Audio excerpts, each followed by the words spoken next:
Chapter 001. The Apocalypse Simulator. I choose C. The Apocalypse Simulator has been activated. Current remaining simulation attempts. 10. Shall we commence the simulation? Cao Kun gazed at the suddenly manifested system panel, his expression contemplative. A mature man prefers to strategize before taking action. He resolved to discern the true nature of this simulator. Simulation, activate. Please select the type of apocalypse you wish to experience. A. Zombie apocalypse. B. Extreme cold apocalypse. C. Fog apocalypse. D. Eternal night apocalypse.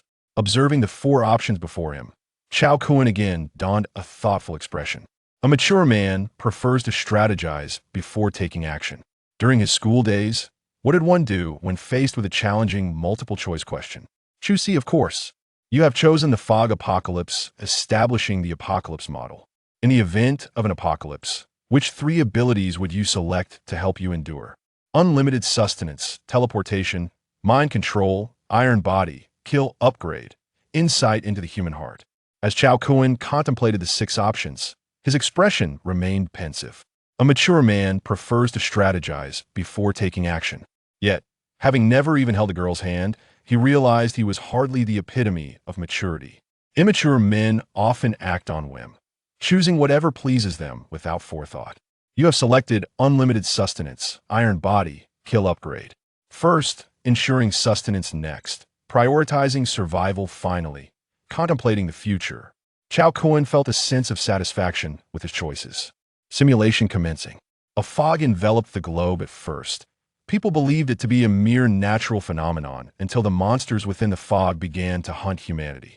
On the first day of the fog apocalypse, you are at home experimenting with your newly acquired abilities. You discover that an ordinary kitchen knife cannot harm you. Thus, you decide to exert more force. You seize a hammer from your home and bring it down upon your head. 80, 80, 80. You gain a newfound understanding of your defensive capabilities, confident that even bullets pose little threat to you. You feel terrifyingly powerful. An idea strikes you, and you venture to the courtyard beneath your apartment building. You discover an ant nest and, utilizing your ability of unlimited sustenance, summon a pot of hot oil, pouring it over the nest. You feel a surge of strength coursing through your body. Is this the thrill of kill upgrade? Observing the ant nest soaked in hot oil, you quietly retrieve a lighter. You ignite the ant nest, watching the flames dance upon the ground, a genuine smile forming on your lips. Noticing the fire beginning to dwindle, you pour more hot oil onto the nest. With the fire ignited and oil poured, you ascend in power, preparing to astonish the entire apocalypse. You scour the courtyard for more ant nests, the exhilaration from the kill upgrade akin to chewing exhilarating gum, rendering you unable to cease. Gradually, you realize that as your kill upgrade progresses, your visibility within the fog also begins to improve. In the midst of the fog, you unexpectedly encounter a creature resembling an orc from the world of Warcraft. It seems to share your struggle with the low visibility that envelopes both of you. The moment your eyes meet, a startled gasp escapes from both parties. Gazing at the fearsome orc, you repeatedly remind yourself of your formidable strength. You charge forward. However, you are swiftly sent flying by the orc's axe, the disparity in power glaringly evident. Yet, you soon realize that your ironclad physique offers remarkable defense, leaving you unscathed. You quickly engage your intellect. A mature man typically prefers to strategize before acting. Eureka! You confront the orc once more, observing boundless fury etched across his face. You comprehend that though he is enraged now, his wrath will intensify shortly. Channeling your abilities, you deliver a divine justice of scalding hot oil upon the orc. Producing your kerosene lighter, you ignite a flame and hurl it toward the orc before elegantly turning away. A true man never looks back at explosions. Clang! You glance back only to witness your lighter being swatted away by the orc's axe. Oomph! Are you refusing my toast and opting for punishment instead? You summon several kilograms of devilishly hot chili powder above the orc's head. The uncontainable anger you see on his face is unmistakable. He lunges at you in a frenzy, but the oily ground beneath him causes him to slip. You conjure half a ton of mustard to pin him down decisively. Meet your demise, abomination. Retrieving your lighter, you unleash a glorious inferno, sending him to his doom. The flames, mingling with the pungent scent of mustard and the fiery chili powder, create an olfactory phenomenon known as eye-watering. You feel a surge of power coursing through your veins, distinct from the sensation experienced while exterminating ants. This feels like a true metamorphosis. You clench your fist in exhilaration, only to notice your arm muscles have visibly expanded. You sense that you have attained true invincibility and rush to the parking lot, eager to test your newfound strength against a vehicle. Your eyes land on a Range Rover, and you eagerly approach it to give a heave. While the vehicle does not budge, it sways rhythmically with your persistent efforts. This scene reminds you of the supernatural occurrences at the Alassan parking lot. Abandoning the Range Rover, you opt for a yachty scooter, reclaiming your confidence. You lift the scooter high above your head, embodying the grandeur of a mighty overlord. After vanquishing the orc, your visibility continues to improve. You murmur to the fog, "From this moment forth, I am the hunter, and you are merely prey." Picking up the orc's axe, you find it to be a commendable weapon. You continue your search within the community, fervently wishing to become even stronger. Suddenly, a stray dog charges at you. You unleash a kick that fuses the prowess of Batistuta and Roberto Carlos into a powerful strike. The dog barely has time to utter its last words before it departs for the realm of canine spirits, meeting a tranquil end. You feel another surge of power flooding your being. The value of your escalating slaughter continues to rise. Is there anyone else? You roam through the community. Perhaps in the eyes of the monsters, you are the living harbinger of death. Once again, you encounter a creature this time. It is not an orc, but a gigantic snail, nearly a meter tall. It spots you and charges forth. You have never witnessed a snail capable of such astonishing speed. You summon culinary salt, enveloping it entirely. The snail, devoid of vocal organs, conveyed its profane sentiments through its expressive gaze. As you beheld the salt-baked snail, you ultimately hesitated to take a single bite. With practiced ease, you drizzled oil and ignited the flame, filling the neighborhood with an extraordinary aroma of roasted meat. Chapter 2. The day after the apocalypse, female beastkin's allegiance. You felt a surge of power coursing through your body, causing an exhilarating tremor that resonated from the soles of your feet to the crown of your head. The escalation of slaughter persisted, yet you remained uncertain if this constituted an upgrade. Having thoroughly searched the community courtyard, you found no trace of a third diminutive monster. As an Ultraman, a sense of dissatisfaction stirred within you, compelling you to venture beyond the confines of your neighborhood in pursuit of broader horizons. However, a mysterious force had formed a barrier, sealing off the area, and with no other option, you returned home. Given the circumstances, it was prudent to eat first. On the second day of the misty apocalypse, you awoke to discover a remarkable transformation in your physique.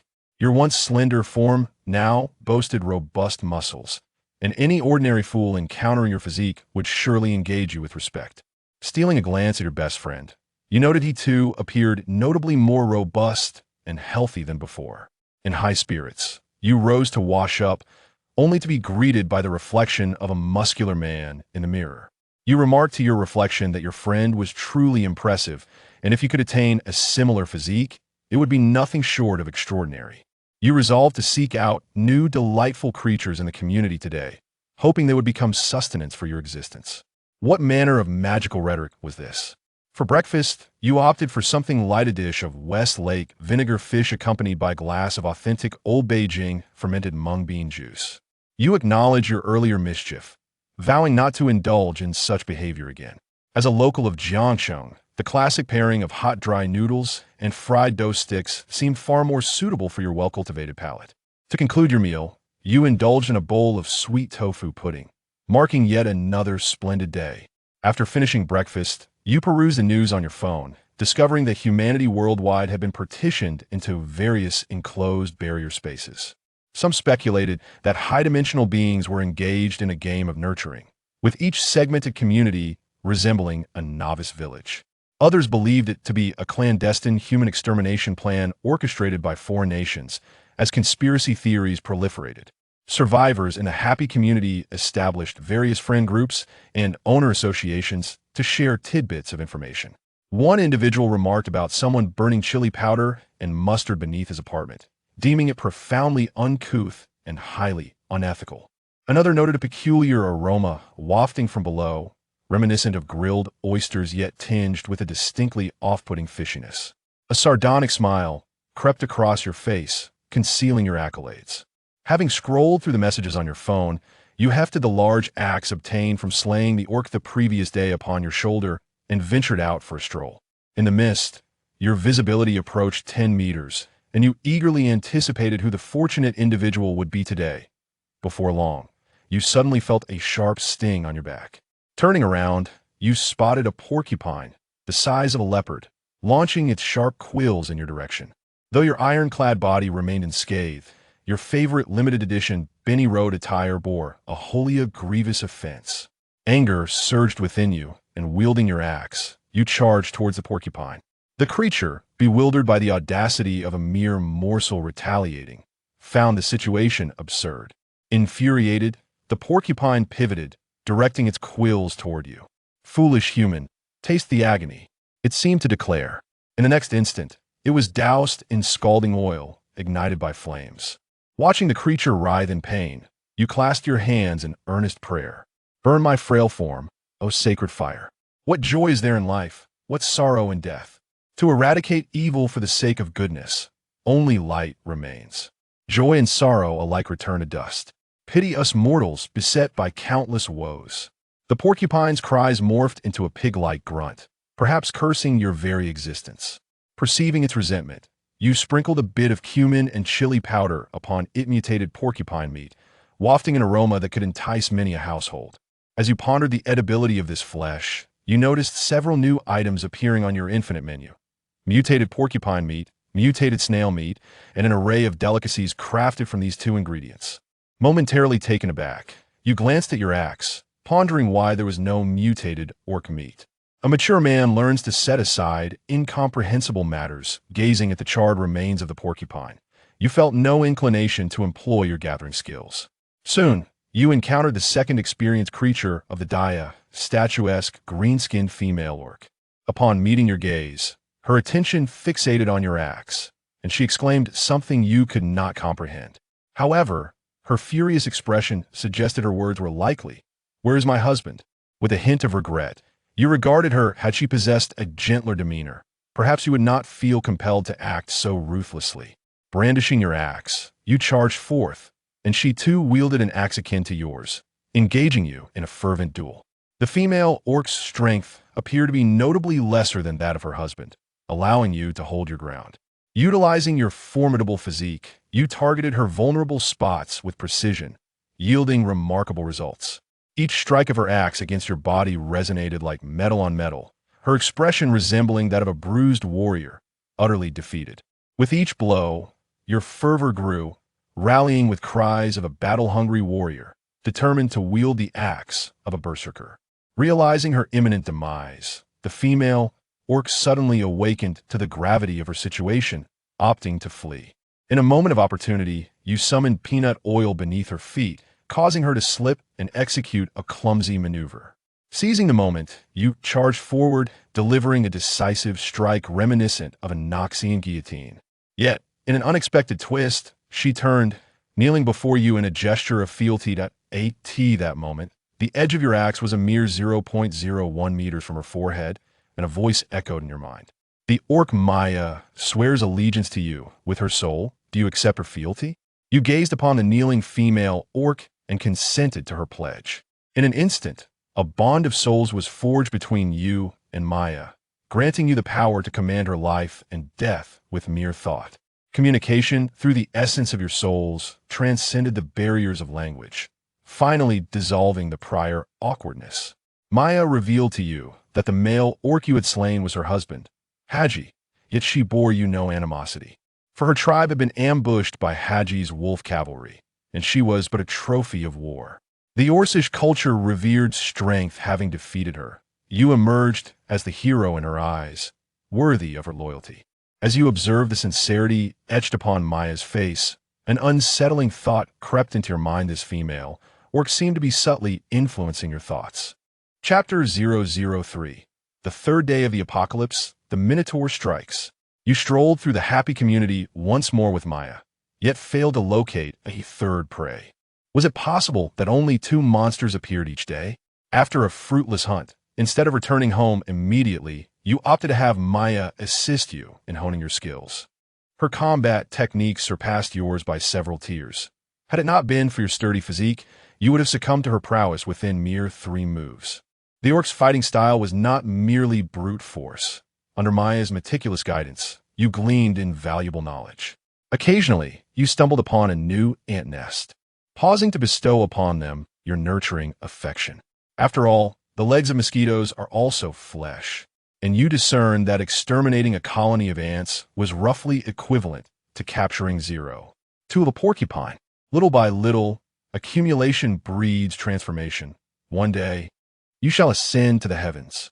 As dusk fell, you returned home with Maya. Thanks to your keen vision, you deftly evaded the scrutiny of your neighbors amidst the mist, ensuring Maya's presence remained concealed. Maya, being a fastidious orc girl, experienced a surge in her fondness for you after you taught her the use of shampoo and body wash. She was not the type to warm up slowly. Once she recognized you as her master, she devoted herself to you wholeheartedly. It was beyond your imagination that your first romantic interest would be an orc girl resembling Kamala.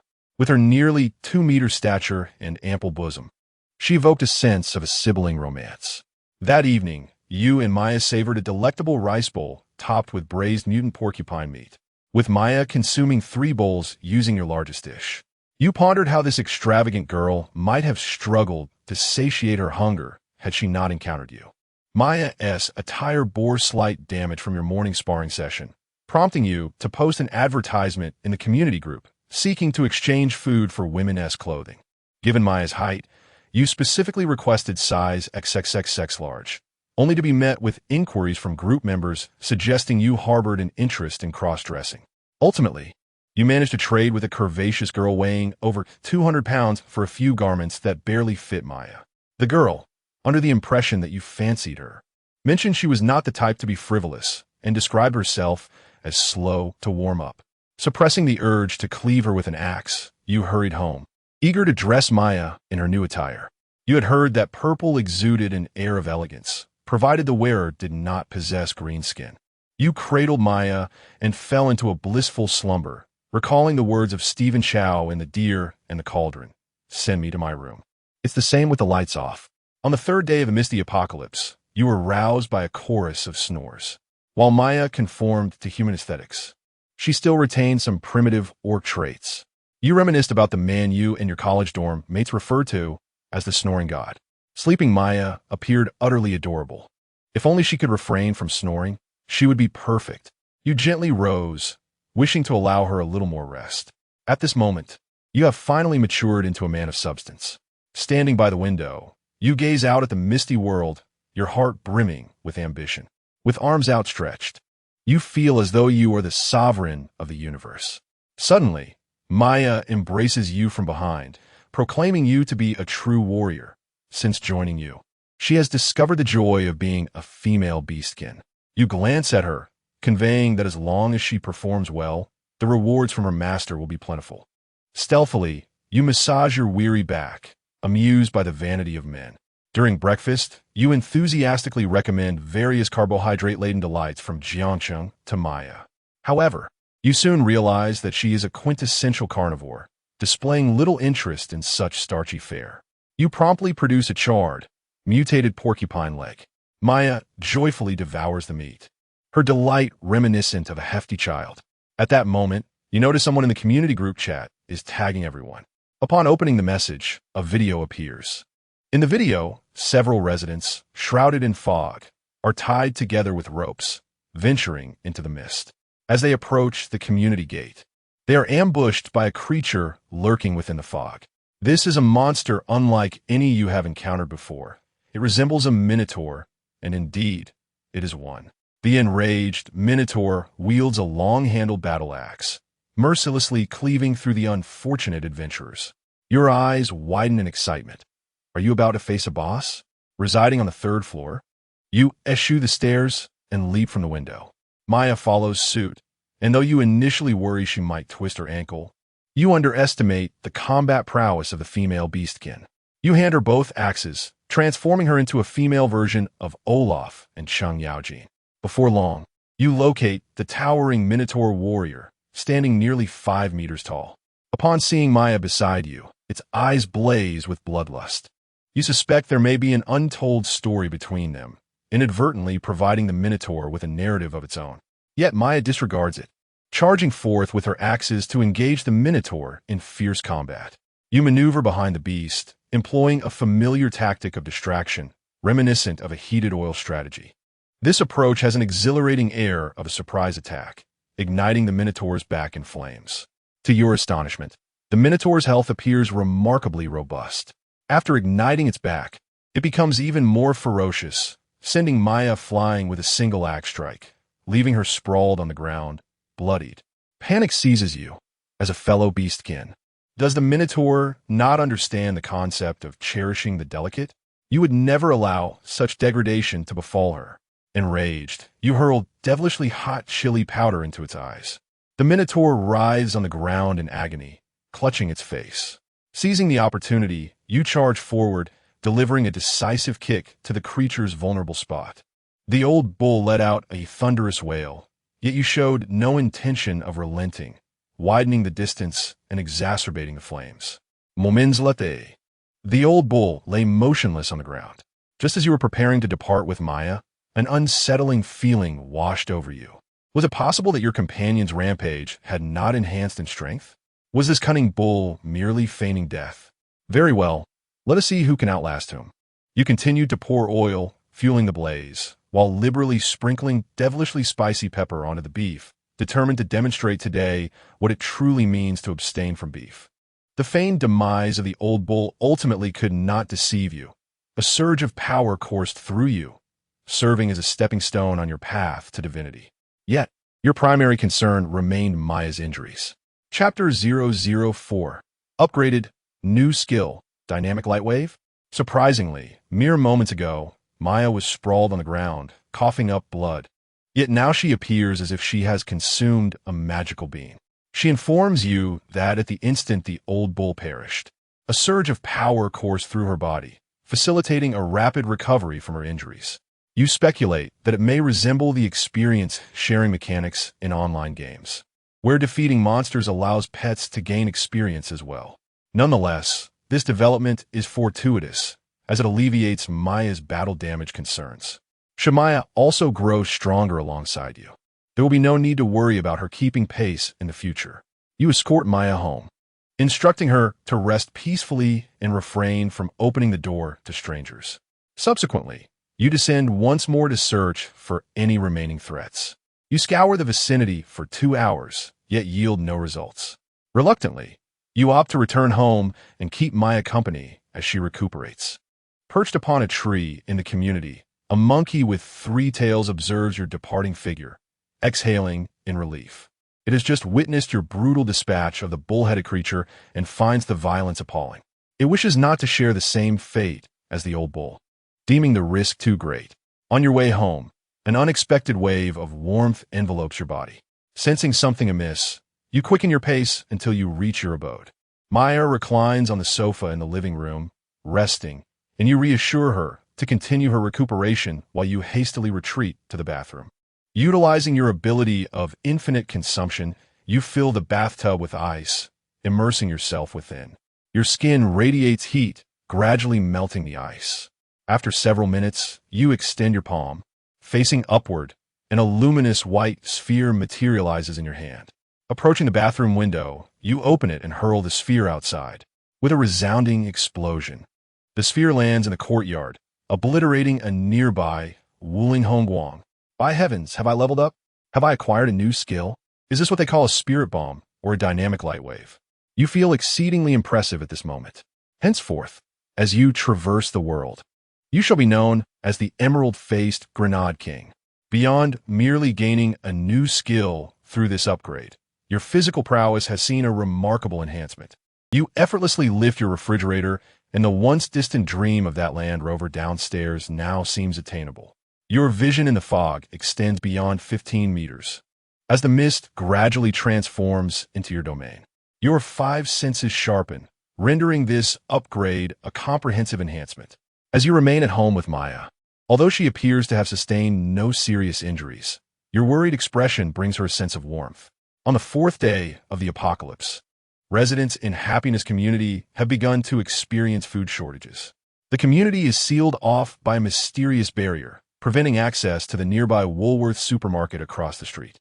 Fortunately, the community boasts 3 small convenience stores, and thanks to your efforts in eliminating monsters over the past few days, the survivors can safely venture to the stores for provisions. Although the owners of the 3 supermarkets were exceedingly reluctant to continue their business under such circumstances, they were far more fearful of the community residents becoming desperate and seeking refuge with them. Despite having boundless provisions, you still wish to appear somewhat normal.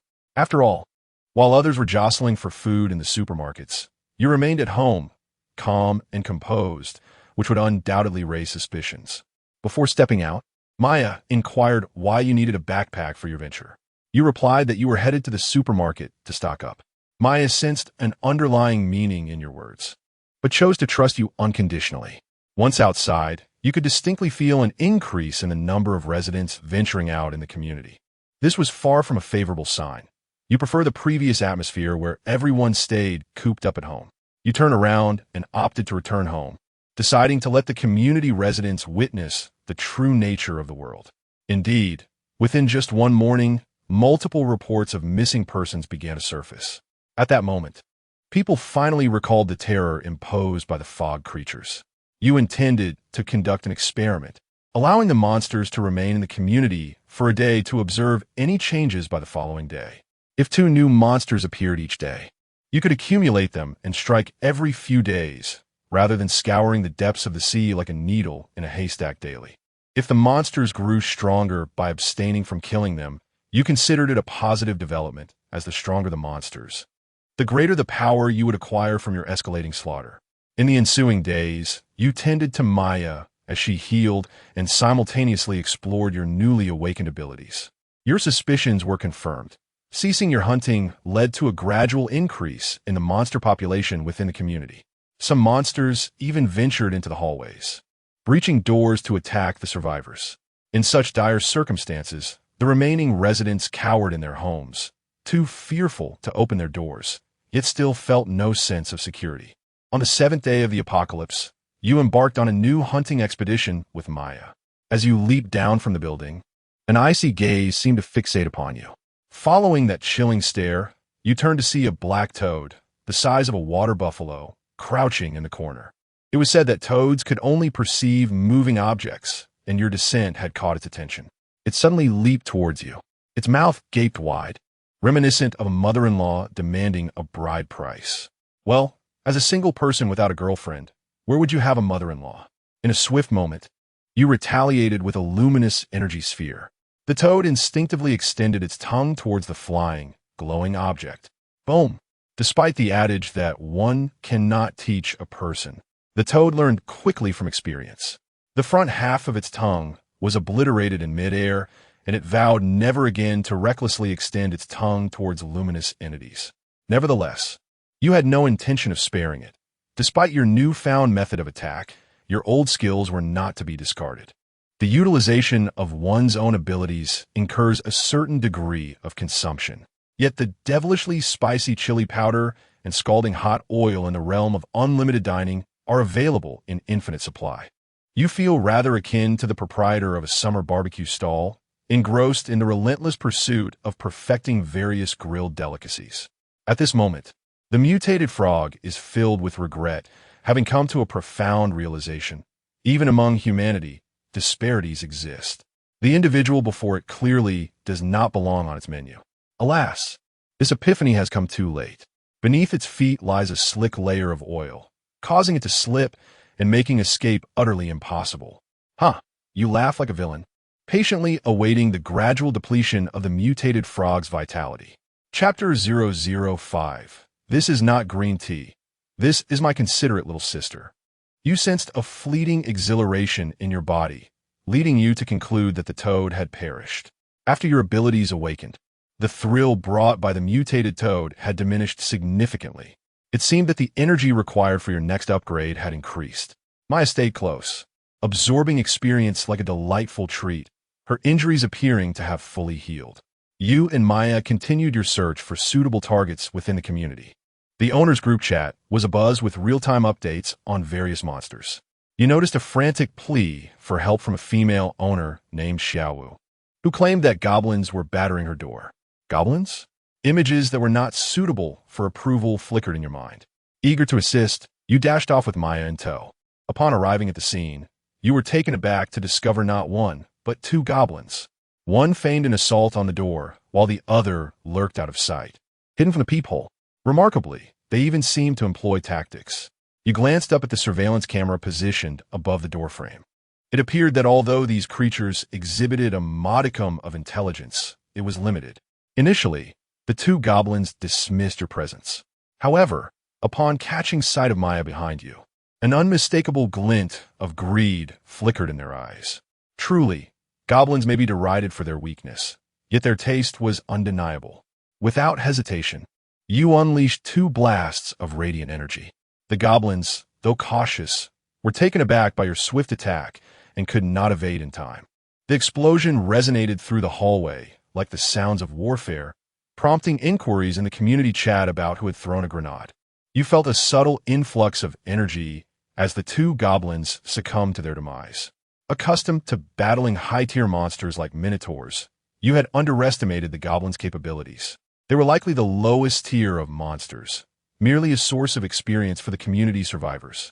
Regrettably, the residents lacked the courage to hunt monsters, opting instead to cower within their homes. After vanquishing the goblins, you intended to withdraw, but unexpectedly, the door that the goblins had been blocking swung open. A terrified woman surged forth from within, pleading for you to take her away. At long last, you found yourself immersed in a familiar narrative from apocalyptic novels, a smile creeping upon your lips. You pondered whether she understood the implications of following you, your gaze lingering on Xiaowu's exquisite features and delicate form, reaffirming your intentions. Xiaowu assured you that she understood the rules and requested that you not pity her for being a fragile flower. You had never encountered such a perceptive young woman before. You both agreed to refrain from discussing painful pasts and promised to never cause each other worry. You introduced yourself as Cao Kun, with the surname Cao, as in Cao Cao, and Kun, as in the character for Earth. Xiaowu revealed her name as Wei Wu, Wei of the Cao Wei dynasty, and Wu, meaning to dance. In the mysterious workings of fate, you, who have long aspired to inherit the legacy of Wei Wu, encounter a girl named Wei Wu. She reveals that she has witnessed your valiant feat of vanquishing goblins through her home surveillance footage. You urge her to keep your identity concealed and promptly delete the video. Complying obediently, Wei Wu retrieves her phone and, before your very eyes, thoroughly expunges the video from the surveillance software, even uninstalling the application entirely. After instructing Wei Wu to pack her belongings, you lead her back to your residence, where, along the way, you dispatch two unsuspecting wild creatures. As she gazes at you, seemingly descending from the heavens, she inquires about your well-being, expressing sentiments like "I can only feel concern for my brother." You find her words rather endearing, though you know that men are often swayed by such emotional affirmations, and her affection fills your spirits. Upon returning home, you encourage her to rest while you and Maya venture out once more to confront more foes. It is only at this juncture that Wei Wu realizes that Maya is not human. She had initially thought Maya was merely engaging in a cosplay with you. Fortunately, during this time, Maya has formed a soul link with you, enabling her to grasp some Mandarin, thereby allowing for rudimentary conversation with Wei Wu. Additionally, Maya's appearance aligns with human aesthetics, alleviating any fears Wei Wu might have harbored. You and Maya continue to hunt monsters within the neighborhood, with Maya eagerly absorbing experience points, transforming into a veritable scholar of the canyon, reveling in the acquisition of knowledge. Her injuries have fully healed, and her strength has significantly increased, bringing joy to both of you. After a casual sweep through the neighborhood, uncertain if any creatures remain, you return home with Maya. Upon entering, you find Wei Wu clad in pink yoga pants, practicing yoga in the living room.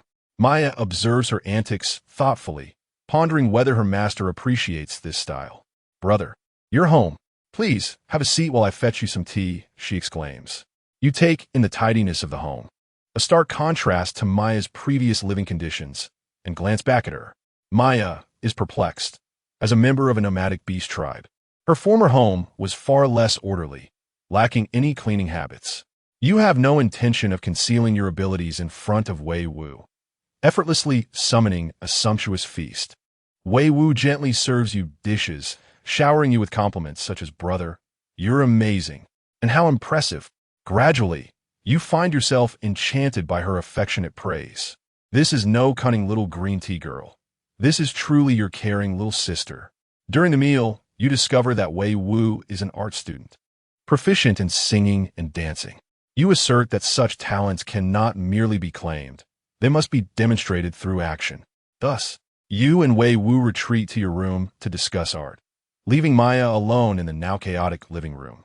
In the days that follow, despite your formidable strength, you remain hidden within the confines of a neighborhood, strategically controlling the population of monsters and venturing out every few days to reap a bountiful harvest.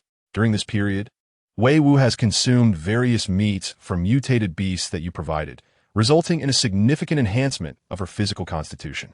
Gradually, she begins to comprehend the underlying strategy of this fog-laden apocalypse. Initially, the daily introduction of 2 monsters into the community appears to be orchestrated to instigate slaughter among the survivors. However, it subtly serves to present opportunities to them. If the residents of the community unite and eliminate these beasts, the meat from the mutated creatures could fortify their physiques, gradually empowering them to withstand the apocalypse. Alas, the survivors are astute individuals, and none are willing to step forward as leaders in the charge. Consequently, a group of highly intelligent individuals finds themselves cornered by a few minor monsters at the spring, resulting in their demise. As the population of the community dwindles, the number of monsters continues to surge.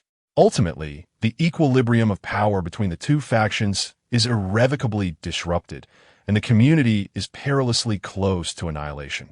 Chapter 006. The simulation ends. Inheriting power. On the 10th day of the mist apocalypse, you were diligently leveling up with Maya in the community. Suddenly, Wei Wu messaged you, indicating that she had something of great importance to report. Inquiring about the matter, she urged you to check your phone. Upon opening it, you discovered a news article that Wei Wu had forwarded to you. The official announcement revealed that by slaying monsters and consuming their flesh, one could initiate a process of life evolution.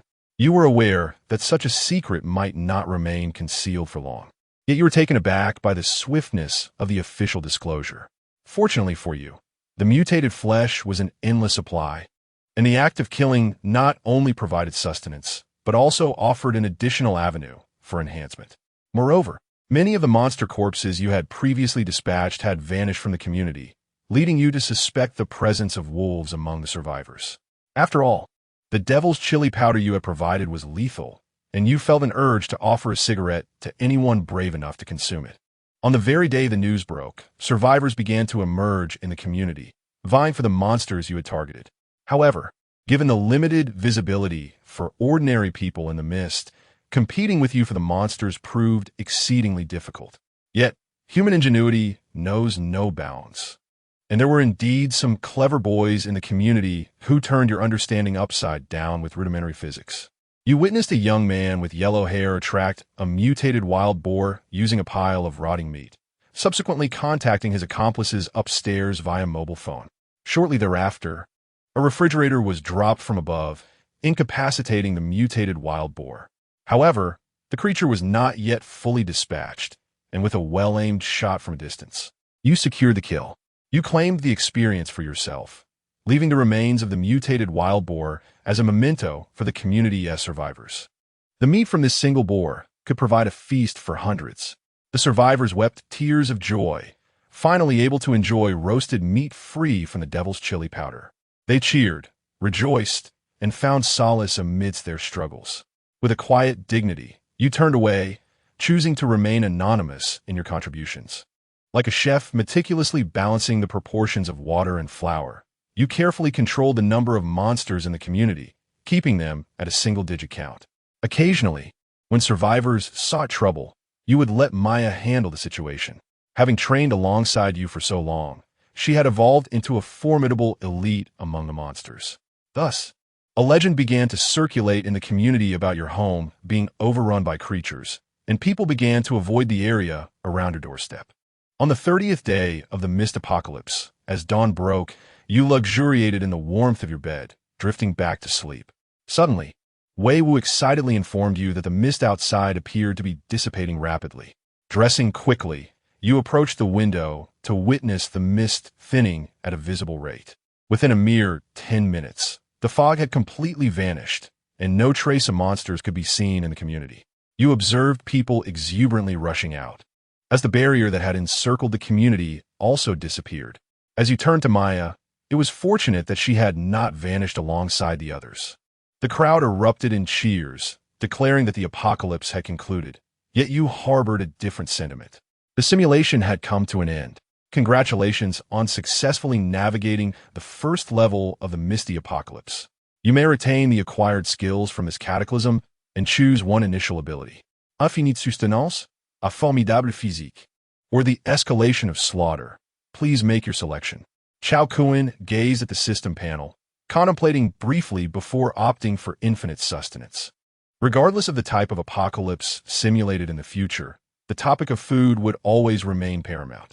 You have chosen to retain the skill of infinite sustenance. Calculating the results of this simulation. Following the conclusion of the assessment, the attributes panel was unveiled. Please review it promptly. Cao Kun hastily accessed the newly displayed personal attributes panel on the system page to examine his stats. Name: Cao Kun. Age: 26. Talent skill: infinite sustenance. Physical strength: 88. The maximum attribute for an ordinary person is 10. Mental strength: 25. The maximum attribute for an ordinary person is 10. Special ability: photonic detonation. F-grade light ability. Capable of growth. Note: either physical or mental strength reaching 30 points will awaken an F-grade ability, while achieving 100 points will unlock a new power. Gentle reminder: you are about to inherit simulated powers. Please prepare yourself. Cao Kun surveyed his attributes panel post-simulation, nodding in satisfaction. Wait, inherit simulated powers? Prepare myself? In the next instant, he was seized by uncontrollable spasms akin to a cramp while swimming, his entire body convulsing, skin reddening and burning as though it were igniting. Writhing in agony on the ground, he felt a profound empathy with the snail he had once salted within the simulator. Burn those calories. My fate is mine to command. One must rely on oneself. In that moment, the fervor of Cao Kun's youthful spirit ignited intensely. As the ancients said, one must endure hardship to rise above others. Yet, netizens quipped that as long as one is willing to endure suffering, there would be no end to it. A mature man ought to possess his own judgment. But Cao Kun felt as though he were on the verge of being thoroughly roasted.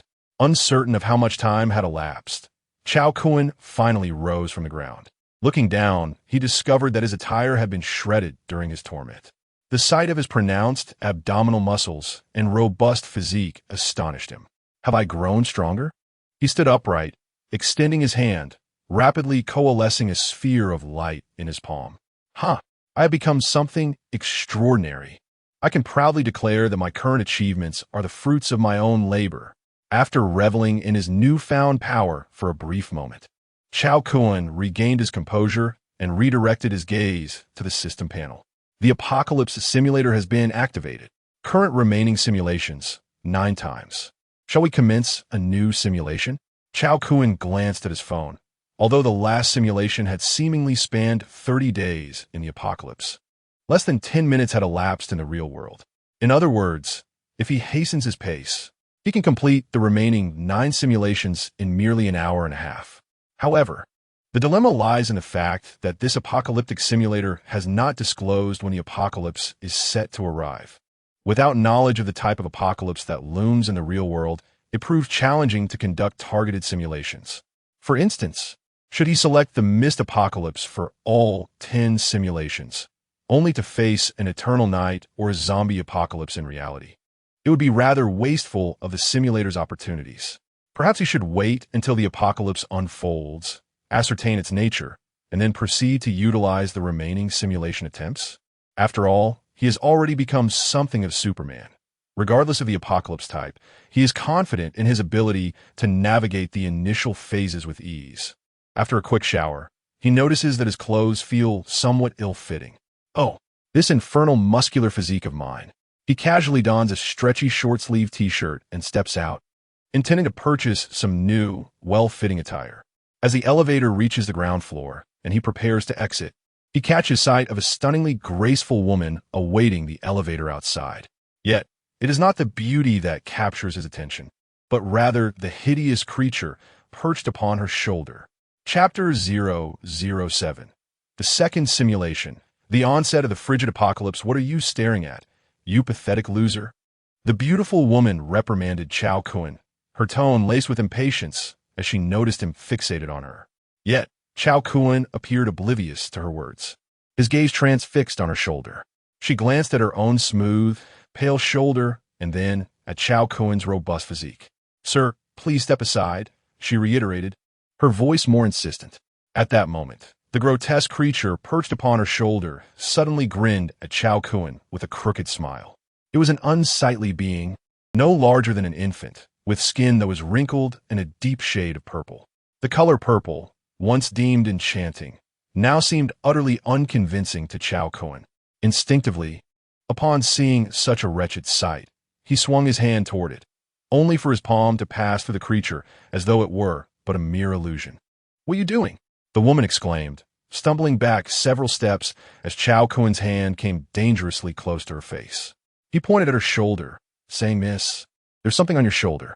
Unmoved by his warning, she threatened, "Don't come any closer, or I will call the police."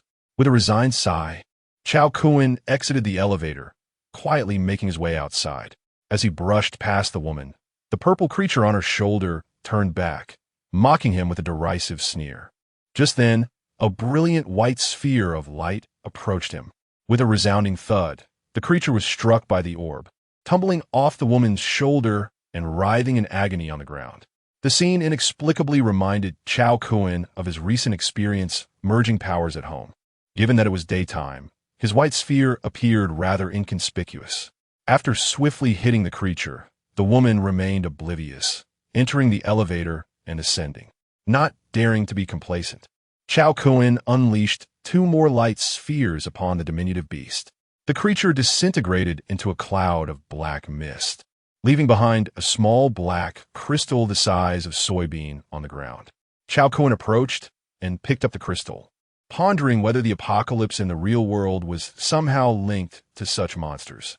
Had they long since arrived, or were they newly manifested in Blue Star?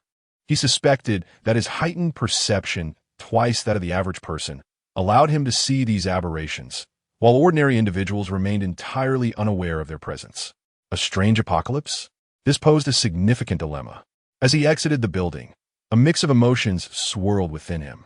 He had been caught off guard by the grotesque creature, acting recklessly without gauging the disparity in strength. It was clear that he must exercise caution moving forward, resisting the urge to let his newfound abilities inflate his ego. A mature man must engage in regular self-reflection and avoid impulsive decisions, as he had just done. Stepping onto the bustling street, Cao Kun exhaled in relief. If every passerby bore a small monster upon their shoulder, he would surely retreat home to exhaust his 9 simulations, becoming invincible before re-emerging. Fortunately, the creature on the beautiful woman's shoulder appeared to be an isolated anomaly. The rest of the individuals on the street seemed perfectly normal. After a 10-minute walk, Cao Kun arrived at a commercial street near his home. He glanced at the balance on his phone. 65, 329, 36 yuan. As an orphan and a single worker, he had already surpassed more than half of his peers simply by not falling into the trap of online loans. Being able to produce over 50,000 yuan at any moment set him apart as a remarkable individual. Although he was uncertain of the accuracy of this sentiment, often echoed by whimsical online influencers, he indeed had no inclination towards borrowing online. He had never even activated a credit service like Huabei. While the exact timing of an impending apocalypse remained a mystery, he now possessed the confidence to earn, and spending no longer required the meticulous calculations of his past. He indulged himself by purchasing over a dozen outfits at the commercial street, including several off-season discounted down jackets and warm pants from the Northeast. Should he ever simulate a frigid apocalypse, having additional down jackets and warm pants at home would prove beneficial. Carrying his bags back to the community, Cao Kun recalled the peculiar little creature he had recently encountered. Regardless of whether the apocalypse would truly arrive, there existed something in this world that transcended comprehension. Having just vanquished a small monster, he pondered whether he might attract larger threats. To be prudent, Cao Kun resolved to simulate a few more scenarios to enhance his abilities. Apocalypse Simulator has been activated. Remaining simulation attempts. 9. Shall we commence the simulation? Simulation, activate. Please select the type of apocalypse you wish to experience. A. Zombie apocalypse. B. Frigid apocalypse. C. Tsunami apocalypse. D. Acid rain apocalypse. The options for mist apocalypse and eternal night apocalypse have vanished, replaced by tsunami and acid rain. After a moment of hesitation, Cao Kun chose the frigid apocalypse. You have chosen the frigid apocalypse, establishing the apocalypse model. If the apocalypse were to occur, which 3 abilities would you select to aid your survival? Teleportation, storage space, eye of insight, apocalypse RV, sword flight, absolute invisibility. Faced with these 6 skills, the Libra Cao Kun was suddenly struck by indecision. Is teleportation truly as advantageous as it seems? The ability to strike or flee makes it incredibly practical. Storage space would allow him to gather supplies, although he lacked for food and drink. He occasionally found himself in need of daily necessities. In a frigid apocalypse, one could be certain that water and electricity would be cut off, equipping storage space with generators. And procuring gasoline and diesel from a station would at least resolve the issues of water and power during such calamity. The description of the Eye of Insight indicated the ability to perceive the basic information of people and monsters, which also seemed quite vital. Often, battles hinge on informational disparities. Knowing your opponent's weaknesses while keeping your own concealed could secure a victory before the fight even begins. As for the Apocalypse RV, its utility was self-evident. Many protagonists in apocalyptic novels rely solely on their RVs for survival. Regarding sword flight, Cao Kun was uncertain of its speed, but he was certain it would look undeniably impressive. Absolute invisibility was succinctly described by the system. Once invisible, all counter-invisibility measures would be ignored. This possesses a certain essence of rule-based skills. It disregards all counter-invisibility measures, rendering one unseen, untouchable, imperceptible, inaudible, and ineffective against thermal imaging and mental probing. To exaggerate slightly, could one truly remain undetected even amidst the devastation of a nuclear strike? Is this akin to the super-plus version of the divine might phasing? Merely upon glancing at the skill description, Cao Kun resolved to acquire this ability without hesitation. When confronted with an insurmountable adversary, activating invisibility equates to an absolute safeguard for survival. Absolute invisibility is a requisite option, and Cao Kun promptly marked it. Subsequently, between the storage space and the Doomsday vehicle, Cao Kun opted for the storage space. While the Doomsday vehicle is undeniably appealing, Cao Kun also harbored other considerations. Previously, during the fog-laden apocalypse, the system concluded the simulation after Cao Kun had survived for a month. He suspected that other types of apocalyptic scenarios were also segmented, not necessitating prolonged survival on his part. Thus, Cao Kun sought those elements capable of swiftly enhancing his apocalyptic experience in a short term. Chapter 008. The first day of the apocalypse, new skills are truly impressive.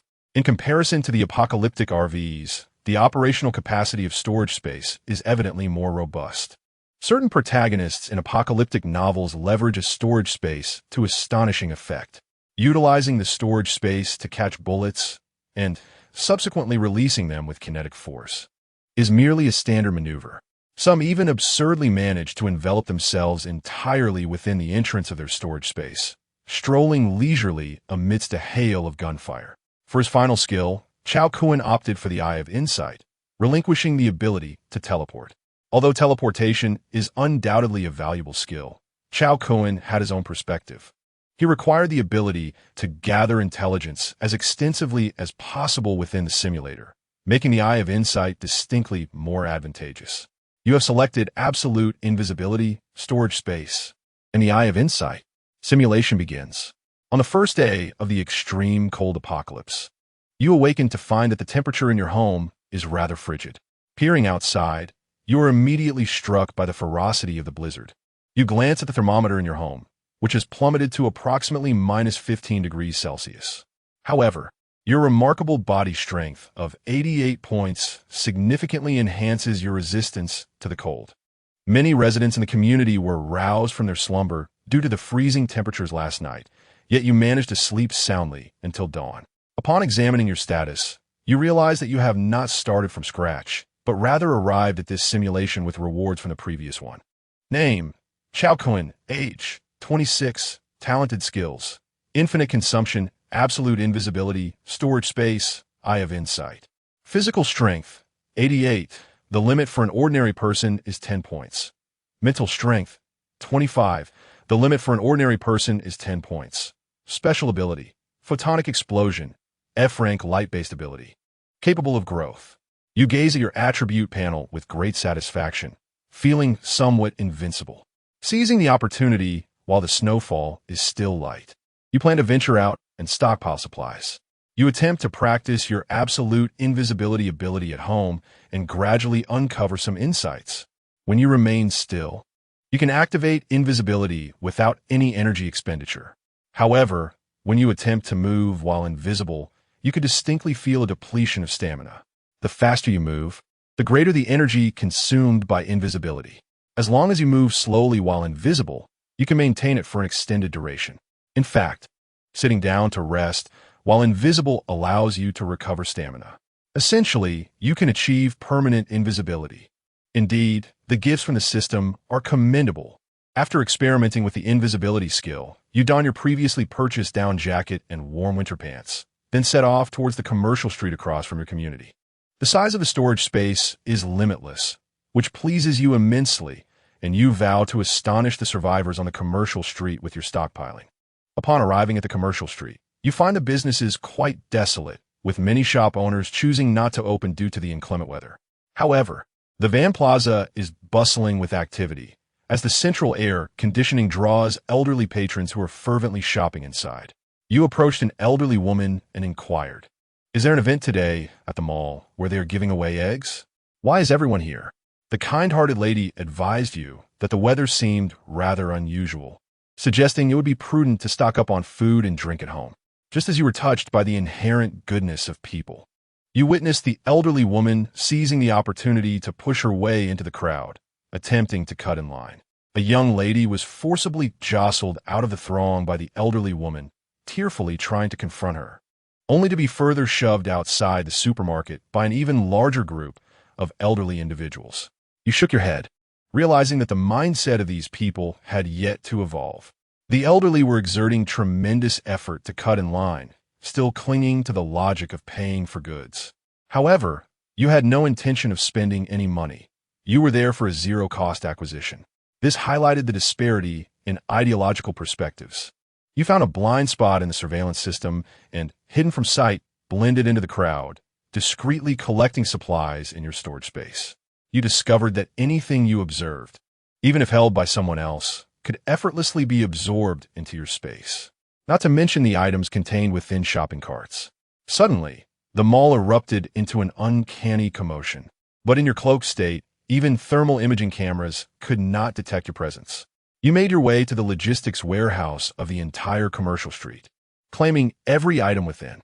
The warehouse manager promptly called his superiors, who chose to report the incident, yet the police lines were already unreachable. Next, you ventured to a gas station, uncertain of how to access its underground fuel storage. At that moment, you recalled your insightful eye ability and activated it to examine the gas station. The electronic lock's password instantly appeared before you, and after entering it, you accessed the basement, collecting all the gasoline and diesel into your storage space. The power of the insightful eye was indeed formidable. You realized that perhaps this skill was the most valuable of all. As you departed the gas station, you suddenly noticed that even while in stealth mode, you left no footprints in the snow. Truly, this was complete invisibility, leaving no clues for others to follow. It seemed that when you had been hidden, you had also likely left no fingerprints on the keypad. After slowly distancing yourself from the gas station while cloaked, you found another blind spot and deactivated your invisibility. Hastening your return home. In the elevator, you encountered an exceptionally beautiful young woman. Her down jacket concealed her graceful figure, yet could not obscure her pure and charming visage. Activating your insightful eye, you discovered her name was Lei Ying, a female streamer in the dance section of Douyin, aged 25, standing at 168 centimeters tall. You were astounded by the comprehensiveness of your insightful eye. Under its gaze, you even knew which kindergarten she had attended as a child. At that moment, she stood in the first-floor elevator lobby, hesitating over whether to brave the snow to gather supplies for home. Without exchanging further words, you opted to take the stairs back to your own apartment on the third floor. You had no intention of wasting time. Upon returning home, you immediately summoned forth a delectable array of dishes crafted from the flesh of mutated beasts. This time, you opted against the path of slaughter for the sake of advancement. Yet you could fortify your physique by consuming the meat of these aberrant creatures. After satisfying your hunger and thirst, you idly scrolled through various messages on your phone. Regarding the global snowstorm that unfolded simultaneously across the world, online experts collectively assured that the situation was not alarming. Regardless of the reasons behind the snowfall, the Northern Hemisphere perpetually basked in summer, possessing ample warmth to melt the ice and snow. An astute netizen inquired about the fate of the Southern Hemisphere, to which the experts advised against uttering statements detrimental to unity. Curiously, there were no community committee matriarchs emerging to implore everyone to remain indoors and await rescue, nor to discourage the looting of supplies with such absurd narratives. Yet, it appeared you had overlooked a particular matter. Chapter 009, Little Dance, to preserve innocence in the world. On the third day of the extreme cold apocalypse, the snow outside has accumulated to a height of 3 stories.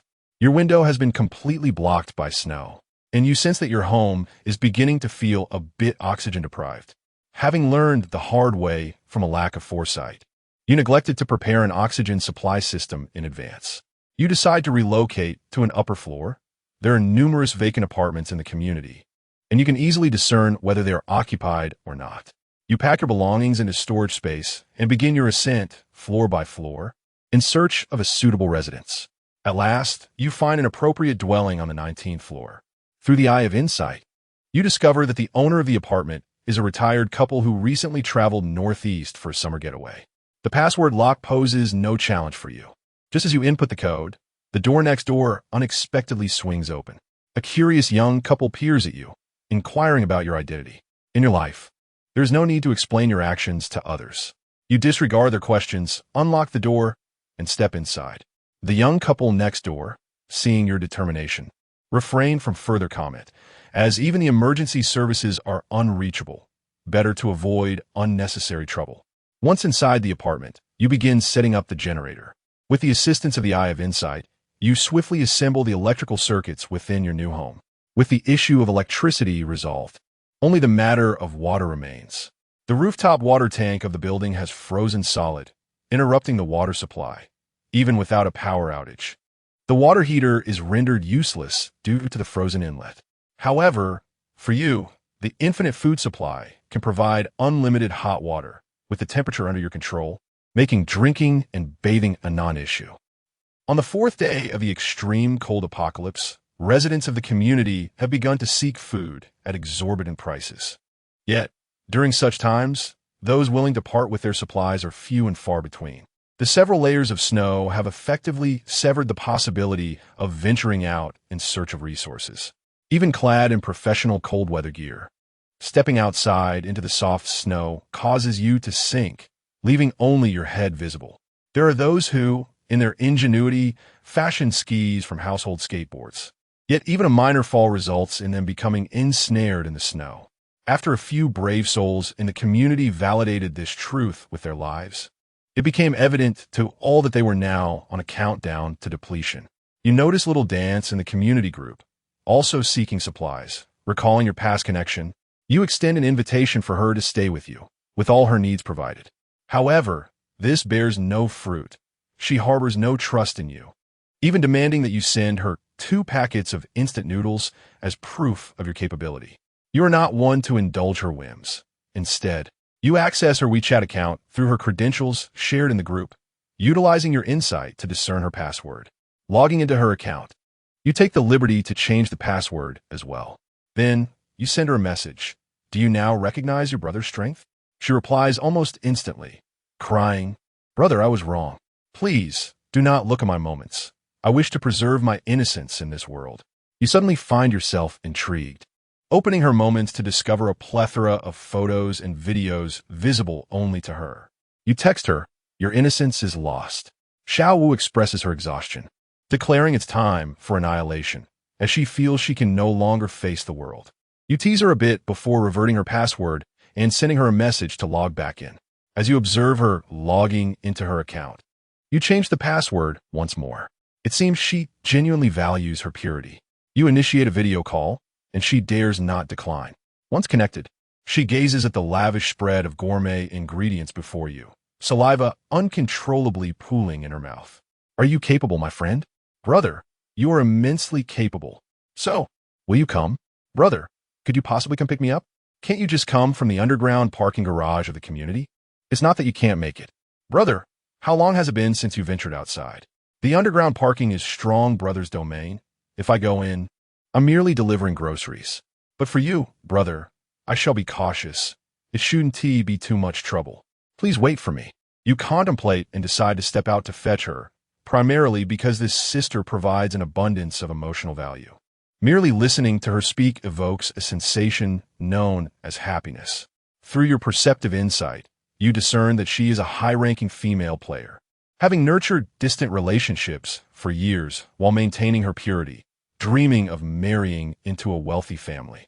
To put in popular online vernacular, Wei Wu's emotional intelligence can easily overshadow yours, making conversations with her exceptionally pleasant.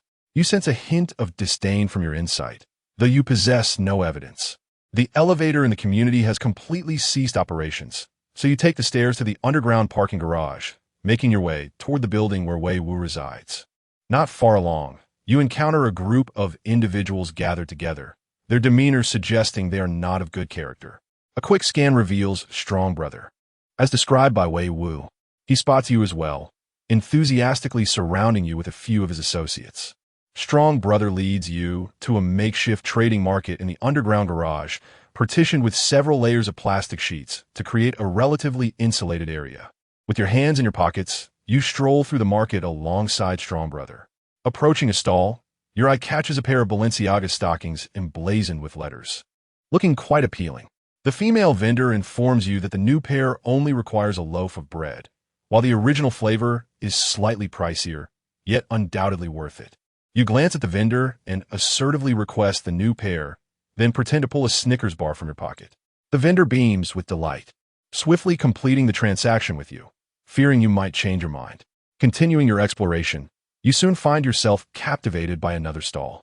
This time, it is not the merchandise that draws you in, but the vendor herself, none other than Lei Ying, the female streamer you encountered on the first day of the apocalypse in the shopping mall. At that moment, she remained oblivious to the makeup technique that rendered her both aged and unattractive. Yet, under the gaze of your discerning eyes, all illusions and facades must inevitably reveal their true forms. To your astonishment, you discover that she resided in the same building as you, and was, in fact, single. You extracted a Snickers bar from your pocket and offered it to her, casually picking up a Labubu from her stall as a token of exchange. The imposing figure of Chong behind you was taken aback by your extravagant gesture. How could you still afford to trade for a plush toy at such a time? After perusing the market, you intended to depart, only to be informed by Chong that a nominal fee was required upon concluding your purchases. Inquiring about the amount, Chong replied that it depended on the contents of your pockets. You gazed at the arrogant group surrounding Chong and couldn't help but smile with delight. Chapter 010. Are you truly skilled? What is the use of skill? Though you would never seek to engage in petty rivalries within the community, you do not shy away from the occasional display of prowess. As the expressions of Strong Brother and his companions shift to one of assured dominance, You swiftly deliver a rising dragon punch to Strong Brother's abdomen.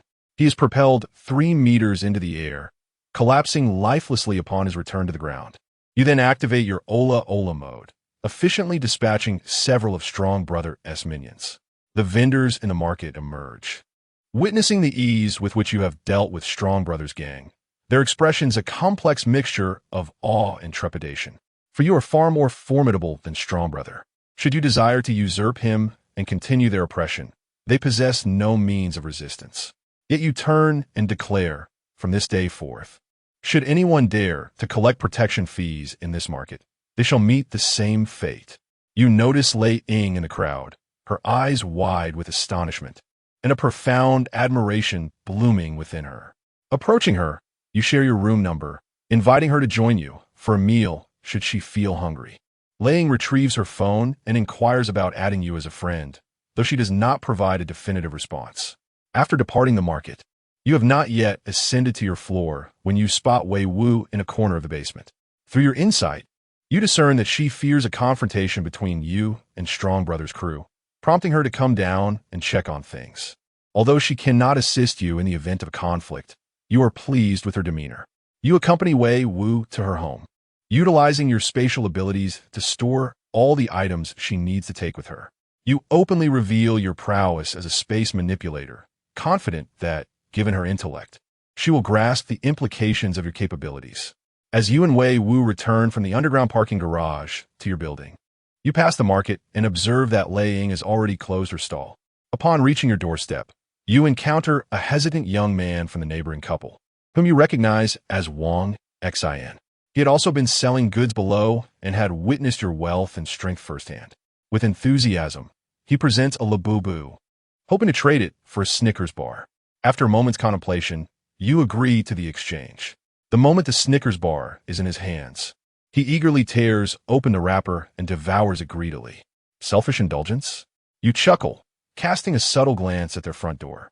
With a playful spirit, you produce another Snickers bar, suggesting he take it back for his girlfriend as well. Wang Xin nods with a smile, but discreetly conceals the candy in his pocket. You say nothing further and lead Wei Wu into your home. As soon as she steps inside, she is taken aback by the warmth of your abode. You have 4 electric heaters operating, raising the living room temperature to a cozy 22 degrees Celsius. You inform her that she can also bathe in the bathroom. Wei Wu gazes at you as if you possess magical powers, conjuring hot water to fill the bathtub, her eyes shimmering with admiration. Brother, you are so kind to me. I love you, moi. After finishing her bath, Wei Wu emerged wrapped in a towel to join you for a meal. As she expressed, having resolved to follow her brother, she must demonstrate her true worth to earn his acknowledgement. You, in turn, laid out an exquisite spread of fine wine and delectable dishes. As Wei Wu gazed at the steaming steak, Iberian ham, Spanish seafood fried rice, and the understated luxury of Roman economy, she was so moved that tears streamed down her cheeks, and she sobbed in your embrace. When she finally lifted her tear-streaked face to meet your gaze, the depth of emotion reflected in her eyes made you realize just how genuine her abilities truly were. In the past, you would have felt like a pitiful Tom in her presence, easily manipulated at her whim. However, as an ancient saying goes, the past is the past, and the present is the present. Under the scrutiny of your discerning eye, not a single thought of hers could escape your notice. You found great enjoyment in this dance with a skilled opponent. Even the monotony of the apocalypse was infused with new intrigue. On the 5th day of the extreme cold apocalypse, large-scale riots began to erupt in your community. The homeowners group was filled with cries for help and pleas, along with recruitment advertisements from those seeking to strengthen their ranks.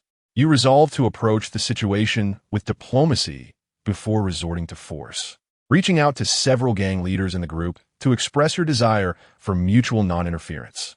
One of them, a contractor named Huang Xiang, dismissed you, claiming you were not worthy of negotiation. He questioned your fighting prowess, suggesting that mere strength was insufficient in this world which demanded connections and influence. The other leaders echoed his sentiments, mocking you, asserting that while you may be skilled, it was impossible to eliminate all of them. Amused by their bravado, you armed yourself with a fire axe and single-handedly stormed Huangxiang's residence. Through your actions, you demonstrated that strength is indeed valuable, and their underestimation stemmed from their lack of formidable opponents. You shared the final photos of Huangxiang and his associates in the community group. Those who had previously ridiculed you quickly retracted their statements, asking for your forgiveness. One leader, named Fei Hui, even added you as a friend, claiming they had recently captured a stunning beauty they wished to present to you. You reprimanded him sternly, clarifying that you were not the kind of person he presumed. However, unbeknownst to him, you were even less human than he imagined. Utilizing your discerning eye, you foresaw the identity of the exquisite beauty they had captured. Miao Zhiqi, 26 years old, a dance teacher at XX kindergarten. This detail, however, was secondary. The crux of the matter was that this Miao Zhiqi was the very woman you had encountered in the elevator just before the outbreak. The one with the small creature perched upon her shoulder. Intrigued by why she could attract such a creature, you delved deeper in her background and soon uncovered a remarkable fact. Her mental strength reached an astonishing 10 points. You recalled that the limit for ordinary individuals was merely 10 points, indicating that this woman possessed extraordinary talent. You have stumbled upon some intriguing revelations. The little creature perched upon her shoulder is, in fact, derived from a talisman gifted by her dear friend. Accidentally encountering such a significant discovery, your interest in Miao Zhiqi was instantly piqued. You enlisted Fei Hui's assistance to bring Miao Zhiqi to you, and before long, he arrived with her in tow. In gratitude, you bestowed upon Fei Hui a box of instant noodles, which left him profoundly appreciative as he departed with his companions. Upon returning indoors with Miao Zhiqi, you laid out a sumptuous feast to entertain her. Once she had finished her meal, you inquired about her future plans. After a brief moment of hesitation, Miao Zhiqi suddenly tore away the fabric from her left shoulder. To your astonishment, a sleek black tattoo adorned her shoulder, its design remarkably identical to the black crystal you had found. Chapter 11. The thawing of ice and snow reveals an official shelter. Miao Zhiqi expressed her sincerest apologies to you in person. Her harsh words on that day were not intended. Ever since she became entangled with that entity, her temperament has gradually grown agitated. Although she remains uncertain about the nature of the thing that clings to her shoulder, she can vaguely sense its presence. When you crossed paths at the elevator, she initially presumed you were captivated by her beauty. Yet, after your separation, the peculiar sensation of the entity's attachment vanished. Upon returning home, Miao Zhiqi discovered an enigmatic black tattoo adorning her shoulder. While it elicited no immediate discomfort, she speculated it was linked to the strange entity that had previously possessed her. Following the cataclysmic onset of the extreme cold, she once sought you out on the 3rd floor, only to find you had vacated the premises. Unaware of your new whereabouts, she momentarily set aside the matter. However, yesterday, a video of you dispatching a group led by Chong in the parking lot circulated within the community's owner group. This confirmation of your presence prompted Miao Zhiqi to take the risk of venturing into the underground parking lot to inquire about you, inadvertently attracting the attention of Fei Hui's underlings. This morning, before Miao Zhiqi had fully awakened, a locksmith sent by Fei Hui swiftly breached her front door. After listening to Miao Zhiqi's account, you pondered deeply, ultimately arriving at a conclusion. Quickly, utilize the eye of insight to discern the situation. You directed your gaze to her shoulder, and the eye of insight promptly revealed its findings. The tattoo on her shoulder was known as a curse mark, a sign left by the eerie entity upon a human. Although you had vanquished the entity with your luminous sphere, it had not been entirely eradicated. Rather, it had been banished to an alternate realm. When it regains its strength to return to the mortal world, it will trace its way back to Miao Zhiqi through the mark it left behind. Eerie? Curse mark? Alternate realm? You silently marveled, as if uncovering something of great significance. The Eye of Insight also proposed a means to dispel the mark. Find a man with abundant yang energy and remain in close proximity to him. Over time, this would expel the dark energy manifesting the mark. As for where to find such a man, you glanced at yourself. Boasting a physical strength of 92 points, you proclaimed, "Call me the Yang Energy Superman." During this period, You diligently consumed mutated beast meat for every meal, continually enhancing your physical prowess. Ms. Meow, I am more than willing to assist you. Your helpful nature shines through. In the days that followed, you persistently aided Miao Zhishi in dispelling the curse mark. On the 8th day of the extreme cold apocalypse, you informed her that the cursed mark on her shoulder had been entirely eradicated. Yet, Miao Zhishi insisted it remained, declaring she would not depart from your side until a complete remedy was secured.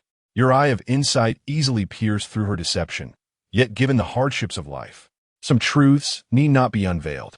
Regarding Miao Zhishi's transition from short-term to a long-term arrangement, Wei Wu displayed remarkable magnanimity, offering supportive words on both sides.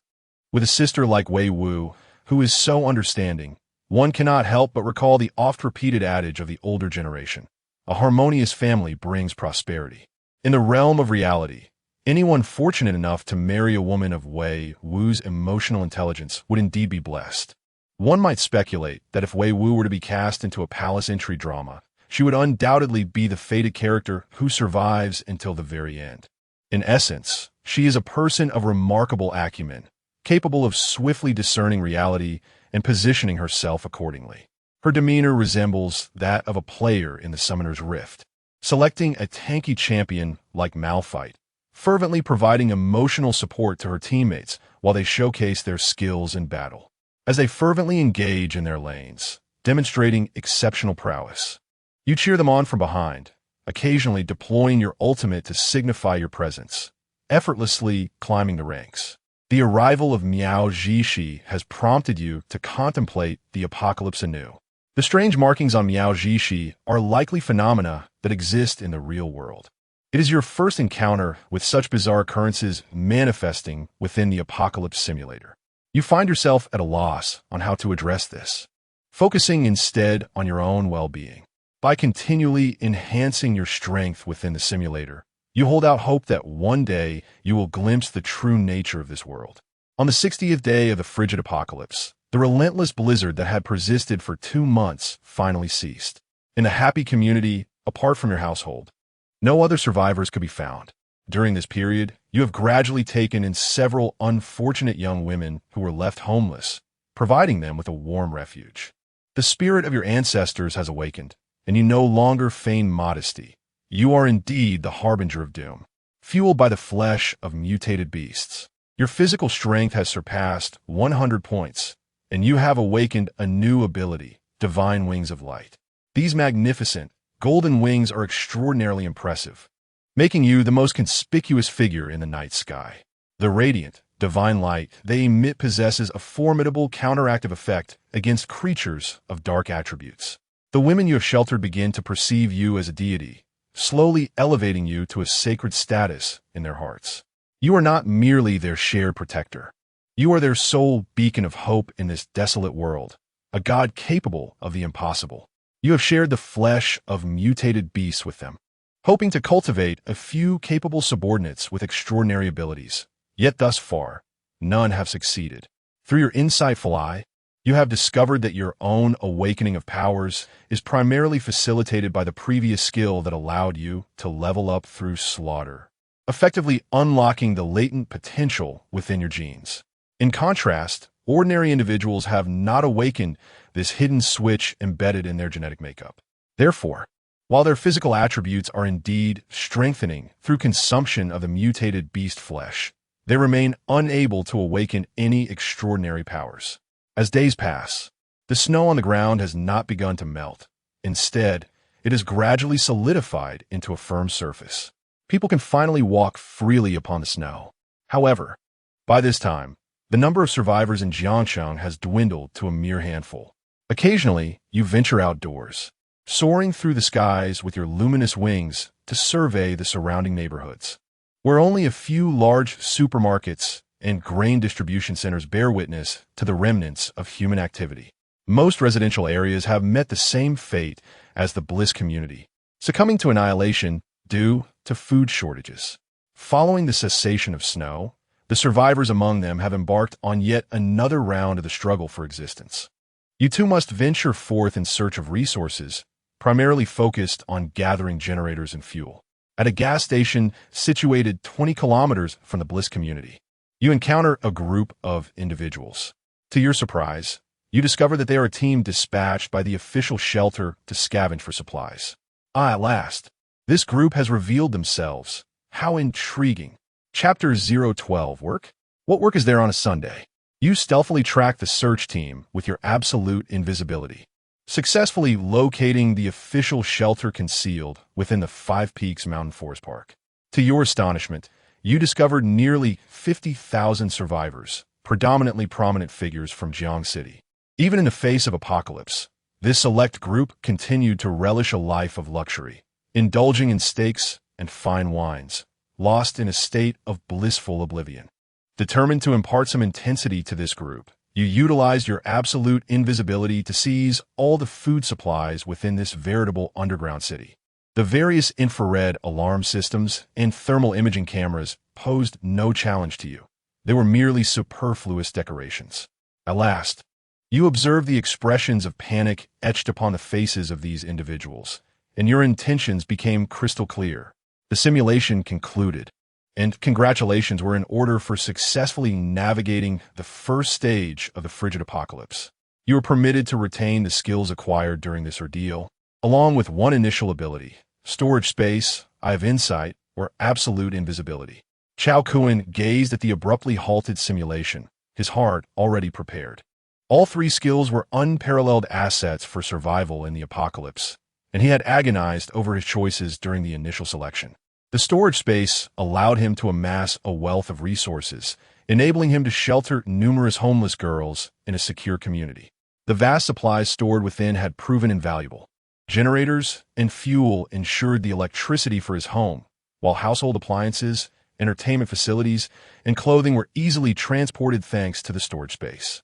The Eye of Insight functioned akin to a built-in high-level appraisal technique, its practicality rivaling that of the storage space. After all, the real world was rife with the uncanny, and the Eye of Insight would greatly assist Cao Kun. However, he found it equally difficult to relinquish the allure of absolute invisibility, a rule-based supernatural ability.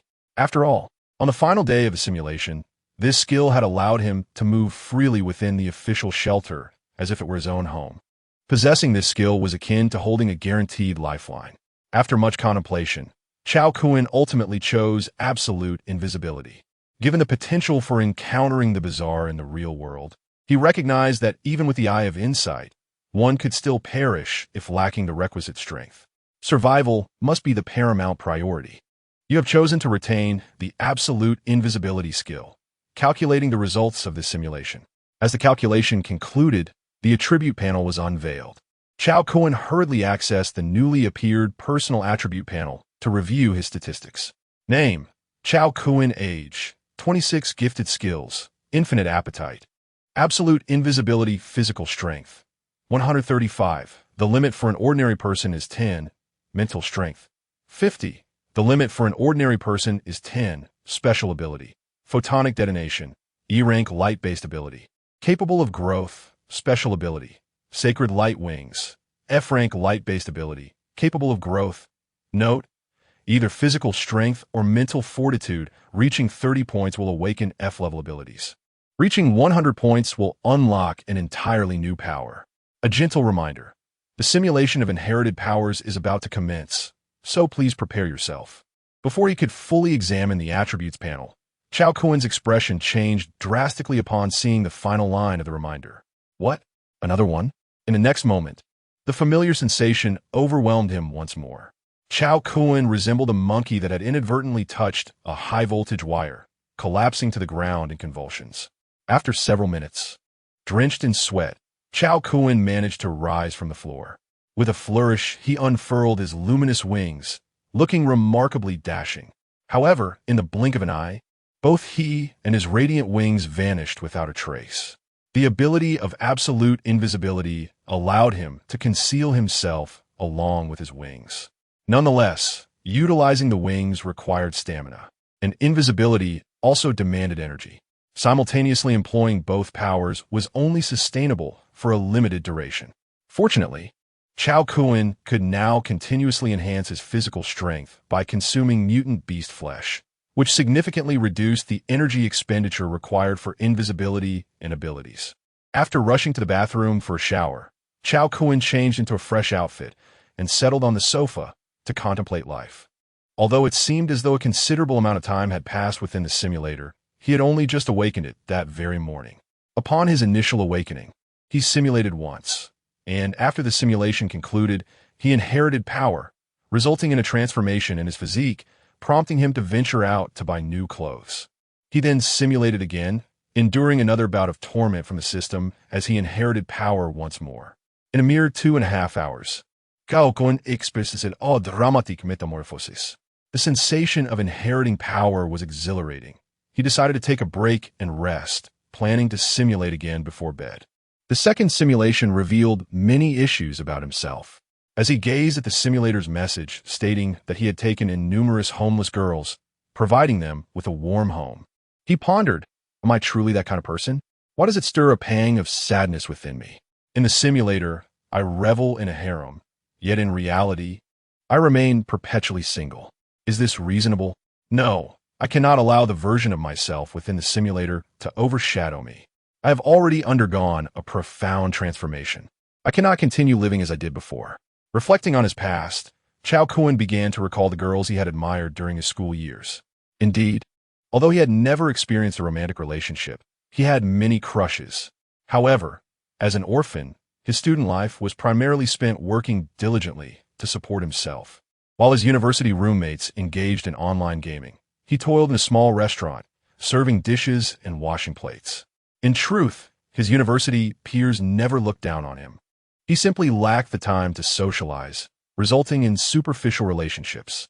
Barely scraping by with a 3-degree qualification, he soon realized that his university education had been futile, as even high school graduates were earning more than he was. Suddenly, Cao Kun reopened the system page and noticed something amiss with the rewards calculation. His mental strength had already reached 50 points. Hadn't the system stated that either physical strength or mental fortitude exceeding 30 points would awaken new skills, and surpassing 100 points would allow for further skill awakenings? The sacred light wings awaken upon the physical strength surpassing the threshold of 100 points. Yet where, I ponder, lies a reward for a mental strength exceeding 30 points? Is it indeed a one-way street?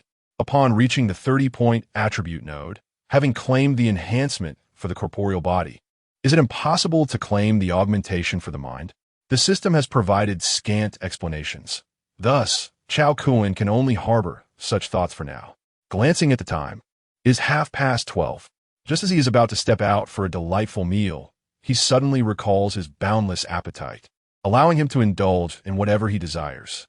Throughout his life, Cao Kun has seldom savored exquisite delicacies, so he decides to replicate the sumptuous dishes he once served away woo in the simulator. Premium beefsteak, Iberian ham, Spanish seafood fried rice, and that exquisite Romani connie. It is his first experience with such fine wine, and he eagerly takes a sip. However, it pales in comparison to the delightful snow-top coffee from Mishuai City. Fortunately, the flavors of the other gourmet delights meet his expectations and do not disappoint him. After sampling these unfamiliar treats, Cao Kun summons his true sustenance: mutated baked escargot, mutated porcupine meat over rice, and mutated honey-glazed roasted chicken. Such dishes, known to enhance physical prowess, are destined to be his main course. As he relishes his meal, the sudden ring of his phone interrupts him. Upon answering, he furrows his brow at the resounding roar on the other end. Did you see the notification in the group this morning? Why haven't you come to work yet? Work? It is Sunday. What work could possibly be required? Opening the green bubble, he discovers that there indeed is an overtime notification in the company group. However, it seems that at that time, he was engaged in inheriting the powers from his first simulation, writhing in pain on the floor, oblivious to such announcements. And now, having gained extraordinary abilities, why would he need to endure the grind of a mundane job? Chapter 013.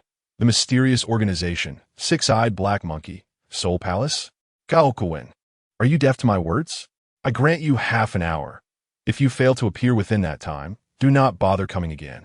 I refuse to hear any excuses. Should this deal fall through today, the consequences will rest squarely on your shoulders. Hello?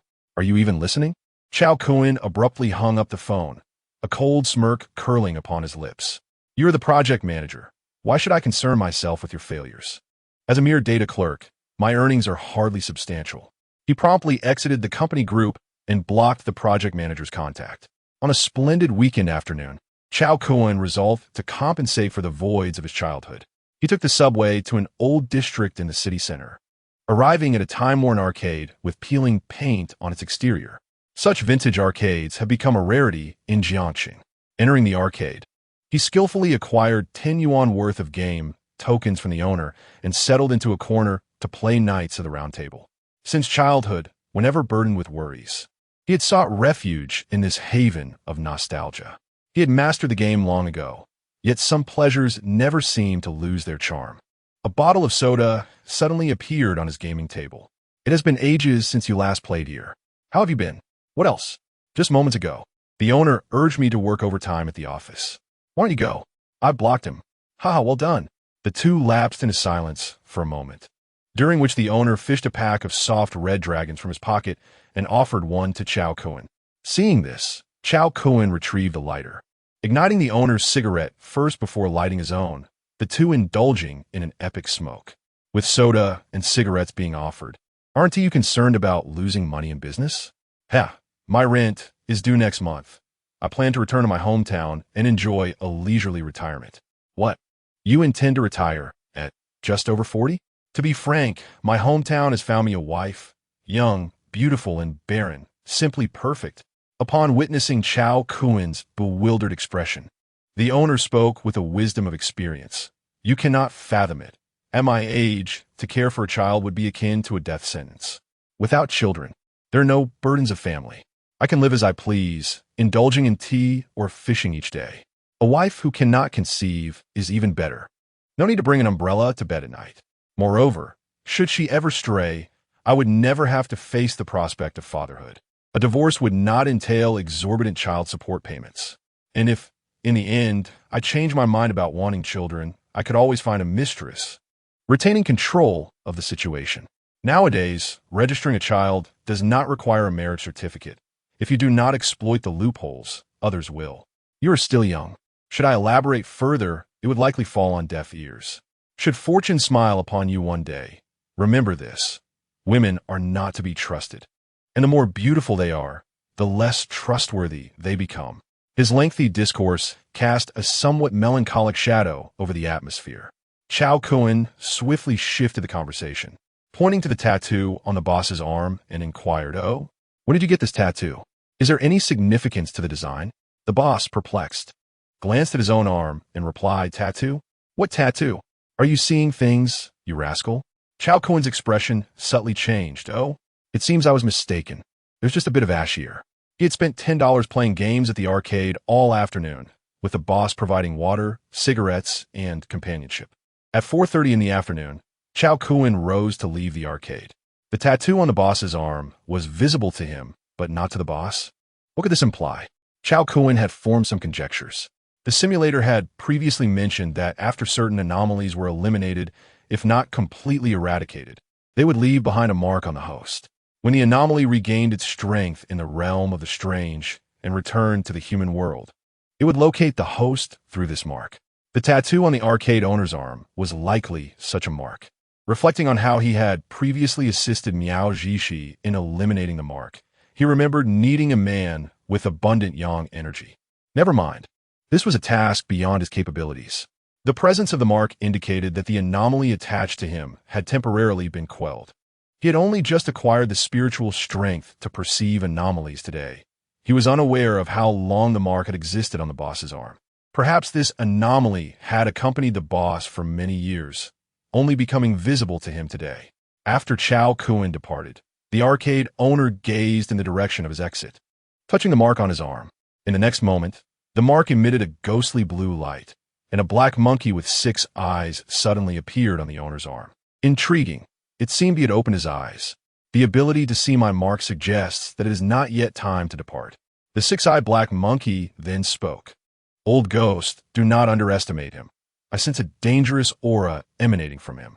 The arcade owner stroked the black monkey's head, his expression grave. "Really?" The monkey nodded. is the type of aura I despise the most. I see. The arcade owner pondered for a moment before retrieving his phone and dialing a number. Hello, it's me. I have something to report to the organization. Yes, it feels like a natural awakening. Who is responsible in Jiangchen? Ling Dai. All right. I will send her the information and let her handle it. This kid may potentially belong to the divine category, telling Dai to be cautious and avoid any mishaps. After hanging up the phone, the arcade owner lit another cigarette for himself. This lad had been a sporadic visitor to his arcade since middle school, a loyal customer for over a decade. He had previously appeared to be an ordinary working-class individual, often running off to work overtime upon receiving a call from his boss mid-game. Today, his claim of having blocked his boss indicates he has recognized his own transformation. It would be best to let Ling Dai assess the situation, although our Soul Hall rarely accepts newcomers from the divine category. If he were to be intercepted by officials or other organizations, it would be a loss for the Soul Hall. Old Ghost, do take care of yourself. My injuries have yet to heal, and I must remain here to recuperate. Summon me only when absolutely necessary. Understood? Now be off. The six-eyed black monkey transformed into a wisp of black mist, dissipating into the air. The arcade owner surveyed the empty hall and decided to close up early for the day. Little did he know, a concealed old six stood nearby, eavesdropping on their conversation. Come, shout with me. Absolute invisibility is magnificent. With a cracking voice, Cao Kun, feeling a sense of unease as he walked halfway, activated his invisibility and returned to the arcade, witnessing the owner's subsequent actions. It seemed that this peculiar seal served more than merely guiding aberrations back through the strange realm. Could it also summon them? Why did the seal belonging to Miao Zhishi lack such capabilities? If it did possess this power, the Eye of Insight would undoubtedly have revealed it to him. Lost in thought, Cao Kun pondered deeply. Chapter 014. Surviving in the dormitory? The password lock? How delightful. Upon returning home via the subway, Cao Kun promptly initiated his third simulation. A mysterious organization was poised to send an individual codenamed Ling Dai to make contact with him. To avert any potential mishaps during this encounter, Cao Kun resolved to fortify his position with additional strategies.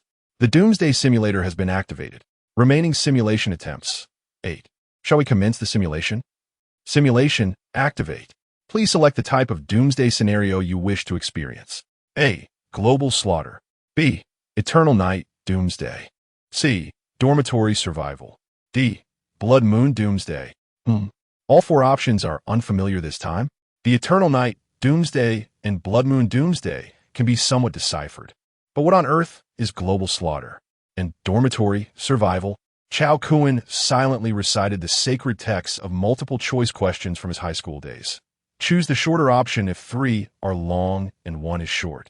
If 3 are short and 1 is long, select the long one. For 2 long and 2 short, opt for B. If utterly confused, choose C. Opting for C would be a safe bet. You have chosen dormitory survival, constructing the Doomsday model. If the apocalypse were to strike, which 3 abilities would you select to navigate the challenges? Insightful Eye, Instant Teleportation, Iron Body, Mental Perception, Shadow Escape, Devouring Evolution. At first glance, Cao Kun was immediately captivated by the last ability, Devouring Evolution. This skill seemed to be a perfect match for his insatiable appetite. While Slaughter Evolution necessitated vanquishing monsters, Devouring Evolution merely required consuming food. Of course, this was just a superficial understanding. The true nature of Devouring Evolution would only be revealed upon entering the simulator. The Insightful Eye was a must-have. Had he possessed it during his time at the arcade, many questions would have been answered effortlessly. Should he opt for Iron Body? His physical strength was already several times that of an average person. A bullet could likely be immobilized by his muscles. Iron Body would only prove its worth during boss encounters, allowing for reckless abandon and defense. Instant teleportation seemed somewhat redundant. Its priority was low. Besides, dormitory survival implied a confined setting, limiting teleportation's range. Mental perception? It sounded rather sophisticated. Should he select it? Then there was Shadow Escape, a skill reminiscent of various films and animations, involving techniques related to shadows. Yet, If he was still hesitant about instant teleportation, shadow escape might not be superior. After a brief contemplation, Cao Kun finalized his skill set for this simulation. You have selected Insightful Eye, Devouring Evolution, and Mental Perception. Simulation commencing. On the first day of dormitory survival, you and a group of unfortunate souls, chosen by a mysterious force, find yourselves in a dormitory building. You are informed of several mandatory rules to adhere to within the dormitory. First, you're prohibited from entering another's room until your own is compromised. Second, you may not leave the dormitory for any reason. Violators will face obliteration. Third, please remain indoors after dark. Dangers lurk outside. In the dormitory, there exist several vacant rooms, and exploring these unoccupied spaces may yield rare rewards. The first 5 floors of the dormitory are designated as open areas. However, access to the 6th floor and beyond necessitates the accumulation of corresponding points. Reaching the top floor is tantamount to completing the challenge. Upon achieving this, one may choose to either depart or remain to continue the game.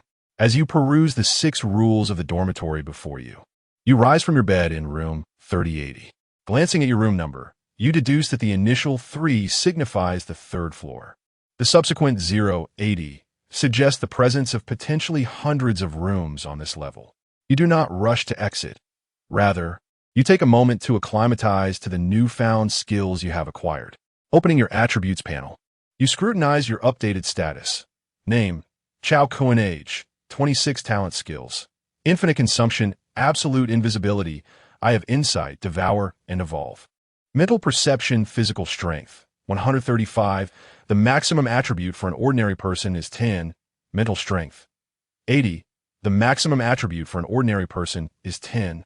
With mental perception granting an initial 30 points. Special abilities, photonic detonation, E-grade light-based ability, capable of growth. Special abilities, sacred light wings, F-grade light-based ability, capable of growth. You activate your mental perception, enveloped by a peculiar sensation as your mental energy radiates outward, transcending the confines of your room and extending into the corridor beyond. You discern that your maximum perceptive range reaches 80 meters, presumably correlated with your mental strength. However, you soon realize that while your mental perception navigates the corridor with ease, it cannot penetrate the interiors of other rooms. A mysterious force obstructs your perception beyond the threshold, which evokes a tinge of disappointment. Nevertheless, the ability to observe the corridor satisfies your expectations. As you prepare to step outside, a notification prompts you to set a password for your dormitory door before you may exit. A wave of joy washes over you at the thought of a password lock. How splendid! After configuring your password, you push the door open and step into the expansive corridor of the 3rd floor. Before you stretches an interminable hallway, devoid of visible ends, staircases, or elevators. Your neighboring room numbers are 3079 and 3081, indicating a sequential arrangement of room numbers. At this moment, several individuals who have also set their passwords emerge into the corridor, although many others remain sequestered within their rooms. Recalling the dormitory rules, you remember that not every room is inhabited by players. A portion of these vacant rooms is designated for adventurers. Soon, you ascertain a pattern regarding the doors, those equipped with password locks house players. Without a password lock, the door can be opened simply by turning the handle, revealing an unoccupied room. You stand before a door, activating your Eye of Insight. The eye reveals that a zombie lurks within the room, and vanquishing it will earn you 10 points. Without hesitation, you push the door open upon your entrance. Others are barred from entering the room. Inside, a countdown timer ticks down from 10 minutes, and you are warned that failure to eliminate the zombie within this time will result in failure of the challenge. Those who fail will have 20 points deducted, and players with negative points at the end of the week will face obliteration. With a well-aimed flare, you obliterate the zombie's head, effortlessly claiming your 10 points. After exiting the room, a throng of players gathers around you, inquiring about what you encountered inside. You reveal your points tally, claiming fortune smiled upon you as you discovered a treasure chest, thus earning 10 points. The others express their congratulations, though their hearts brim with envy and resentment. Soon enough, the other players discern the distinction between unoccupied rooms and player-occupied ones. Inspired by your exemplary feat, they embark on their own grand adventures. Chapter 15. I have arrived at the 8th floor. Apologies for the disturbance. You did not squander time awaiting the results from others. Instead, you commenced your quest for points immediately. Upon approaching a door, your keen insight revealed a formidable orc warrior within, valued at 50 points. You swung open the door and beheld a robust orc, which stirred memories of the female orc, Maya, from your first simulation. Opting against employing your supernatural abilities, you engaged in hand-to-hand combat. This time, your superior strength was evident as you subdued the orc, delivering vigorous blows without resorting to lethal force. Recalling Maya's earlier pledge of loyalty, you contemplated whether this warrior might also yield his allegiance. Regrettably, this orc proved to be a true warrior, brave enough to confront the grim realities of life and death. You ultimately snapped his neck, bestowing upon him the honor of a warrior. With 50 points secured, you exited the chamber with satisfaction. Suddenly, someone called out to you, inquiring whether you wished to form a team. It was then you noticed a team panel beside the points board, allowing players to assemble freely into groups. A team could consist of up to 5 individuals, including a captain and 4 members. The captain was responsible for adding or removing participants, and teams could utilize the panel for internal communication. However, you prefer to venture alone, determined to conquer each challenge solo. Proceeding to the next door, luck smiled upon you as you discovered a treasure chest within. Exercising caution, you first utilized your insight to survey the chest. The chest was a password-protected one.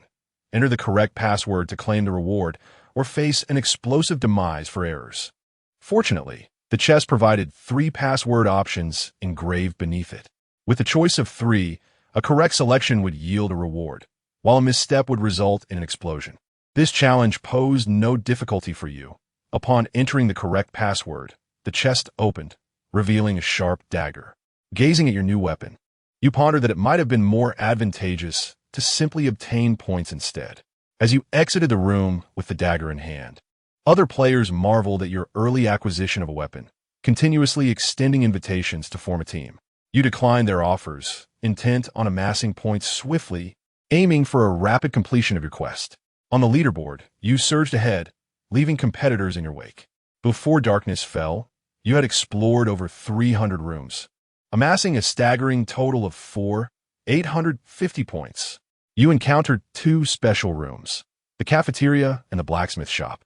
The cafeteria allowed you to exchange points for tangible items, while the blacksmith shop facilitated the recycling of equipment and the sale of weapons. A significant portion of your points had been accrued through weapon sales at the blacksmith shop. Returning to your room, you summoned a feast of mutated beast meat and began to indulge. As you devoured your meal, the process of evolution commenced, and you felt your appetite swell tenfold. After your extravagant meal, you gazed at your distended belly, realizing that even the dormitory toilet would be at risk of being blocked. As night descends, you find yourself lying in bed, sensing your stomach gradually deflating, devoid of any urge to visit the restroom. Is it merely an endless cycle of consumption without expulsion? Am I to become a glutton? At that moment, your instincts detect a horde of zombies in the corridor, among them several mutated specimens. The nocturnal hour seems to invigorate their movements, rendering them more agile and ferocious. You cast your gaze once more upon the 3rd rule of the dormitory. Please remain in your dormitory after dark, as the outside is perilous. While the rule warns of external dangers, it does not explicitly prohibit venturing out after nightfall. With a cautious crack of the door, you peer through with your inside eye. To your astonishment, the points awarded for the mutated zombies far surpass those of their ordinary counterparts, with the lowest yielding a staggering 30 points. What then is there to wait for? You burst forth from your room, wielding a hefty cleaver, and commence your relentless hunt. You cleave your way from room 3080 to 3001, then back again. Fatigued from your endeavors, you activate your invisibility and take a seat on the ground to recuperate. In this state of absolute stealth, you enter a void-like existence, impervious to even the most careless of zombies that might tread upon you. Your fellow players, sharing the struggle for survival within the dormitory, peer through their peepholes, bewildered by your frenzied antics, as if you were not partaking in the same game. Just as you are in the throes of your slaughter, A voice erupts from behind you. What noise is this at such an hour? Return to your dormitory and sleep. You activate your insight eye to glance back, discovering the individual adorned with a dorm supervisor's badge. The details materialize within your insight eye, dorm supervisor, a special NPC responsible for maintaining order in the dormitory. You may disregard their commands, but each act of defiance will result in the deduction of half your points. A wave of unease washes over you, akin to sitting on pins and needles. Without hesitation, you retreat to your dormitory, fearful that a moment's delay could cost you dearly in points. Frustration wells within you, tempting you to unleash an assault on the supervisor. However, the inside eye cautions that attacking the supervisor will invoke punitive measures, advising against such a course of action. With a chuckle, you concede to the disturbance your late-night monster hunt has caused the residents, promising yourself to refrain from such antics in the future. On the second day of dormitory survival, buoyed by an impressive score nearing 7,000, you ascend to the 6th floor. At the entrance, a window offers the opportunity to transfer housing using your points. Inquiring whether each floor above follows the same protocol, you receive an affirmative response and proceed upwards. The 6th floor requires 1,000 points for registration. The 7th demands 2,000. The 8th 4,000, and the 9th 8,000, each step ascending in value. Upon reaching the 8th floor, you refrain from checking in, opting instead to slay monsters and open chests, biding your time until your score reaches 8,000, at which point you shall secure your residence on the 9th floor. You arrive at the threshold of a room and activate your inside eye. You discover a creature known as the enigmatic bride within the room. The eye of insight indicates that her power surpasses yours. Instantly intrigued, you recognize that strength alone does not dictate the outcome of a battle. You activate the eye of insight to discern the enigmatic bride's weaknesses. Enigmatic bride, level 7 phantom, with a physical strength of 599 and a mental strength of 799. She possesses the ability to activate the enigmatic domain and is proficient in over 30 arcane spells. To you, she bears no weaknesses. My apologies for intruding. Your inflated ego, bolstered by recent exploits, has been met with a strong correction. Absent the fortitude of steel, you come to the realization that engaging in a challenge beyond your level is, indeed, an unwise choice. This is not cowardice. It is a reflection of my true self. You then cast your gaze towards the adjacent room housing the Orc Sword Saint. Orc Sword Saint, a master-level expert from the Orc tribe, possessing a physical strength of 800 and a mental strength of 200. His sword energy can cleave mountains and split seas. A challenge is not recommended. Refusing to be disheartened, you turn your attention to the room beside the Sword Saint. In the next moment, a smile graces your lips. Chapter 016. Are you unable to play? You have witnessed the regulations of the 8th floor dormitory.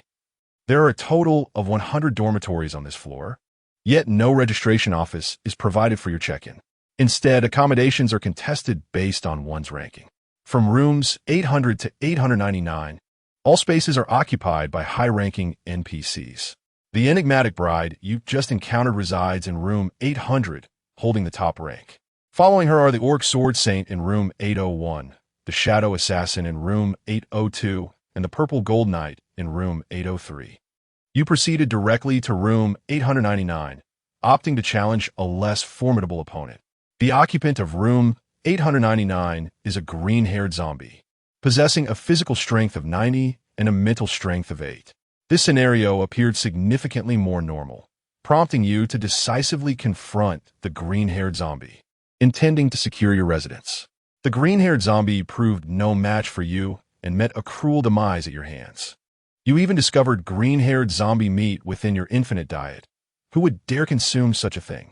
With your lodging secured, you meandered around the 8th floor and soon stumbled upon a stairwell. Inscribed on the wall near the stairwell was, "Leading to the rooftop." You were surprised to learn that the 8th floor is indeed the topmost level of the dormitory. Subsequently, your insightful eye revealed that student dormitories exceeding 8 floors are required to install elevators, which explains why most schools' dormitories do not surpass this height. Thus, This peculiar world of dormitory survival adheres to our fundamental national circumstances. Moreover, this building is a student dormitory, yet it seems that most other players you observed were not students. Oh well, there are no couples in Couple S long slices, nor are there tiger stripes in tiger skin green peppers. To ascend to the next level, a total of 16,000 points is required, which for you is merely a matter of accumulating more points. However, you understand that the most vital aspect of your time in the simulator is not the speed of completion, but rather acquiring elements that can be inherited to your main body. This could include attributes and skills gained within the simulator or certain equipment and items. Thus, you refrain from hastily gathering points, opting instead to explore the entire building from the 1st to the 8th floor, leading to delightful discoveries. Each floor houses a corresponding blacksmith shop, where survival items and weaponry can be exchanged for points. The strength of the equipment in these blacksmith shops is aligned with the respective floor, yet there are no restrictions on the source of points. This means you can accumulate points on the lower floors and then exchange them for more powerful items on the higher floors. Among all players in the Dormitory Survival Challenge, you alone possess this strategy, as you can see the NPCs within their rooms and assess whether you can defeat them, while others must rely on luck and gamble their lives. On the 7th day of dormitory survival, the monsters on the 8th floor suddenly rioted. You suspect that your aggressive point gathering might have disturbed the unseen overseer of the dormitory. Though the rules of dormitory survival were announced at the outset, it seems those were merely the superficial regulations. The most troubling aspect is that this eye of insight remains oblivious to the hidden rules governing its perception. However, the upheaval caused by the monsters poses little threat to you. Once you activate your absolute invisibility, no one can touch you. Just then, you receive a notification from the Dorm Survival Player panel. You have achieved the status of the strongest newcomer, and the current Dorm Survival session is about to be forcibly concluded. Anger wells within you. Do the masterminds behind this Dorm Survival truly lack the fortitude to endure? Is it such a monumental issue that you have acquired 2 pieces of top-tier equipment? Unfazed, you steadfastly maintain your absolute invisibility, as long as you remain concealed. Even the architects of the dorm survival rules cannot discern your precise location. Thus, as long as you do not reveal yourself, they cannot forcibly teleport you outside. However, while invisible, you're unable to launch any attacks, as doing so would automatically annul your invisibility. Continuing to hunt monsters proves futile, and you decide to cease wasting time by voluntarily deactivating your invisibility. The simulation concludes, and congratulations are in order for completing the first phase of dorm survival. You may retain the insights gained during the apocalypse and keep one initial skill: Eye of Insight, Mental Perception, or Devour Evolution. Please make your choice. I choose Eye of Insight. Without hesitation, Cao Kun selects this option. The real world appears even more perilous than the simulated apocalypse. He requires a keen eye for detecting danger. You have chosen to retain the Eye of Insight skill. The results of this simulation are being calculated. Upon conclusion of the calculations, the attribute panel opens. Please review it promptly. Cao Kun hurries to examine the newly appeared personal attribute panel on the system interface. Name: Cao Kun. Age: 26. Talent: Skills: Unlimited Consumption, Absolute Invisibility, Eye of Insight. Physical Strength: 150. The maximum for an ordinary person is 10. Mental Strength: 62. The maximum for an ordinary person is 10. Special Abilities: Photonic Detonation, E-Rank Light Ability. Subject to Growth. Special Ability: Sacred Light Wings, F-Rank Light Ability, subject to growth. Special Equipment: Prayer Necklace, Phase Ring. Reminder: you are about to inherit simulated powers. Please prepare accordingly. The enhancement of basic attributes during this simulation is modest, and the level of discomfort is considerably milder than Cao Kun had anticipated. After inheriting the powers, Cao Kun gazes at his attribute panel. The 30 points of mental strength that accompanied his mental perception skill in the simulator have vanished. However, through Devour Evolution, he has significantly increased his attributes over the course of 7 days. This Devour Evolution skill suits him well. Yet the priority remains with the Eye of Insight. In addition to the attribute growth, this simulation has yielded 2 special pieces of equipment. Prayer Necklace. When your mental strength is affected, it can forcibly clear one instance of negative mental status. Phase Ring comes with phase teleportation capability. Using phase teleportation requires mental strength, with a maximum teleportation distance of 10 meters. Both pieces of equipment were already equipped, requiring no effort from Cao Kun to retrieve them from the system space. The beauty of it lay in the fact that these items could be drawn from the equipment bar in the space and even lent to others, offering an unparalleled degree of freedom. Cao Kun's heart brimmed with joy, for this meant that in a single simulation, he not only acquired a skill of his choosing at the outset, but also benefited from the inherent skills of 2 additional pieces of equipment. A single simulation, yielding dozens of attribute points along with 3 skills, felt like an immense windfall for Cao Kun. After regaining his composure, he began experimenting with the phase ring's built-in phase teleportation ability at home. It resembled a truncated version of instantaneous movement, and with Cao Kun's mental fortitude, teleporting 3 times left him feeling somewhat dizzy. After 4 instances, it felt akin to an all-nighter at an internet CF, followed by an additional morning session, without rest. He feared he might collapse on the spot. He dared not attempt a 5th teleport, apprehensive of encountering his great-grandmother. He offered a silent prayer that the necklace would fortify his mental defenses. At this moment, only 7 hours had elapsed since he awakened the Doomsday Simulator. It was summer, and the outside world had yet to darken. Yet Cao Kun felt as though he had lived through countless years. Chapter 17. Actions from all sides.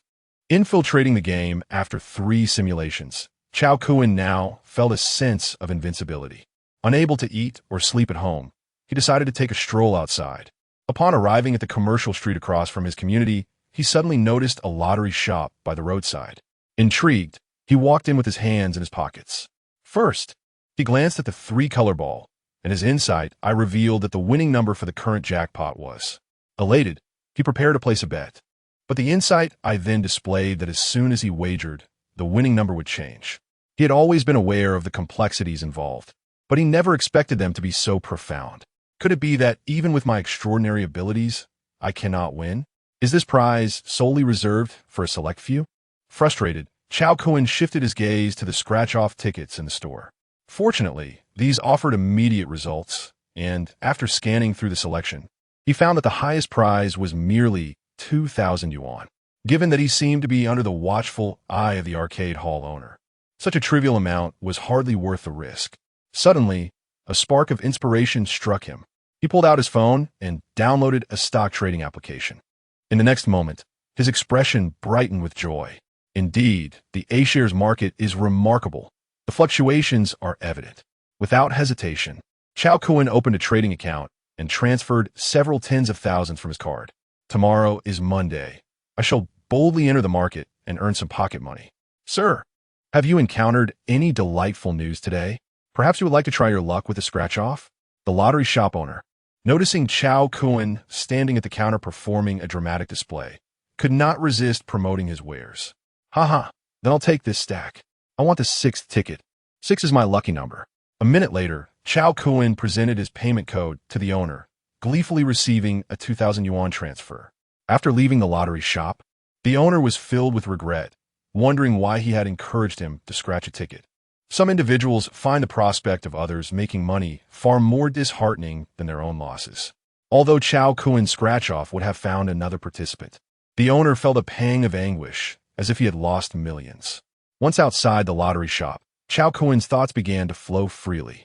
Memories of the urban fantasy novels he had read, where characters possessed extraordinary insights, gradually resurfaced. The insight was not merely a tool for survival in apocalyptic scenarios. It was even more potent in times of peace. Tomorrow, he would visit the antique market and gamble on stones, confident that the dragon would not falter. He would also seek out wealthy individuals in dire straits, instantly discerning whether they could be saved and how. The more he pondered, the more exhilarated he became, eventually making his way to the Walmart supermarket. In his second extreme cold apocalypse simulation, he had completely emptied the store's warehouse. It was also here that he first encountered Lei Ying. Regrettably, the memories from the simulator could not be retrieved. After the simulation, Cao Kun could not even recall her appearance. Perhaps it was for the best. Had he retained those memories, some of the women he had met would now be married. However, upon reflection, for women with husbands, the notion of someone with the surname Cao as he approached the entrance of the supermarket, Cao Kun contemplated for a moment, realizing he had no pressing needs for purchases. Consequently, he turned away, experiencing an unmistakable sensation akin to hovering just outside the threshold without stepping in. At that moment, less than 30 meters away, two individuals were whispering while observing Cao Kun's retreating figure. One of them, a towering figure exceeding 6 feet in height, bore a pallid complexion and emaciated physique, reminiscent of a character in a fantasy novel who had been captured by a female demon to serve as a furnace, his spirit all but extinguished. The other, diminutive at under 4.5 feet, resembled a delicate middle school girl, cradling a plush teddy bear, a picture of sheer cuteness. Together, they presented an appearance akin to that of a father and daughter. However, their dialogue suggested that the little girl was the true decision-maker in their interaction. Zistadi, is it truly necessary for us to keep such a distance? I can tell at a glance that this fellow has only recently awakened. Shouldn't you take charge? Perhaps I should approach and test the waters to see if the rumors of his prowess hold any truth. A holy type, after all. It has been years since our soul hall has recruited someone of that caliber, such a rare talent. If you merely call out Oni-chan to him, he would undoubtedly be flustered. Be quiet. Have I upset you, Sister Dai? You've never been so fierce with me before. You've changed. You would raise your voice at me for the sake of a stranger? The raven-haired girl manifested an irritated expression, taking a couple of deep breaths. The tall, slender individual immediately fell silent. Having joined the Soul Hall for several years, Ling Dai had served as his guide. He was acutely aware of the trial she had faced over the years, hence his attempts at light-hearted banter to lift her spirits. Yet often, what he deemed humorous did not elicit the same sentiment from her. Trailing from the entrance of the supermarket to a narrow path near Linjiang Avenue, the tall individual could no longer contain himself. Sister Dai, why don't we just go over and speak directly? What's the point of lingering in the shadows? Shoo! Quiet now. It's about to begin. What is about to begin? As he uttered the question, he observed Cao Kun being confronted by the two individuals ahead. Who are you? Cao Kun inquired, eyeing the man and woman before him, feigning ignorance. The eye of insight proved exceedingly useful, particularly for someone of my limited intellect. I recommend everyone possess one. Before him stood two individuals. The man sported a square face, exuding a composed demeanor, his gaze resolute. The kind of figure one would expect to see as a detective captain in a domestic crime drama. The woman was youthful and striking, her physique alluring, with her hair tied back in a simple ponytail, radiating confidence and brightness. The man with the square face spoke first. Mr. Cao, please do not be alarmed. We are not villains. Here are our credentials. He produced a badge and presented it to Cao Kun. Cao Kun took it, glancing down to see the name Su Lin, leader of the Special Operations Group of the Jiangcheng branch of the 749 Bureau. What a convincing forgery, he mused. It appears almost genuine. If not for the eye of insight, I might have been deceived by their military demeanor. Cao Kun returned the identification to Su Lin and cast a glance at the enchanting woman beside him. Indeed, she was well prepared, as the beauty also handed her an identification booklet, revealing herself to be Bao Yu, a member of the Special Operations Group of the 749 Bureau's Jiangcheng Division. Although Cao Kun had already discerned their identities through her insightful eye, she was still taken aback to see Miss Bao use her real name on the counterfeit document. The insightful eye indicated that Miss Bao's father bore the surname Bao and her mother the surname Yu, a naming convention that many had followed in the past. There was nothing amiss with the name. The issue lay with me. As those burdened with guilt perceive everything is tainted, Cao Kun reflected. After returning the identification, Cao Kun adopted a slightly more courteous tone and inquired, "How may I assist you?" Bao Yu, glancing warily around, replied, "You are being watched. We are here to escort you to a safe location." Chapter 018. The Mutual Aid Society. Cao Kun has lived in this world for over 20 years, and it is only today that he has glimpsed another facet of existence. His knowledge of the special organization wielding unique powers is scant, for the eye of insight requires an anchor to observe effectively. The two individuals before him, masquerading as members of the 749 Bureau, belong to an entity known as the Mutual Aid Society. To draw an analogy from the realm of cultivation novels, this Mutual Aid Society is akin to a collective of rogue cultivators banding together to resist the mainstream sects, forming an informal organization in the process. The name Mutual Aid Society itself implies that its members have been driven to desperation, compelled to unite for warmth in the face of persecution. Their ability to locate him so swiftly indicates that information about him has already leaked from the arcade owner. It is reminiscent of the barrage of unsolicited calls one receives following the acquisition of a bank card. Leaks within large organizations are hardly surprising. Their pretense as members of the 749 Bureau stems primarily from their concerns that the name of the Mutual Aid Society lacks the clout to attract someone as rare as Cao Kun. It is as if a small sect with only foundational cultivators encounters a prodigious talent with a heavenly root. Aware they cannot contend with a major sects led by nascent soul ancestors. Thus, they resort to deception, aiming to lure him back and devise a strategy to persuade him to join their ranks.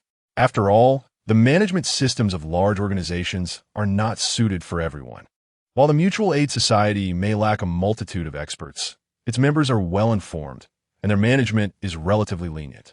Young individuals often yearn for freedom, and those who possess power frequently chafe at constraints. Perhaps Cao Kun is one such individual. At least this is how Su Lin and Bao Yu perceive him. As Cao Kun lingered in a daze, Bao Yu took the initiative. She made a phone call, and within 30 seconds, a motorcycle arrived. After mounting the bike, she turned to Cao Kun and said, "What are you waiting for? Get on." Cao Kun glanced at the rear seat of her motorcycle, asking, "I'm supposed to sit behind you? You're going to ride me?" Bao Yu, now donning her helmet, tossed another one to him.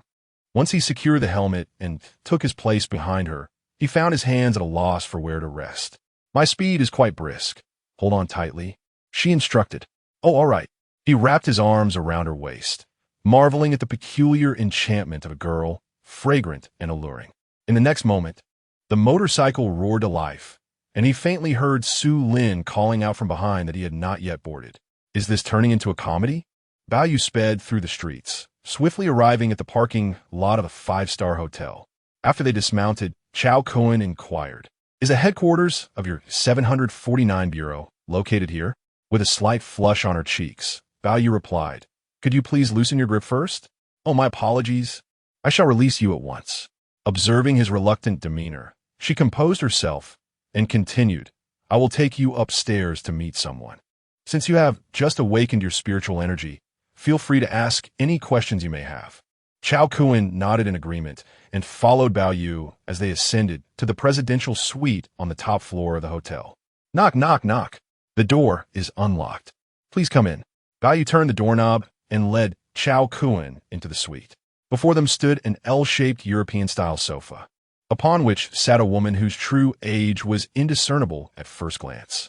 She had her hair elegantly pinned up with a dark wooden hairpin, revealing a neck as fair and graceful as that of swan. Adorned in a purple embroidered chi-pao, her figure was accentuated to perfection. The slit of her dress was modest, revealing only a delicate calf that resembled translucent jade. On her feet were a pair of ordinary purple embroidered shoes, harmoniously complementing her attire. Her eyes, clear yet imbued with a hint of worldly weariness, evoked a deep desire to embrace and cherish her. "I am Anya. Mr. Gao, please take a seat." "Xiao Yu, pour Mr. Chao a cup of tea," she instructed. "Certainly, President N," Bao Yu acknowledged, casting a glance at Cao Kun before discreetly retreating to the inner room. Cao Kun gazed at Anya, recognizing her as the most exquisite woman he had ever encountered. Every aspect of her form seemed a masterpiece sculpted by divine hands. His perceptive eye swiftly provided a detailed profile of Anya. Anya, one of the original founders of the Huagua Mutual Aid Association, is the only surviving founder. She is the contractor of the enigmatic bride, sharing her lifespan and straddling the realms of life and death. One might say she is alive, yet one could also assert she has long since departed. Her actual age is 237 years. Serendipitously, She entered into a contract of shared existence with the enigmatic bride, subsequently sealing away most of her powers through spiritual means. Thus, her aging process is exceedingly slow, allowing her to retain her youthful appearance.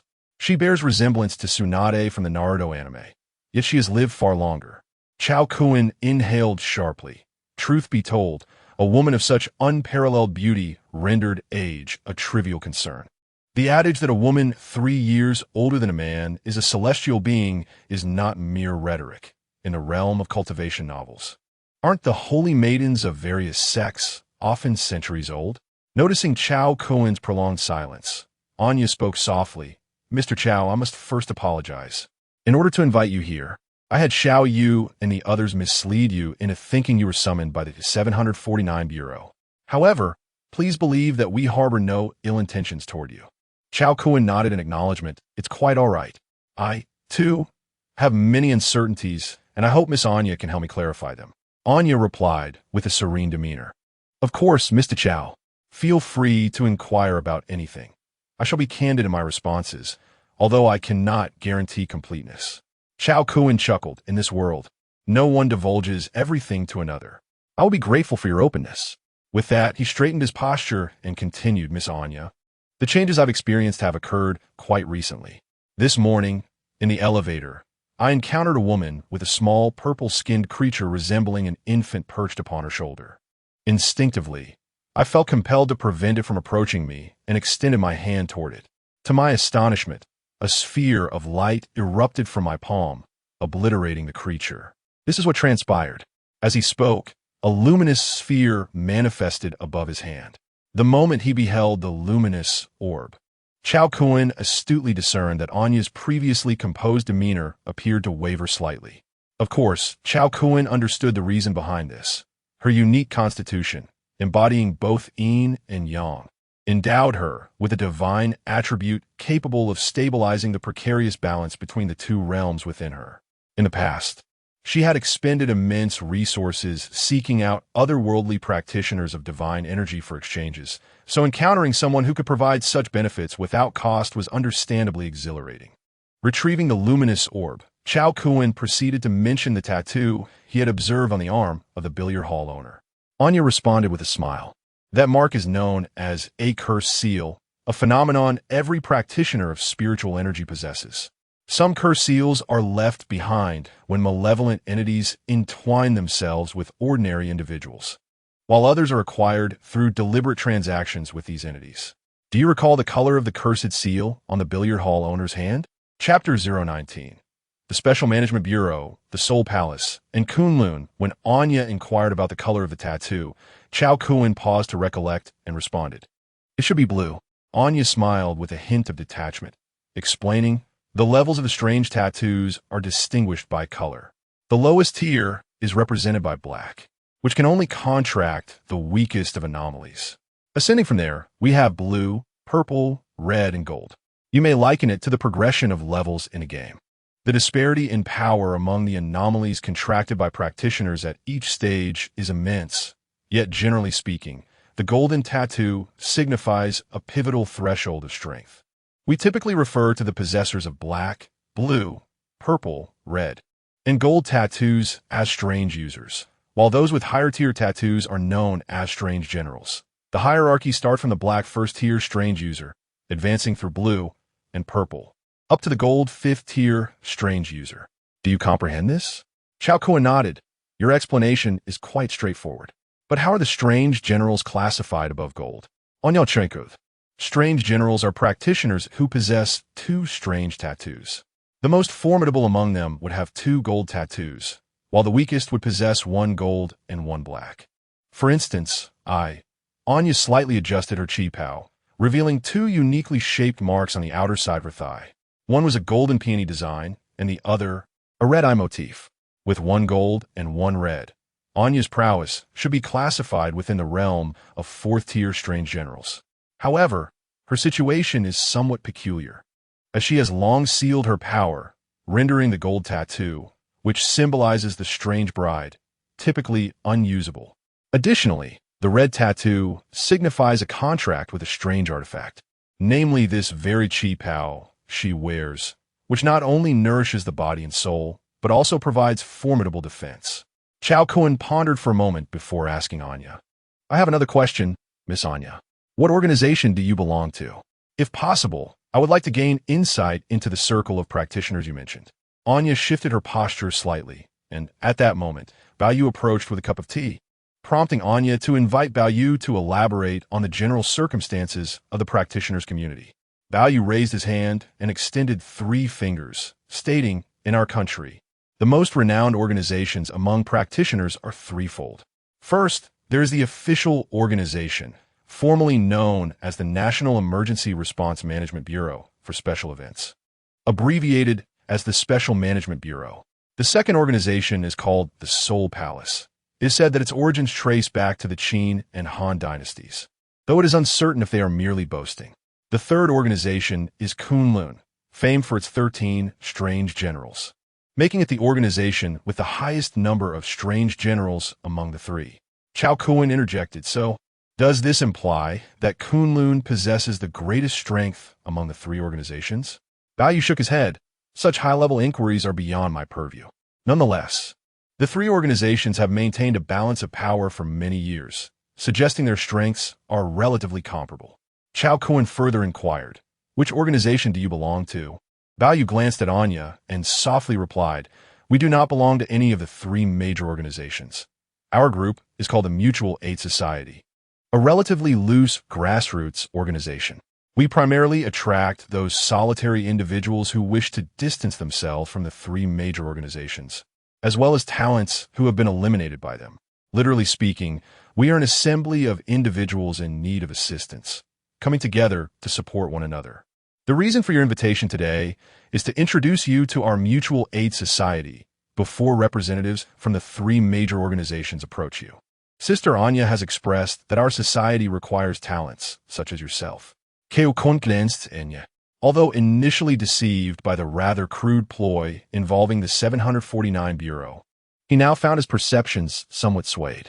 Furthermore, Anya had clarified the situation upon his arrival and apologized, leaving him with a relatively favorable impression of the Mutual Aid Society.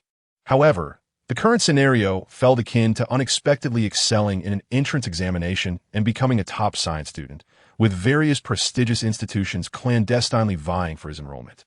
Having yet to meet the admissions personnel from esteemed universities, how could he readily acquiesce to the allure of an ordinary institution?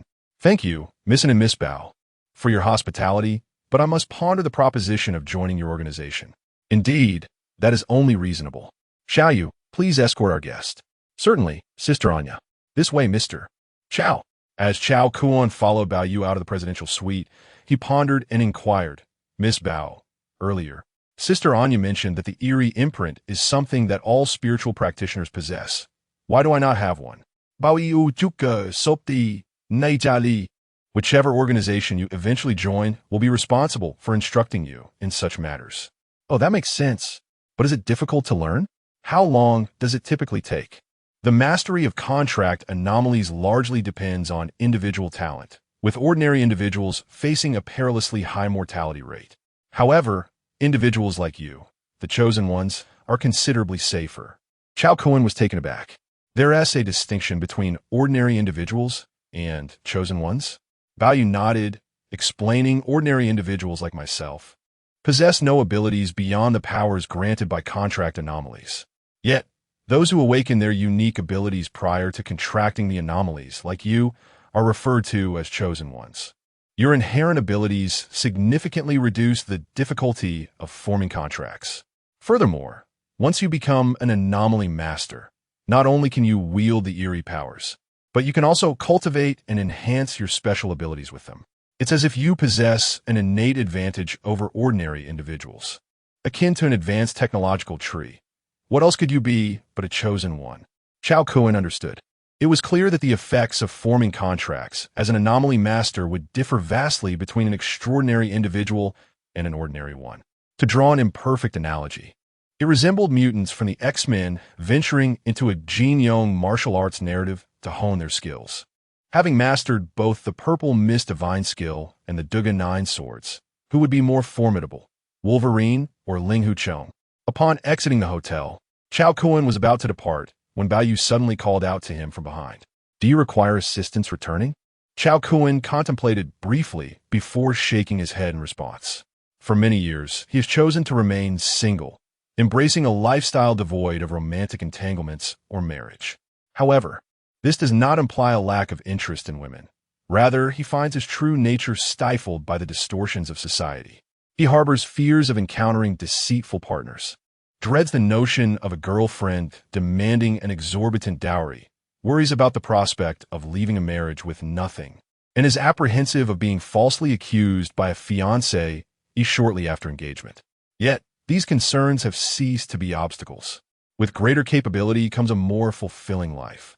Although mutual aid societies offer a degree of freedom, they lack the resources possessed by the three major organizations, often relegating themselves to scavenging what others have discarded, akin to a coalition of failures.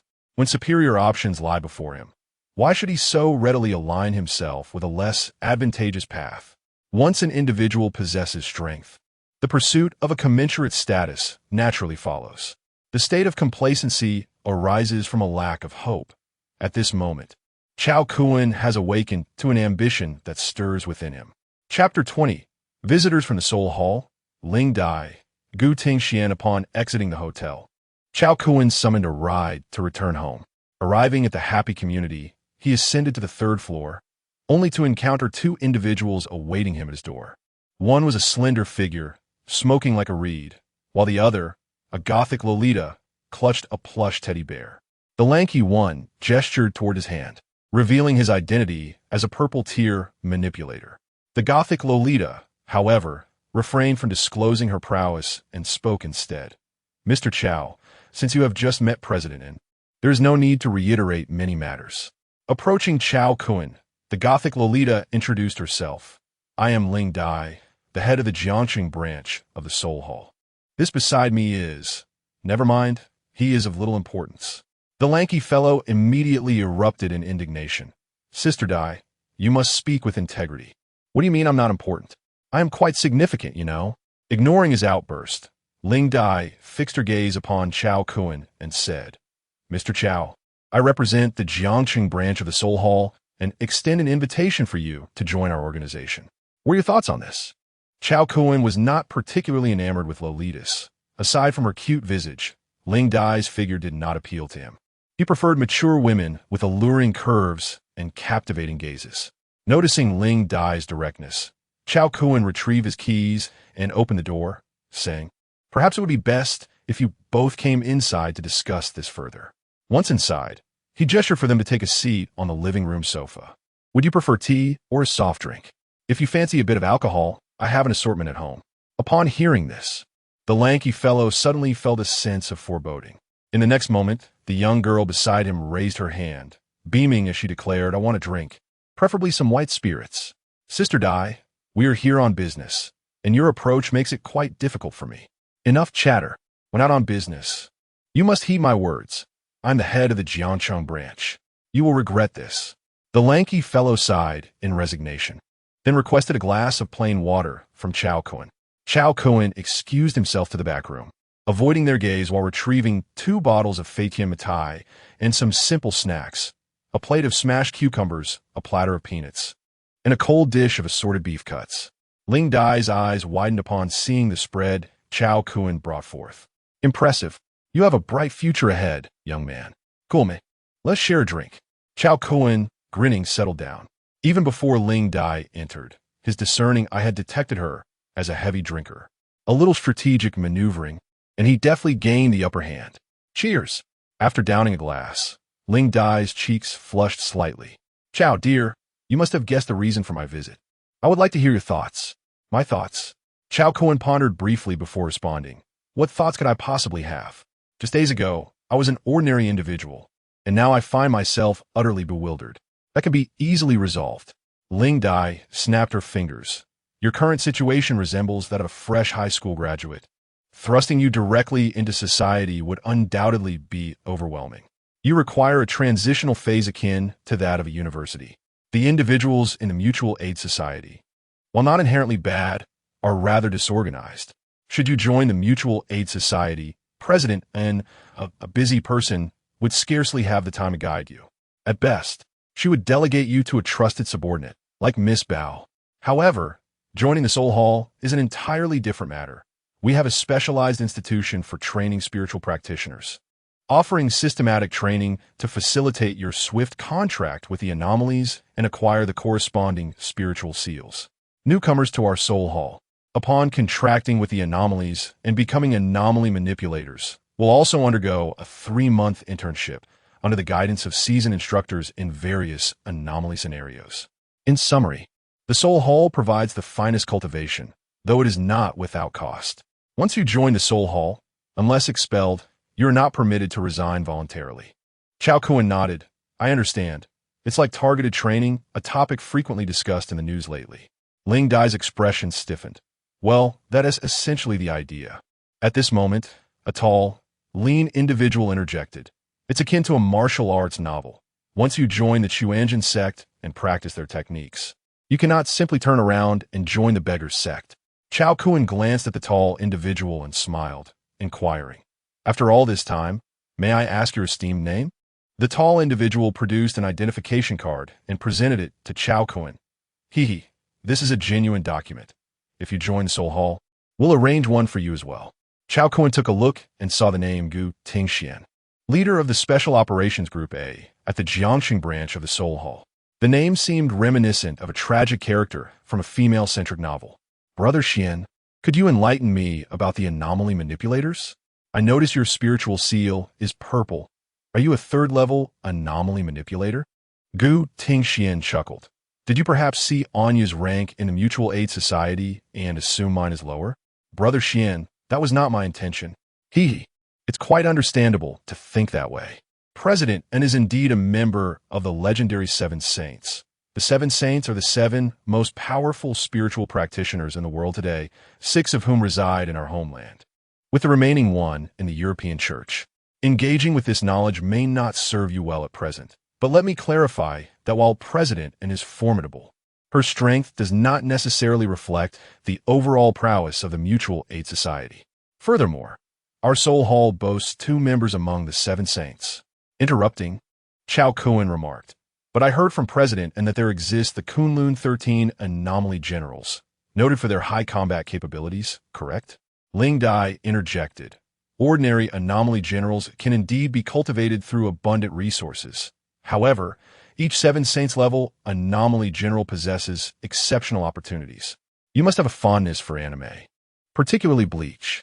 Take, for instance, the captains of the Godai 13. Aizen belongs to the elite tier of the 7 Holy, while the other captains are merely of the ordinary hollow tier. Cao Kun nodded in understanding. I see, but Butterfly Sister, I realize that inquiring about a lady's age is rather impolite, yet I find myself compelled to ask how old you are this year. I cannot possibly address someone younger than myself as sister. Can I? Ling Dai raised her eyebrows. Oh, you wish to know sister's age? Cao Kun turned towards Gu Tingxian, who was sweating profusely, and asked in confusion, Brother Xian, is this an inappropriate question? At that moment, Ling Dai picked up a bottle of liquor and, with a swift motion, blew half of it away. Little Kun, since you have sincerely asked, I shall generously reveal it to you. Behold, with that, Ling Dai's body began to grow at an astonishing rate. The once loose Gothic lowly dress transformed into a form-fitting garment, and her previously black hair turned to a brilliant white. The unremarkable black-haired lowly instantly morphed into a stunning figure of a white-haired beauty. Due to the elongation of her waist, Cao Kun noticed a 2-toned butterfly-shaped mark on her lower back. Black and gold, a first-tier hollow? Chapter 021. The path to success for young people in public service. Cao Kun hastily poured wine for Ling Dai, giving her a thumbs up in admiration, exclaiming, Sister Dai, you are truly remarkable. Ling Dai chuckled. Do you think everyone is entitled to witness my transformation? It's merely because I'm in a good mood today. Before Cao Kun could fully relish the moment, Ling Dai's recently inflated form abruptly reverted back. She glanced at him and teased. What's the matter? Not enough.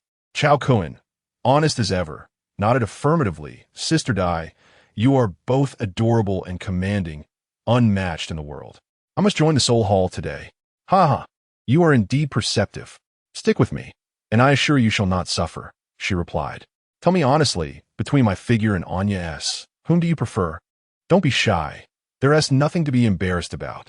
You enjoy admiring beautiful women, and I appreciate handsome men. Oh well, your silence has already revealed your answer. Sigh. All you men seem to favor Anya S type. I do as well. Anya, I love you. Burp hee hee, don't take it too seriously. I'm just joking. I'm not the kind of person you might think. Come on, have a drink. If you take a sip, I'll share a little secret with you. As Cao Kun gazed at the wine bottle she offered, still marked with her lipstick, he hesitated. But before he could decide, Ling Dai snatched it back, laughing. Oh, you would actually drink it? Are you hoping for an indirect kiss with me? Come here. As a reward for joining the Soul Hall, I have something special for you today. What are you anticipating? You're blushing. She teased, her laughter echoing in the air, now transformed back into her youthful form. Ling Dai sipped her drink while playfully tugging at Cao Kun's hair. Nearby, Gu Tingxian covered his face, lamenting, Sister Dai is drunk again.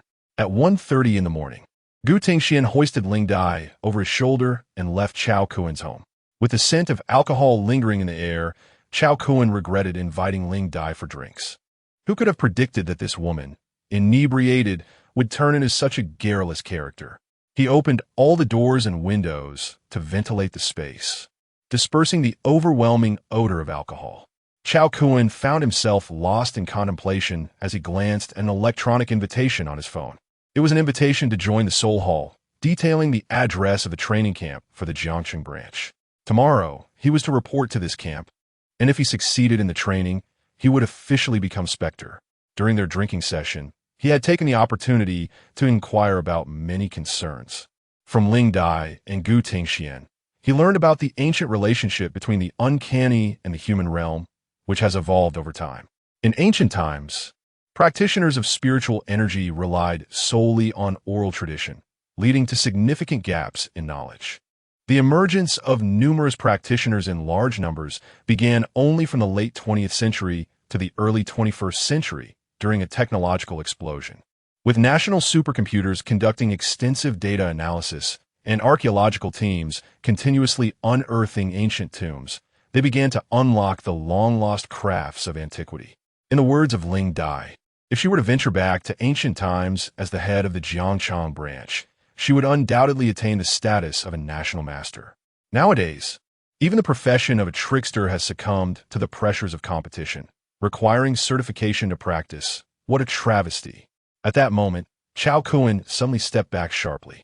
A pitch-black embroidery needle whizzed past the spot where he had been standing, embedding itself firmly into the wall behind him. Turning his gaze towards the window, he saw a woman slowly entering his abode. Clad in a spirited, youthful ensemble, jeans, a leather jacket, and smoky eye makeup, her features remained obscured. Who are you? Why did you attack me? Cao Kun inquired. The woman scrutinized him for a moment before retorting angrily. What have you done? Don't you remember? As Cao Kun continued to ponder, the spirited girl fumed. Didn't you destroy the item I placed on Miao Jishi? Miao Jishi? I don't know anyone by that name. You must be mistaken. Besides, even if it were me, what would you do? I belong to the Soul Palace. Dare to touch me? The spirited girl scoffed. You think the Soul Palace intimidates me? I am truly terrified. Gott of hell.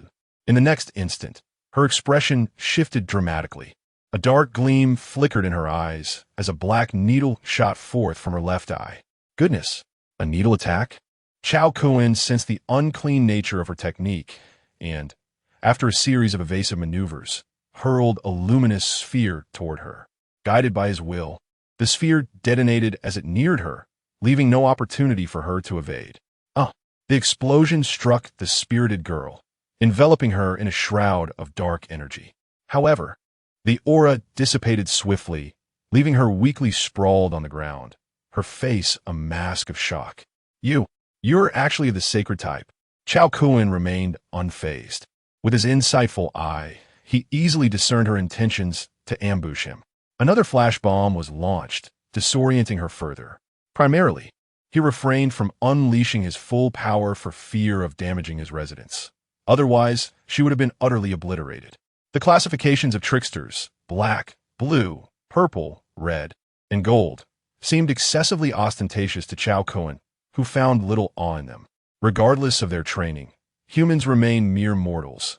Even Anya, one of the seven saints, possesses a physical strength of only 15 without utilizing her supernatural powers. Should Cao Kun choose the path of physical sanctification, he could easily overpower most tricksters. As for the trickster queen contracted to Anya, he had encountered her in the simulator. While he currently could not defeat her, he possessed the ultimate life-saving skill of absolute invisibility, ensuring a fair chance. Even among the chosen ones, he stood as an undeniable paragon. This spirited girl had unwittingly sought him out for retribution, marking her misfortune. Cao Kun of the Soul Palace, endowed with innate full soul power, see you as nothing more than a soft fruit to squeeze. Big brother, I'm so sorry. Please spare me. I was wrong, truly wrong. You are not merely aware of your faults. Rather, you comprehend the imminent peril that awaits you. My dear friend, I sincerely regret my actions. Please grant me mercy. I am willing to be your plaything. You may engage with me as you wish. I beseech you, spare my life. Cao Kun remained unmoved, continuing to hurl small luminous spheres at her, rendering her in a state of ecstasy and anguish. Firstly, it was you who sought me out with malicious intent. I acted solely in self-defense. Even in a court of law, my actions would be deemed justifiable. Secondly, I am backed by the Soul Temple, and the battles amongst us. The practitioners of the arcane are beyond the jurisdiction of earthly laws. Should you perish, it would be your own doing. Lastly, should you fail to disclose your true identity, I shall not hesitate to employ lethal force. The girl who had just moments ago been on her knees, pleading for mercy, suddenly rose, enveloped by a swirling cloud of dark smoke. As the mist dissipated, the smoky makeup that had adorned her visage vanished, revealing a countenance exquisite enough to be deemed reminiscent of a first love encountered in school days. Truly, she is a talent worthy of the Soul Temple's attention. Impressive indeed. I am Lei Ying, an investigator from the Jiangchang branch of the Special Management Bureau. Here is my business card. Please keep it for future correspondence. To put it plainly, the Soul Temple is merely a private entity. For young individuals, securing a position in the civil service is the true path to success. Would you not agree? Chapter 22. The Fourth Simulation. Increased Frequency of Simulations. Cao Kun Grined. This young woman, Lei Ying, appeared quite untrustworthy, attempting to deceive others with her official identity even in her final moments. Having coexisted with Lei Ying for nearly 2 months within the extreme cold apocalypse simulator, it was inconceivable that she could be affiliated with the Special Management Office without his discerning eye noticing. Clearly, she had conducted extensive investigations prior to approaching him. Even his casual curiosity during the day, when he searched for Lei Ying's live stream, hadn't escaped her attention. One must admit, her transformation was strikingly effective. The visage of a first love combined with a voluptuous physique created a formidable visual impact. As Cao Kun observed her performance, Lei Ying continued to act. Brother Cao, if I may suggest, since you're not yet affiliated with the Soul Hall, why not join our Special Management Office directly? I can secure your position without the need for examinations. Cao Kun smirked coldly, suddenly unleashing a white energy orb that shattered her illusion. The orb detonated upon contact, enveloping her in a cloud of black smoke, revealing her true form beneath the guise. A mere rogue dares to impersonate an official? Miss Liang, while you may have investigated me, did it not occur to you that I could do the same to you?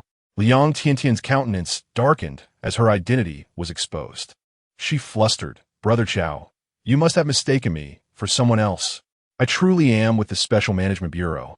I have credentials. Huh. The one thing I trust the least tonight is credentials. Prepare to meet your end. With that, Cao Kun accelerated in place, moving with a speed Liang Tiantian could scarcely comprehend, and swiftly grasped her throat. With a sharp crack, Miss Liang was eliminated in an instant. Cao Kun retrieved the contact information previously provided by Ling Dai and placed a call. It seemed Ling Dai was still inebriated, but fortunately, Gu Tingxian was present to assist. Understood. Try not to disturb the body. Our team will arrive shortly. By tomorrow morning at the latest, we shall ascertain her identity. knowing you're affiliated with us. Yet, daring to act against you will not be taken lightly. You would do well to prepare your belongings and report to the training camp by morning. Only by becoming a deceiver swiftly can your safety be assured. Understood, Brother Xian. I'll hang up now. Shortly after ending the call, personnel from the Soul Hall arrived to handle the aftermath. They utilized a creature resembling a mutated frog to consume Liang Tiantian's remains, which then vanished into the mysterious emblem on their chest. What a remarkably efficient method for post-incident cleanup. Moreover, the issues concerning Miao Zhishi were inadvertently resolved. Liang Tiantian was indeed the mastermind behind the malevolent entity plaguing Miao Zhishi, as they were college classmates. On the surface, they appeared to be inseparable friends. Yet Liang Tiantian's father was a rogue cultivator who had lost his powers after being hunted by enemies. Subsequently, he had introduced his daughter into this realm, adhering to the path of a rogue.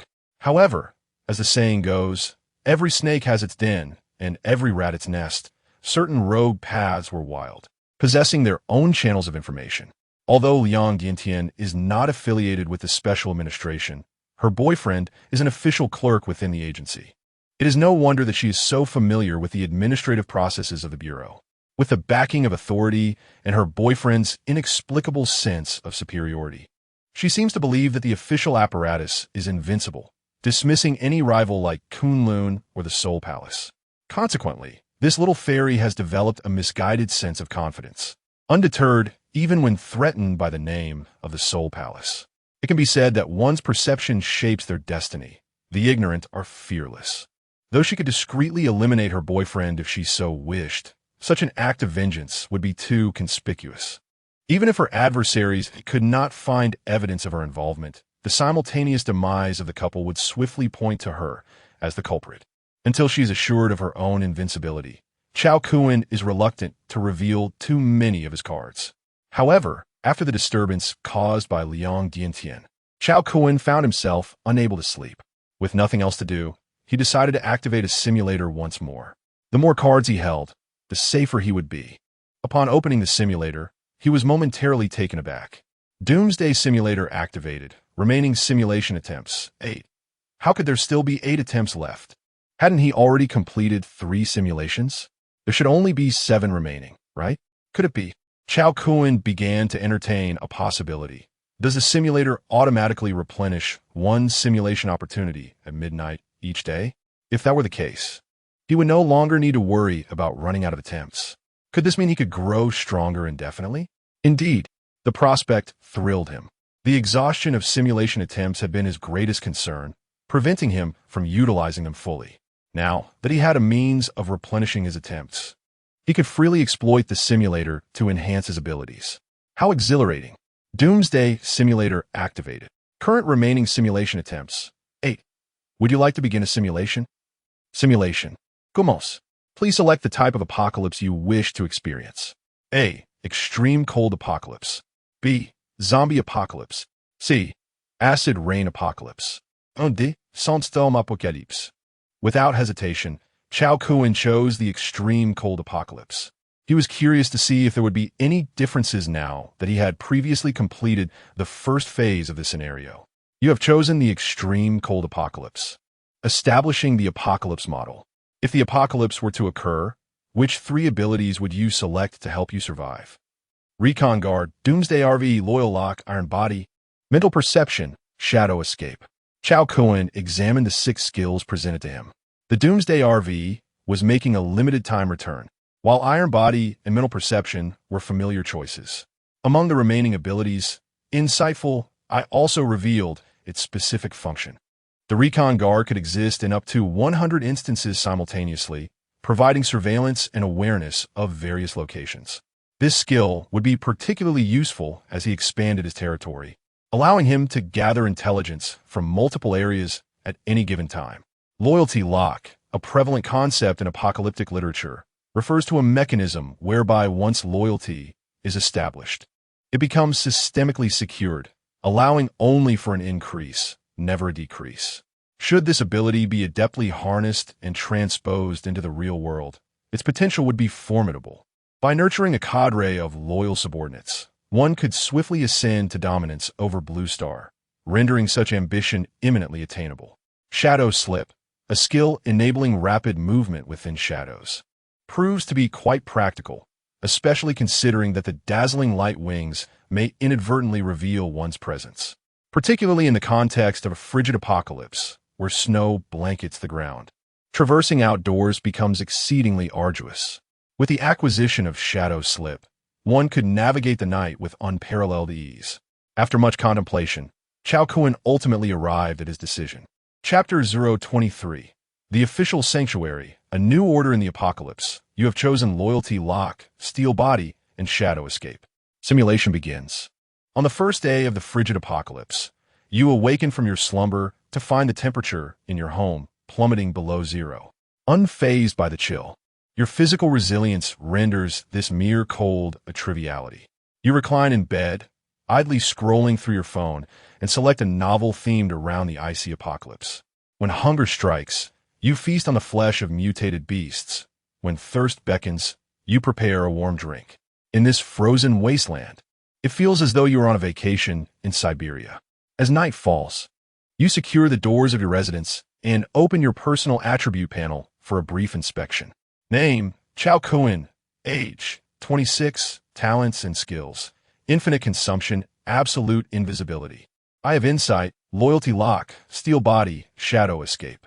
Physical strength, 150. The limit for an ordinary person is 10.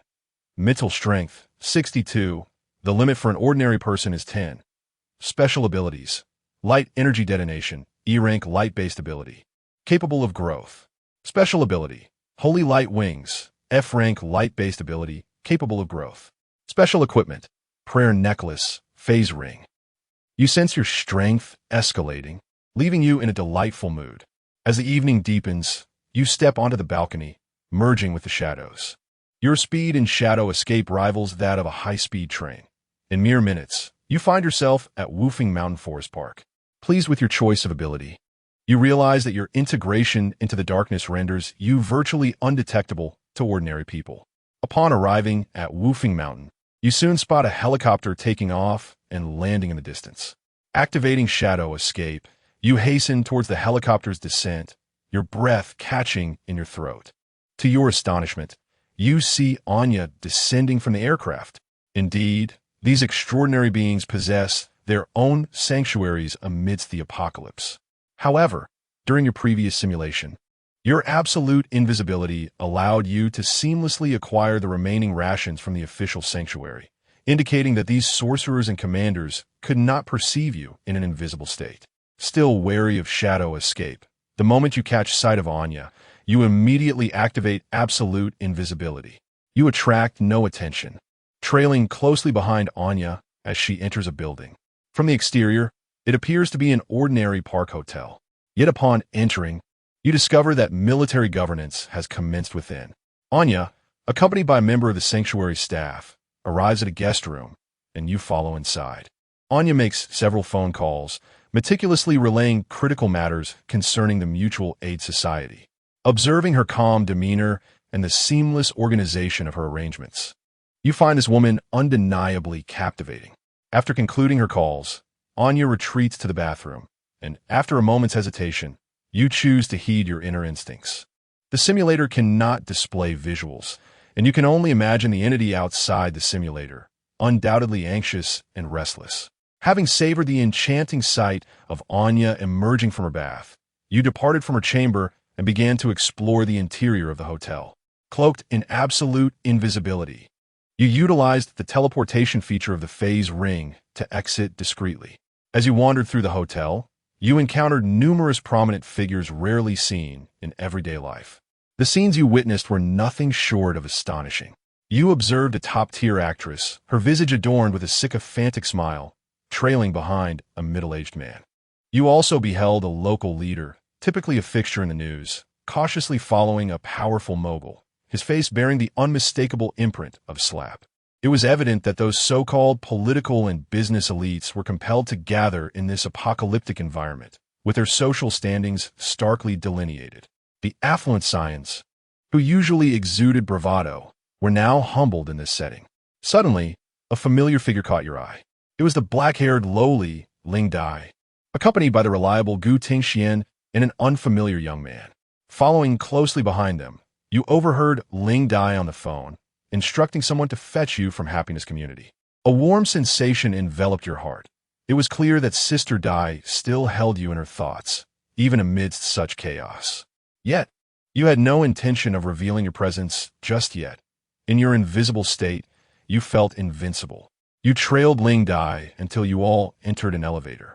Glancing at the panel, you noted that the topmost floor was labeled as the first, followed by levels descending from -1 to -5. The trio exited on the third underground level, where you discovered what resembled a miniature commercial street. Shops, cinemas, amusement parks, and a variety of restaurants and bars lined the streets. You observed Ling Dai greeting numerous individuals along the way, all of whom were adept in the arcane, treating her with utmost respect. After all, as the head of the Soul Palace in Jiangsheng, Sister Dai commanded considerable stature. You heard her receive a call, expressing frustration over the failure to locate you. With a tone of playful arrogance, she insisted that the caller must employ any means necessary to find you.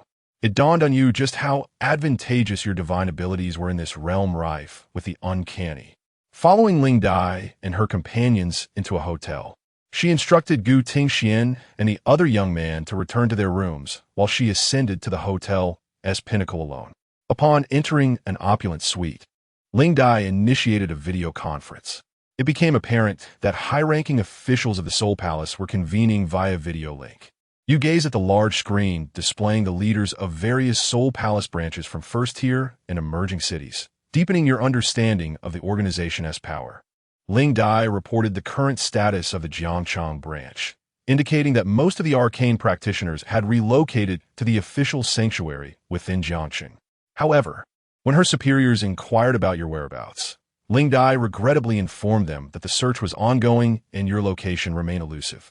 You realize that Ling Dai sent someone to fetch you merely to fulfill a task assigned by her superiors, and you feel a twinge of self-importance for having thought otherwise. After the meeting concludes, you observe Ling Dai retrieving a bottle of Erguo from the refrigerator in the conference room, her craving for alcohol having resurfaced. As you activate your inside eye, you discern a chilling energy within her, gradually eroding her internal vitality. However, the intense heat generated by the high-proof liquor serves as a counterbalance to this frigid force. You reflect on the notion that one should never judge by appearances, for this icy power within Ling Dai renders her as if she were perpetually experiencing her menstrual cycle. Through your inside eye, you perceive that this condition is not beyond remedy. Your divine energy is indeed the nemesis of this chilling force.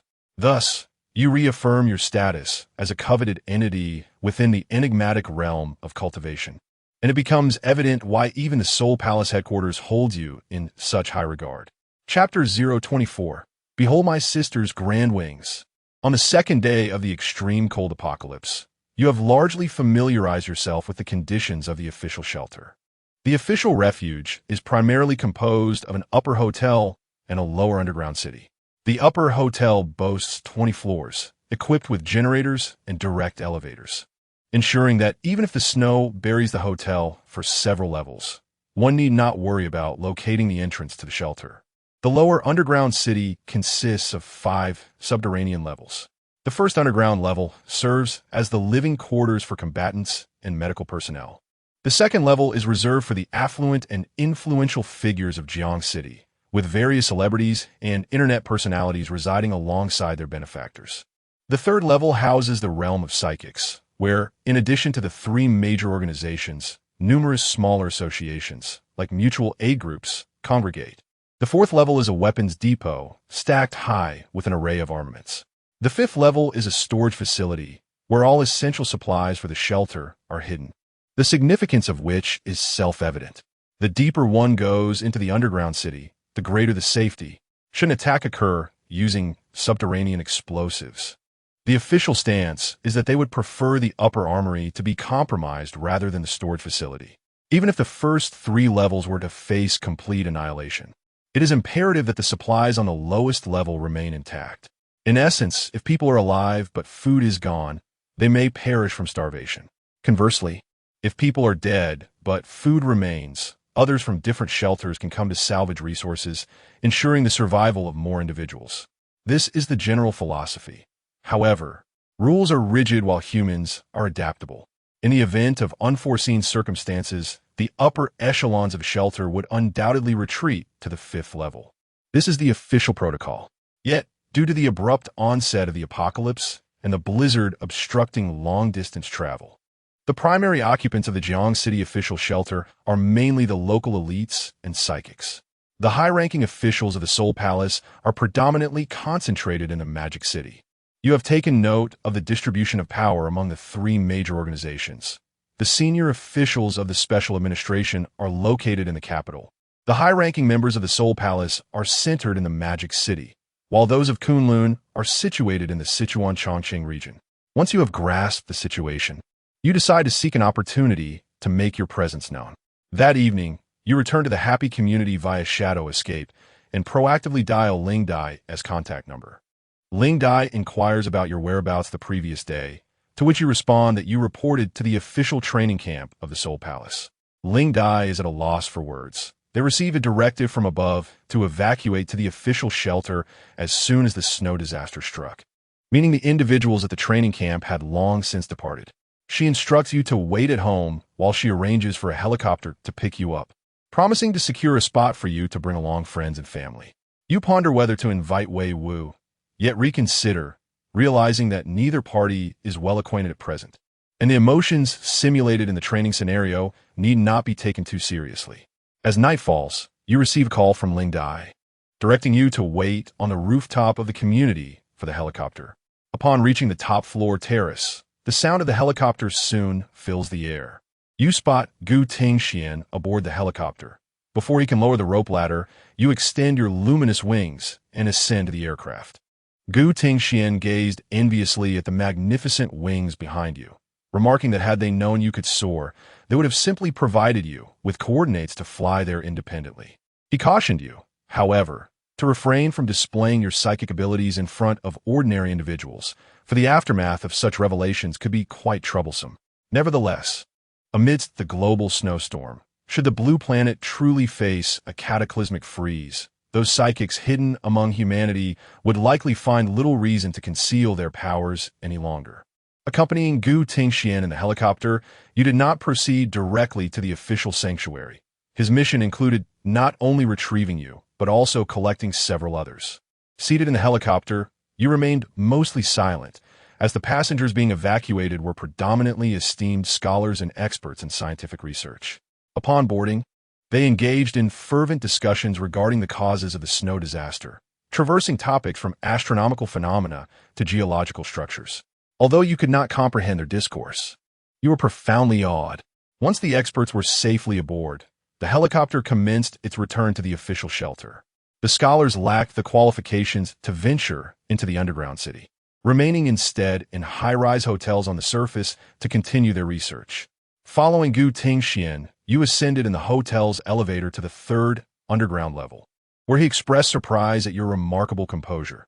Such a grand spectacle had not elicited any astonishment from you. You replied that the recent days have been filled with overwhelming shocks, rendering you somewhat numb to further surprises. With a chuckle, Gu Tingxian patted your shoulder, noting that an individual like you, who had developed new abilities in such a brief span, was indeed a rarity among psychics, particularly one of the sacred lineage, a true anomaly. You sensed a hint of reproach in his tone, as if he were chastising you for being a traitor among traitors, yet you lacked any proof. Gu Tingxian guided you to the hotel where the members of the Soul Palace resided.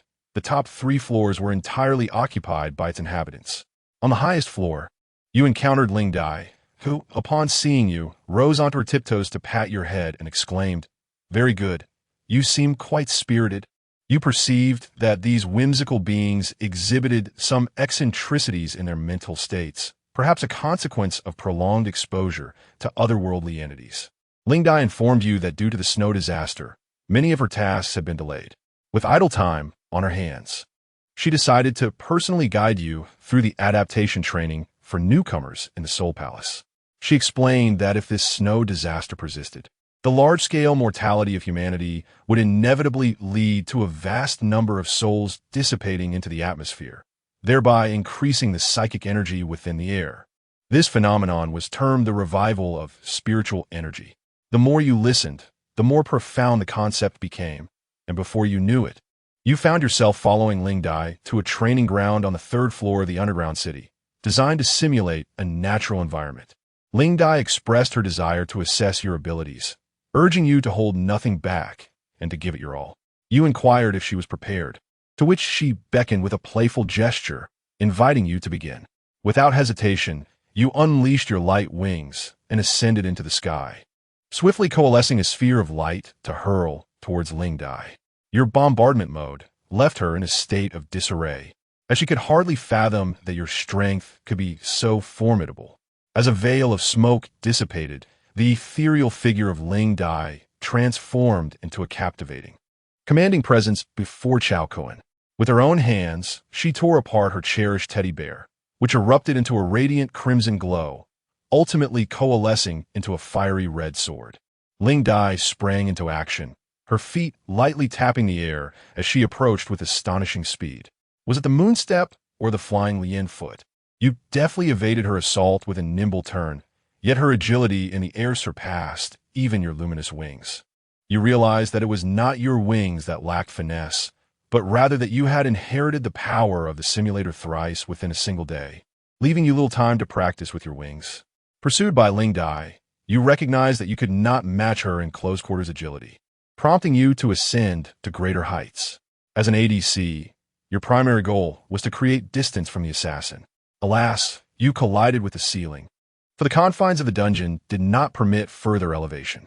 Ling Dai flashed you a sultry smile and teased, "Little brother, come see your sister's magnificent wings." With that, a magnificent pair of butterfly wings unfurled from her back, radiating a mesmerizing violet glow. Chapter 025, The Fifth Day of the Apocalypse, Contract of the Fifth Order Enigmatic Entity. Wind Spirit Princess, 10 minutes later, you concluded this preliminary examination. Originally, the spirit butterfly intended to gauge her capabilities, yet you discerned her strengths thoroughly. Although the enigmatic general possesses formidable powers, she ultimately belongs to the realm of mechanisms, and when juxtaposed with your numerical prowess, she appears somewhat lacking. Your physical resilience allows you to withstand her attacks without faltering. Her strikes merely felt like a gentle scraping against your skin. Of course, you are aware that the spirit butterfly has yet to unleash her ultimate abilities, but there is no necessity for such measures during a preliminary assessment. If she were unable to subdue you even with her full might, it would be rather embarrassing for her, wouldn't it? As the examination concluded, Gu Tingxian circled around you, proclaiming that you must be a reincarnation of a great being, for your combat prowess is rather astonishing. Those observers outside the training ground, composed of various psychics, began to question their own existence collectively. You expressed that you had yet to make a contract with any enigmatic entity, yet you possess innate divine strength. In the following days, the spirit butterfly permitted you to roam freely within the base. She intended to personally evaluate your strength and select the most suitable enigmatic entity for your contract. You forged numerous friendships within the Soul Hall, and as you showcased your formidable abilities, the demeanor of those around you transformed into one of warmth and camaraderie. On the fifth day of the extreme cold apocalypse, you accompanied the spirit butterfly to a secluded training ground, surrounded by thick, specially designed concrete walls capable of withstanding nuclear blasts. The spirit butterfly produced a golden crystal, which you found somewhat familiar. You suddenly recalled that after vanquishing the enigmatic entity on Miao Zhixie's shoulder, you had also discovered a black crystal that bore a striking resemblance to this one. Indeed, the spirit butterfly informed you that this golden crystal is known as the enigmatic core, the energy nucleus of an enigmatic entity. According to the color classification, a golden enigmatic core corresponds to a fifth-order entity. This implies that upon contracting the being associated with this golden core, you would commence your journey as a fifth-order enigmatic master, merely a step away from becoming an enigmatic general. This golden enigmatic core belonged to a former enigmatic general of the Soul Hall, who sacrificed their life during a mission, leaving behind this precious core. In accordance with the training model for newcomers in the Soul Hall, typically, they are assigned to lower-tier enigmatic realms to subdue lesser entities. However, for a prodigy like you, directly inheriting a high-tier core proves to be a more efficient approach. It is akin to a professional gamer bypassing the slow leveling process of a new account, instead receiving a max-level account to join a raid. Following the Spirit Butterfly-esque guidance, you cradled the enigmatic core in your palm, closed your eyes, and attuned your senses to the energy emanating from it, intertwining your mental strength with its essence. While your mental fortitude may not be as exaggerated as your physical strength, it is still 6 or 7 times greater than that of an ordinary person. Before long, you began to feel a profound connection. In the next moment, you found yourself drawn into a peculiar space. Not far from you stood a pavilion, within which sat a woman adorned in the attire of an ancient court noble on a stone bench. She cast a languid glance your way and softly lamented, "It has only been a few years of rest, and now I must return to work." You approached the pavilion, and before you could utter a word, she appeared behind you with a technique akin to teleportation. She greedily inhaled deeply beside your ear, a look of ecstasy on her face as she exclaimed, "Ah, this abundant yang energy is simply delightful." You activated your insight to examine her essence. Wind Spirit Princess, a peculiar entity that wields the power of wind spirits. You produced an enigmatic core and presented it to her, stating, "Let us not squander time. First, let us finalize the contract." The Wind Spirit Princess covered her mouth with a laugh, saying, "Do not be so impatient. If you wish for me to submit to you, you must first capture me." Without further ado, you activated absolute invisibility. Instantly, the Wind Spirit Princess sensed the anomaly. You effortlessly grasped her neck, and at that moment your invisibility was automatically lifted. "I've caught you. Do you honor your word?" The Wind Spirit Princess looked at you, her expression swiftly transforming from frown to delight. She had accompanied many enigmatic manipulators and generals, yet she had never encountered anyone capable of so effortlessly subduing her. The contract between a psychic and an enigmatic entity serves to harness the entity's power for combat. Yet it also allows both the entity and the psychic to grow stronger through mutual training. Such a reciprocal relationship hinges on the willingness of both parties. Should you wish to contract the Wind Spirit Princess without sufficient strength, she would show no mercy. However, once she perceives that following you could lead to greatness and glory, she would be even more proactive than you. The Wind Spirit Princess dove into the enigmatic core, forming a golden seal upon the back of your hand, thus finalizing the contract. You awakened from the illusion to see Ling Dai's concerned gaze, and you revealed the seal on your hand to reassure her. Ling Dai was in high spirits. This enigmatic core was rumored to be the relic of the fastest man from the Soul Palace, with Cao Kun's holy wings. If paired with this core's swiftness, our Soul Palace might just birth a super powerhouse rivaling the Seven Saints. Ling Di gist at Cao Kun, her satisfaction growing with each moment. To think such a formidable being was nurtured by me, it would be quite a boast to share. Are you dating? Handsome? My voice is so cute. Sister Dai, don't tease me. All right then, since you just contracted an enigmatic entity, you shall stay here for the next few days. I will arrange for food and drink to be sent to you. Use this time to build trust with the entity. After Ling Dai departed, you released the Wind Spirit Princess, who immediately nestled against you, absorbing the yang energy, resembling a cat high on catnip. You produced a piece of green-haired zombie meat and offered it to her, causing her eyes to widen in astonishment. Where did you procure this zombie meat? Do you have more? Feel free to indulge. I have plenty. The green-haired zombie meat you obtained in your dormitory survival was a substantial nourishment for these entities. You must understand that the entities residing on the 8th floor of the dormitory are all at least 5th-tier beings. This green-haired zombie was of the same tier as the Wind Spirit Princess, making it a rare delicacy for her. She suddenly inhaled deeply as she faced the green-haired zombie meat, from which a dark aura emanated, being drawn into her mouth like a dragon sipping water. With a satisfied belch, the remaining green-haired zombie meat rapidly transformed into a piece of black jerky. Feng Lingji's gaze towards you was reminiscent of a gold digger spotting a top-tier rich heir, her affection unmistakably evident. Master, from this moment forth, I belong to you, Feng Lingji declared earnestly. You silently retrieved another piece of green-haired zombie meat and offered it to her. Master, from now on, do not regard me as a mere human. You were never truly human. Chapter 026, Gu Tingxian. I thought you were here to assist me on the 8th day of the apocalypse. You had completely integrated with Feng Lingji. She dined and slept in your presence, often finding solace in your embrace, drawing upon your vitality. Though you sensed her behavior was somewhat presumptuous, the allure of such a beautiful girl compelled you to forgive her. Feng Lingji, adorned in the exquisite attire of a Tang dynasty noblewoman, exuded an air of regal elegance, yet displayed a youthful innocence when in your company. Were it not for the peculiarities of fate, you could hardly guarantee that you would not emulate Ning, Kai-Chin, and transition into a spectral knight. Gradually, you developed the sensation of nurturing a digital pet, as your keen insight revealed her daily evolution.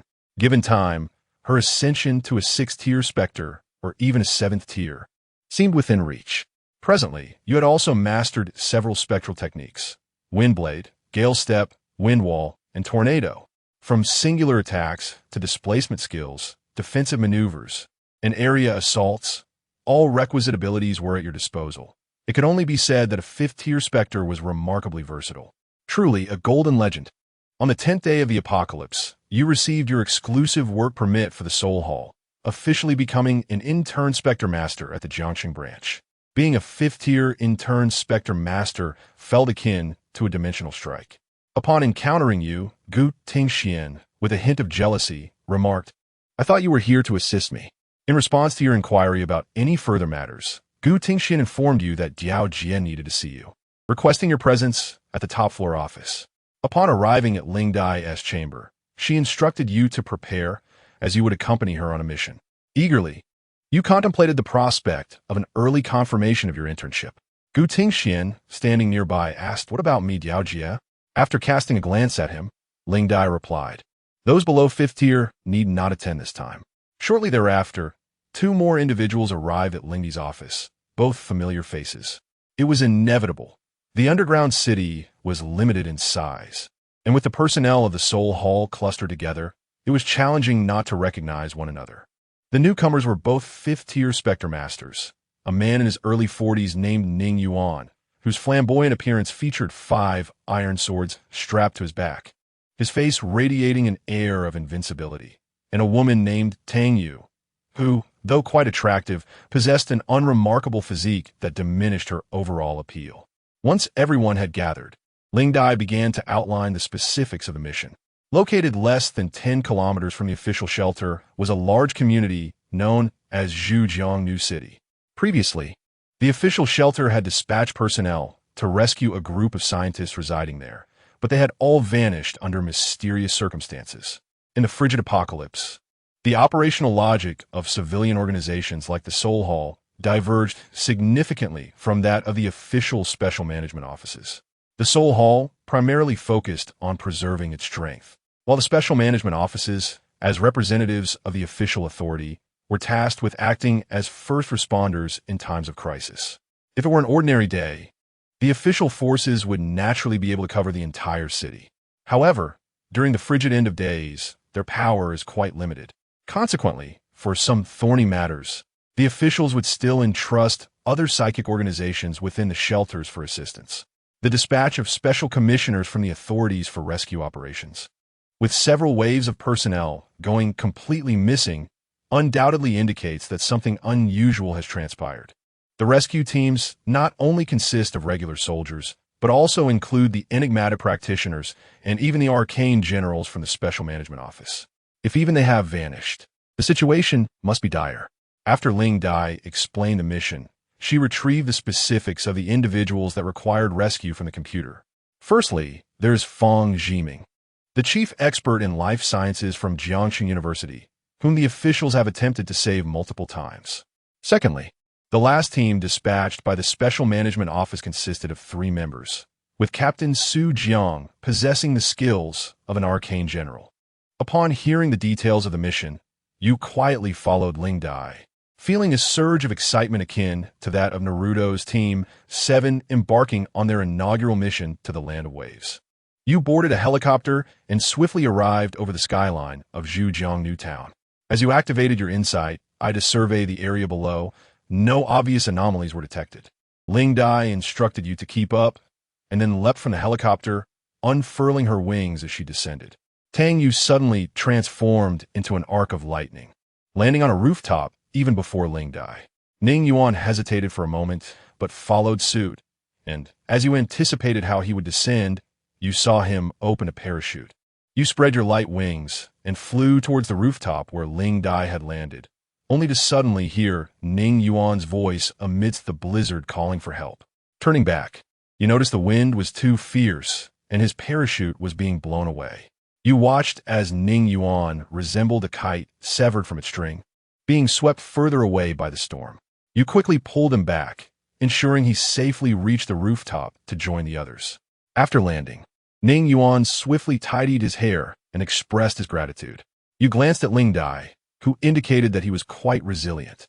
Upon activating your inside eye, your expression shifted as you realized this fellow harbored the audacious desire for Ling Dai to embrace him during the descent.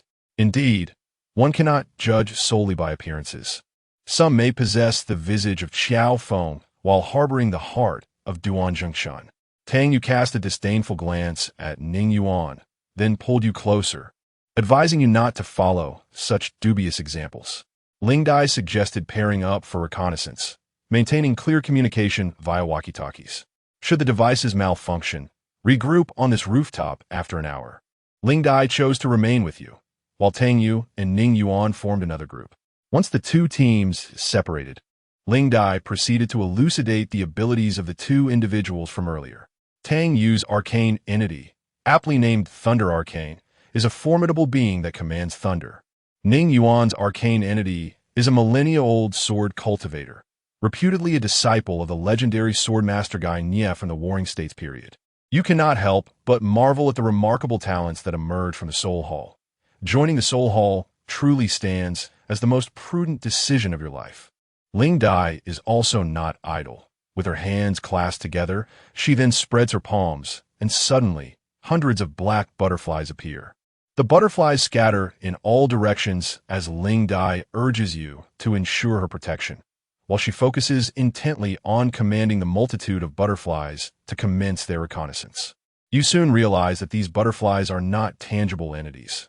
Rather, they exist in a state of ethereal void, capable of passing through walls with ease. The swarm of butterflies meticulously surveys every room in the building from top to bottom. Yet, akin to elusive apparitions, they remain invisible to the ordinary eye. Just as Ling Dai possesses her unique methods of investigation, you too have your own means of discernment. You cast your gaze downward at the floor, and with the eye of insight, the fundamental information of the entire building is revealed before you. In this building, there is no one. Chapter 27. The eerie domain emerges. Worship the Bloodlord. Justice prevails. Soon, Ling Dai opened her eyes, indicating that there were no living souls left in the building. You compared this to the happiness community. During the last simulation of the extreme cold apocalypse, on the 10th day, the number of survivors there had not even halved. Indeed, Zhujiang Town was extraordinary. Perhaps there were ruthless individuals with antisocial tendencies engaging in community warfare here. An hour later, the four of you reconvened at the designated meeting point. The entire community revealed no signs of life, creating a chilling atmosphere reminiscent of an instant horror film. The pressing issue now was to uncover the key to the mystery, a task not difficult for someone with your insight. You open the community's floor plan on your phone and address the others. I've compiled the buildings we've searched. Ling Dai and I have scoured buildings A, B, D, and G, while Ninggu and Tang Jia have explored buildings C, E, and F, correct? As the group gazed at the annotated floor plan, realization struck them suddenly. Building H. Indeed, you had overlooked Building H. However, you had thoroughly searched every other building in the community. Thus, the question arose, had Building H vanished? Ling Dai swiftly ascended into the sky for a better view, only to discover that the location where Building H should have stood was now a verdant green space, devoid of any structure. The eerie domain. Ling Dai furrowed her brow, articulating her deduction. The eerie domain was nearly undetectable from the outside. They had just passed through the area where Building H was located without noticing its absence. We must locate the entrance to the eerie domain. But the entrances to the eerie domain are myriad. How do we find one? Ling Dai frowned as she gazed towards the spot where Building H had disappeared, once more releasing a reconnaissance butterfly. Ning Yuan, sword in hand, began to meander around the site of H's disappearance. Tang Yu closed her eyes, sensing the faint electric currents in the air, but soon abandoned her efforts. Just as Ling Dai and Ning Yuan felt equally stumped, you timidly raised your hand. I think I may have noticed something. Quick, what did you discover? You pointed towards the location where the building had vanished, indicating a spot approximately 5 meters above the ground. This place seems to be leaking air. Leaking air? Upon hearing your words, Ling Dai's expression brightened immediately. The wind spirit you had contracted with was exceptionally attuned to air currents. This blizzard was undoubtedly her domain. Ling Dai promptly summoned a reconnaissance butterfly, which flew towards the spot you had indicated. Suddenly, it appeared as though the butterfly had passed through a thin membrane, vanishing from sight. Ling Dai lost her connection to the butterfly, her expression grave as she gazed at the spot in midair where it had disappeared. She casually shaped a snowball and threw it. The snowball, too, seemed to penetrate some barrier and vanished without a trace. We found it. We have located the entrance to the eerie domain. Ling Dai did not rush in recklessly. Instead, she first took a photograph with her phone and sent the existing intelligence back to the official shelter. Upon receiving the intelligence from the other side, she turned to glance at Ning Yuan. Ning Yuan, you shall lead the charge while we follow closely behind. Is that acceptable? Ning Yuan, brimming with confidence, drew an ancient sword from behind him, declaring, "Rest assured, I shall spearhead the assault." With that, he leaped into the air as if wielding the art of lightness, dashing into the treacherous domain amidst the swirling snow. Ling Dai followed closely, urging you and Tang Yu to take flight alongside her, crossing the barrier and vanishing into the blizzard. As you entered the threshold of the eerie realm, a pungent scent of blood enveloped you. The floor, walls, and ceiling were all smeared with a layer of deep crimson, the ground sticky and somewhat repulsive beneath your feet. At the forefront, Ning Yuan wielded dual swords. Safeguarding the group behind him, Ling Dai summoned a reconnaissance butterfly, soaring over Ning Yuan to scout ahead. In the next moment, chaos erupted. The floor beneath your feet suddenly shattered, sending you plummeting downwards. Below lay a vast cavern reminiscent of a melting cave, illuminated by the flickering flames of countless torches, casting a warm glow throughout the space. You and Ling Dai unfurled your wings, catching Ning Yuan and Tang Yu, halting your descent in midair. The cavern was devoid of any furnishings, and as you cautiously landed, you discerned faint ancient murals adorning the walls. Activating your inside eye, you were astonished to find that the figures depicted in the murals were none other than the residents of your community, ensnared by a mysterious force, forever trapped in this grotesque form. While Ling Dai and the others pondered over the murals, you suddenly unfurled your sacred wings, exclaiming, "Wind Spirit, lend me your aid." "Of course, my master." In the next instant, the formidable power of the fifth-tier specter, Wind Spirit, surged into your sacred wings. The brilliance of your wings surged, reminiscent of a DX Gundam activating its moonlight cannon, illuminating the entire cavern as if it were broad daylight. Every inch of the wall, touched by the sacred light, sizzled like a freshly flipped steak, creating a Maillard reaction. The tiny figures in the murals began to writhe in agony, grasping their heads as if enduring immense torment. Soon, one by one, the figures detached from the walls, transforming into living beings. Tears of joy streamed down their faces, their gazes towards you now filled with faith. Ling Dai and the others hastily approached these individuals to discern their plight, only for their expressions to turn notably hostile. Cult of Blood, before the apocalypse. This was merely a minor sect operating in border regions, their leader a mere first-tier specter, insignificant before the three major organizations. Yet, following the apocalypse, this group began to exploit the chaos, conducting their nefarious blood rituals in the grand cities. You remained suspended in the air, radiating light and warmth, undeterred. While Ling Dai urged you to descend, but you insisted that the instigator had yet to be unmasked. At that moment, from behind an inconspicuous rock within the cavern, a figure abruptly emerged. He was livid, pointing at you and unleashing a torrent of profanities that clearly indicated his genuine fury. Activating your Eye of Insight, you discerned that he was none other than Zhou Wangsheng, the leader of the blood cult. As a second-tier trickster, he posed a challenge for Dai Jie. Yet she had allies at her side. "Let us take him down," Dai Jie commanded, and you swiftly joined the righteous fray. Tang, you conjured a sphere of lightning and hurled it ferociously at Zhou Wangsheng. "Suffer my great thunder." Ning Yuan summoned 5 swords that floated around him, transforming into a sword-wielding apparition that charged directly at Zhou Wangsheng. Ling Dai radiated with enigmatic golden patterns, creating 9 indistinguishable clones that surged towards the leader of the blood cult in unison. Meanwhile, you silently obstructed the only escape route available to Zhou Wangsheng. Observing the spectacle from the sidelines. Chapter 028. At the Red Romance Bar, I shall follow my heart and be myself. At this moment, Zhou Wangsheng's expression was one of fierce defiance. Though he was being mercilessly beaten by Ling Dai and her companions, his gaze remained fixed upon you. No amount of scheming could have prepared him for the sudden emergence of a 5th-tier Holy Series trickster in Jiancheng, rendering his nefarious tricks utterly ineffective against you. Had it merely been Ling Dai and her team, he might have managed to exhaust them through his deceptive domain. The leader of the Special Administration Bureau's team had fallen prey to such tactics. Every survivor depicted in the murals adorning the walls was one of his tricked minions. At mere command, he could unleash a tide of bodies against you. However, you had swiftly revealed his greatest secret, and now he was left to fend for himself against the 4 of you, his defeat inevitable. I refuse to accept this. Zhou Wangsheng let out a desperate roar, only to be subdued beneath the golden battle markings of Ling Dai's foot. You noticed Ning Yuan casting a glance at Zhou Wangsheng, his eyes betraying a hint of envy. He perceived that Sister Dai was rewarding Zhou Wangsheng, wishing he could be beneath her foot as well. This state of mind hinted at some underlying issues. With a decisive push from Ling Dai, Zhou Wangsheng's wicked life came to a swift end.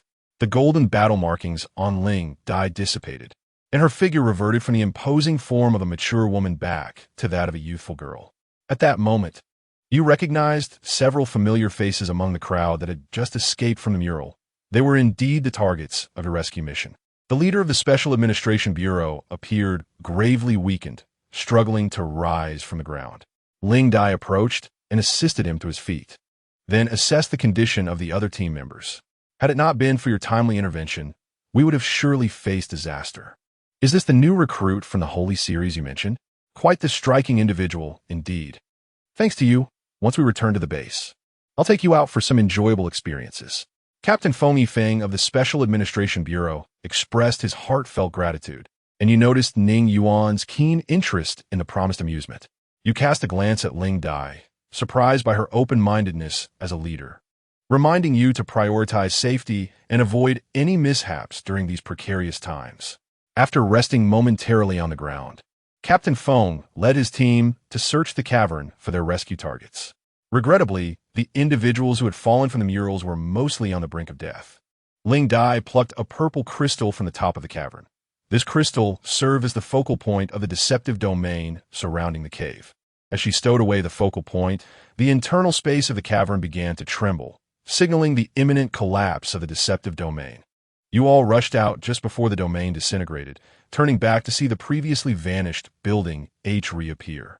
Activating your insightful eye, you discovered that those who had recently fallen from the murals had been consumed by the collapsing domain. The building now stood deserted. Your expression grew somber. In a world teetering on the brink of apocalypse, saving lives is a matter of compassion, while ignoring their plight is a grave duty. You comprehend the reasoning. Yet witnessing the multitude of lives extinguished before your very eyes does not render you devoid of humanity. At this moment, Ling Dai approaches you, suddenly unzipping her jacket halfway. Encountering such a situation for the first time inevitably brings discomfort. Look here, does your mood not improve? You regard the youthful visage of Ling Dai with a disdainful gaze, questioning the merit of this as a test for the officials. Nevertheless, amidst the playful banter, your spirits undeniably lift, and you find yourself increasingly fond of the atmosphere within the Soul Palace. You arrive at the rooftop of the community, where Ling Dai makes a phone call to summon a helicopter. Shortly thereafter, you ascend back to the official sanctuary via helicopter. Upon your return, Ling Dai introduces you to the contribution system of the Soul Palace. Members accrue a certain number of contribution points upon completing tasks, rather than receiving direct monetary compensation. These points can be exchanged for essential items for psychics that are otherwise unavailable on the market, as well as rare items. Of course, should you choose, you may convert them into cash, with one contribution point equating to a substantial 10,000 yuan. After reviewing the details of this rescue mission, you discover that you have earned 300 contribution points, marking what you perceive as your first substantial fortune. On the 15th day of the apocalypse, the now-recovered Feng Yifeng seeks you out, guiding you to explore the entertainment activities within the sanctuary. Accompanying Feng Yifeng to the second floor, you find it populated predominantly by political and business elites, as well as celebrities and internet influencers. You enter a bar named Red Romance, where Feng Yifeng produces a membership card, prompting the staff to warmly escort you to a private booth. You and Feng Yifeng indulge in merriment until the late hours, and upon your departure, your address for him has transformed into a respectful brother Feng. Upon returning to the Soul Palace Hotel, you spot Ning Yuan in the banquet hall on the first floor, enjoying a late-night snack. His gaze, tinged with melancholy, clearly conveys his disappointment at not being included in such delightful activities. Unperturbed by his look, you sit at his table, partaking in his food and drink, assuring him that you will include him next time. Ning Yuan is indeed a person who can lead the charge in critical moments, yet his vulnerability is evident, particularly against the allure of feminine charm. However, you find no grounds to mock him, for you may be even more susceptible to temptation. Big Brother does not laugh at Second Brother. On the 16th day of the apocalypse, armed with the VIP black card gifted by Captain Feng, you revisit Red Romance. You feel that departing from the happy community to the official sanctuary was indeed a wise decision. For the first time, you are presented with a lineup of female stars, available for your selection, truly striking at your soft underbelly. In the dead of night, you leave Red Romance, supporting your lower back and staggering, vowing not to return anytime soon. On the 17th day of the apocalypse, your feet, seemingly possessed, forcibly drag you back to the Red Romance bar. You rationalize that it is not your fault. Rather, your feet have developed muscle memory. Old horses know the way. Having come this far, there is no turning back now. By the 30th day of the extreme cold apocalypse, you have exhausted all 300 of your contribution points. Others may believe that you are unable to withstand temptation and have willingly succumbed to degradation. Yet, only you are aware that this perception holds a kernel of truth. Having remained single for 26 years, do you not deserve to indulge in life's pleasures? Certainly, your prowess has been steadily advancing, as your daily sustenance consists of mutated beast meat, and the Wind Spirit Maiden is well fed by your hand. After feasting on the flesh of the green-haired zombie, she often reclines beside you, drawing upon your vital energy. To ordinary eyes, she remains invisible. Thus your extravagant pursuits in the realm of romantic endeavors remain unaffected. Your apparent lack of ambition has left Ling Dai in a state of dismay. While she contemplated the possibility of your decline, she never anticipated it would manifest in such a profound manner. You do not expect her to comprehend your plight, for you are acutely aware that you are merely navigating within a simulator. When the simulation concludes, her opinion of you will bear no significance. You have chosen to adhere wholeheartedly to your inner self and embrace your true essence. Chapter 029. The conclusion of the second phase of the extreme cold apocalypse. Abundant harvest, the tempestuous blizzards that had besieged the land for 2 long months finally ceased on the 60th day of the extreme cold apocalypse. The official shelters commenced the extensive deployment of resource recovery teams to unearth supplies buried beneath the snowdrifts. As a member of the Soul Palace, you possess the privilege of freely entering and exiting the shelters. You returned to the Bliss community, only to find it as desolate as it had been during your last visit, completely annihilated. This grim fate reflected the condition of nearly all neighborhoods you surveyed. Either they had been entirely wiped out or were on the brink of total destruction. Only those communities fortunate enough to be near major logistics warehouses and food wholesale markets managed to cling to survival through the scant resources available. Yet for the average person, enduring the harsh realities of the extreme cold apocalypse proved exceedingly difficult. A mere cold or fever in such frigid temperatures often rendered medication ineffective. Some affluent individuals opted against seeking refuge in the official shelters, choosing instead to remain in their opulent villas. Tragically, many of these 3-story homes became entombed beneath 10 stories of snow, resulting in many succumbing to suffocation within their own abodes. Upon returning to the official shelter, you found a sense of comfort that was unparalleled. By the 90th day of the extreme cold apocalypse, the snow outside had finally melted away, restoring much of Blue Star to its pre-apocalyptic state. However, official statistics indicated that the number of survivors in the entirety of Huagua had dwindled to under 20 million, a figure that instilled a profound sense of despair among the survivors, particularly when one considered that the population of Magic City alone had exceeded this number prior to the cataclysm. Of course, this statistic may not be entirely accurate. It is plausible that many survivors remained undiscovered and unaccounted for by official measures. In various shelters across the land, the denizens began to initiate plans for the reconstruction of human civilization. Power plants were revitalized, abandoned farmlands were swiftly cultivated, and the roar of heavy trucks echoed throughout the cities. For the common folk, this signified a resurgence of life after calamity. Yet for the psychics, it represented a divine boon bestowed upon them. Within the inner chambers of the Soul Palace, news circulated that, from the cessation of the blizzard on the 60th day to the 90th day of the extreme cold apocalypse, the concentration of spiritual energy in the air had surged nearly 30-fold. The mass extinction of numerous species on Blue Star had ignited the dawn of a new era. You found yourself at the pinnacle of the 5th-tier trickster, with the spirit butterfly already assisting you in preparation for your ascension to the 1st-tier trickster general. On the 95th day of the extreme cold apocalypse, you came across information on the internal website of the Soul Palace regarding the development of a novel spiritual energy elixir by the official shelters. Utilizing your insightful eye, you discerned the intricate methodology behind this concoction, exclaiming in admiration at its ingenuity. The officials had employed a large wind tunnel to compress and purify vast quantities of air, subjecting it to over 30 complex processes and incorporating numerous rare materials, ultimately refining the spiritual energy from the air into this oral solution. The transformation from gas to liquid state represented a monumental leap forward. It can only be said that the limitations imposed by cultivation novels have constrained your imagination.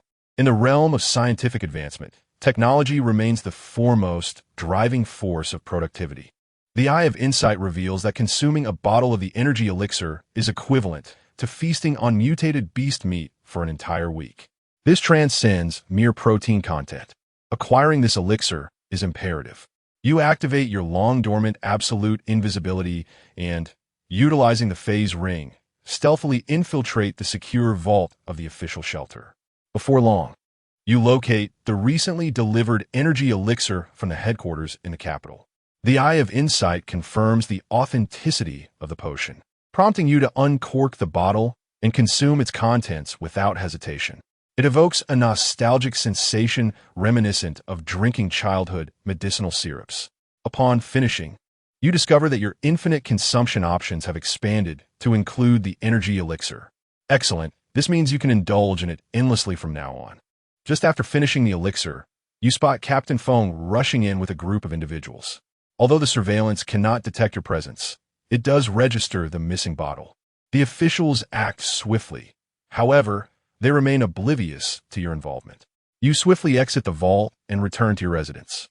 With the extreme cold apocalypse now a thing of the past, the inhabitants of the official shelter have returned to the surface. You reside in a villa near the Jiangcheng branch of the Seoul Palace, which has now been reclaimed by the officials.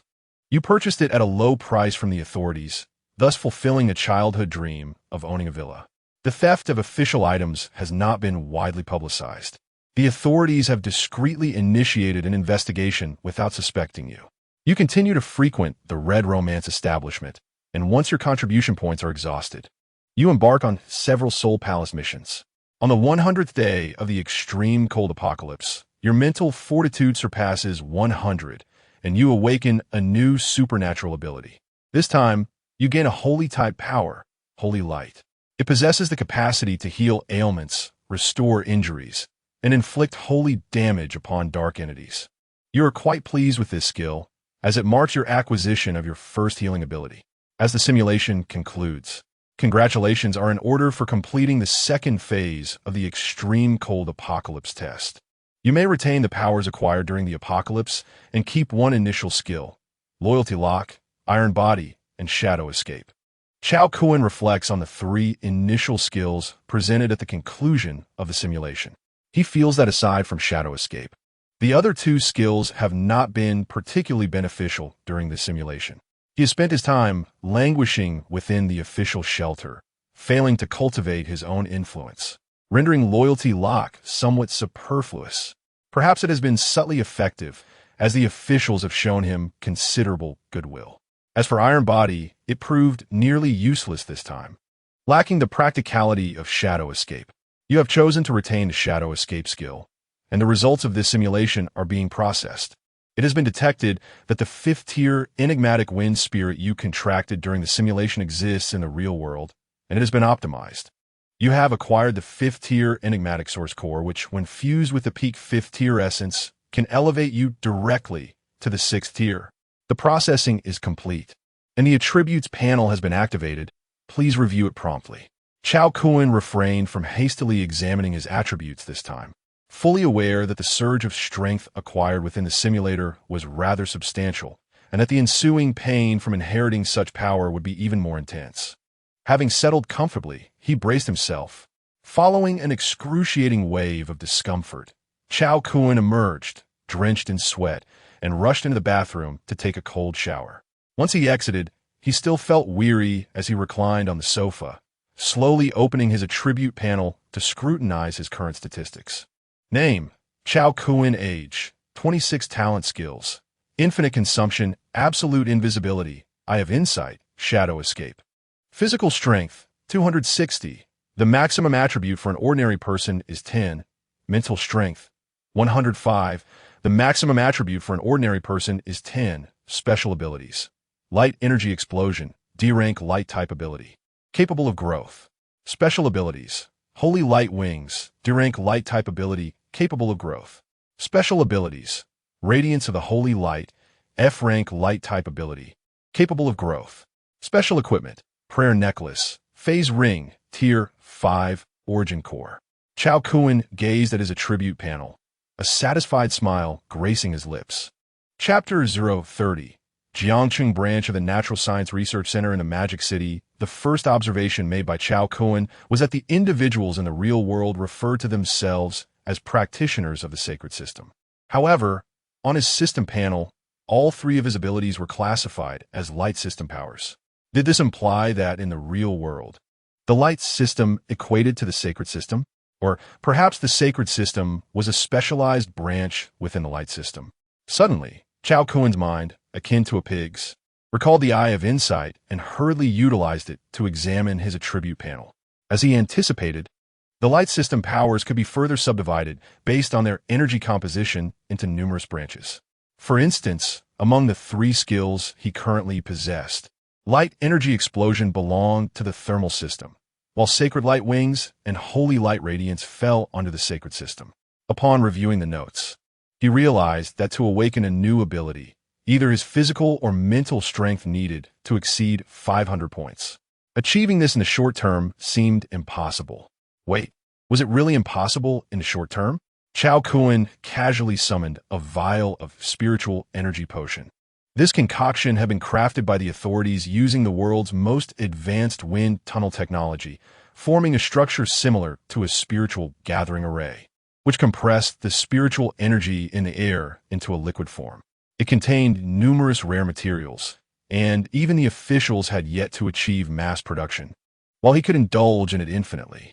After consuming a vial, the sweet and tangy flavor blossomed in his stomach, and the intense spiritual power dispersed the bodily aches he had experienced during the inheritance of his powers. Checking the clock, he noted it was nearly 2 in the morning. After securing the door, he collapsed onto his bed and fell into a deep slumber. He slept soundly until 8:30 the next morning. Before he could rise, the persistent vibrations of his phone interrupted him. Cao Kun picked up the device to discover a colleague from his company was calling. Upon answering, a tense voice emerged from the other end. Cao Kun, have you blocked Manager Huang's number? He's causing a scene at the office right now. Are you coming to work? Still groggy, Cao Kun mumbled. Work? Who did I block? Oh, I blocked Huang Shuren. That scoundrel has deducted my wages and bonuses for years. Once I wake up, I'll settle the score with him.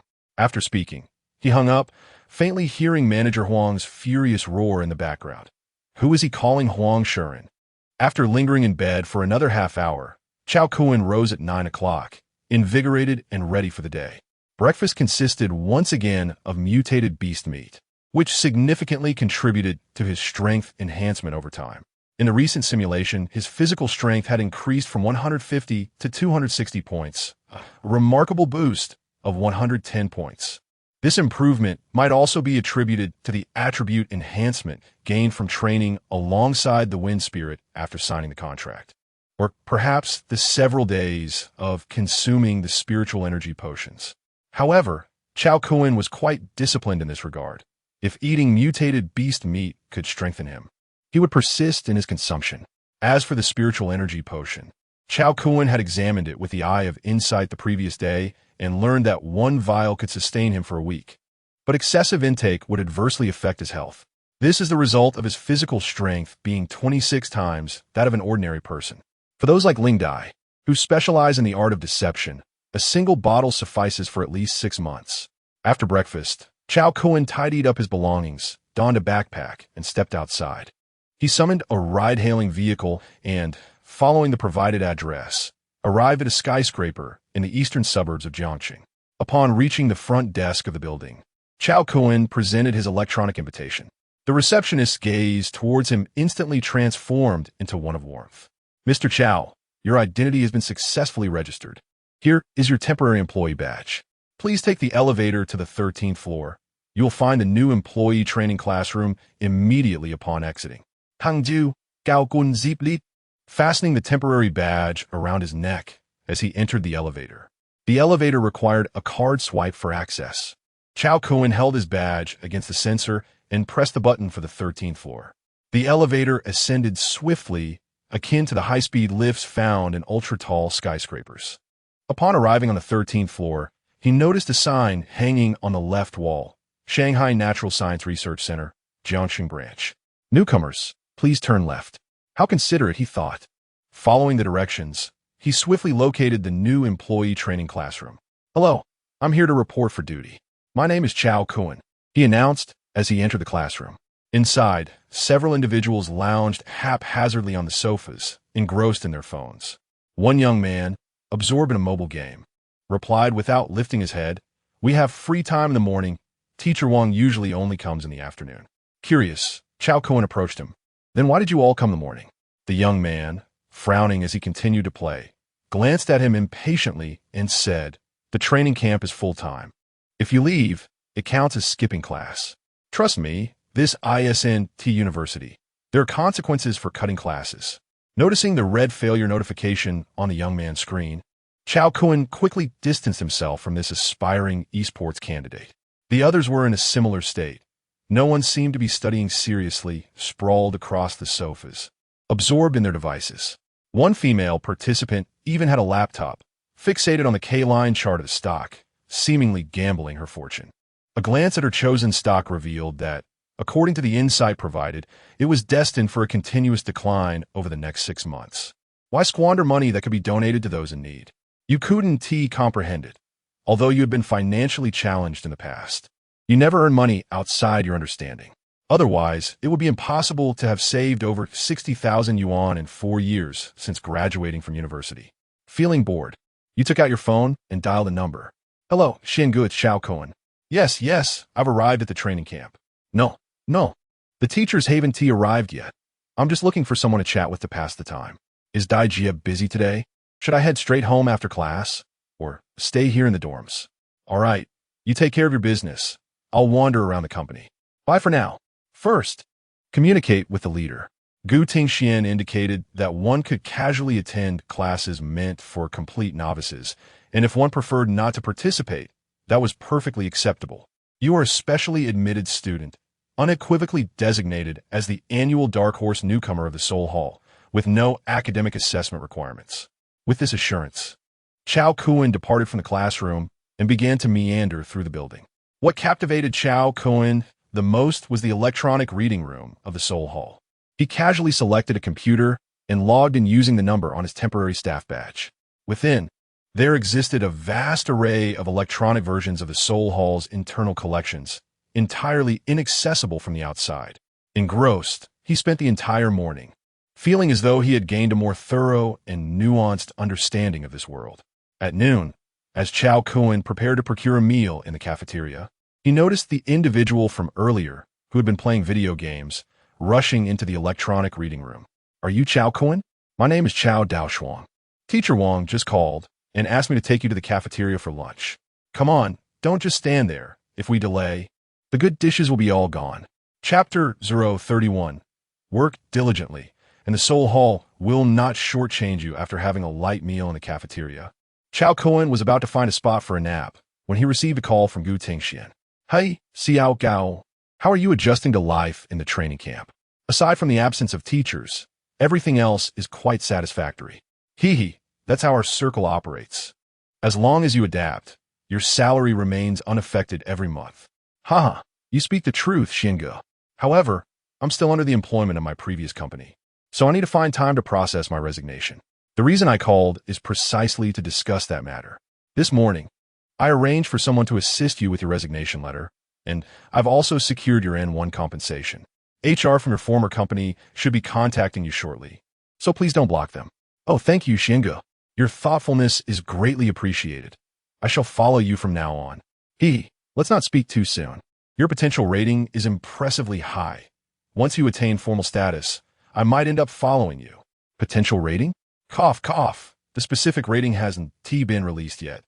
But judging from the responses from the headquarters in Magic City, your overall assessment is likely quite formidable. Is it really that exaggerated? Of course. Do you know who you defeated last night? Who? Liang Tiantian, a third-tier trickster, codenamed Night Rakshasa, who is of the same rank as me. You managed to eliminate her without sustaining any injuries, despite not even having a trick seal yet. The headquarters was still vying for her last night. Cao Kun suddenly realized that he might still be concealing his true capabilities, yet to outsiders, his already evident strength seemed terrifying. Shortly after hanging up, Cao Kun received a message from the HR of his former company, stating that his resignation letter was ready, and all he needed to do was sign an electronic document. Employing his insightful eye, he scrutinized the contract, found no hidden traps, and signed off on his resignation.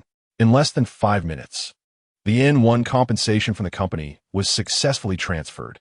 After 3 years of service, he received a total of 29,347 yuan, calculated based on his average monthly salary over the past 12 months multiplied by 4, plus his salary for the current month.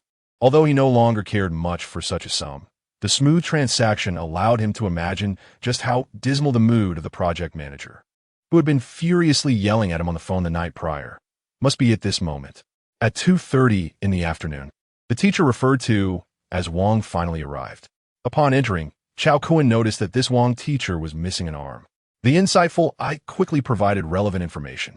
Wang Yong, a second-tier trickster, had lost his arm 2 years ago while participating in a certain mission. He is now retired to a secondary role as a novice teacher. As teacher Wang entered, the students in the classroom promptly stood and took their seats.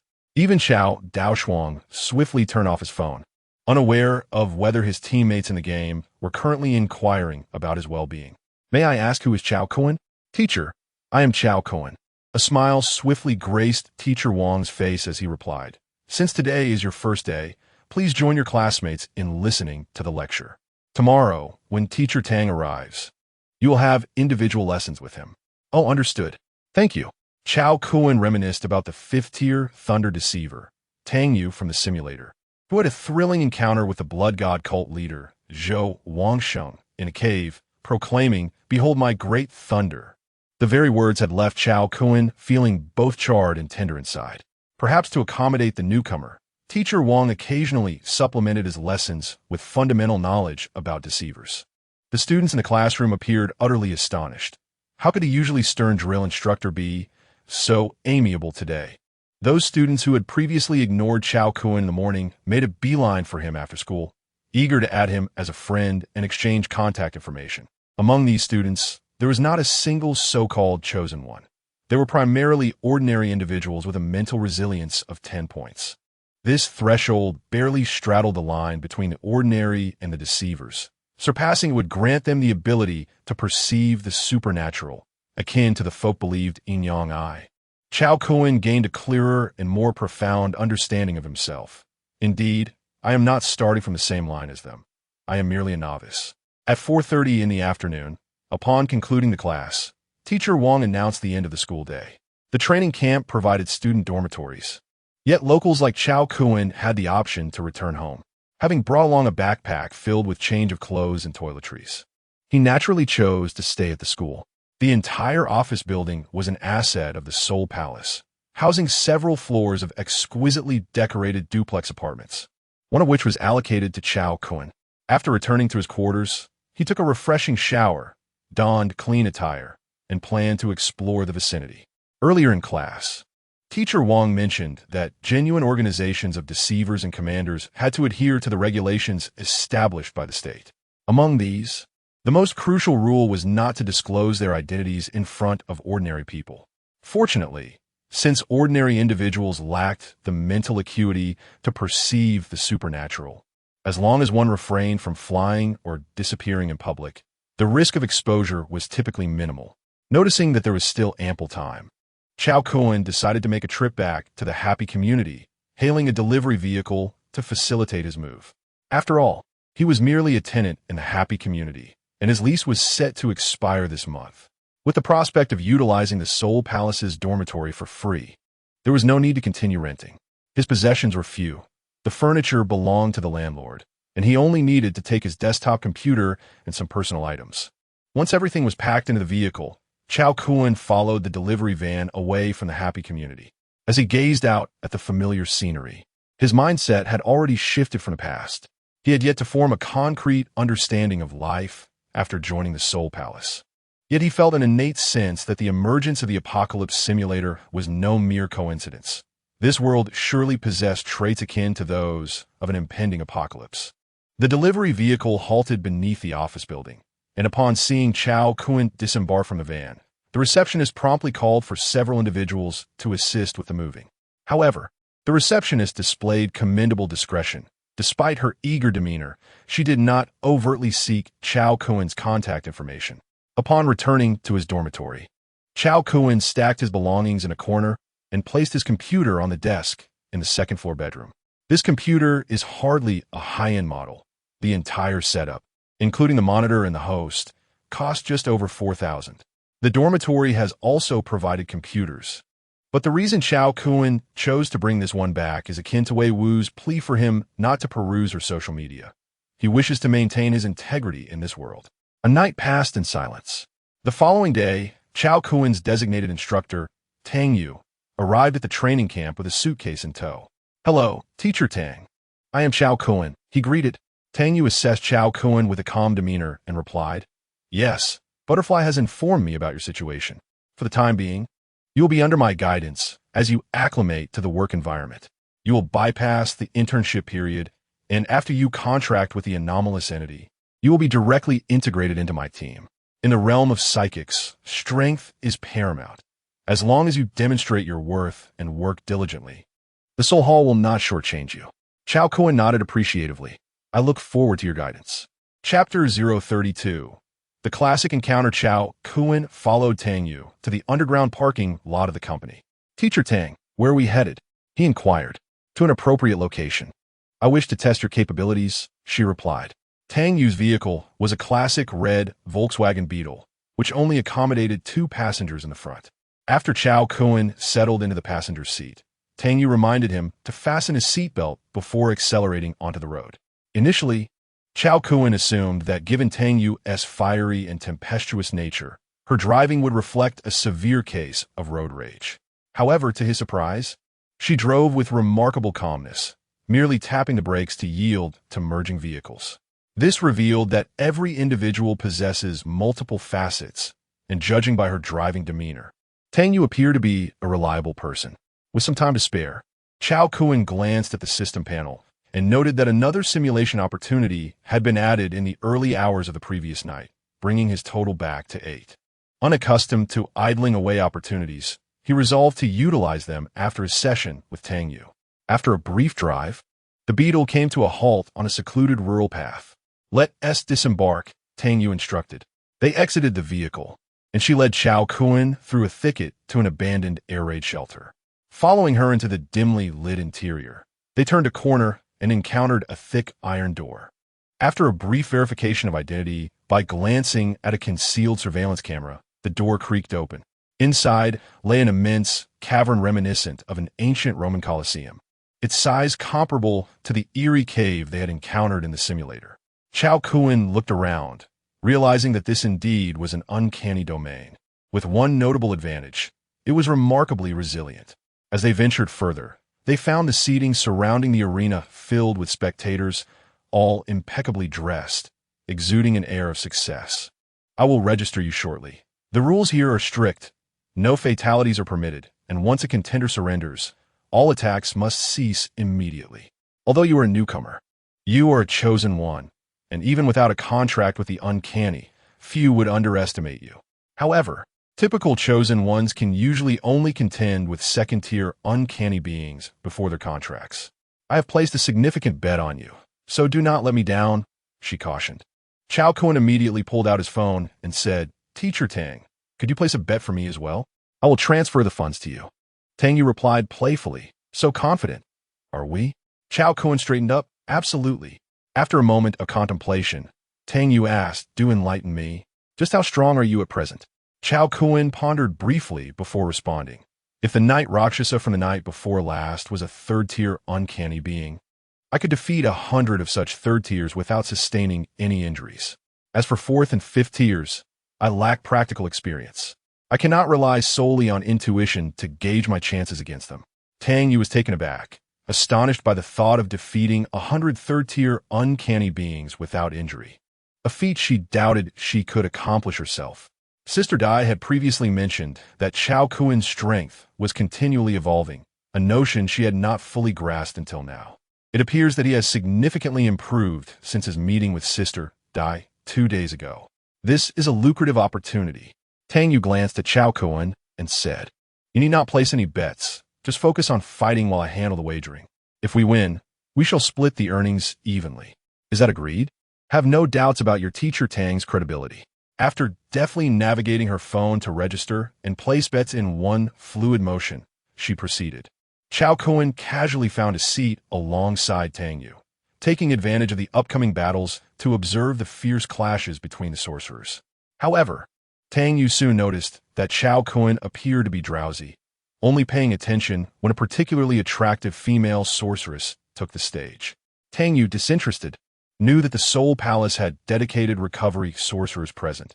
As long as one didn't perish, they would survive. At that moment, Cao Kun's gaze fell upon a familiar figure in the audience. Miao Jishi? She was seated next to a middle-aged man, exhibiting an unusual demeanor. Activating his insight eye, Cao Kun quickly discerned the truth. The man was named Liang Ku, the father of Liang Tian, whom he had dealt with 2 nights prior. In the past 2 days, his daughter had gone missing, and after trying to contact her without success, he traced her whereabouts to her friend Miao Jishi, who had been cursed with a bloodthirsty spell by Tian. Upon visiting Miao Jishi today, Liang Ku discovered that the curse had been lifted, leading him to suspect her involvement. Miao Zhishi was exceedingly beautiful, and it was plausible that some sorcerer, accustomed to being subservient, had fallen into conflict due to the curse placed on her by Tiantian. Consequently, he had hypnotized Miao Zhishi with his sorcery, taking her along to see if he could draw out the instigator. Liang Ku was not concerned about whether he could defeat the opponent, as he had always maintained a low profile, keeping even his daughter unaware of his true strength. As a fifth-tier sorcerer, he was among the elite in the energy user community of Jiangsheng, with only a handful capable of besting him. Nevertheless, to be cautious, he decided to seek assistance, but the individual he sought was participating in a competition at the Soul Palace's arena today, prompting him to bring Miao Zhishi along.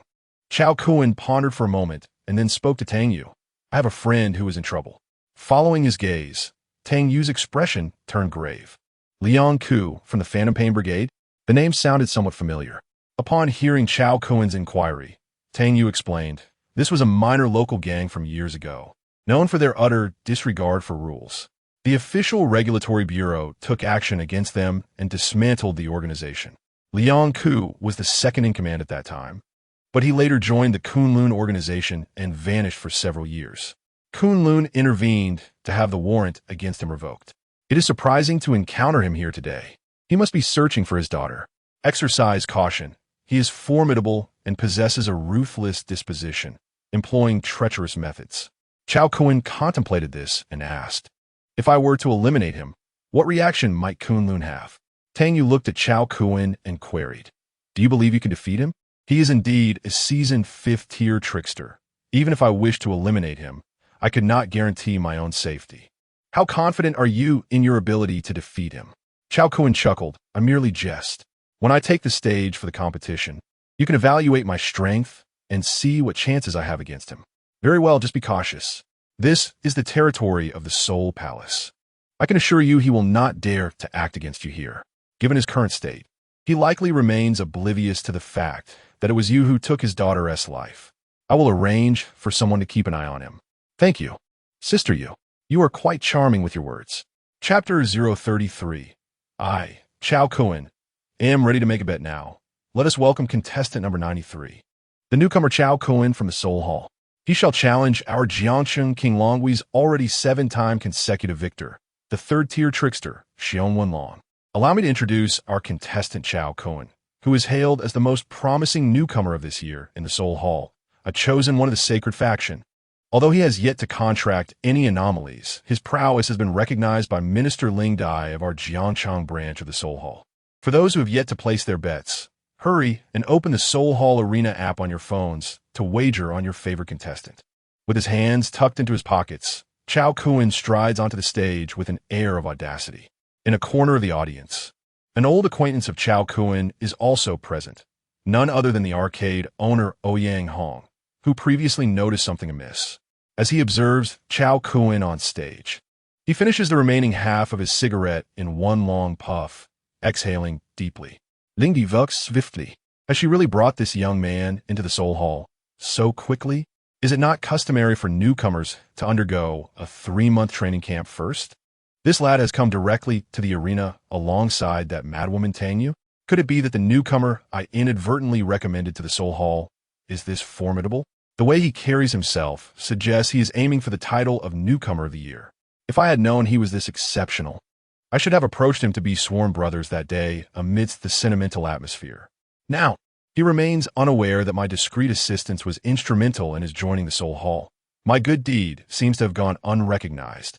Ling Dai is rather ungracious. Having taken in the outstanding newcomer I introduced, she has failed to keep in touch.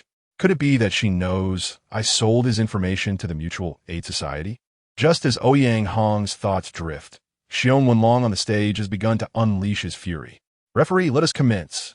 It is time to instill a proper worldview in this young newcomer. After all, challenging opponents beyond one's tier is a trope reserved for light novels. Should he find himself in pain, he must not weep. Cao Kun maintains his posture with hands still in his pockets, casting not a glance at Xiong Wenlong, but instead inquires of the referee, can we begin? The referee, having received prior notice from Tang Yu, is well aware that this newcomer is under special consideration from Sister Dai, we must ensure he is not harmed. While it is not appropriate to blatantly favor him in front of the audience, should Cao Kun find himself in peril, a fifth-tier trickster possesses the capacity to prevent Xiong Wenlong from delivering a severe blow. Positions ready begin.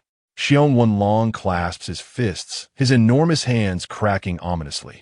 A purple anomaly symbol materializes upon his chest, causing his body to swell dramatically, resembling a ferocious bear, a menacing grin upon his face. Yet in the next moment, that smile fades.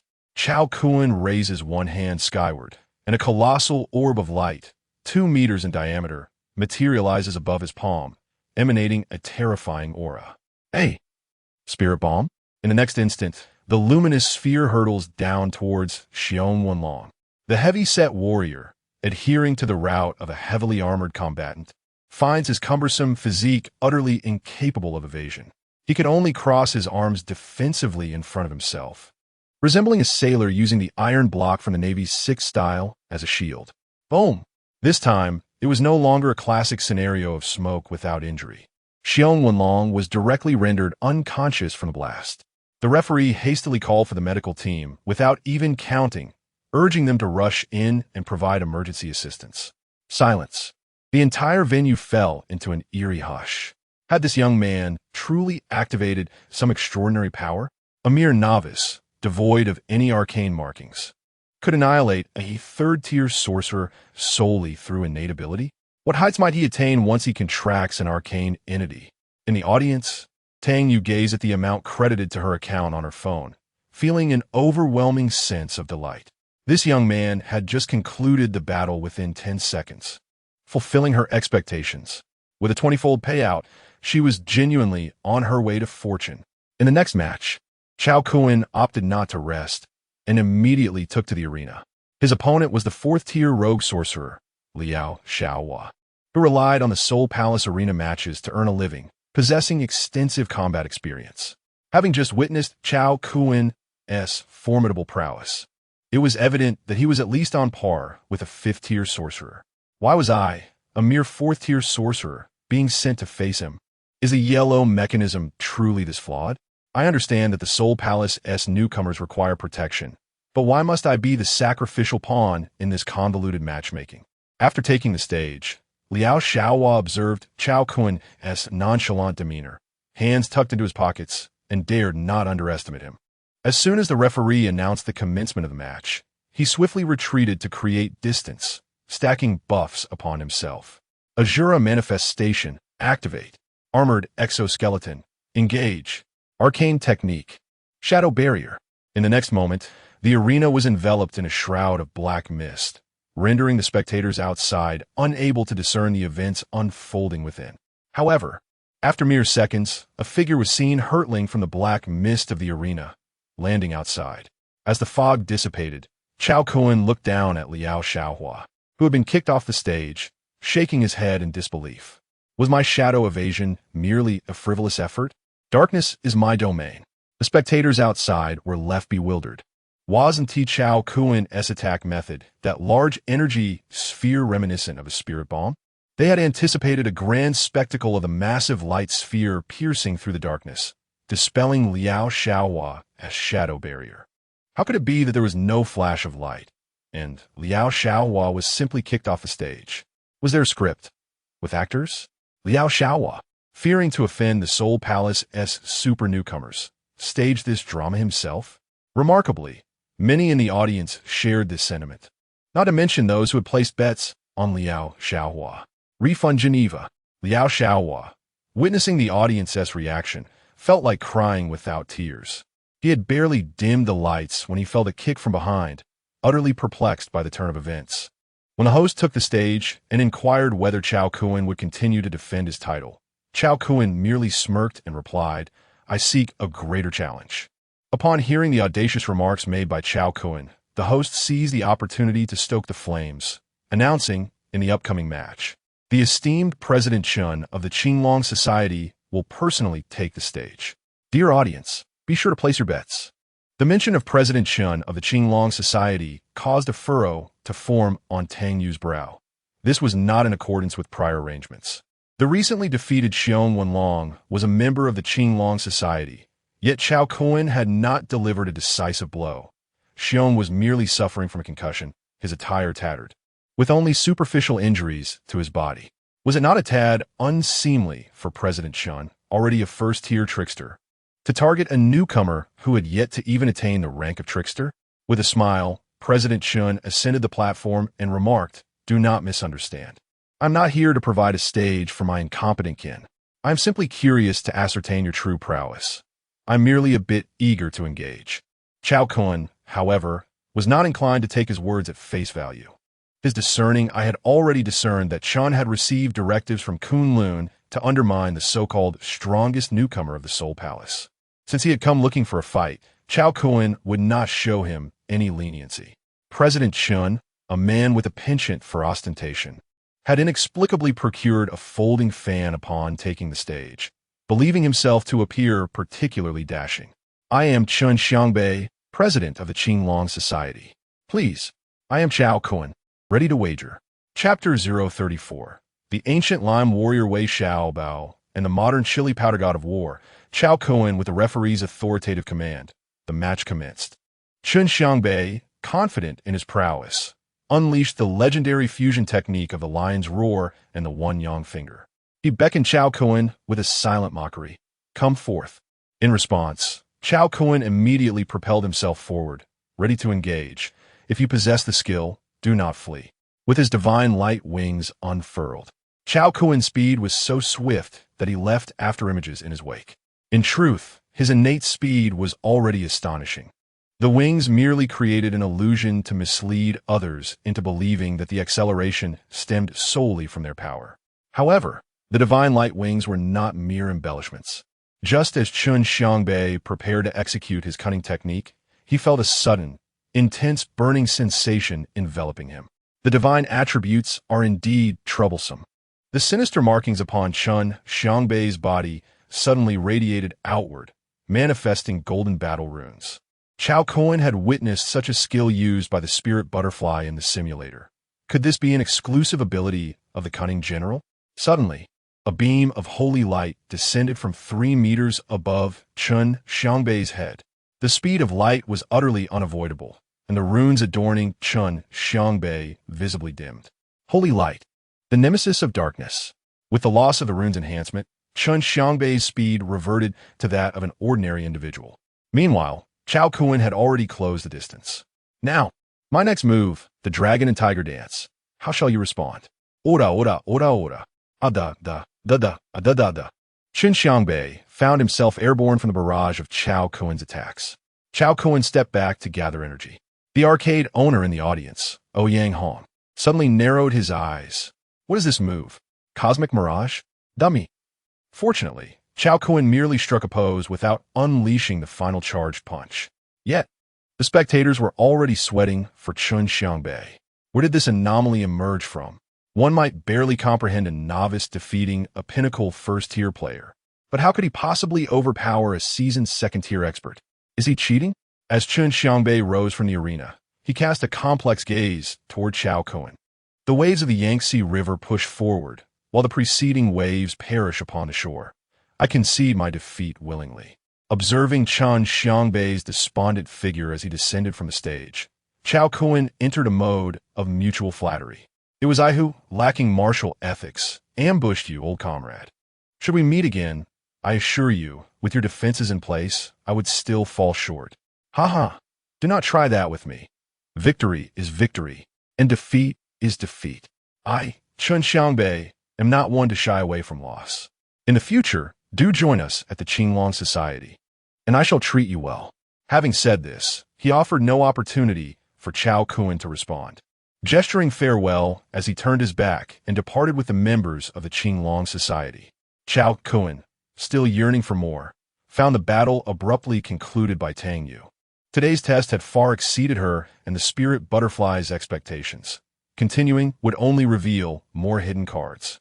After leaving the stage, Tang Yu escorted Cao Kun to an underground parking facility, where the staff of the Soul Hall had already parked her beetle. As soon as Cao Kun entered the parking lot, he inquired of Tang Yu, "Sister Yu, do we have any other plans ahead?" Tang Yu chuckled. What's the matter? Are you eager to rescue your beautiful friend? Cao Kun nodded. Ultimately, it's because of me that she... He sighed, never mind. I'm simply attracted to her looks. Tang Yu was amused by Cao Kun's candor. You're not being disingenuous at all. Cao Kun shrugged. I prefer to keep things uncomplicated. Tang Yu pondered for a moment. All right then. I have nothing pressing to attend to. I'll assist you in creating a distraction. You might not be able to break her illusion. Cao Kun was taken aback. Sister Yu. You could dispel illusions? Tang Yu stood tall. Have you underestimated your sister? I possess many skills. As they bantered, Tang Yu received a message from the internal surveillance personnel of the Soul Palace, indicating that Liang Ku was preparing to leave with Miao Ji. You will attract Liang Ku's attention while I rescue her, she instructed. Understood, Sister Yu. I'm counting on you. Just as Liang Ku and Miao Ji exited the air raid shelter, he spotted a familiar figure outside. Hi, Lao Zeng. Let my girlfriend go, Liang Ku exclaimed, bewildered. Little Bear shrugged. Which of your eyes saw me kidnapping your girlfriend? You should ask her if she wishes to return with you. Cao Kun regarded him with disdain. At your age, is it amusing to feign ignorance? You're not even as bold as your daughter, Liang Tian, who immediately aimed to take my life. Liang Ku's expression shifted slightly, and a flicker of hatred crossed his gaze directed at Cao Kun. At that moment, Cao Kun lunged towards him, performing a series of hand seals that Liang Ku had never witnessed before. If Liang Ku were familiar with Naruto, he would recognize this as the 22 hand seals for the classic water dragon jutsu used by Zabuza and Kakashi. Cao Kun had learned these seals out of boredom while watching the anime. Naturally, they served no purpose other than to bewilder Liang Ku for a brief moment. Suddenly, a flash of lightning shot past Liang Ku as Tang Yu swiftly transported Miao Ji 50 meters away. Sister Yu is incredible. Taking advantage of Liang Ku's momentary distraction, Cao Kun hurled a handful of devilishly spicy chili powder at his face. Despite having closed his eyes instantly. As a greasy middle-aged man who had never used oil control facial cleansers, Liang Ku's face was slick with oil and sweat. The chili powder clung to his skin, and opening his eyes would inevitably lead to his downfall. There was nowhere around the air raid shelter for him to wash his face. Once a martial sage wielding lime.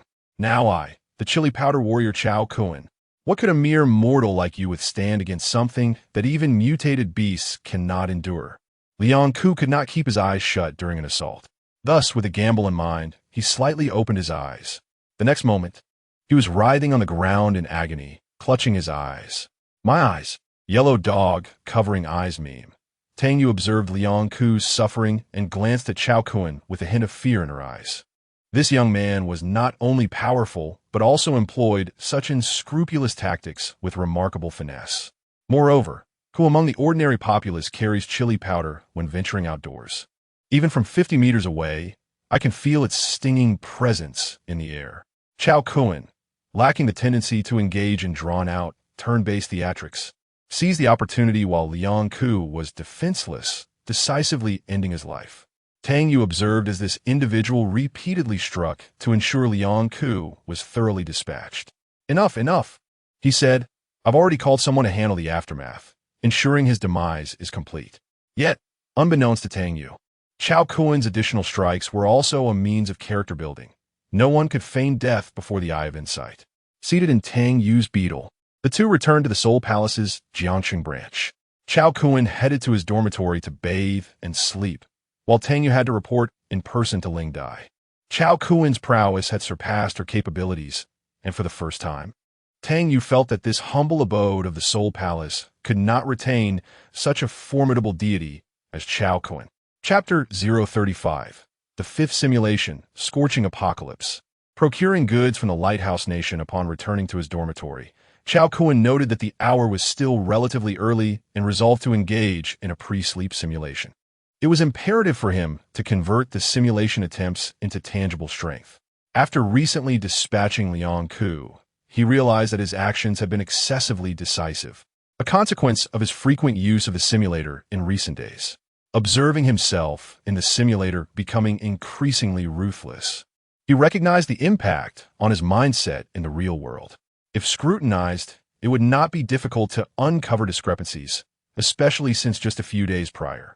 He was merely an ordinary worker, a mere consumer. Now, he was capable of killing without a moment's hesitation, even ensuring that his opponent was thoroughly dispatched with relentless follow-up strikes.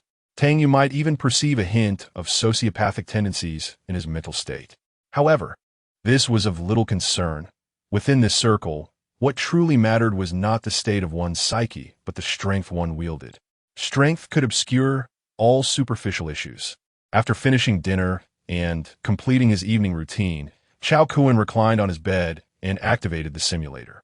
Apocalypse Simulator has been initiated. 1 simulation attempt consumed. 7 attempts remaining. Please select your type of apocalypse. A. Alien battlefield. B. Cabin survival. C. Scorching apocalypse. D. Raft survival. Gazing at the 4 options before him, Cao Kun felt a moment of dismay. He had intended to specialize in the frigid apocalypse. Instead, he was presented with 4 unfamiliar apocalyptic scenarios. Nonetheless, he was grateful for the ample simulation attempts he had at his disposal. Experiencing various types of survival scenarios could prove beneficial. You have chosen the Scorching Apocalypse, establishing Apocalypse model. If the apocalypse were to occur, which 3 abilities would you choose to aid you in overcoming adversity? Mobile Apocalypse, Shelter, Storage Space, Mental Perception, Supervision, Anchored Retaliation, Coordinate Teleportation. As Cao Kun examined the 6 skills that had emerged, he recognized the first 3 as familiar. The Mobile Apocalypse Shelter came equipped with water and electricity. Boasting durability and infinite power, it was essentially an invincible mobile safe haven. The storage space, while useful, did not hold as much significance for Cao Kun as he had initially anticipated. In many novels, the protagonist might begin by emptying entire icebergs. But such resources are inherently limited. Cao Kun's infinite sustenance included water and ice, rendering pre-preparation of water sources unnecessary. Mental perception was a highly practical ability, with its effectiveness increasing proportionally to one's mental strength. However, Cao Kun's attention was drawn to the latter 3 skills. Supervision, an enhanced version of X-ray vision, allowed sight up to 5 kilometers away, akin to purchasing X-ray vision with an added 8-fold magnification. Anchored retaliation enabled him to select a target, reflecting all damage he sustained back to the designated target. This truly embodied the invincible philosophy of strike me, and you strike yourself.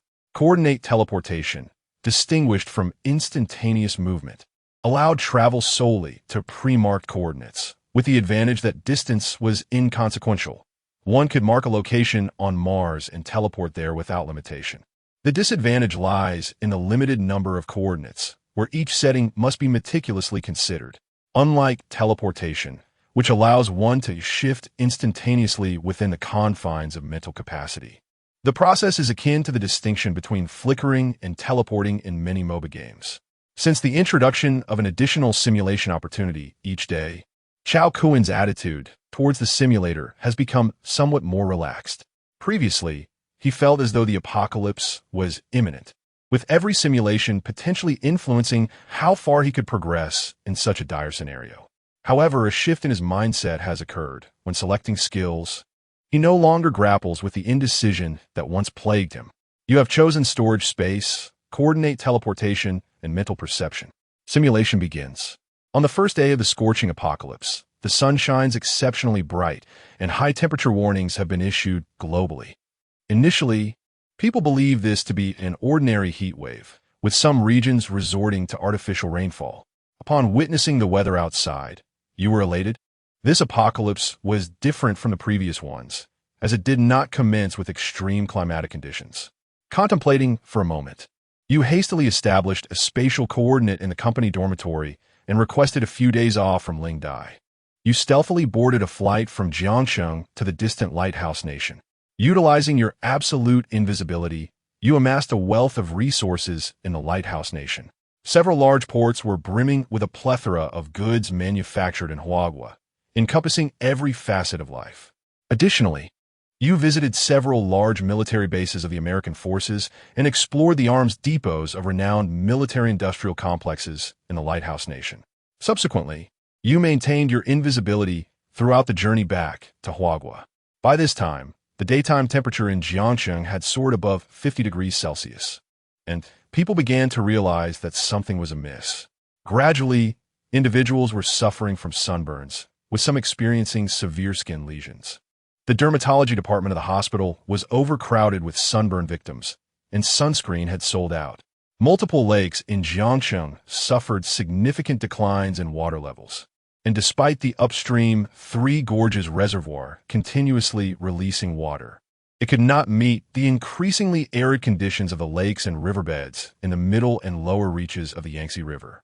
Upon returning to the Jiangcheng branch of the Seoul Hall, you intended to report to Ling Dai, only to discover that she had seemingly gone to the headquarters in Modu and had yet to return. You noted that even the central air conditioning within the Seoul Hall building struggled under such extreme weather, with outside temperatures exceeding 50 degrees. The structure of the office building, composed entirely of tempered glass, resembled a colossal oven, even at night, with the air conditioning cranked to its maximum. The indoor temperature remained around 36 or 37 degrees. Yet, this did not deter you. You promptly placed several towering iron barrels in your room, filled them with ice, and employed physical cooling methods. Before long, the room became refreshingly cool, and you began to devise a fundamental plan to navigate through this searing apocalypse. While consuming mutated beast meat remained essential, it no longer needed to be treated as a task to be completed at every meal, as you had more effective psychic potions available as substitutes. With a weekly vial of psychic elixir, one can simultaneously enhance both physical and mental fortitude. Previously, consuming mutated beast flesh primarily accelerated physical strength, while the augmentation of mental prowess was comparatively sluggish. However, the effects of the psychic elixir are precisely the opposite. It fosters a swifter enhancement of mental strength, while the increase in physical strength is relatively gradual. The first objective is to strive for prolonged survival, ensuring that one's foundational attributes can develop adequately. The second objective is to devise a means to contract a high-tier anomaly, so that upon the conclusion of the simulation, the settlement can be converted into a source anomaly of the same tier, which can be utilized for the elevation of anomalous objects. Upon establishing these goals, a sudden knock at the door draws your attention. You open the door to find Miao Zhishi standing outside. Chapter 036. The distinction between the common district and the villa area, two worlds apart. You suddenly recall the moments before the apocalypse, when you had just rescued her from the clutches of Liang Kwa. At that time, she lay in a deep unconsciousness, and Tang Yu brought her to the medical room within the company for observation and treatment. You had forgotten about this incident during your procurement trip to the Lighthouse Nation. Miao Zhishi once again expressed her gratitude, revealing that her period of being controlled was merely a physical struggle. Interestingly, she had gained some resilience through this misfortune, subsequently being absorbed by the Soul Palace as an outer member. The mysterious mark upon her shoulder could be repurposed under the Soul Palace's unique methods. It could enhance the success rate of binding cursed objects. However, with the sweltering heat outside, Miao Zhishi indicated that she would require at least 6 more months to nurture her spirit before she could endure the mental strain imposed by the cursed objects. She was aware of your return and had come today to bid you farewell, as she intended to return to the happy community. You did not attempt to dissuade her. Instead, you provided her with your contact information, assuring her that she could reach out to you should she encounter difficulties in the future. As night fell, you utilized Shadow Escape to venture to Woofing Mountain, only to discover that there was no official sanctuary to be found. You surmised that this official refuge likely existed only in the realm of the extreme cold apocalypse. Each apocalypse simulated within the emulator corresponds to a parallel world. Although the people remain the same, there are inevitable differences and changes. On the 7th day of the scorching apocalypse, you received a notification sent out by the Soul Palace. Due to the prolonged extreme weather conditions, the Jiangxing branch of the Soul Palace would cease operations effective immediately, instructing everyone to return home and await further directives from the headquarters in Modu. Simultaneously, you received a private message from Ling Dai, who informed you that the high temperatures would persist for an extended period, leading to widespread power outages in Jiangxing. She indicated that the power supply to the company's office buildings would soon be interrupted and provided you with an address, inviting you to stay at her residence should you find yourself without shelter. You packed your belongings from the dormitory into a storage space and, once night enveloped the sky, you used shadow escape to arrive at the address provided by Ling Dai. The daytime temperatures had soared close to 60 degrees Celsius, causing many car tires to melt and burst due to the sun's relentless heat, while public transportation, save for the subway, had largely ground to a halt. Upon reaching Ling Dai's address, you were astonished to find yourself in an upscale villa district. The security booth at the entrance was devoid of any personnel, and entry to the community could only be gained via a keycard. Lacking such a card, you effortlessly scaled the community wall and arrived at Lingdi's villa, using the code she provided to unlock the door. The house appeared to have been uninhabited for quite some time. As soon as you opened the door, a wave of heat washed over you. It felt akin to the lingering warmth of a car that had been exposed to the sun for too long. The air inside, still reminiscent of the afternoon's heat. You activated the central air conditioning in the villa, only to find its effect rather negligible. Thus, you resorted to your old method, filling a 2-meter-high iron barrel with ice, instantly bringing a refreshing chill to the surroundings. Once settled, you sent a message to Ling Dai, who informed you that, due to transportation disruptions, she would not be returning from the headquarters in the metropolis anytime soon. She requested that you look after her residence and conveniently added you to the community owners group. Upon entering the group, you were greeted by a flurry of messages urgently seeking various supplies. The residents, affluent individuals, were well informed and had already commenced collective self-rescue efforts. That evening, you observed several heavy trucks delivering abundant supplies to the community, distributing them door to door. Initially, you thought this did not concern you, yet to your surprise, they also came to knock at your door. 3 barrels of 8-liter purified water, 3 boxes of instant noodles, and 2 bags of vacuum-sealed 20-pound Northeast rice were delivered. Inquiring with the supplier, you learned that a few wealthy executives in the community had united to provide these benefits to everyone. After a moment of contemplation, you grasped their intentions to stabilize the community's security with these supplies, preventing anyone from resorting to desperate measures due to scarcity. In such dire weather, should one encounter an insurmountable struggle for survival, it would be all too simple for them to concoct a Molotov cocktail with gasoline or alcohol and hurl it at your door, making extinguishing the flames a formidable challenge. You admired the foresight of these executives. For them, any issue solvable with money was not truly a problem. However, as time progressed and resources became unattainable, they might be compelled to adopt a different approach. Throughout the night, trucks continuously entered and exited the community, while the wealthy installed high-capacity generators in their villas and equipped their homes with insulation panels. Everything appeared to be meticulously organized, a stark contrast to the chaos prevailing in the neighboring happiness community. You mused that even in a cataclysm, the affluent possessed far more means to survive. In happiness community, Miao Jishi returned in the morning, only to face water and electricity outages by afternoon.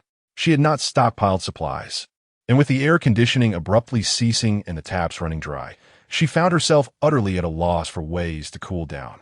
Not just Miao Jishi, but nearly all the residents of happiness community were on the brink of madness. As night fell, the situation was dire, and with the rising sun the next day, one could only wonder how they would manage to endure. Miao Jishi thought of Cao Kun, a man of considerable resourcefulness, who surely had a way to help her escape. Consequently, she reached out to him via her phone, providing her home address. Upon seeing her message, you instructed her to wait at home, assuring her that you would arrive promptly. Night was your domain.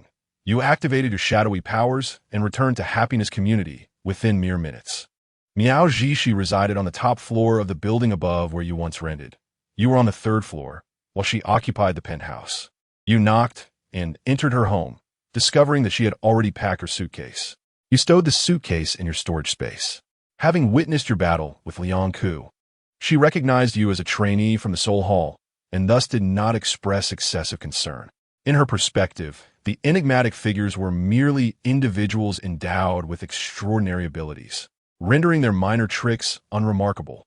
You were disinclined to elaborate, guiding her all the way to the underground parking lot, where you effortlessly summoned a specially modified military Humvee. Its tires crafted from high-temperature, explosion-proof materials.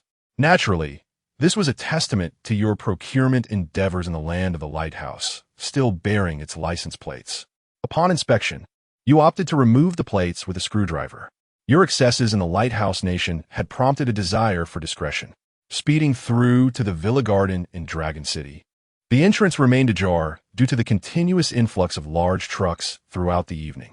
You drove with Maya Zixi to the villa, and upon entering, she was taken aback by the refreshing coolness inside. The entire room was filled with towering ice buckets standing 2 meters high, and she even felt a slight chill. "Brother Cao, I'm going to take a shower first." "All right, go ahead. The water and electricity here haven't been cut off yet. If the bathwater feels too warm, feel free to add some ice cubes to the tub." Chapter 037. Fortunately, we have the simulator, indulging in pure bliss, the 8th day of the scorching apocalypse. You approach the window to glance at the thermometer hanging outside. It was merely 8 in the morning, yet the temperature had already soared to 62 degrees Celsius. If this trend continues, you surmise that by noon, the temperature may well exceed 70 degrees. Fortunately, the villa belonging to Ling Dai not only boasts 3 stories above ground, but also 2 underground levels. With the aid of ice blocks and air conditioning, your current existence alongside Miao Zixi remains relatively stable. In fact, you had managed to procure several nuclear submarines from the Lighthouse Nation. And if you could delve into the depths of the ocean, it would likely be quite refreshing. However, there exists a minor issue. You possess no knowledge of operating a nuclear submarine, relegating it to the status of a mere toy in your eyes. You ponder that, if all else fails, perhaps you could employ this contraption for a high-altitude drop. After plummeting several kilometers, would the nuclear reactor within the submarine detonate? As a liberal arts student, your understanding of such matters is, unsurprisingly, scant. The Dragon City Villa Garden remains orderly, with a steady stream of trucks delivering supplies throughout the night. Initially, a few affluent individuals spearheaded the transport of goods to their residences, as each villa possesses a basement, perfectly suited for storage. Once the basements became full, the magnates resorted to clearing out their garages, repurposing them as storage facilities. The ample supplies have assuaged the anxieties of the community's residents. Yet what of those beyond its confines? Within the Dragon City Villa Garden, there are over 30 villas, with a total owner count of fewer than 100. Conversely, the surrounding high-rise apartments, akin to pigeon coops, house far more residents within a single building than the entirety of the Dragon City Villa Garden. When those inhabitants find their supplies depleted, one can only speculate what actions they might take upon witnessing the villa dwellers' daily abundance. During the day, the streets appear utterly deserted, with everyone huddled indoors, seeking refuge from the searing sun. Miao Zixi expressed her desire to engage in an ice bucket challenge. When you inquired about the details, she casually retrieved a melted ice bucket from her home and donned a swimsuit before stepping in. Within half a minute, she could no longer endure it. Emerging from the ice bucket, she wrapped her arms around her shoulders and nestled into your embrace, declaring her chill and requesting warmth. Having reached such a point, you ceased to feign the demeanor of a paragon. In truth, you are no paragon at all. You're a survivor of the apocalypse. Cao Kun gazed at the cold text on the simulator, a shiver of indignation coursing through him. He felt somewhat vulnerable. The words on the simulator were unassailable truths, leaving him without grounds for rebuttal. You contemplated reaching out to Ling Dai for guidance on how you and Miao Zixi might fulfill the contract for the uncanny object. Yet, you discovered that you could no longer contact Ling Dai, suspecting that the signal station in Magic City had encountered issues. Given Ling Dai's prowess, surviving in this apocalypse is anything but a challenge. You began to administer the spiritual energy potion to Miao Zixi, given her physique. A single vial of the potion could sustain its efficacy for 6 months. The potion primarily enhances mental fortitude, proving immensely beneficial against the contractually bound anomalies. You intended to experiment with the potion's effects on others as well. On the 10th day of the apocalypse, as evening descended, you found yourself at home watching a movie with Miao Zixi when a sudden knock echoed from the door. Upon opening it, You were met by the young lad who had previously delivered supplies to you. His expression was grave as he informed you that our community was being watched. You invited him inside for conversation. At first, he seemed unfazed, remarking on the potency of your air conditioning and inquiring about its brand. However, upon noticing the numerous ice buckets scattered throughout your home, he scrutinized you anew. The tap water in the Dragon City Villa Garden merely connected to a standard underground pipeline, and the water supply in Jiangsheng was nearing depletion. Even the affluent residents of the Villa District dared not squander water in such a manner. To some extent, these ice buckets symbolized your personal strength. You possessed ample water and the necessary electricity to produce ice. Given the prior assistance from the community residents, you chose not to turn a blind eye this time. You retrieved a portion of the military supplies you had imported from the Lighthouse Nation, causing the young man's eyes to widen with envy. Despite the wealthy residents having their means to acquire firearms, this was still Hua country, where the availability of weaponry was decidedly limited. The arsenal you presented could form a heavily armed squad, and they understood the implications of this. Every household in the Dragon City Villa Garden received your gifted armaments. These items posed no threat to you now, serving perfectly as tokens of goodwill. With the introduction of firearms and ammunition, the atmosphere of panic within the community dissipated significantly. The sounds of homeowners practicing their shooting skills reassured the nearby survivors, swiftly dissuading them from a notion of raiding the Villa District, as no one wished to provoke the truth. A fleeting tranquility enveloped the Dragon City Villa Garden, though you were acutely aware that such peace would not endure for long.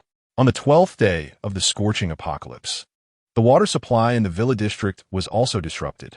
Reports suggested that the Yangtze River and East Lake had dried to the point where cracked riverbeds were visible, and natural water resources were nearly extinct in Jiangsheng. The specter of drought loomed over everyone, yet you continued to indulge in a carefree existence with Miao Jishi daily. You discovered that upon surpassing a mental strength of 100, your absolute invisibility skill underwent a transformation. You could now render anyone in physical contact with you invisible as well. This revelation filled you with delight, for it implied that you could stroll confidently with Miao Jishi without fear of being detected. Naturally, even at night, the outside temperature soared above 50 degrees, thus you had little inclination to wander aimlessly outdoors. On the 15th day of the scorching apocalypse, another knock resonated at your front door. Upon opening it, you were greeted by a middle-aged beauty residing in the neighboring villa. She inquired if you had any surplus water available for sale, for which she was willing to pay. You nodded in affirmation and invited her inside to fetch the water. Upon entering your abode, she caught sight of the ice bucket, and as she walked, she abruptly halted in her tracks.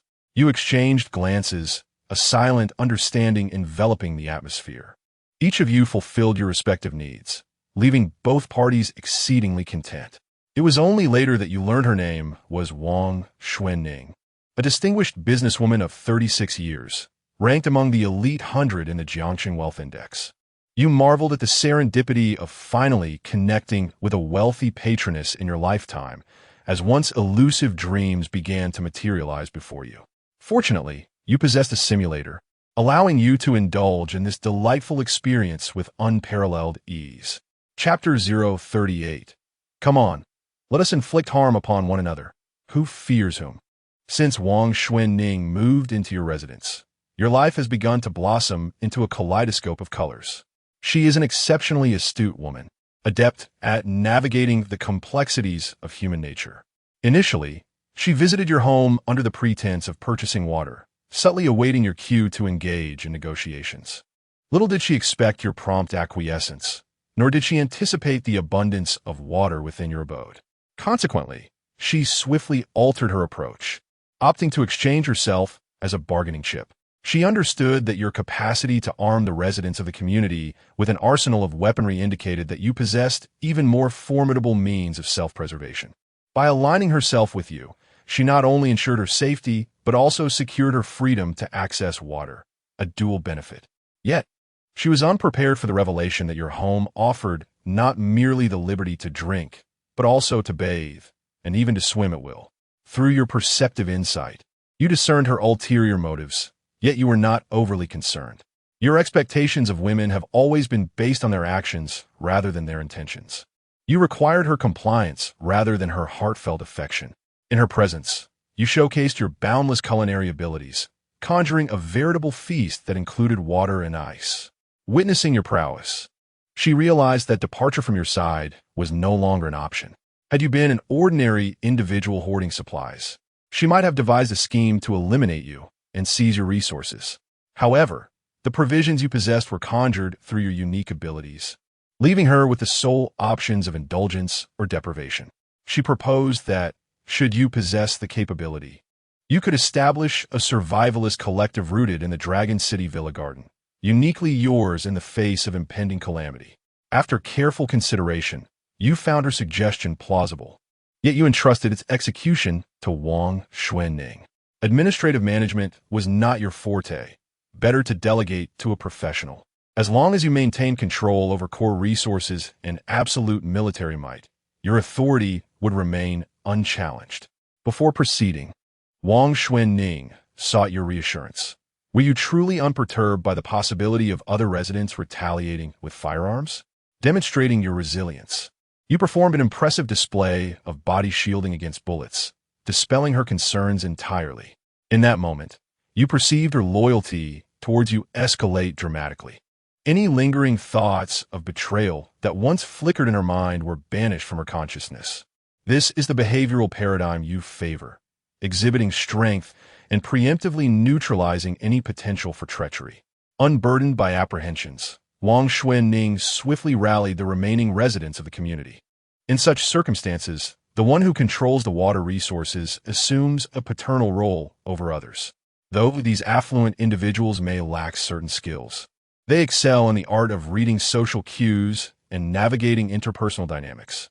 You established your burgeoning power base, naming it the Dragon City Society.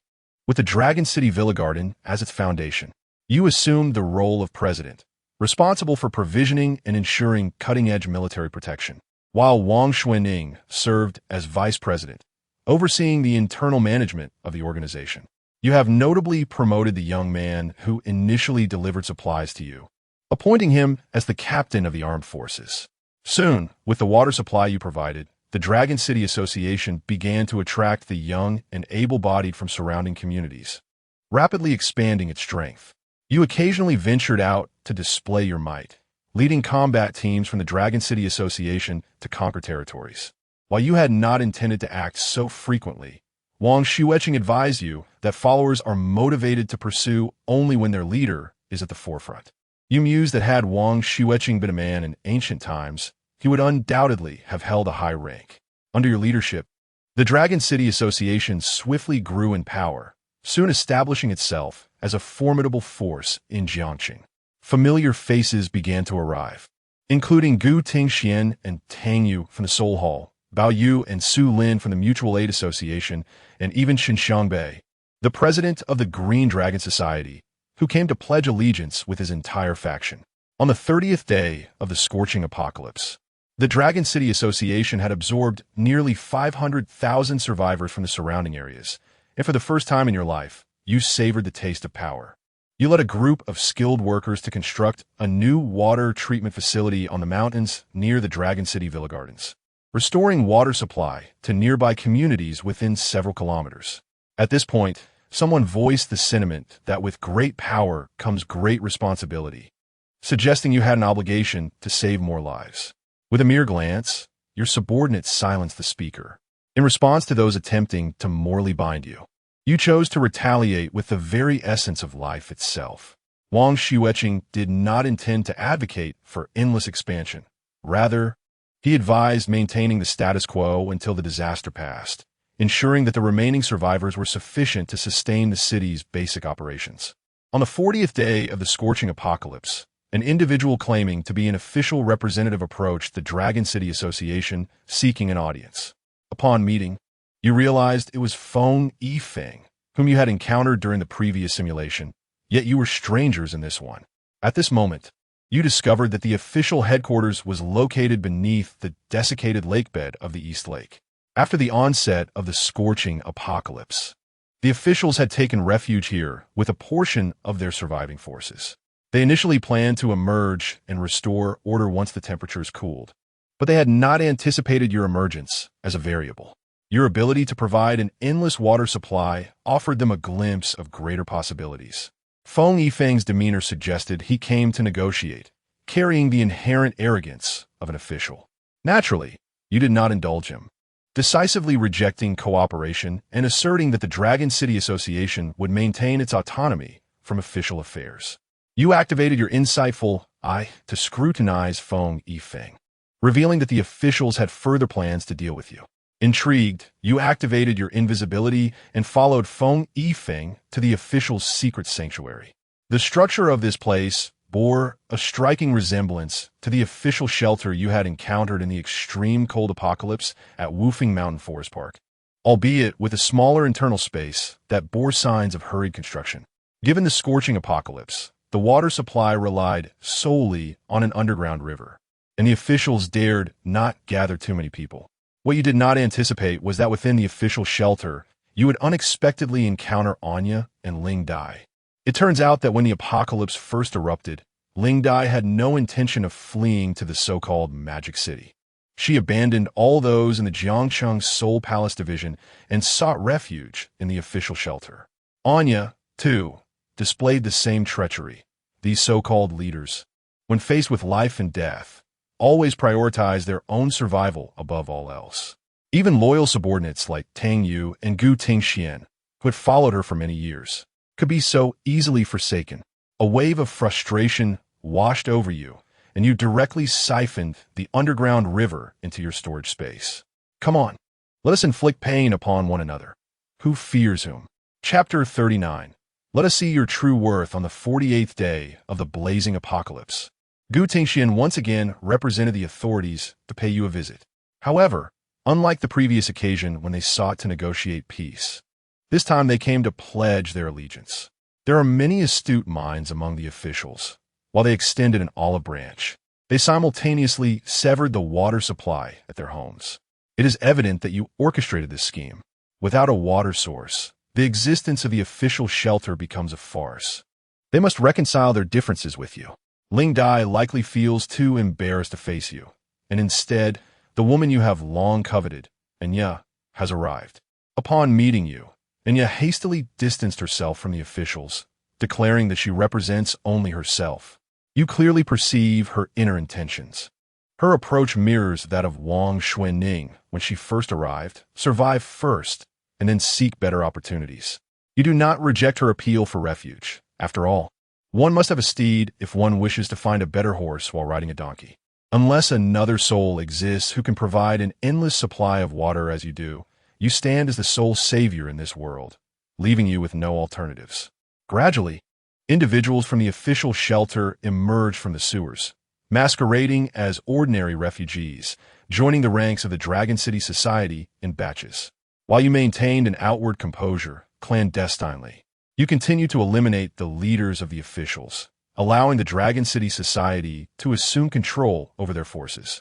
Although some expressed discontent with your methods, as time progressed, they began to realize that without you, survival was impossible. You started to become the de facto authority in Jiang City, your reputation even spreading across the nation. You came across the moniker Ice Water Emperor online, attributed to you for the icy water you conjured. Yet, the title felt somewhat peculiar, though you cannot pinpoint why. On the 50th day of the blazing apocalypse, a day worthy of remembrance, you successfully ensnared Tang Yu with your sweet words. Sister Yu approached relationships with the same openness as her heart. She was a female version of a passionate fool, yet you admired her pure character. You recaled Ling Di, your direct superior, and were once led to believe that her concern for you was genuine. Could a boss sincerely care for their employees? You realized you had fundamentally misinterpreted the underlying logic. Nevertheless, your disappointment in Ling Dai did not breed hatred. After all, she merely neglected you in her struggle for survival and never actively sought to harm you. In fact, had you been an ordinary person, following her guidance to the Dragon City Villa Garden would have indeed afforded you a greater chance of survival than in a typical residential area. In the ensuing period, you found your role as the leader in this apocalyptic landscape to be notably leisurely. While the leaders of other factions were preoccupied with the fear of being secretly eliminated by their subordinates. You were uniquely in a position where your followers feared that any misfortune befalling you would lead to collective annihilation. All those around you harbor a deep-seated fear of unforeseen calamity befalling you. At the slightest hint of danger, they would, unbeknownst to you, take preemptive measures to eliminate any threats.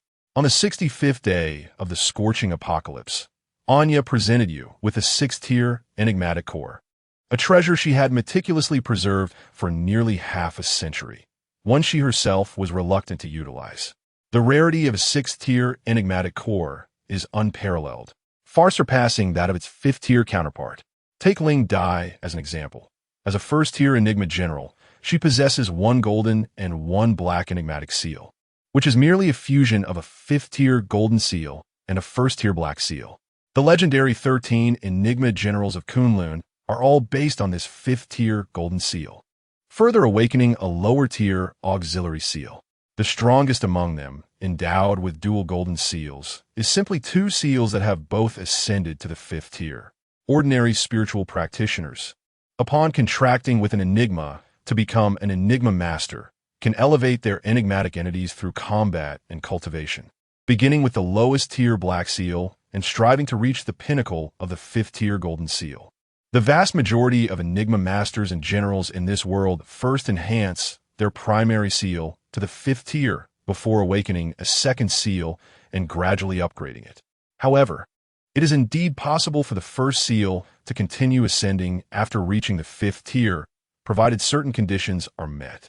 For instance, Anya's primary seal has impressively advanced from the 5th to the 7th tier, transforming her into the unparalleled and fearsome entity known as the Bride of the Enigma, placing her among the 7 saints. Conversely, Ling Dai's 5th-tier seal has remained stagnant despite her years of cultivation, showing no signs of breaking through to the 6th tier. Securing this 6th-tier enigma would position you above 99 of enigma generals in existence, granting you the potential to tread the path towards the realm of the 7 saints. Anya's gift is undeniably precious, yet pales in comparison to what she is about to bestow upon you next, for she is also offering herself. You are acutely aware that her companionship is due to her unique physical condition, having shared her life for years with such a formidable entity as the Bride of the Enigma, which has disrupted the internal balance of her yin and yang. She requires your divine attributes to restore equilibrium against the turbulent forces within her. You are more than willing to assist, as the saying goes. A woman 300 years older than you presents a celestial elixir. A woman 3,000 years older ascends to the ranks of the immortals.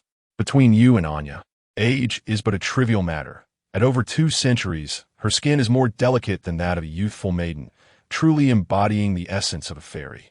Particularly, the air of aristocracy she exudes from within can ignite the conquering instincts of any man. With Anya's meticulous guidance, you connect your spirit to the 6th tier enigmatic core. As with your previous contract with a wind spirit princess, you once again find yourself enveloped in a mysterious space. However, this time, rather than encountering a pavilion beauty, you are met with a tumultuous sea of rage. The deep blue, ink-like ocean stretches endlessly, enough to evoke a profound sense of fear of the abyss in many.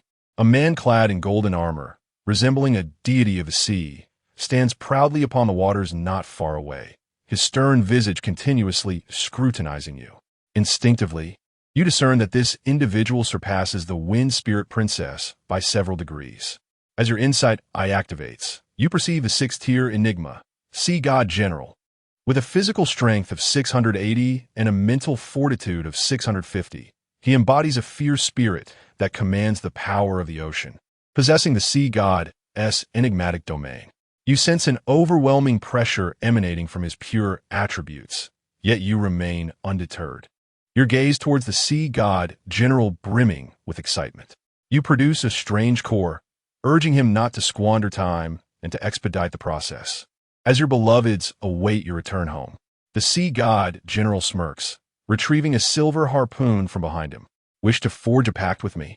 Let us see how formidable you truly are. Chapter 040. Even if I am fated to encounter the Calamity Star, tonight I shall defy destiny. Great might of the celestial dragon, wisdom of the bodhisattvas, Lord of the earth, K. Itagarba, supreme dharma, incantation, wisdom of the Praj. Before you stands a sea god general, whose demeanor starkly contrasts with the bizarre entities you have previously encountered. It seems rather dim-witted. Does it enjoy playing tricks? Then let us engage in this game. Invisibility, approach, and a face full of devilishly spicy chili powder. Oh, it appears to have no effect? The sea god general gazes at you with contempt, coldly remarking, "You dare to flaunt your trivial skills before me?" In an instant, a shimmering aura emanates from him, washing away your chili powder with ease. Only then do you realize that this seemingly eccentric warrior is indeed a master of water.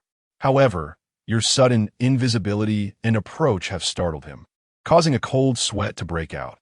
He has never encountered this particular version of invisibility before. Other versions had their telltale signs. For instance, their scents, heat signatures, air currents, and murderous intent.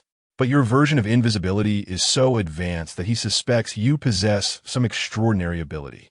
Holy light technique. A beam of holy light envelopes him, making his body sizzle like a freshly fried fish, emitting plumes of black smoke. Although you may lack his attributes, the damage from the holy light still inflicts considerable discomfort upon him. A line from a film echoes in the sea god general's mind. I adhere to 3 principles in combat. First, you shall not strike my face. Second, only I may strike yours. His current sentiment mirrors this, as the opponent cloaked in invisibility follows up with a holy light technique, while he is left powerless with his immense strength. Under the relentless onslaught of your holy light, the sea god general's state deteriorates. You produce a strange core, urging him to sign the contract without delay. The sea god general lets out a defiant roar. You shall not compel my submission. My fate is mine to command, not dictated by the heavens. After some contemplation, you retrieve several film discs from your storage space. Follow me, and you shall enjoy the freedom of watching films. Ah, why didn't you say so earlier? Come, let me want to converse. The sea god general clutches the disc, as if a child has received a cherished toy. You then notice that this expanse of sea harbors no other life besides the sea god general. It is rather pitiable, for were it you, the solitude would surely drive one mad. Successfully binding the contract with the sea god general, you return to reality, where Anya reverently bows, welcoming the arrival of the new king. With a grand gesture, you embrace Anya, feeling a surge of majesty, akin to an emperor reveling in his dominion and beauty. The simulation concludes. Congratulations on completing the first phase of the scorching apocalypse test. You may retain the cultivation obtained in the apocalypse, along with one initial skill. Storage space, coordinate teleportation, mental perception. You choose to retain the storage space. Detected within the simulation process is the existence of the 6th-order enigmatic deity, whose essence shall manifest in the real world, and it has been optimized accordingly. Congratulations on acquiring the 6th-order source of the enigmatic core, the pinnacle of 6th-order enigma. Fused with this source can elevate you directly to the 7th order. Furthermore, congratulations on reaching 5 simulation attempts. The simulator will undergo a version update, set to complete in 24 hours. Do anticipate it eagerly. The settlement has concluded, and the attribute panel has been refreshed. Please review the details promptly. The inheritance of power is about to commence. Ensure you are adequately prepared. The prospect of the simulator's version update piqued Cao Kun's anticipation. However, upon glimpsing the final line of text on the system page, a sheen of sweat broke out on his forehead. After a 2-day hiatus from the simulator, he was suddenly reminded of the dread wrought by pain. You shall ultimately attain power, but at what cost? He hastily reclined upon the carpet, a wave of intense discomfort washing over him, as the familiar sensation of pain enveloped him. 10 minutes later, drenched in sweat, Cao Kun arose from the carpet. He accessed the attribute panel to review the enhancements gained from this simulation. Name: Cao Kun. Age: 26. Talent skills: infinite consumption, absolute invisibility, eye of insight, shadow escape. Storage space: physical strength, 325. The limit for an ordinary person is 10. Mental strength, 359. The limit for an ordinary person is 10. Special abilities. Light energy detonation, C-class light system ability, capable of growth. Special abilities. Divine light wings, C-class light system ability, capable of growth. Special abilities. Holy light radiance, D-class light system ability, capable of growth. Special equipment. Prayer necklace, phase ring, 5th order source enigmatic core, 6th order source enigmatic core. While the increase in physical strength was modest, rising from 260 to 325, the surge in mental strength was remarkable, soaring from 105 to 359. It must be said that the effects of a psychic potion are extraordinary, propelling mental strength to unprecedented heights. If this continues, he may very well transition into a psychic practitioner. Today, Cao Kun had initially intended to engage in multiple simulations in quick succession to swiftly convert his simulation attempts into personal power. However, faced with the system update, he was left with no choice but to wait another 24 hours. Reflecting on the scene within the simulator where Ling Dai stood idly by as her subordinates from the Soul Palace division met their demise, his fondness for this leader, who effortlessly oscillated between lowly and mature forms, diminished considerably. Perhaps her decisions were born of various hardships or a desire to reserve sanctuary for her family. Yet, as one abandoned, he felt no right to empathize with those in positions of privilege. In summary, while Ling Dai may serve as an admirable leader in times of peace, one should never mistake her superficial gestures as genuine. This experience in the simulator served as a vivid lesson for Cao Kun. The logic governing this world invariably prioritizes power. Strengthened, even a figure like Anya would go to great lengths to align herself with you. Weakened, one must humbly pay respect to powerful figures. Akin to Chun Xiangbei of the Azure Dragon Society. After a bout of perspiration, Cao Kun took a shower and suddenly recalled that Miao Zhishi, who had been rescued, was still at the company.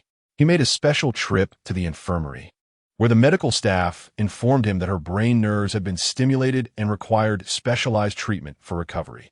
Just as Cao Kun intended to leave, he used his perceptive eye to take a glance.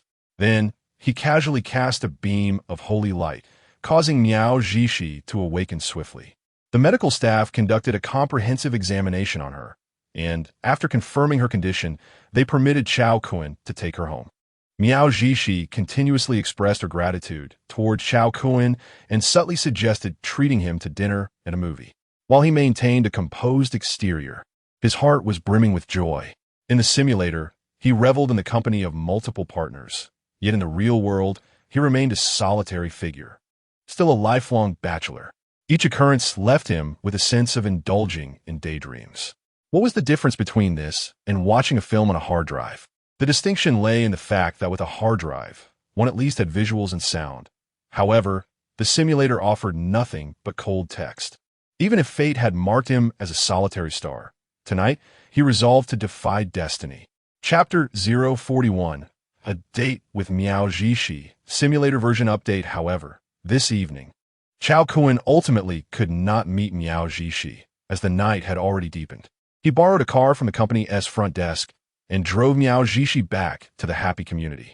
They agreed to meet the following evening at the commercial street across from the Happy Community. Excited, Cao Kun found it difficult to sleep that night. And upon awakening the next day, he felt as though time was dragging on interminably.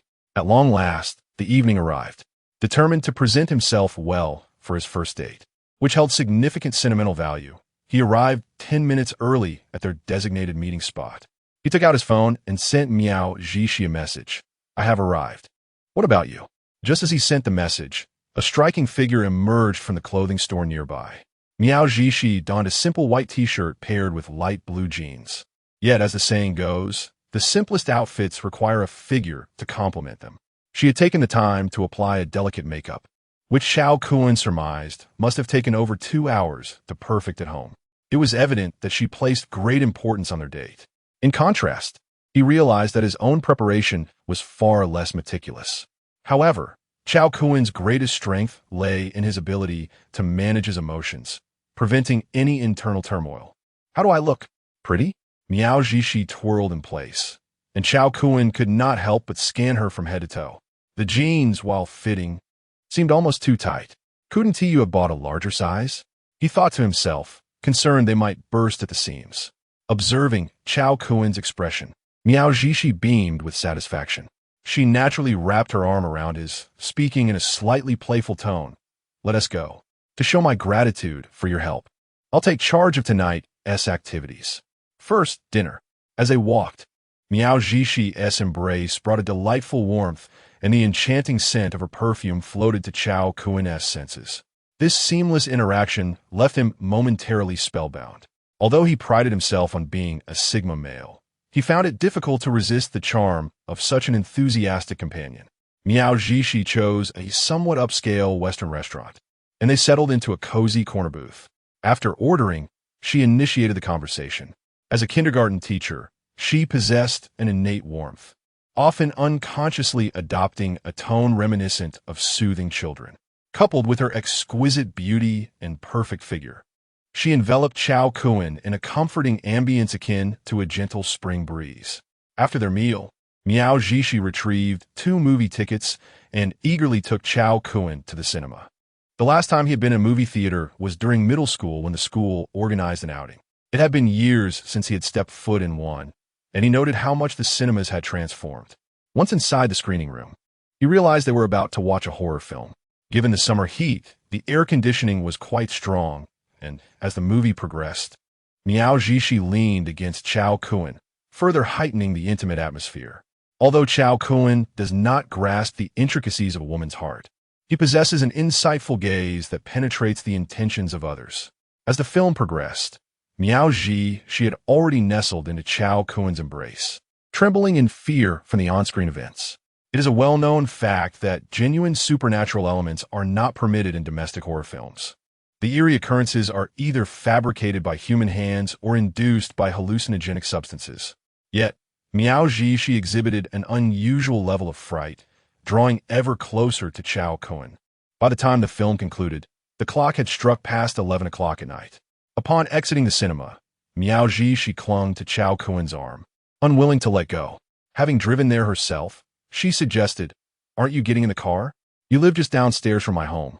I could give you a ride back." At this, Cao Kun's eyes brightened. His rental lease at Happiness Community was set to expire at the end of the month, allowing him a few more days of residence. Once inside the vehicle, a brief silence enveloped them.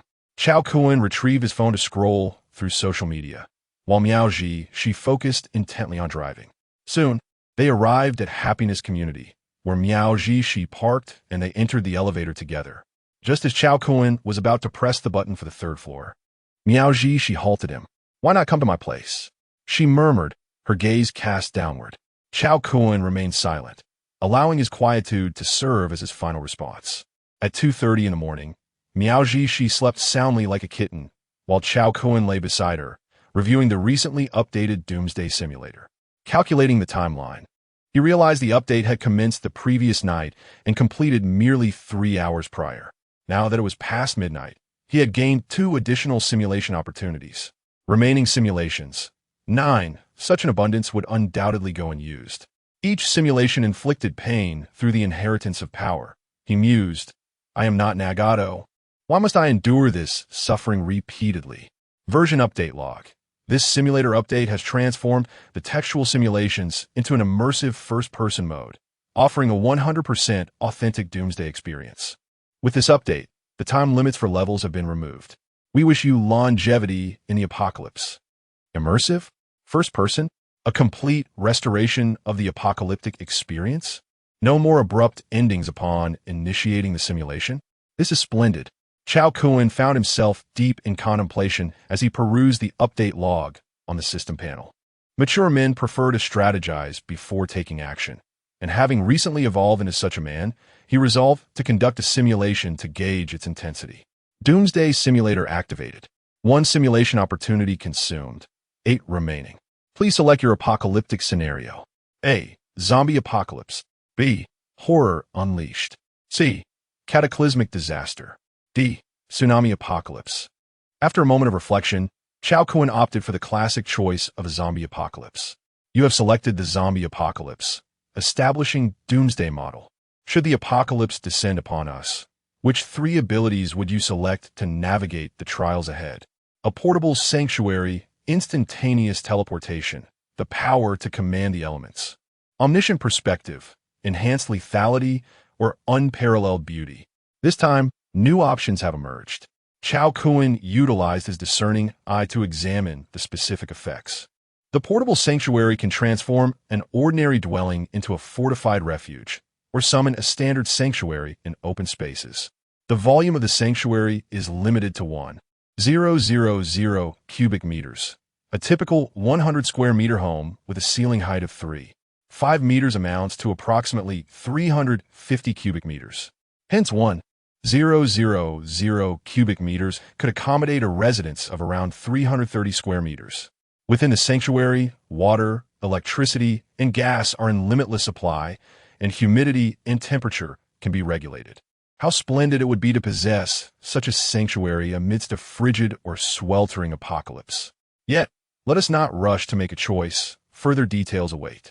Chapter 042. The Zombie Apocalypse Strikes. An immersive doomsday experience. Teleportation. This ability coincides with the displacement skill inherent to my phase ring. Thus, it could be overlooked. Weather manipulation, a power that could have been formidable during the previous searing apocalypse, holds little utility in a zombie-infested world. After all, I possess sufficient water sources without summoning a torrential downpour, so I shall pass on this as well. The omniscient perspective? To unveil the entire map centered around oneself based on mental fortitude, complete with a 3D perspective effect. This capability piqued Cao Kun's interest. For had he possessed it during former apocalypses, he could have swiftly pinpointed the location of official shelters. Yet, it was the enticing prospect of the temporary return of the slaughter upgrade that truly captivated him.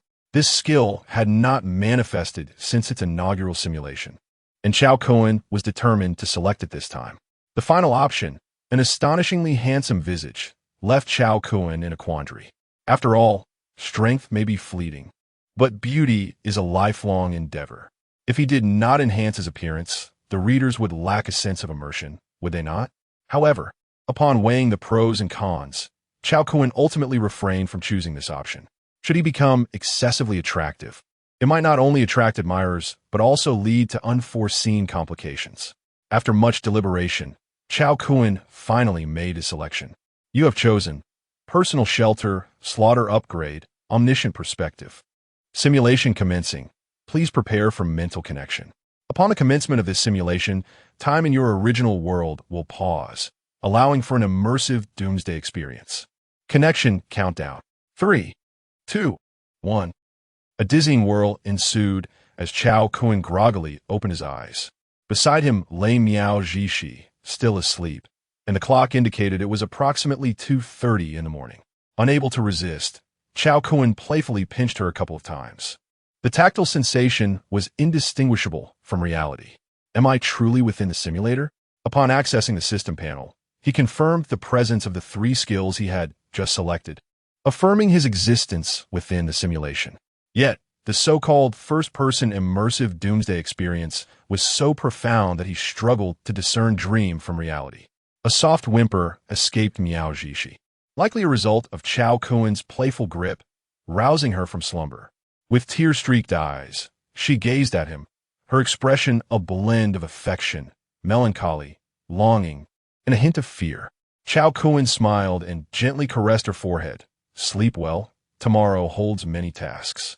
Miao Zhishi nestled closer to him, her voice languid. What tasks await tomorrow? Cao Kun chuckled. You've been missing for the past 2 days. You didn't attend work, and your superiors have been unable to reach you. They've even contacted the authorities.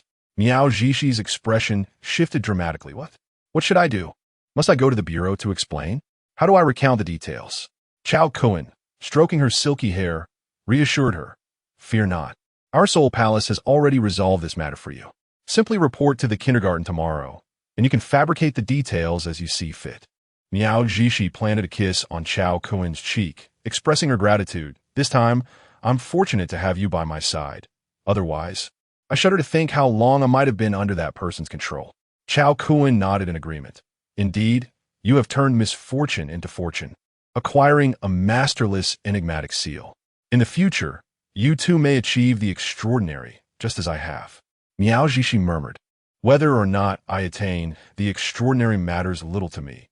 Being with you is the greatest blessing of my life. That night was destined to be anything but ordinary. Shortly after Cao Kun and Miao Jishi drifted into slumber, a cacophony of heart-wrenching screams echoed from outside. Help! Help me!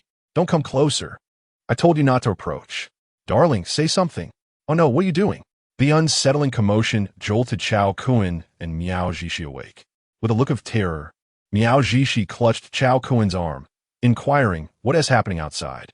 At that moment, Cao Kun activated his divine perspective, his mental acuity surpassing 360. This ability allowed him to perceive a circular area with a radius of 36 kilometers centered around him.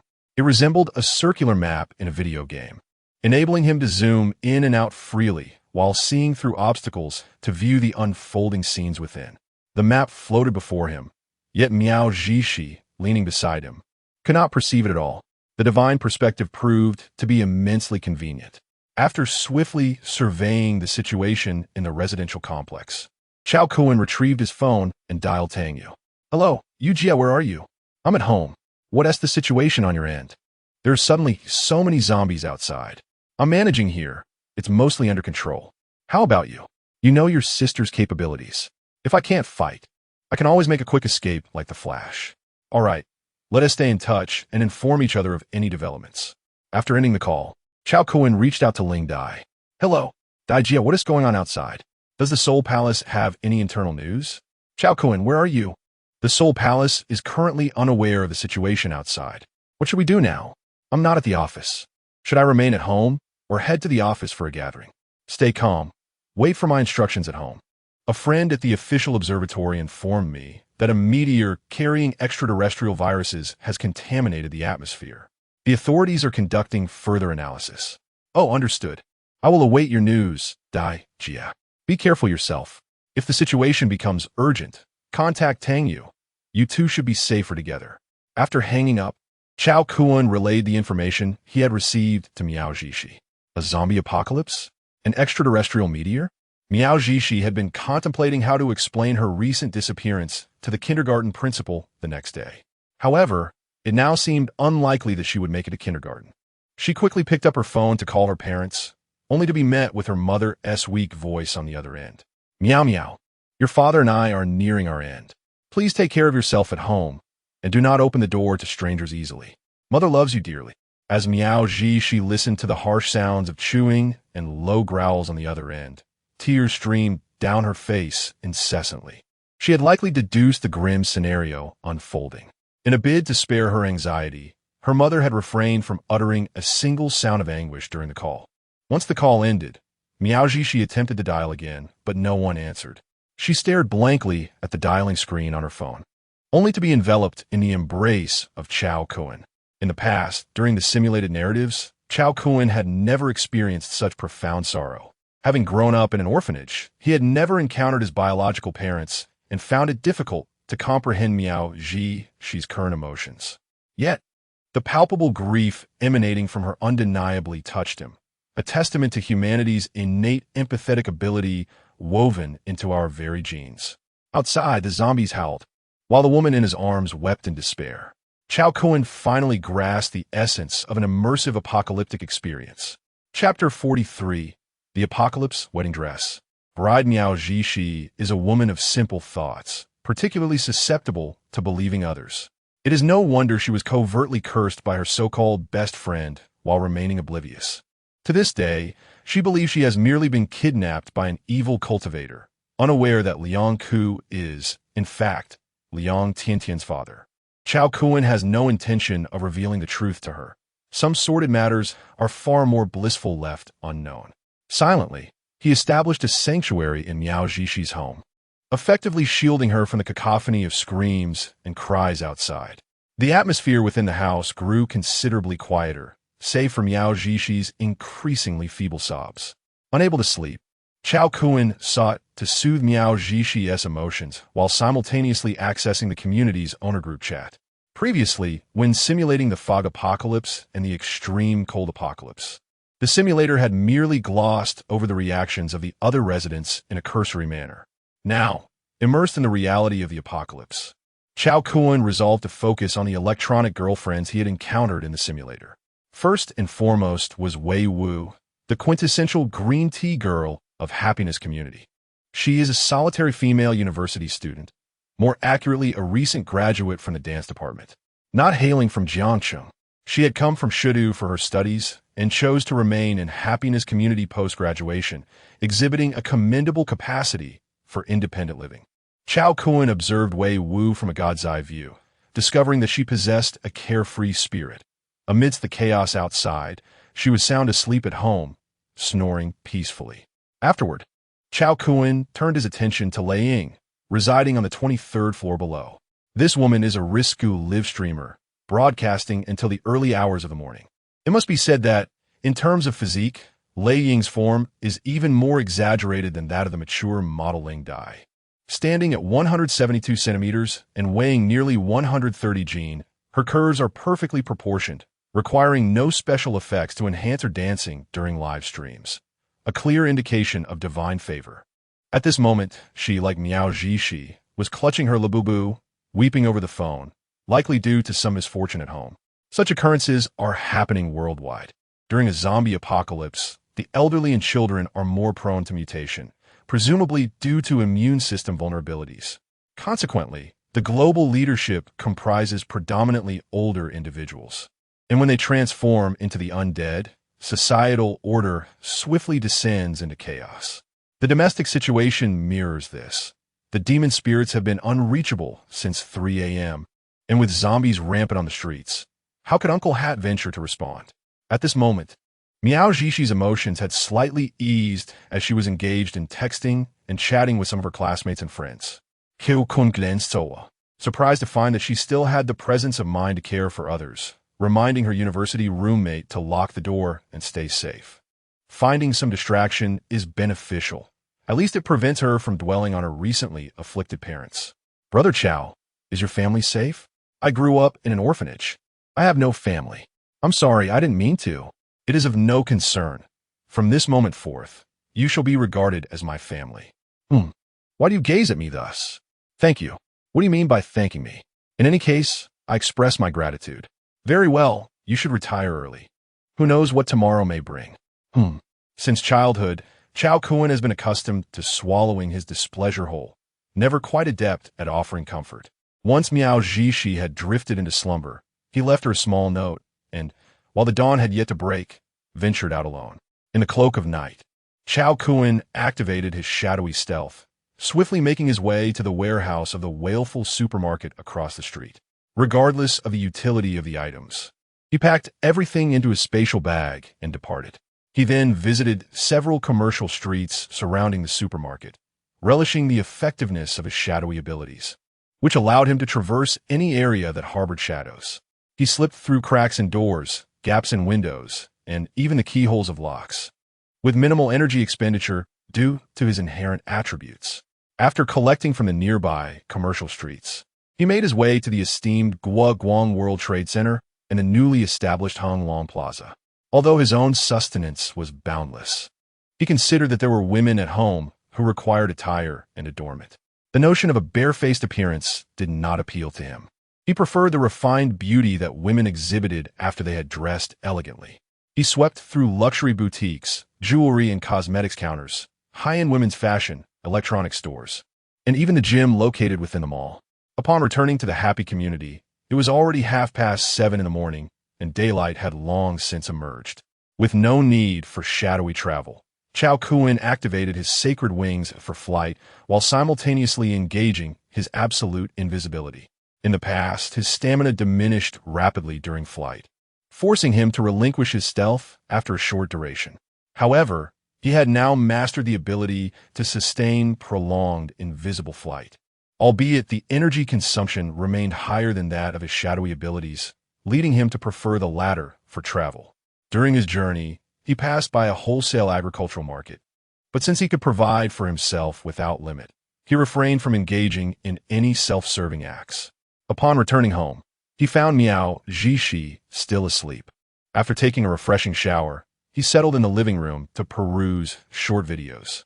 As the day brightened, the online discourse regarding the zombie apocalypse had undeniably intensified, with an influx of short videos depicting zombie attacks flooding the platforms, which struggled to manage the volume and eventually ceased their attempts to regulate the content.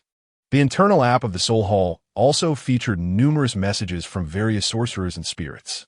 Cao Kun scrutinized these updates, noting that many lower-tier sorcerers were seeking to congregate for mutual support in a world beset by chaos.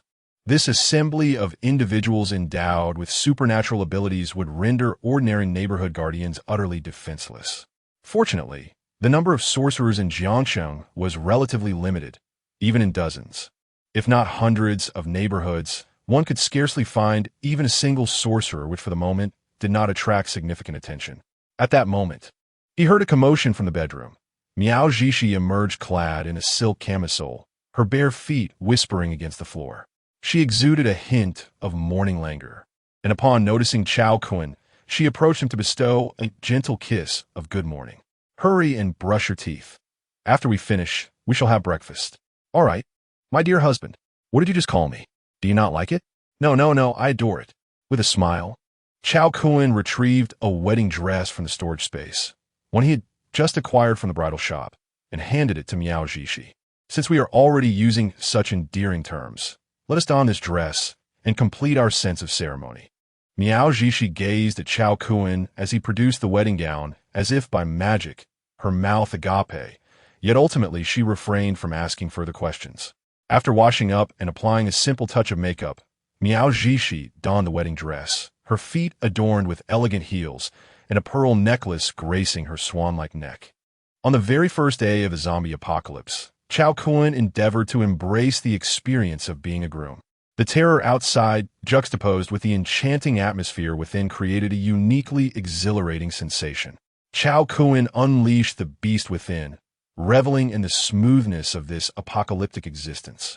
Chapter 044. Is this what you call late night? At 10 in the morning, Miao Zhishi donned a coffee-colored stepmother dress and languidly reclined on the sofa. The shock that Cao Kun had imparted upon her left her in a daze. She instinctively regarded him as omnipotent. When he inquired about her culinary desires, she flippantly expressed a craving for a cheeseburger. In an instant, with a snap of his fingers, a variety of beef burgers appeared on the table. I was uncertain which one you preferred, so I brought a selection for you, he remarked. Oh, by the way, I forgot to ask what you would like to drink. Do you want some tofu pudding? Miao Zhishi ventured. Of course. Would you like it sweet or savory? Sweet, thank you. Once satiated, Miao Zhishi lay back, her head swirling in a pleasant haze. Her gaze involuntarily drifted to the fragments of wedding dress in the corner, leading her thoughts back to Cao Kun. Having been under Liang Ku's hypnotic control for 2 days, she felt like a marionette, and the terror she had experienced was unfathomable to those who had not lived it. Thus, upon awakening and seeing Cao Kun for the first time, her only desire was to repay this savior. Part of her yearning was also due to the hope that by growing closer to him, she might resolve the mysterious marks weighing upon her shoulders. However, as fate would have it, their first evening together turned into an apocalyptic nightmare. She felt as though she were the chosen one from a romance novel, rescued from peril by a celestial man. Outside, others cowered in their homes, trembling and worrying about their next meal. Yet here she was, dining at leisure with Cao Kun, fearing only that her indulgence might lead to disfavor in his eyes. A man of his caliber, even before the apocalypse, would have been a coveted gem in the eyes of mothers-in-law, hardly available on the matchmaking market. Miao Zhishi suddenly felt as though she had stumbled upon a treasure, and in contrast to the anxious states of her classmates and colleagues. Her gaze towards Cao Kun grew ever softer. What are you staring at? She teased. What of it? Care to try staring again? Miao Zhishi felt a pang of shyness. It was not a lack of self-belief, but rather an overwhelming faith in Cao Kun's prowess. To this day, she had not dared to reveal her Sichuan dialect-esque distinctive phrases. It became evident that strength could soften even the fiercest of dragons into gentle kittens. The daylight of the zombie apocalypse was indeed somewhat tedious. With nothing to occupy himself, Cao Kun suddenly recalled that he had chosen a combat upgrade skill upon entering the simulator. His primary objective within the simulator was not to woo women, but to continuously grow stronger, accumulating attributes and skills to ultimately pass on to the real world. Wine and lust have led me astray. From this day forth, I shall abstain from alcohol. Dressed in a hooded outfit, Cao Kun addressed Miao Zhishi. Stay safe at home. I have set up a protective array. If you do not open the door, no one outside can enter. Miao Zhishi adjusted his collar and planted a gentle kiss on his cheek. Stay safe and return early. Upon stepping outside, Cao Kun donned a hood and mask, effortlessly retrieving 3 pieces of rebar, twisting them into a spiral shape. Armed and ready, he commenced his descent from the top floor, systematically eliminating the zombies within the building. The undead in the stairwell lunged at him with gnarled limbs. But with a mere flick of his wrist, the rebar danced through the air, dispatching them with a series of resounding strikes to their skulls. The triggering of a killing spree sent a faint warmth coursing through his veins. Perhaps the zombies were now too feeble for him, rendering the power gained from their demise almost negligible. Yet, feeling a tinge of boredom amidst the countless zombies outside, Cao Kun saw the potential to accumulate power gradually. Once the zombies in the stairwell were vanquished, his attention shifted to those transformed at home. With the capabilities of shadow evasion and the phase rings teleportation, he could effortlessly enter any room. Moreover, equipped with a divine perspective through a mini-map, he was acutely aware of how many zombies lurked in each household. Upon reaching the 19th floor, he recalled relocating from the 3rd to the 19th during the last extreme cold apocalypse.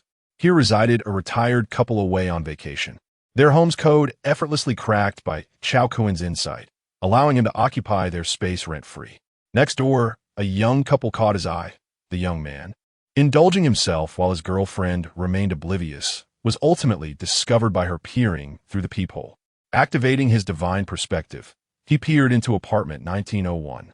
To his astonishment, the woman had transformed into a zombie, while the man had been reduced to mere bones. It was only the first day of the apocalypse. The woman's insatiable appetite was perplexing, considering the man must have weighed at least 150 pounds. How could a female zombie possibly consume that much flesh? With his insight activated, he discerned that this was a mutated female zombie, her strength several times that of a standard zombie, yet still far too weak for Cao Kun. Teleporting inside, he delivered a resounding blow to the back of her skull. With her fall, Cao Kun felt himself grow stronger, and a promising future lay ahead for both. Before engaging the zombies, he had thoroughly examined with his insight. His own immunity rendered him impervious to the infectious nature of the zombie virus. However, he was taken aback to discover that holy light spells were ineffective against these terrifying creatures. Zombies represented a biological mutation, not a dark attribute transformation. In simpler terms, they were an entirely new species rather than a malevolent entity born of darkness. In the realm of infinite flow novels, this distinction parallels the difference between a curse-based narrative and one grounded in scientific reasoning. As evening approached, Cao Kun concluded his training and returned home. He first indulged in a shower, cleansing himself of the zombie blood. Subsequently, he and Miao Zhishi settled down to watch the news while enjoying a hearty lamb hot pot. In the sweltering heat, they both worked up a sweat. Miao Zhishi excitedly brandished her phone, pointing to messages in their community group. "Darling, look, your name is all over the group." Cao Kun unlocked his phone and glanced at the community owners group, only to discover that a scene of him combating zombies in the corridor had been captured by someone. This, of course, was a deliberate act on his part, not for the sake of becoming the community's champion, but rather to cultivate an aura of a mysterious and powerful figure. In due time, he would inadvertently be photographed, revealing his true appearance, igniting the residents' anticipation. By then, with Wei Wu's astute and adaptable nature, would she not be inclined to approach him?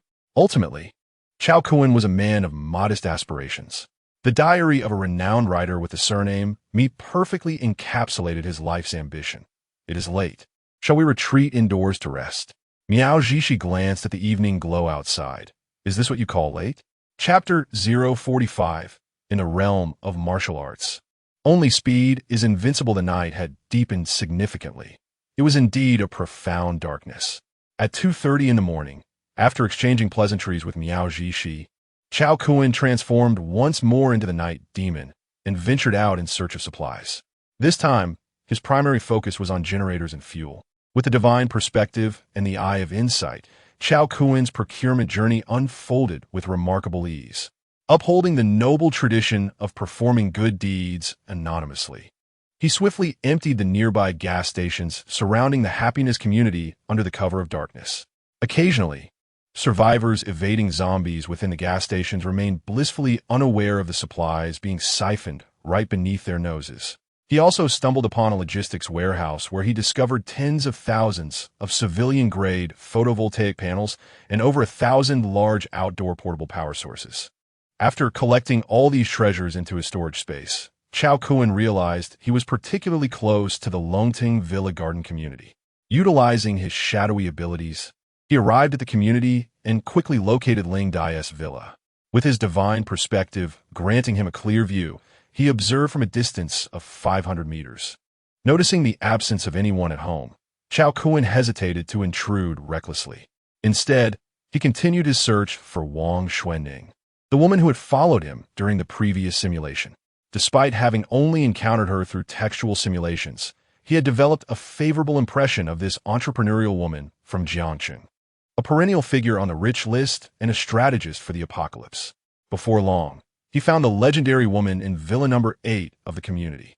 It was 4:30 in the morning, and she was still engaged in a phone call. What? You can't come? Zhao Xiqing, what do you mean by that? Don't give me excuses about quotas. The money I've secretly sent to you all over the years could keep you in comfort for many years.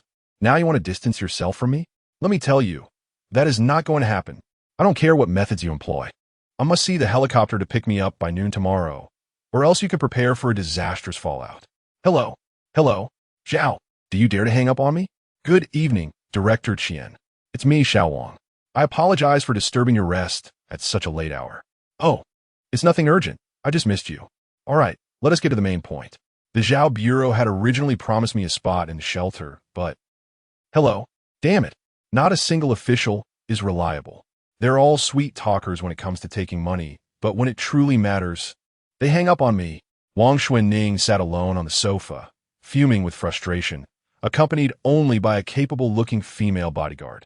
Through the eye of insight, Cao Kun discerned that she was a former female Special Forces soldier, utterly loyal to Wang Xuanning. It seemed that during the intense apocalypse simulation, this bodyguard might have perished. Otherwise, Wang Xuanning might not have found herself in such a predicament.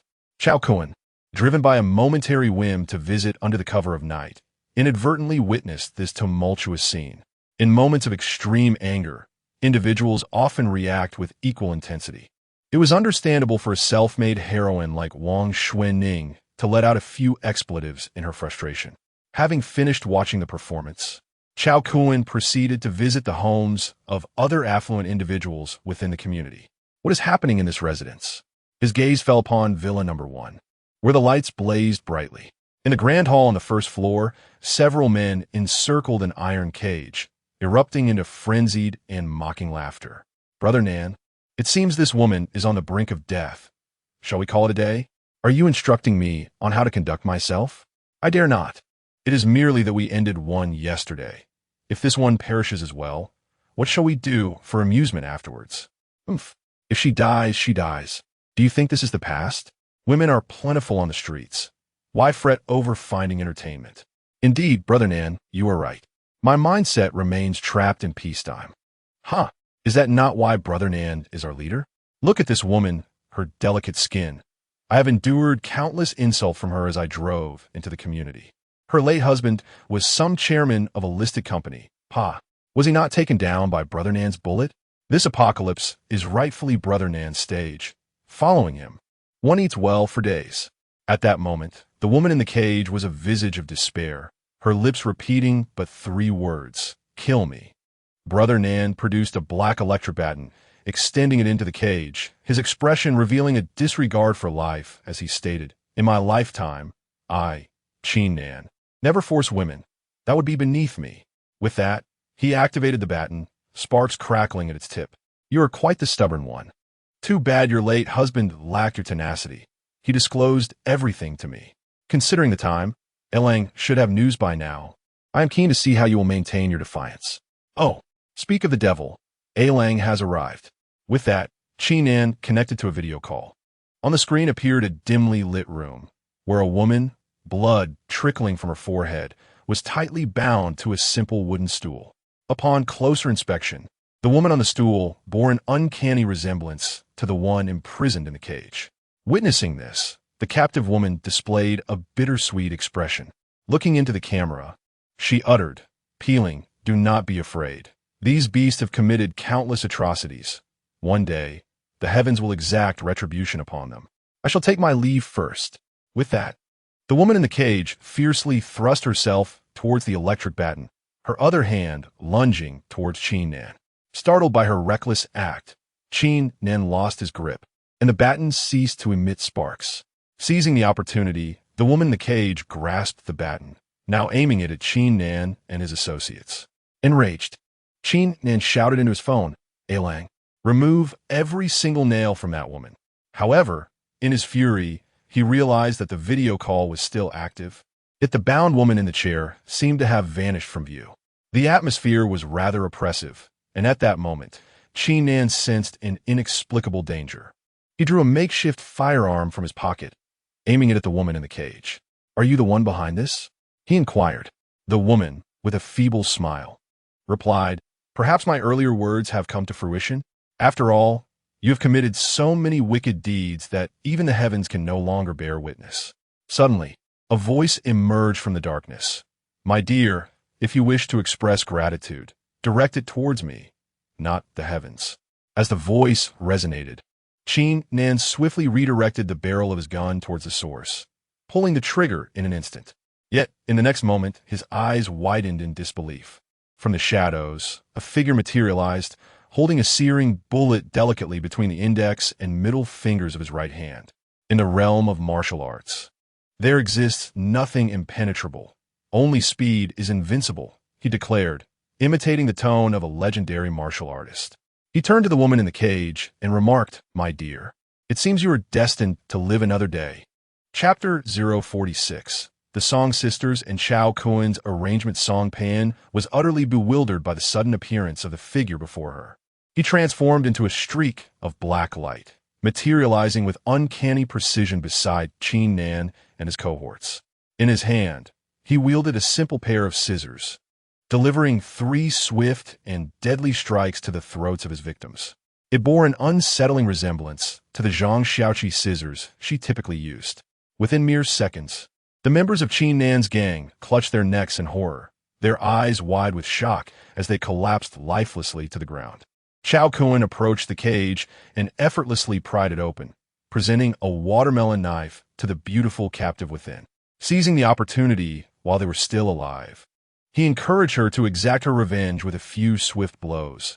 After all, avenging oneself was a deeply satisfying endeavor.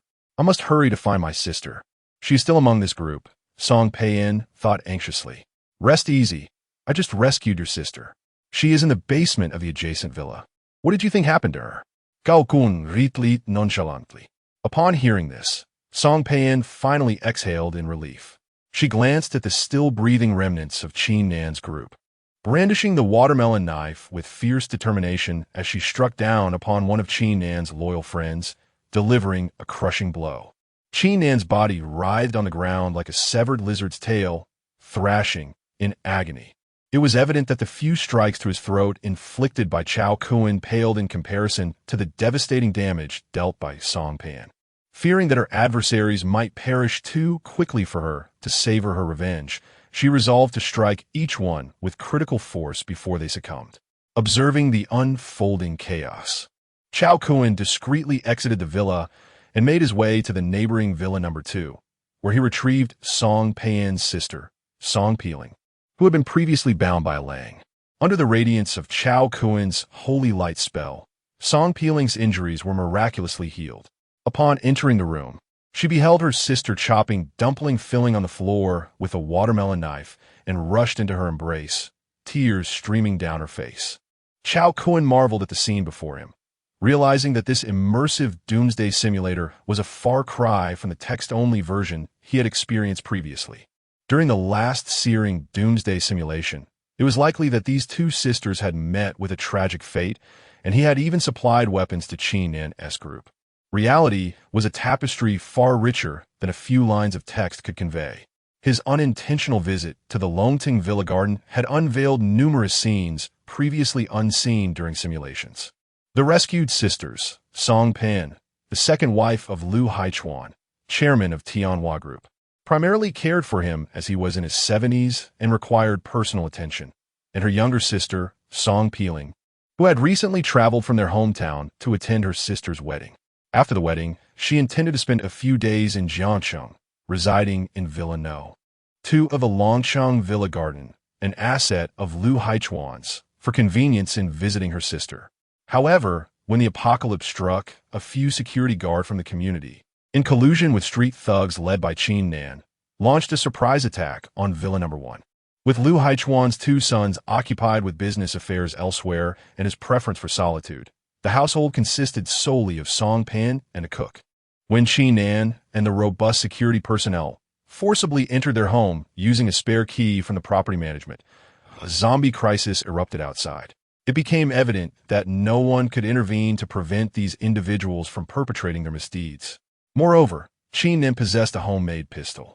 After Cao Kun ensured that the 2 sisters had calmed down, he inquired about their future plans. Song Pan pondered for a moment. Having just married Lu Haichuan, his untimely demise left her feeling fortunate that the Lu family did not harbor resentment towards her. Seeking assistance from the Lu family seemed futile. Both she and her sister were originally from Magic City, yet their family had gone missing the previous night, likely facing dire circumstances. In that moment, both sisters felt a sense of confusion. Cao Kun's willingness to assist was not driven by kindness. Had he been subjected to the same torment as the South brother, he would likely have shown no interest. After some contemplation, he instructed them to remain where they were and not to move, promising to return shortly. He planned to escort the sisters to Wang Xuanning, providing her with supplies in exchange for shelter for the 2. With Wang Xuanning's formidable female bodyguard present, it would be safer for the 4 of them to band together. However, upon seeing Cao Kun prepare to leave, Song Pan immediately rose from her crouched position. "Please, don't abandon us. We will behave," she implored. Cao Kun glanced back at Song Pei Ling, recalling how she had resolutely refused to submit while in the cage. Why would she suddenly promise to comply with him? His insight revealed the broken bridge effect. He was now their only lifeline, and she feared his departure would mean he would not return. Song Pei Ling also regarded Cao Kun. The warmth from his previous healing spell still enveloped her, and her injuries had miraculously healed. From that moment, she recognized that this man was exceptional, and even if her sister hesitated to take action, she was determined to cling to him. Observing Song Pei's injuries, Cao Kun cast another healing spell, mending her wounds as well. He then earnestly addressed the sisters. "I genuinely intend to find you suitable accommodation. Are you familiar with General Wang Xuanning from Building 8? I hope to temporarily settle you there, as she has a capable female bodyguard. It would be safer for the 4 of you to stay together." After a moment of thought, Song Pan responded, "I know General Wang. She even brought a congratulatory gift when I marry my husband. Are you quite familiar with her?" Cao Kun shook his head. "Not really, but I am aware that her situation is also precarious. I will prepare a batch of supplies for her. She should be willing to accept you." In a moment of urgency, Song Pei Ling interjected, "Could you take us home directly? Or perhaps stay with us, so we can find a way to express our gratitude." At that moment, Song Pan gently pulled her sister back, saying, "Sister, let us follow this elder brother's arrangements and refrain from making our own decisions." She then shot her sister a subtle, admonishing glance. After imparting a lesson to her younger sister, Song Pan took out her phone and said to Cao Kun, "My dear brother, we have conversed for quite some time, yet we remain unaware of your esteemed name.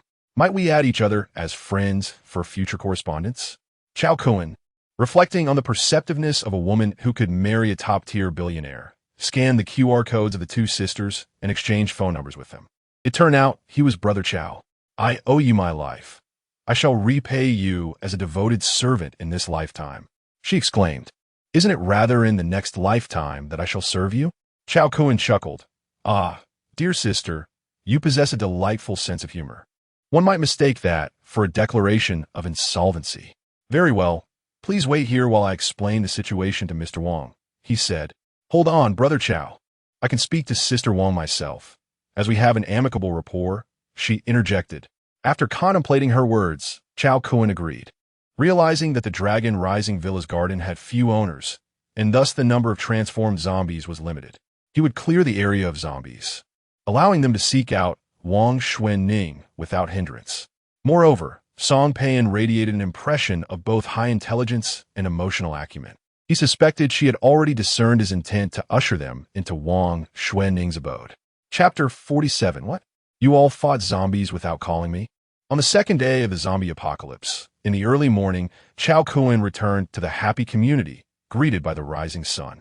It had been another fruitful night.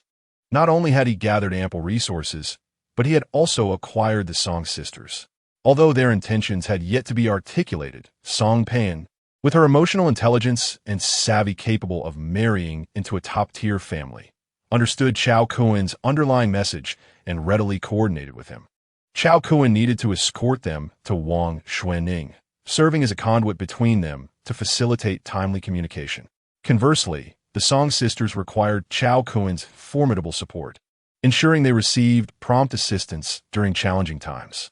In this regard, the elder sister, Song Pan, exhibited considerably more astuteness than her younger sister, Song Peeling. While Song Peeling was not the archetypal Na'vi girl, she certainly recognized the importance of aligning herself with a powerful ally after being rescued by Cao Kun. Had she been another girl of her beauty, she might have adopted a more aloof demeanor, waiting for suitors to pursue her, only considering a chance for romance if they provided her with emotional validation. She was perceptive enough to distinguish between power dynamics, yet her level of insight did not quite match that of her sister. Upon returning home, Cao Kun found Miao Zhishi in the kitchen, humming a tune while preparing breakfast. She donned an apron that made Cao Kun's heart flutter, transforming her into a captivating figure. As he approached her from behind, leaning over her shoulder, he beheld the sight of eggs and bacon sizzling in the frying pan and inhaled deeply, savoring the delightful aroma. Don't dawdle, go take a shower, and then come out for breakfast, he urged. After a night of confronting several adversaries and clearing zombies from the Dragon Rising Villa garden, he had inevitably gotten some blood on him. After taking a shower and changing into clean clothes, he emerged to find two simple yet nutritious breakfast servings laid out on the table. By the way, drink this first, he said, handing her a vial. What is this? She inquired. It's an evolution potion. Once you drink it, you will be able to evolve your body just like me. Cao Kun was disinclined to elaborate further, fabricating a few vague explanations to placate Miao Zhishi. Without hesitation, she uncorked the vial and poured its contents in her mouth. The potion was contained in a small glass vial, and upon consumption, she felt no particularly extraordinary sensation. This vial of spiritual energy potion would enhance Miao Zhishi's mental strength by at least 5 to 7 points over the course of 6 months. Though the numbers might seem modest, even a spiritual butterfly's mental strength hovers around 15 points without any peculiar enhancements. Miao Zhishi's mental strength was already at 10 points, and within 6 months, she would surpass that of a spiritual butterfly. In external circumstances, this potion would be fiercely coveted by the enigmatic beings known as the Guijiang.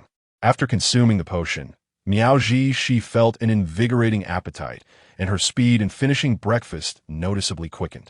Cao Kun utilized the opportunity to clear out the guest room furniture that was no longer needed, and he retrieved several fitness equipment pieces from a gym, transforming the space into a home gym. Upon seeing the gym, Miao Zhishi was overjoyed. Feeling often bored at home, she was thrilled to have a place to exercise and sculpt her physique. Thank you, my love, she exclaimed with delight. He chuckled. There's no need for thanks between us. As Cao Kun embraced her from behind, he suddenly heard her voice. Darling, do you have another girlfriend outside? Puzzled, Cao Kun asked, why do you suddenly bring this up? Miao Zhishi smiled and explained, when you returned just now, there were several strands of hair from other women on you. Continuing, she added, please don't misunderstand. I have no objections to you finding women outside. In fact, I would even be willing to play the role of your mistress if you brought one home. I just wonder if you find it exhausting to run out every night. Cao Kun gently ran his fingers through her silky hair and reassured her, don't overthink it. I'm just out hunting zombies at night. If I had another woman, I wouldn't hide it from you. Upon hearing this, Miao Zhishi felt a twinge of disappointment. She longed to hear him say that he wouldn't seek other women, rather than that he wouldn't conceal it if he did. Relationships between men and women often involve a delicate balance of interests, and her willingness to be his mistress indicated that she had mentally prepared herself for such possibilities. It was indeed abnormal for a man as capable as Cao Kun not to have a few close female friends, even before the apocalypse. What she could do was strive to occupy more space in Cao Kun's heart and provide him with greater personal value. Though Cao Kun felt a touch of emotion at Miao Zhishi's understanding, he was aware that a woman's feelings could be fleeting. The most suitable emotional stance for him was to possess enough leverage to continually raise the cost of betrayal. Love, he mused, was an extravagant affair. He did not deny the existence of unwavering love in the world, but he had never aspired to it. There were too many expensive things in this world and too few treasures. He adhered firmly to the alchemist's first principle, equivalent exchange. While Miao Zhishi was at the gym, sweating profusely, Cao Kun took out his phone, intending to inquire about the contract with Ling Dai regarding the Eerie Seal. However, after 2 unsuccessful calls, he wondered if Ling Dai was off somewhere secretly indulging herself. Just then, Ling Dai returned his call. Hello, Cao Kun. What can I do for you? Hearing her slightly breathless voice conjured unsettling images in his mind. Sister Dai, I've been so bored at home these past 2 days. When can I contract the Eerie Seal? After a brief silence, Ling Dai sighed. Some are dying of drought, while others are drowning. We're on the front lines battling the zombie tide. And you're at home, feeling bored? What? Sister Dai, you're fighting zombies? Where's this zombie tide? Why didn't you call me? Upon hearing about the zombie tide, Cao Kun became instantly excited. What he craved most was to confront a horde of zombies. He was eager for the thrill of battle. Ling Dai was momentarily taken aback by his enthusiasm. Was this boy a born warrior? Was he more thrilled by the prospect of a zombie tide than by a grand feast? Upon reflection, Ling Dai composed herself and addressed him. If you find yourself utterly bored, do come and join me. But let me make it clear, do not indulge too much in novels, hoping to slay zombies and acquire crystal cores to awaken extraordinary powers. Such notions are mere fantasies, resulting only in fruitless effort. Are you truly certain about your decision? Ha, Sister Dai, just send me the location. My great sword has long been yearning for action. Very well, but do take care while coming alone. Tang Yu and the others are also here. All right, I shall arrive this evening. Sister Dai, do be cautious. Do not eliminate all the zombies before I get there. A busy tone resonated from the phone, and soon after, Cao Kun received the gathering location sent by Ling Dai, the university town in the southeastern outskirts of Jiangxing. Chapter 048, Let It Be. Let us each discuss our own matters upon securing his position. Cao Kun first took care to stock the refrigerator and freezer with an assortment of provisions from Miao Zhishi, ensuring she had at least 2 months' worth of sustenance. This included an array of gourmet ingredients, such as frozen wagyu beef, sashimi of ocean fish, and delicacies like lobsters and abalone, alongside a selection of specially prepared mutant beast meat meant for her. Cao Kun naturally hoped that Miao Zhishi would strengthen herself comprehensively in the shortest time possible. With just a week of consuming this mutant beast meat, her physical capabilities could surpass the average human limit of 10 points, granting her a measure of self-defense. Subsequently, he briefed Miao Zhishi on the situation, informing her of an assignment from higher authorities to eliminate the horde of corpses in the university town. Understanding that Cao Kun was part of an organized group, Miao Zhishi refrained from pleading him to stay, instead tenderly assisting him in adjusting his appearance, urging him to be cautious and to return swiftly. The zombies in the happy community had been thoroughly dealt with by Cao Kun, and many residents were trading supplies in the hallways. However, as the apocalypse had only just begun its second day, there were no signs of chaos or collapse of order within the community. Cao Kun first ascended to the rooftop, where he observed numerous individuals setting up stalls to sell their wares. Among them was a stall owner named Cao Kun, the property manager he had dispatched in the fog of the apocalypse, who evidently had yet to activate an emergency protocol and was still adhering to the law. Finding a secluded corner, Cao Kun activated his invisibility and spread his luminous wings, taking off without drawing anyone's attention. The straight-line distance from Happy Community to the university town where the horde resided exceeded 30 kilometers. Cao Kun soared over the Yangtze River, heading southeast, and the apocalyptic scenes he witnessed along the way filled him with a sense of oppression. No sane individual would relish the sight of a hellish landscape wrought by the arrival of the apocalypse. Chaos and strife were rampant, yet he opted not to intervene, accelerating towards his destination. Before long, Cao Kun reached the rooftop of a tall building less than a kilometer from the university town. Without the need for a divine perspective, he could see within the walls of the university town a multitude of wandering zombies. The density of students in the area was alarmingly high, making a rapid spread of the virus all too likely. Of course, many students remained holed up in their dormitories, awaiting official rescue, sustaining themselves on snacks, temporarily free from starvation in the early days of the apocalypse. From his vantage point, Cao Kun quickly located the assembly point of the official forces, situated in a state-owned office building to the northeast of the university town. A cursory glance revealed that modern weaponry was still excessively formidable against creatures such as zombies. The cinematic scenes where organized troops wielding light machine guns are easily overwhelmed by hordes of the undead did not materialize here. Hundreds of armed soldiers, utilizing crossfire, had transformed the zombies into a bloody barrier. Under the relentless gunfire, zombies suffered severed limbs from mere grazes, and shots to the head left them with small holes in the front, the back of their skulls exploding outward. Zombies, in the face of regular military forces, proved utterly ineffectual. However, the fact that both sides had reached a stalemate indicated that there was indeed a formidable presence among the undead, the mutated zombies. Recently, Cao Kun has taken down several foes, exhibiting strength far superior to that of ordinary zombies, particularly in terms of defense and vitality. Bullets striking them yield rather mediocre results. However, the official military is well equipped, deploying heavy machine guns, and when those fail, they resort to powerful sniper rifles, and if that proves inadequate, they employ individual rocket launchers. This is the first time Cao Kun has witnessed such fervent and intense warfare involving advanced weaponry, and he feels secure in his stealth, unafraid of being detected. As he observes, Cao Kun notes a distinct advantage possessed by the zombies. Upon the demise of a mutated zombie, the remaining zombies prioritize consuming it.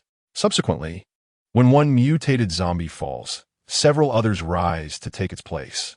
The ordinary zombies dwindle in number while the mutated ones proliferate. And with the official side's ammunition being limited and no opportunity to replenish supplies in this apocalyptic setting, both sides find themselves in a stalemate. Continuing his watch, Cao Kun discerns that the three major organizations, Special Management, Seoul Palace, and Kunlun, currently have personnel stationed at the official front lines. It appears they are taking turns to ensure the rear of the official forces is safeguarded against ambushes from mutated zombies. This is the first time Cao Kun has encountered members of Kunlun. Their leader, an elderly man leaning on a cane, appears somewhat aged. Nevertheless, such characters in anime often possess formidable abilities, akin to Master Roshi or Captain Yamamoto. Using his inside eye, Cao Kun discovers that this old man is none other than Yangming, the fifth ranked of Kunlun's 13 specters. He bears a third eye on his forehead, reminiscent of the legendary Erlang Shun, which is related to his peculiar contract. His spectral markings reveal a triad of powers, one gold and one purple, categorizing him as a third-tier specter, 2 tiers above the spirit butterfly. The classification of specters delineates that if ordinary specters are ranked by color, black, blue, purple, red, and gold, let us suppose their corresponding spiritual powers are 20, 40, 60, 80, and 100 respectively. Upon ascending to the rank of specter and sealing a second spectral mark, even the lowest tier, the black spectral mark, can augment one's spiritual power limit by an additional 20 points. Thus, An ordinary 5th-tier specter employing 5th-tier spectral skills can only utilize a total of 100 points of spiritual power for damage multipliers. In contrast, a 1st-tier specter operates with a total of 120 points.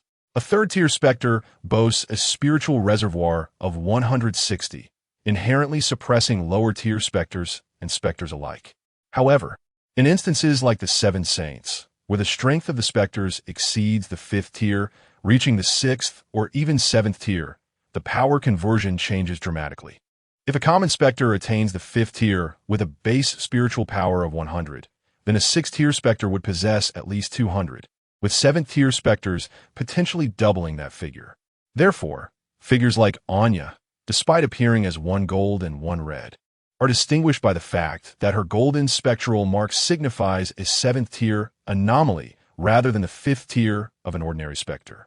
In colloquial terms, the gold merely indicates the upper limit of the spectral mark, not the upper limit of the anomaly itself. Before long, Cao Kun informs the spirit butterfly that he is nearing her location. Puzzled, she responds, "So soon?" Cao Kun replies with a text, "Look up." Upon raising her gaze, she observes a conspicuous, luminous object descending toward her from the sky. Beside him, Gu Tingxian stared in astonishment. "Sister Dai, have you ever witnessed a technique descending from the heavens?" On the official side, Feng Yifeng shouted, "Darling, hurry out and behold the divine." Cao Kun's flamboyant entrance left everyone in speechless awe. Ling Dai could also take flight, yet her capabilities were limited to low-altitude soaring. Having traveled over 30 kilometers from the happiness community, how brief a time had elapsed since his arrival. In light of this, it appeared that Cao Kun's prowess was likely far greater than what he had exhibited just days prior in the arena. "Sister Dai, Sister Yu, Brother Xian, I have come to assist you in vanquishing the zombies." Gu Tingxian replied, "I thought you were here to—" "Never mind, let's leave it at that. From now on, we shall each have our own discussions." Chapter 49. The Unclaimed Enigma. Upon arriving at the designated front line of the university town, Cao Kun found himself somewhat disheartened. He had envisioned a scene of chaos, where the official ammunition had run dry, and the spiritual practitioners would charge forth, engaging in fervent combat with the zombies. However, to his surprise, the official army was at the forefront, employing heavy artillery to clear the area, while these extraordinary individuals were relegated to the role of assisting the official forces in their efforts. It was a far cry from the grand display he had anticipated from the powers of the apocalypse. Cao Kun had hoped to join his companions in a thrilling assault on the horde of zombies within the university town, relishing the prospect of exhilarating combat and advancement. Instead, he found himself unable to intervene in the main battlefield. Perhaps it would be wiser to seek out other locations in search of additional zombie clusters. Noticing Cao Kun's expression, Ling Dai playfully patted the back of his head. However, due to her petite stature of merely 1 meters, she jumped several times without reaching him, ultimately crossing her arms in frustration and delivering a light kick to Gu Tingxian's calf. "Gu Tingxian, what have I done to deserve this?" This little detail revealed that the bond between Dai, Jie, and Xiangu was evidently closer than that with the others. Yet, during the last simulation in the searing apocalypse, Dai Jie had not brought Xiangu to the shelter. This was precisely the reason why Cao Kun had previously preferred to avoid interactions with others, especially the whims of women were ever-changing and unpredictable. Ling Dai beckoned Cao Kun closer with a finger. As he approached her, she spoke. "Do you think that we from the Soul Temple and the Kunlun are here merely to entertain the officials?" Cao Kun's eyes sparkled with intrigue. "Is there more to this?" With a sigh, Ling Dai replied, "You are no longer an outsider. There are some matters we need not conceal from you." She gestured toward an abandoned building behind her, saying, "Do you see that dilapidated structure? It harbors an unclaimed enigma." An unclaimed enigma? This was the first time Cao Kun had encountered this term. Ling Dai elaborated. An unclaimed enigma arises due to specific circumstances. When the entities that manifest the enigma are eradicated, the enigma itself does not dissipate. Instead, it resonates with the Earth's magnetic field, allowing it to persist. There are fewer than 10 such unclaimed enigmas in our country, each one immensely valuable. Firstly, unclaimed enigmas connect the realm of the uncanny with the human world. Entities can traverse from the enigma to the human realm, and humans can journey into the realm of the uncanny through these enigmas. However, there is a characteristic of these interdimensional passages. The closer one gets to the realm of the uncanny, the greater the suppression of human strength. Conversely, the closer to the human realm, the more the power of the entities is constrained. Thus, the central point of the passage is the ultimate limit accessible to both entities and human powerhouses. To venture further requires unparalleled strength. The newcomers in our Soul Temple training camp will ultimately be sent to this very place for their transition into Enigma wielders. We will guide them into this unclaimed Enigma, where they will strive to forge contracts with the weakest entities at the edge of the Enigma, activate their uncanny seals, and become Enigma wielders. Many first-tier anomalies lack the direct capacity to kill. They merely employ subtle tricks to bewilder the mind. As long as one's mental fortitude surpasses a critical threshold, they can perceive these entities, and forming contracts with the anomalies is not a daunting task. Thus, on the surface, we appear to be assisting the authorities, yet in truth, we are apprehensive that their conflicts may spill over into this unclaimed, anomalous domain. Various organizations in Jiangsheng are counting on it to aid newcomers in completing their transitions. Were it not for this reason, I would not have gone to the trouble of summoning you here. Upon hearing Lingdi's explanation, Cao Kun began to comprehend that typically, newcomers awaken their anomaly seals by venturing into dungeons and relying on chance. Only those who are meticulously nurtured within the simulator can directly inherit the high-tier anomaly cores left behind by fallen predecessors. Understanding this, he inquired, "When can I enter the anomalous domain?" "Do not rush," Lingdi cautioned. "The unclaimed anomalous domain is fraught with peril. First, you must memorize our Soul Hall's 300 fundamental knowledge points of the unclaimed anomalous domain." "What? I have to memorize it?" For Cao Kun, studying was not a fond memory. He was no prodigy. During his school days, he worked after classes, which naturally affected his academic performance. Merely managing to secure a spot in a third-tier university and obtaining a bachelor's degree was already the extent of his efforts. Although the Eye of Insight could assist him with queries, Ling Dai and the others were genuinely concerned for their safety. Holding the book, Cao Kun casually found an empty room and began to study. As he read, he realized he had perhaps underestimated the significance of this material. Every piece of knowledge within was hard-won experience by the predecessors of the Soul Hall.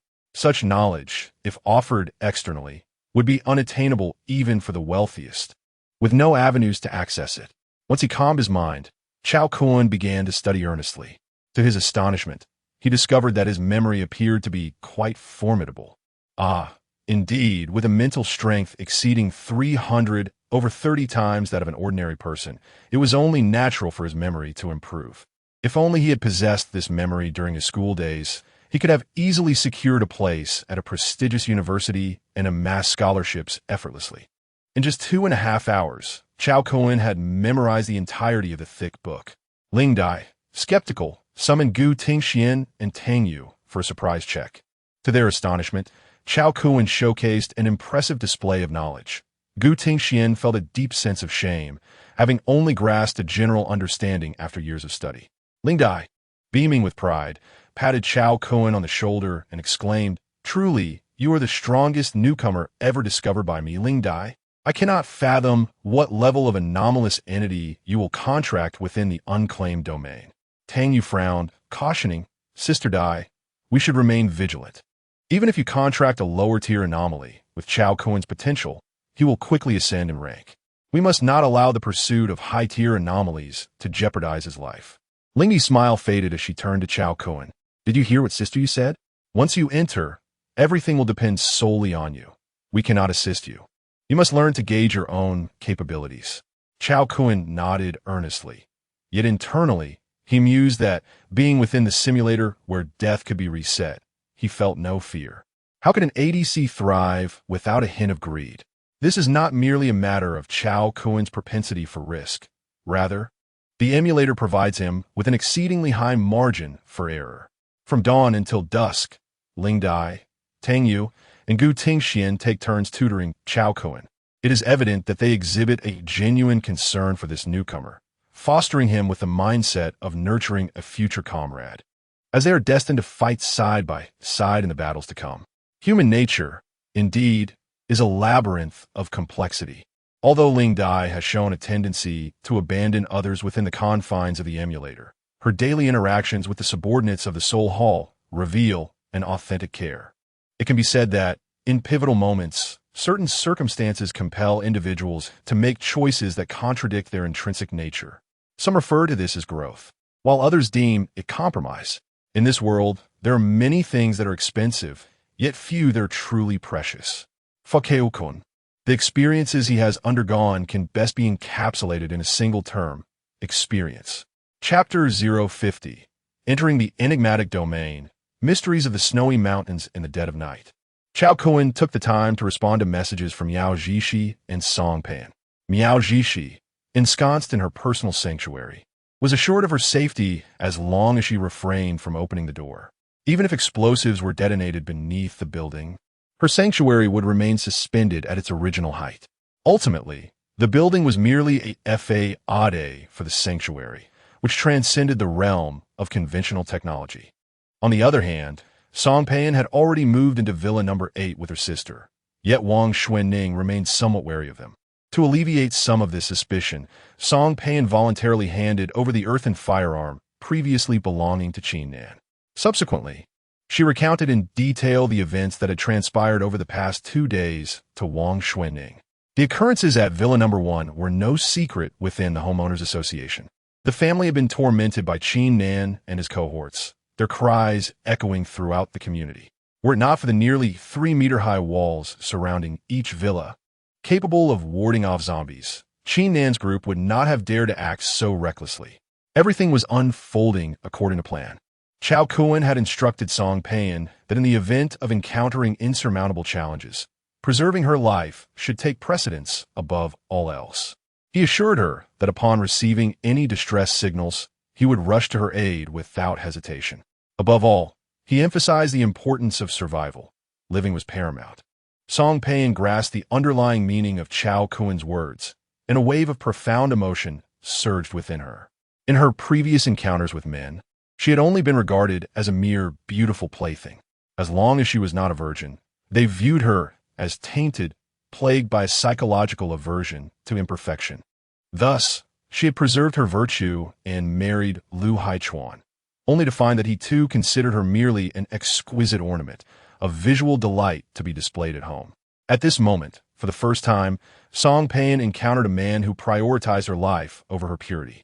He valued her existence more than anything else. An unusual sentiment blossomed within her heart.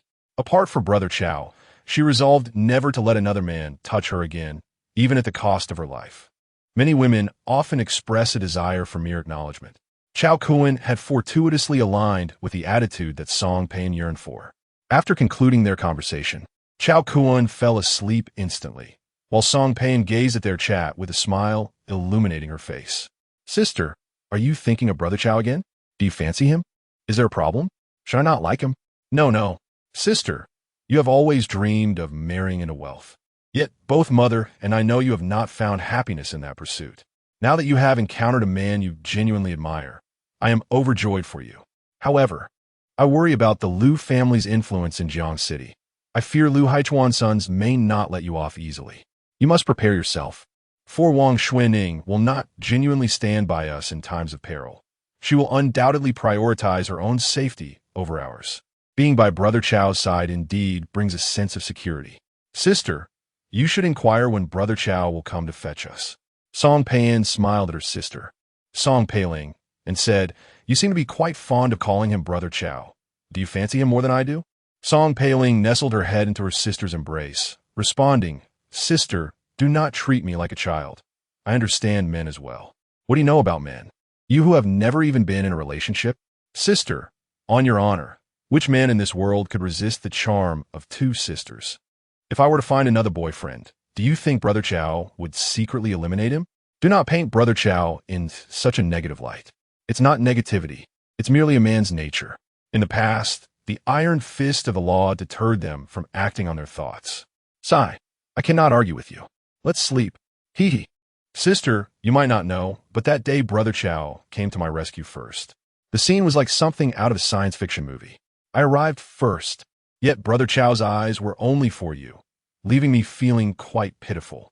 I allowed you to feel pitiful. I let you arrive first. I let you cause a ruckus. Ha ha, sister, no more of that. I shan't speak further. Let us sleep. The next morning, Cao Kun was escorted by Ling Dai and others to the entrance of the unclaimed mysterious domain. Ling Dai repeatedly urged Cao Kun to assess his capabilities and warned him not to falter within. Cao Kun assured them he would proceed with caution, adopting a dogged approach to survival. This elicited laughter from those around, creating a light-hearted atmosphere. All right, Dai Jia, I am entering. To hell with you, taking advantage of me. Ling Dai playfully kicked Cao Kun, sending him into the entrance of the mysterious domain. Gu Tingxian expressed concern. Dai Jia, that kick was rather harsh, I worry.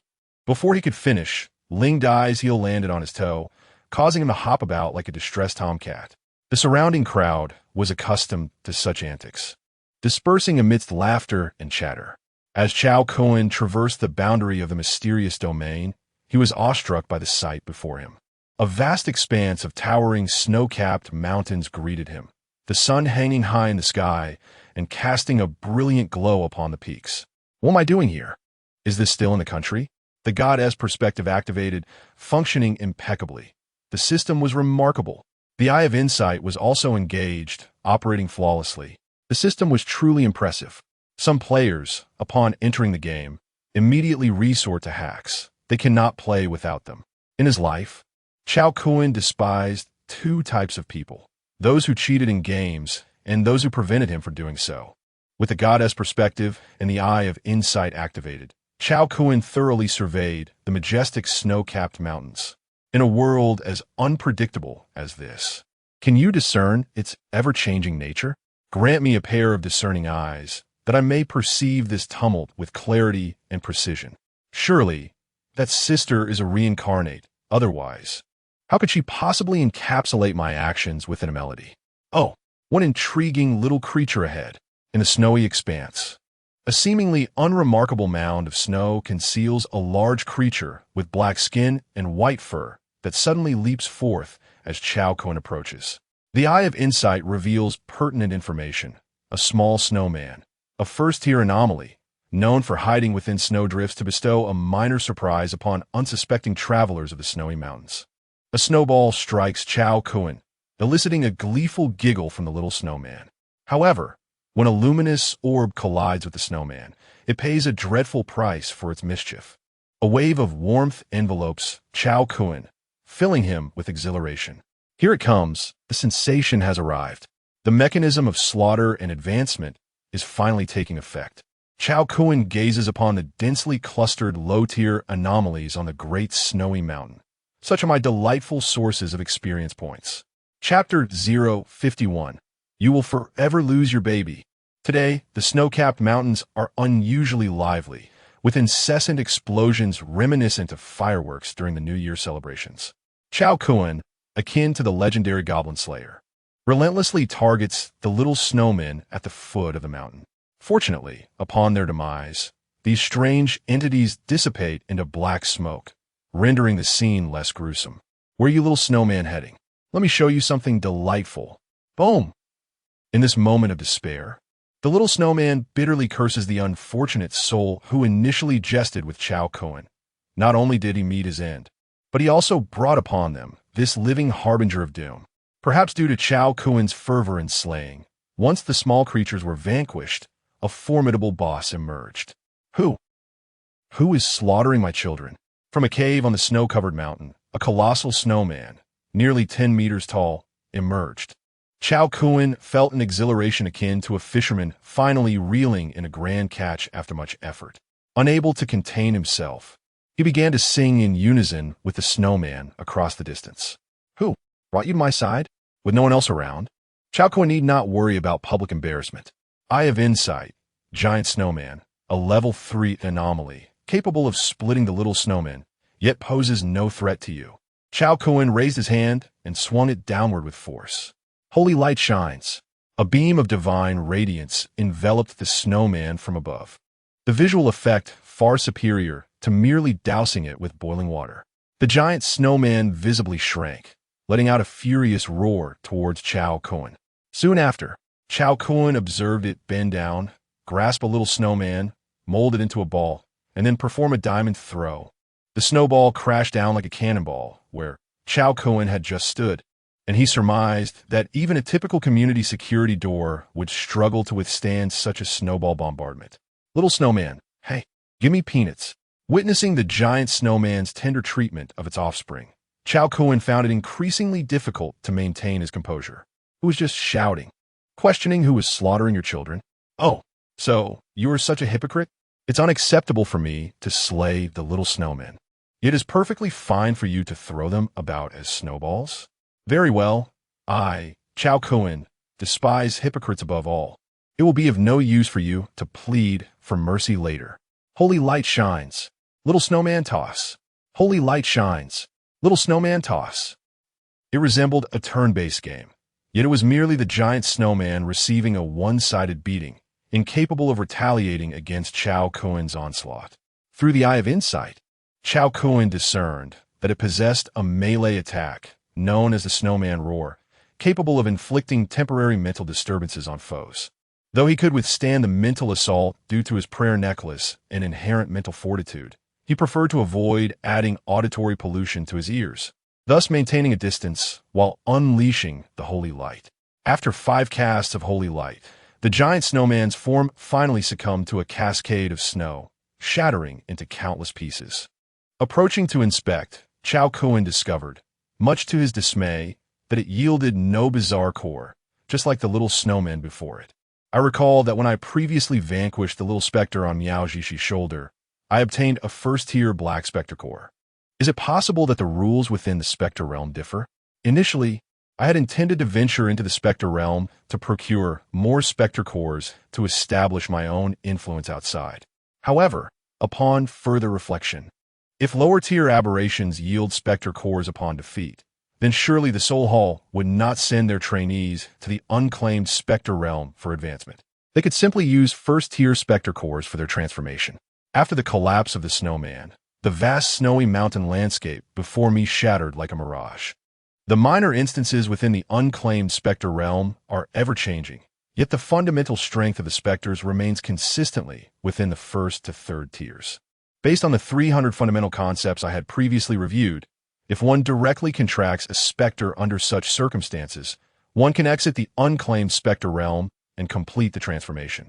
Conversely, if one possesses confidence in their own strength and defeats the boss without contracting it, they may delve deeper into more formidable dungeons closer to the specter realm.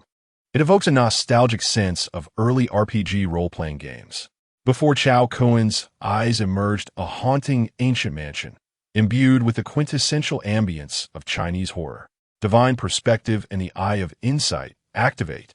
In the next moment, Cao Kun beheld a rather comical scene. Inside the mansion, approximately a dozen specters resembled a loving family from an ancient rural landlord's household. They were all crowded at the mansion's entrance, peering through the crack of the door to spy on Cao Kun's position. A line of heads formed from top to bottom of the door's gap. The master and mistress, 4th-tier specters. The butler and guards, 3rd-tier specters. The concubines and maids, 2nd-tier specters. The loyal pet, a 1st-tier specter. At that moment, Cao Kun noticed a hidden boss in the ancient mansion's backyard well through his divine perspective. Sun Yang, the 18th concubine of Lord Wang, whose extraordinary beauty incited the mistress's envy. On the day she was taken as a concubine, the mistress forcefully drowned her in the well, leaving her with a vengeful spirit. Comprehensive assessment. Mid-tier, 5th stage. Please handle with caution. Upon reading Sun Yang's profile, Cao Kun couldn't help but lament the brutality of this cannibalistic feudal society, which so callously disregards human life. However, when Sun Yang levitated from the well and uttered her first words, Cao Kun's previous sentiments were swiftly retracted. I smell the scent of a man. All men must perish. Ah, so this is how we shall play? Then let it be known that I will not hold back. Let us engage in a thrilling duel of warriors. Holy wings of light, arise. Cao Kun soared above the ancient mansion, the radiance of his holy wings casting discomfort upon the specters within. With one hand raised to the heavens, a colossal white sphere of light coalesced in his palm. Be obliterated, you twisted and darkened world. Yet, at that moment, a blood-red sphere surged upward from beneath the mansion, colliding with Cao Kun's white sphere. A clash of energies ensued. With a resounding boom, the mansion remained unscathed, while Cao Kun observed Sun Yang, who seemingly floated without the aid of wings. Rapidly advancing towards him, her elongated, crimson nails glistening ominously, undoubtedly the result of a meticulous manicure. However, in the next instant, Cao Kun mysteriously vanished from Sun Yang's sight. She soared into the air, scanning her surroundings, yet completely unable to detect Cao Kun's presence. At that moment, Cao Kun had stealthily arrived at Sun Yang's stronghold, beneath the desolate well, engaging in a head-on confrontation while wielding powers. That is not the combat style of Cao Kun. With his abilities of insight and perception activated, he swiftly located the essence core that Sun Yang had concealed. With the core in his grasp, the bizarre dance between life and death rested solely upon Cao Kun's whim. Should she be willing to contract, she would obediently enter. If not, he would crush the core on the spot. When Cao Kun appeared before Sun Yang, holding her essence core, her expression first shifted to one of uncertainty, followed by a maniacal laughter laced with tears of madness. Ha! Back in the day, Lord Wang used my gambling father's IOU to coerce me. Now you think you can force me with my own essence core. Do you believe this will make me submit? I tell you, it is impossible. Cao Kun sighed, his palm tightening suddenly. Hey, my good sir, let us speak calmly. Do not act rashly. Be gentle, for if you break it, you will lose your precious one forever. I was merely caught up in the moment. It was my fault. Please punish me, master. Chapter 052, Signing the Contract of Mutual Existence. Delving deeper into the enigmatic realm, give me a reason not to kill you. Cao Kun, clutching the enigmatic core, regarded the figure before him, Sun Yang, with an expression of indifference. Through the eye of insight, he discerned that she had previously forged contracts with 3 humans. Notably, her last contract partner had only passed away a few years prior, suggesting her familiarity with contemporary society. Thus, despite her tragic narrative, those events were relics of centuries past. No matter how profound the hatred, time invariably dulls its edge. Sun Yang, her eyes darting, gently swept aside her long, dark hair, revealing an exquisitely beautiful visage. Cao Kun could not help but muse that if she were to portray Nie Shaoqian in a Chinese ghost story, she would undoubtedly be the most enchanting incarnation in history. In terms of beauty, she was undeniably captivating. Her physique, while slightly slender, possessed a grace that did not betray any unattractiveness in the wrong places. Even with Cao Kun's discerning eye, it was challenging to identify any flaws in her appearance. However, she was merely at the 5th tier, which fell short of his expectations.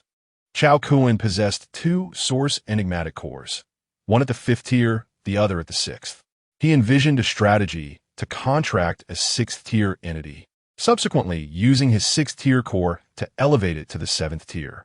The power of a 7th tier anomaly was something Cao Kun had witnessed in his survival endeavors within the dormitory, particularly with the enigmatic bride and the orc sword saint, both of whom he was not yet equipped to subdue. Even the 6th tier sea god general had been brought under his command only by exploiting its vulnerabilities and discerning its preferences. This Sun Yang, however, did not even reach the pinnacle of the 5th tier. He would have to invest time in cultivating her to that level before she could advance to the 6th tier.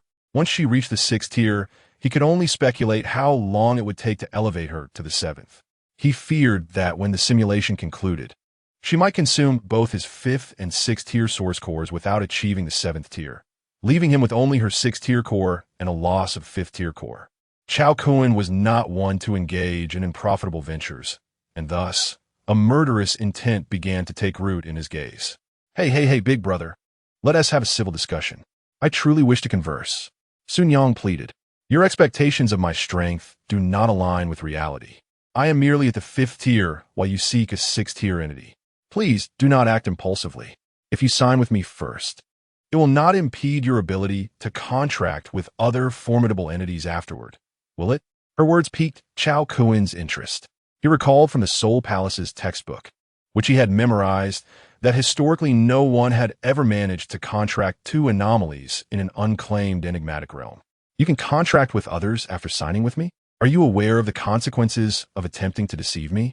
Do you think your intelligence can intimidate me? That may be true. Sun Yang, desperate to preserve her life, quickly explained, Big Brother, our contracts between anomalies and humans hinge on two main factors.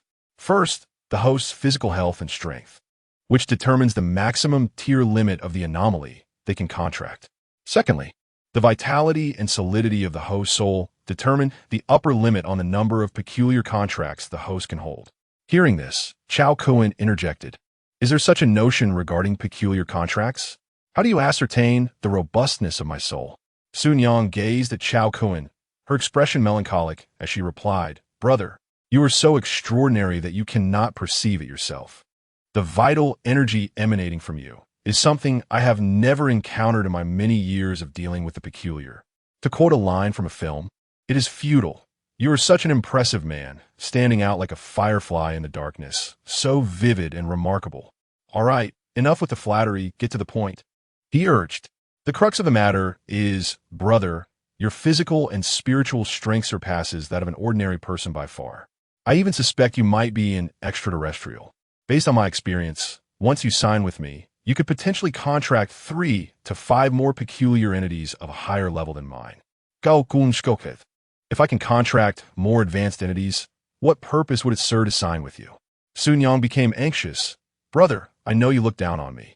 My modest appearance is insignificant in your eyes. However, I am willing to enter into a life bond with you, binding our souls together. If you die, I shall vanish with you, but as long as I live, you shall gain several hundred more years."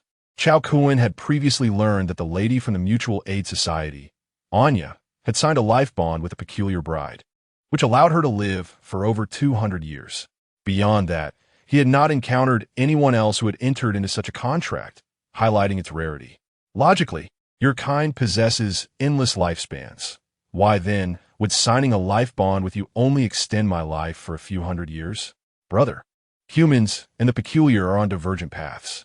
After forming a contract with a peculiar entity, while you indeed harness our power, there's a price to pay. The cost is that whether you're a peculiar wielder, a peculiar commander, or what your kind refers to as a peculiar saint, both body and soul are perpetually subjected to dual consumption. While you possess various means to compensate for this loss and maintain the balance of yin and yang within, the total essence of your life is finite. In modern medical terms, the number of cell divisions is limited. Without resolving this issue, humanity cannot aspire to immortality. Well, this peculiar lady, Sun Yang, spoke with such eloquence, and importantly, she did not deceive herself. Her words were substantial. Cao Kun said little more, simply and calmly producing the core of the peculiar and laying his palm open. Sun Yang was elated, realizing that Cao Kun had consented to her loyalty, and quickly dove into her core, signing the soul contract with him. The life bond is the highest tier of soul contracts, not easily entered into by the peculiar. After all, when a human dies, the peculiar can return to their realm, awaiting the next contractee, akin to playing a game with a cheat, if one account is banned. It does not hinder the creation of another. Once the contract concluded, Sun Yang waved her hand, dispelling the other peculiar entities she had conjured within the ancient mansion, transforming them into black smoke that returned to her essence. "I am Sun Yang, at your service, my master." At this moment, Sun Yang, clad in flowing white garments, appeared ethereal, leaving Cao Kun momentarily entranced. Particularly captivating were her delicate features, framed by skin of a flawless, luminous complexion that radiated an enchanting pallor. After successfully captivating Sun Yang, the surrounding space began to fracture. According to conventional logic, Cao Kun should have automatically exited the unclaimed domain of the Eerie. However, with Sun Yang intervening at the first opportunity, once the space shattered, Cao Kun found himself and Sun Yang transported to an entirely new realm. Before them lay a dense forest, with a shimmering cave visible not far away. Peering inside with a divine perspective, Cao Kun was taken aback. A serpent woman? Chapter 053. This is wonderful, amphibious, dual sim. The moment Cao Kun entered the cave with Sun Yang, a figure darted towards him like a bolt of lightning. Cao Kun remained still, while Sun Yang floated forward, positioning herself protectively in front of him. Get lost.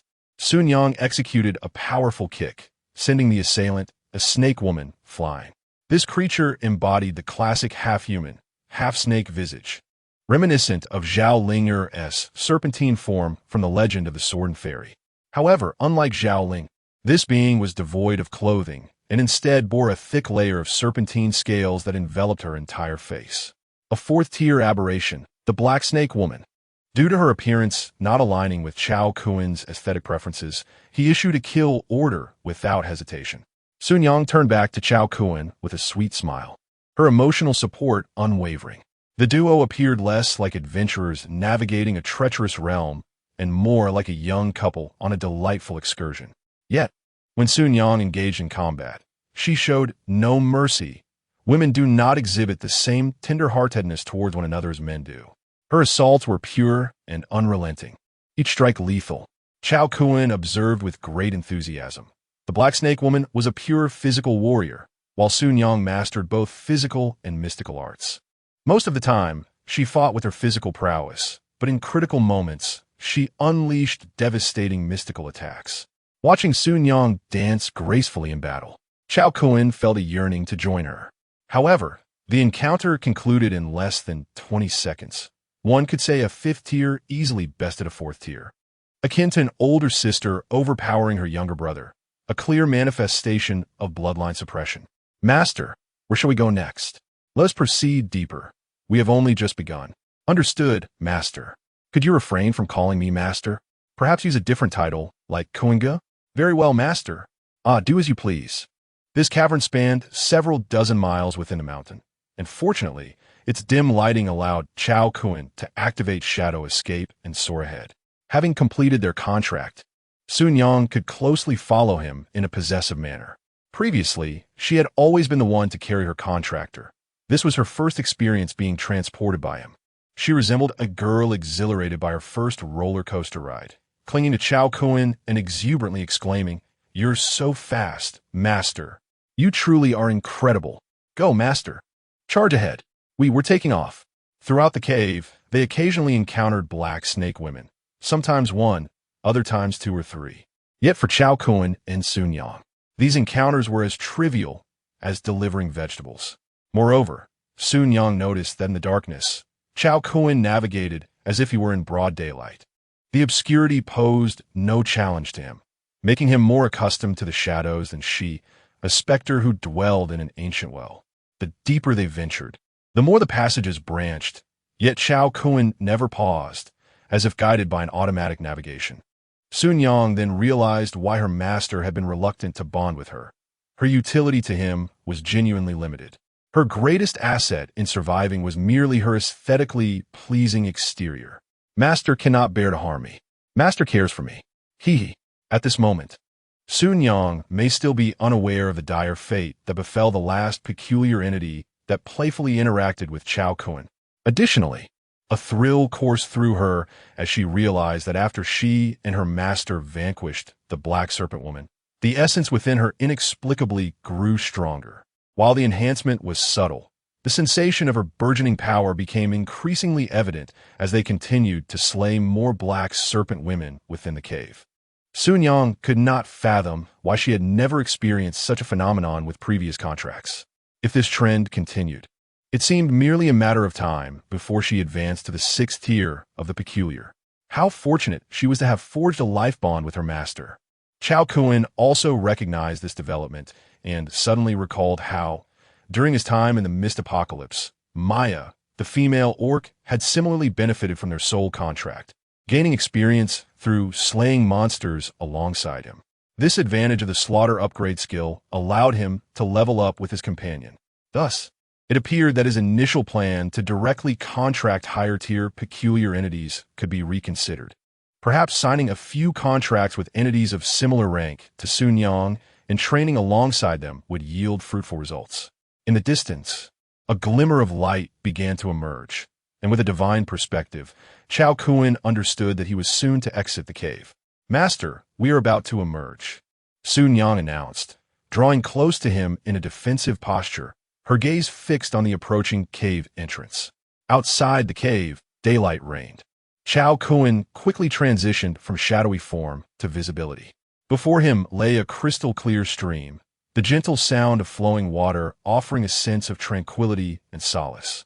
However, Cao Kun was acutely aware that this serenity was merely superficial.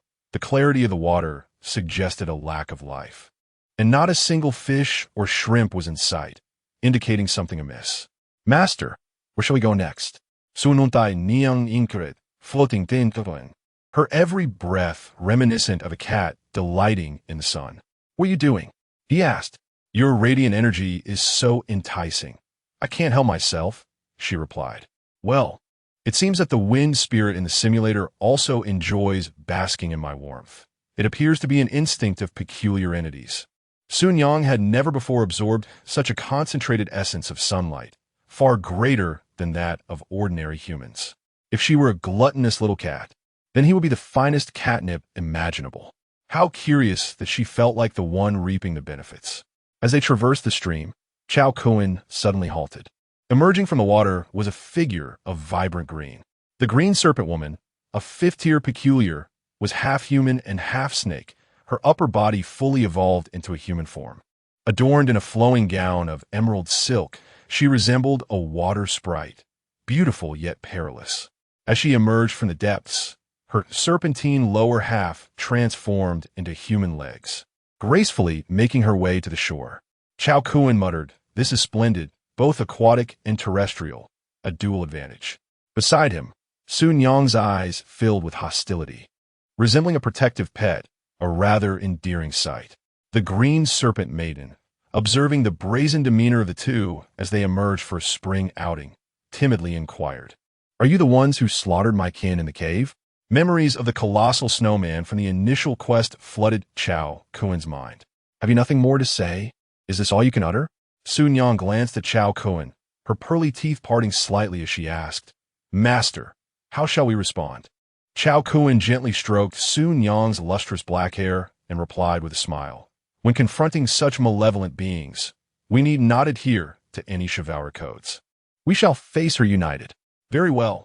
The green serpent maiden, taken aback by their abrupt initiation of a 2-on-1 confrontation, found herself at a disadvantage. Despite her fifth-tier status, her lack of experience in combat left her unprepared. After a brief exchange, Cao Kun and Sun Yang realized something was amiss. The green serpent maiden had been reduced to tears by their onslaught. Chapter 054. The Azure and Crimson Serpents. Grandmother Dragon and Serpent, what a peculiar situation. Has she been reduced to tears? Even Sun Yang felt a twinge of embarrassment, hesitating to continue the confrontation. Both of them gazed at the Azure Serpent Maiden, whose eyes were reddened and filled with unshed tears, and simultaneously felt a flicker of guilt in their hearts. What a nuisance. Have we encountered a whimpering creature? Should we persist in our assault? However, in that fleeting moment of distraction, the Azure Serpent Maiden dove into the water, her legs morphing back into a serpentine tail, and she swiftly glided away. Mid-flight, she surfaced, turning back to make a playful face at Cao Kun and Sun Yang, sticking out her tongue. "Huh, you two fools. This lady shall not play with you." Cao Kun and Sun Yang exchanged glances, both feeling as though their intelligence had been insulted. The more beautiful a woman is, the more adept she is at deception. The ancients do not deceive me. Observing Cao Kun's clenched jaw, Sun Yang felt a pang of sorrow, realizing that her master was including her in his ire. They hastily pursued her.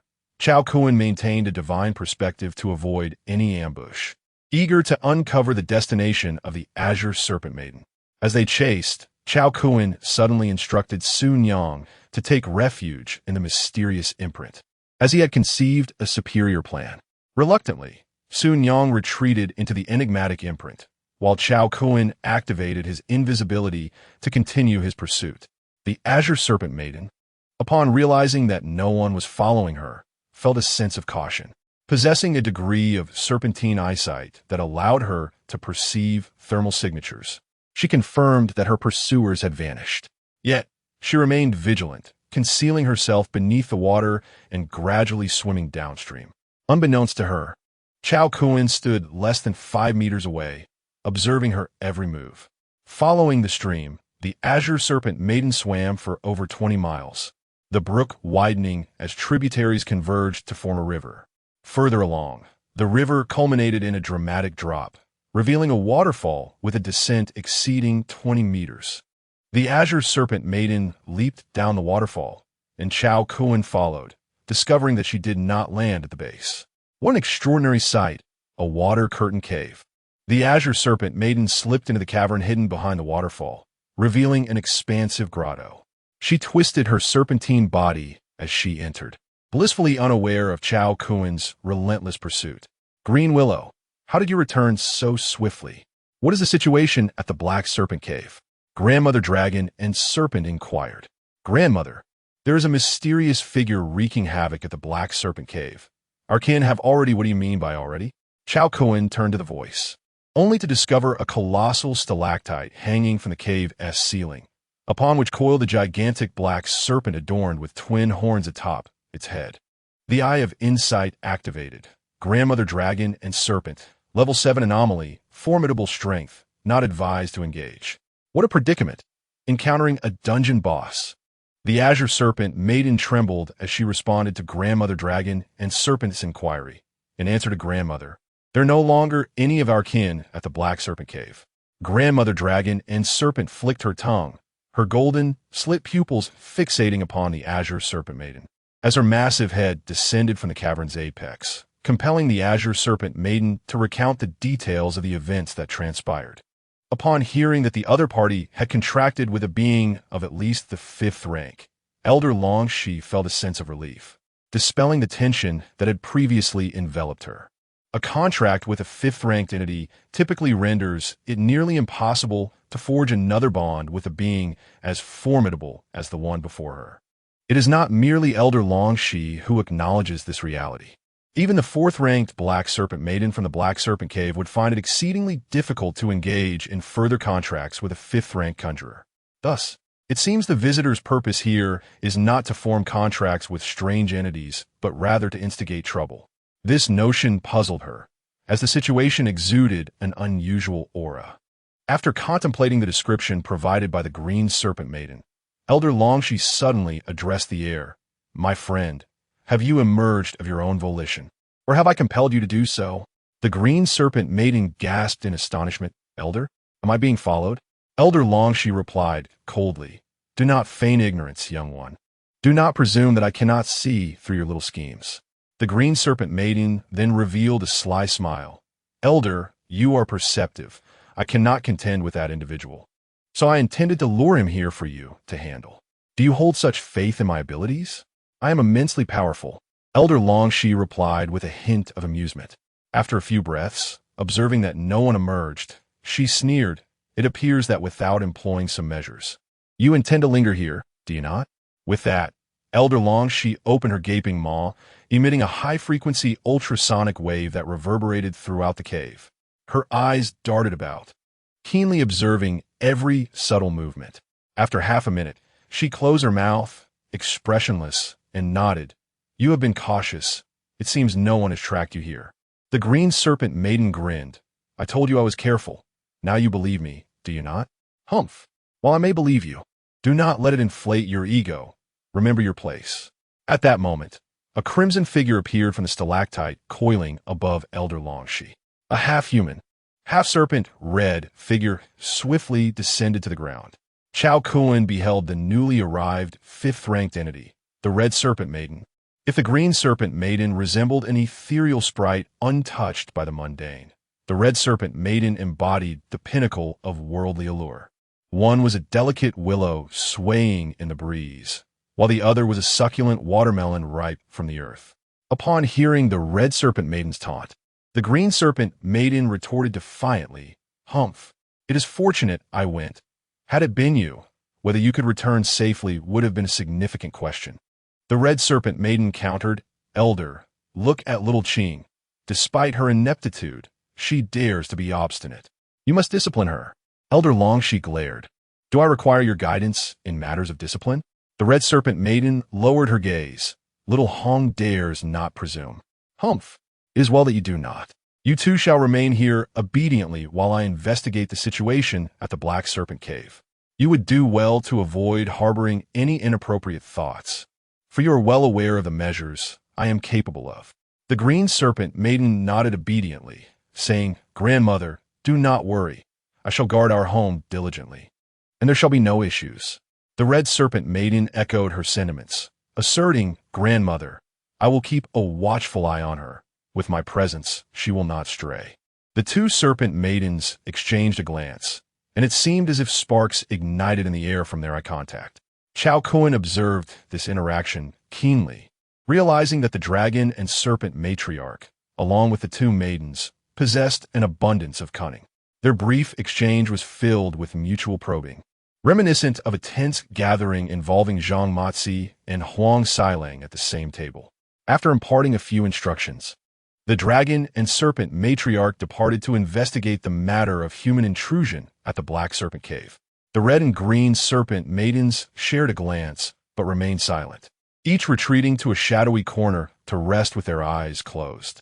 2 minutes later, the dragon and serpent matriarch transformed into a small, earthworm-sized, exquisite serpent, stealthily reappearing in the cave. She watched the young maidens intently for a prolonged moment before silently slipping away. Chapter 55. I fear I have arrived at an inopportune moment within the water curtain cave. Two enchanting serpent maidens were quietly engrossed in their cultivation. Suddenly, a figure emerged before them. It was Cao Kun, who had thoroughly explored the entire cave. Be cautious, sister. He is the one who just pursued me, and he possesses formidable strength. Almost instantaneously upon Cao Kun's appearance, the green serpent maiden swiftly positioned herself in front of the red serpent maiden, assuming a defensive stance. The red serpent maiden left behind an afterimage as she lunged towards Cao Kun from the side, while the green serpent maiden launched a frontal assault to divert Cao Kun's attention. The two maidens exhibited a remarkable synergy, seemingly devoid of the previous animosity they had displayed. However, in the next moment, their attacks fell completely short as Cao Kun vanished from sight, only to reappear several meters away in an open space. The two maidens exchanged glances, and upon realizing that Cao Kun had not retaliated, the green serpent maiden inquired, Might I ask your intentions for following my sister here? Cao Kun smiled gently. Oh, please do not be so tense. I merely wish to inquire whether you would entertain the idea of forming a contract with me. The green serpent maiden gazed at him, uncertainty flickering in her eyes, while the red serpent maiden interjected, My lord, it is not that we sisters are unwilling to contract with others. Rather, we are unable to do so. How so? Cao Kun probed. The red serpent maiden explained, Our primordial cores have been sealed by the dragon serpent matriarch within the depths of this cave. Unless the matriarch lifts the restrictions, any attempt to extract our cores would result in our souls being shattered.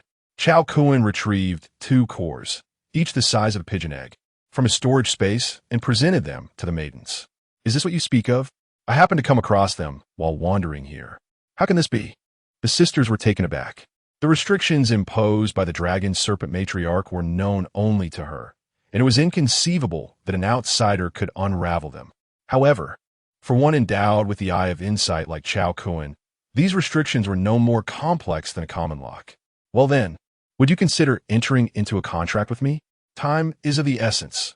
If you delay, your matriarch may return. The two maidens exchanged resolute glances, and in the next instant, they willingly placed their cores into Cao Kun's hands, completing the contract ritual. Following the signing of the contract, 3 golden sigils adorned Cao Kun's back. If the spirit butterflies were to witness this upon his exit, it would surely shatter their resolve. Although this was not Cao Kun's limit, without resolving matters with the dragon serpent matriarch, he could not progress to the next chapter. Cao Kun had previously observed the dragon serpent matriarch through his eye of insight. While he could eventually wear her down, the process would be excessively time-consuming, potentially taking nearly half a month. Since this unclaimed realm could be entered multiple times, Cao Kun planned to nurture the 3 contracted companions for a while. leveling them up before returning to confront the matriarch. It was also worth noting that one did not necessarily have to defeat the boss guarding the realm to exit. Most newcomers to the Soul Palace simply formed contracts with weaker monsters, akin to the snowman, before hastily departing. The dragon snake grandmother proves to be far more formidable than any peculiarities that Cao Kun has previously encountered. Approaching the zenith of the 7th tier, she is on the verge of ascending to the 8th tier, surpassing even the enigmatic bride in strength.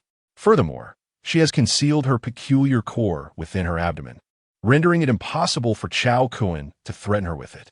Soon, Cao Kun arrived at the precipice of the dragon snake grandmother's domain. From afar came a thunderous roar reminiscent of a dragon's bellow. Fan Qingyan, Fan Hongxia, you wretched little girls dare to flee on your own. Mind your actions.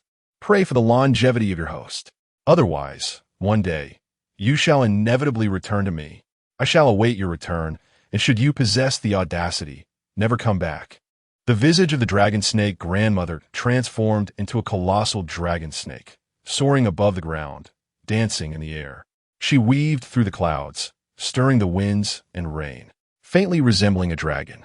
However, cloaked in invisibility, Cao Kun could only observe her frustration, her fury manifesting as impotent rage. He deliberately allowed the two sisters a final glimpse of the dragon snake grandmother. Qingyan, Hongxia, let us depart. As you command, master. Outside the unclaimed domain, Cao Daosheng languidly scrolled through short videos on his phone. His usual games, such as Honor of Kings and Gold Shovel, had succumbed to server failures, leaving him unable to play. For a youth addicted to the internet, this felt akin to a death sentence. As one of the top 10 students among this year's recruits at the Jiangxing Soul Hall, he was acutely aware of the perilous nature of entering the unclaimed domain. Despite sharing the surname Cao, the disparity between individuals could not be more pronounced. Assigned by his superiors to guard this location, he would report back upon Cao Kun's return. What could he, a mere intern, possibly do? He could only dutifully stand watch.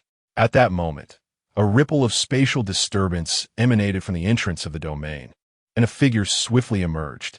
Cao Kun exited the domain, greeted Cao Daosheng hastily, and vanished. Finding an unoccupied house nearby, Cao Kun slipped inside and summoned the 3 enchanting ladies he had just contracted. Previously, during the mission, he had only fought alongside Sun Yang against the Black Snake Woman, leaving him no time to explore the shared peculiar techniques he could acquire from her. The beautiful snake sisters, Fan Qingyan and Fan Hongxia, were similarly summoned in haste. He had merely glimpsed them being coerced by the dragon snake grandmother through his eye of insight, offering them an opportunity to escape her control. Since the soul contract could bind only one peculiar entity at a time, Cao Kun and the Snake Sisters had merely formed a standard master-servant contract. As soon as Sun Yang was released, she nestled against Cao Kun's shoulder and inhaled deeply. Ah, this is the scent of my master, delightful indeed. Qingyan and Hongxia exchanged glances, and seeing that Cao Kun did not object, they gathered their courage to approach him. The yang energy emanating from Cao Kun was an extraordinary boon for the peculiar beings, a true delicacy among delicacies.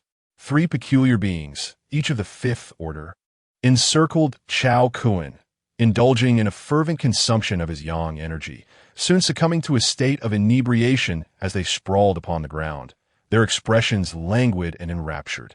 Hee, the master's essence is truly delightful. I deeply regret not encountering him sooner. Sister, do exercise some restraint. Do not frighten the master. Kindly retract your serpent tail. I refuse. The master adores my adorable little tail.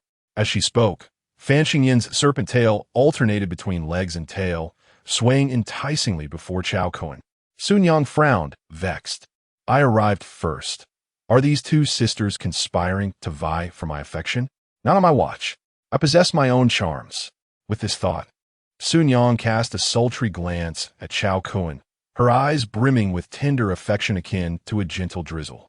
Cao Kun, I have heard that you have returned from the instance. Ling Dai exclaimed excitedly as she flung open Cao Kun's door, her senses immediately overwhelmed by the striking scene before her. Have I perhaps arrived at an opportune moment? Chapter 056. What is meant to come will ultimately arrive. So, You have formed a single contract with 3 peculiar entities, and all of them are of the 5th tier? Are you disregarding your life? You must accompany me to the infirmary for a thorough examination to ensure your body's various indicators are still functioning normally. If you feel any discomfort, you must inform us promptly. Are you truly unafraid of being drained to a husk? Sister Dai, please do not be this way. I am well aware of my situation. You refer to this as being aware? If you are genuinely feeling lonely, our Soul Palace does offer appropriate recreational facilities. Sister Dai, is that truly the case? Cao Kun's eyes instantly sparkled with excitement. Ling Dai's forehead twitched in irritation. This lad certainly knew how to take advantage of the situation. After several medical personnel conducted a detailed assessment of Cao Kun's condition, Ling Dai finally felt a sense of relief. However, upon seeing the 3 figures behind Cao Kun, blissfully indulging in the absorption of yang energy, her ire surged. Cao Kun, how can you be so careless with your own body? Who among us would allow such unrestrained consumption of contracted entities? Master, why can they do that? I wish to. No, you do not wish for that. Return to me. The little butterfly perched on Ling Dai's shoulder gazed longingly at Cao Kun, observing her fellow kindred spirits nestle behind him, savoring the yang energy.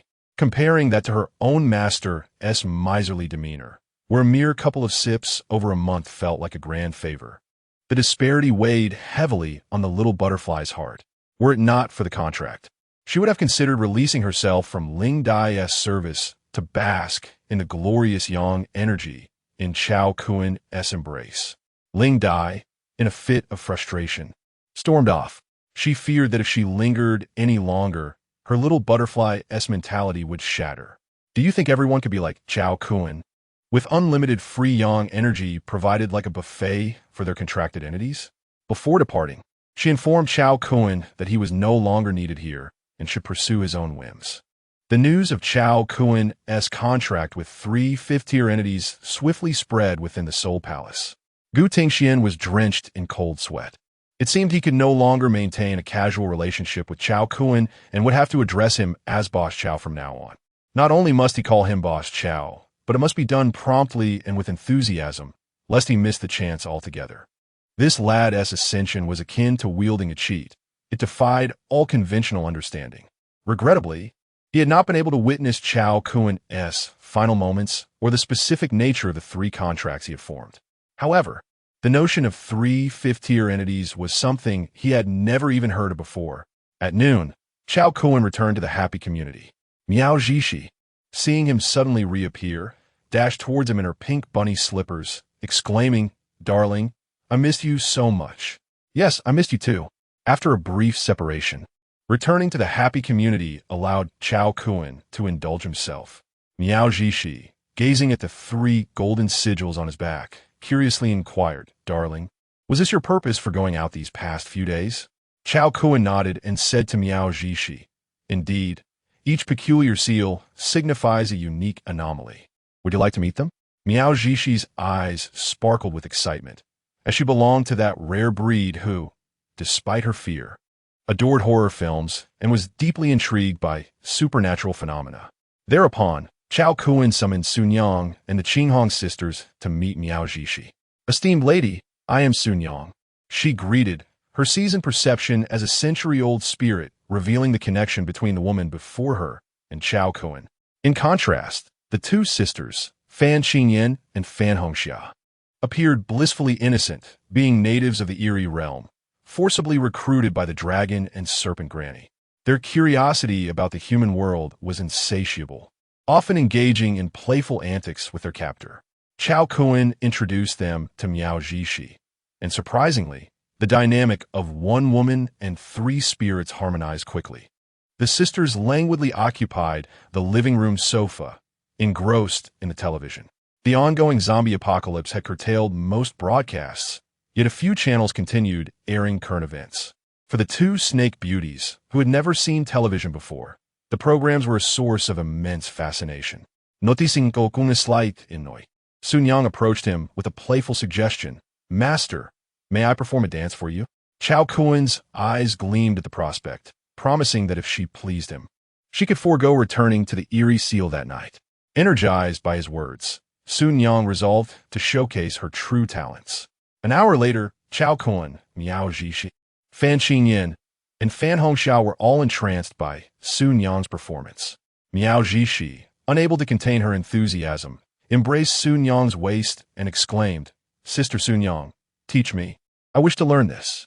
Observing Cao Kun's captivated expression, Sun Yang felt a tinge of pride. Earlier, she had seen him engrossed in a live stream of Lei Ying, who was preening for the camera, prompting Sun Yang to scoff at the triviality of such repetitive motions. Having endured a prolonged aversion to men due to her past with the Wang family, Sun Yang had exclusively contracted with women, one of whom was a renowned courtesan from the Republic era.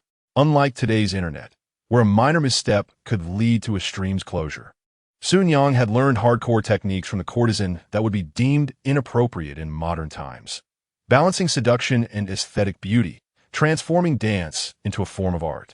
In the ensuing days, Cao Kun took his 3 companions out to slay zombies and gain experience by day, returning to the happy community to recuperate by night.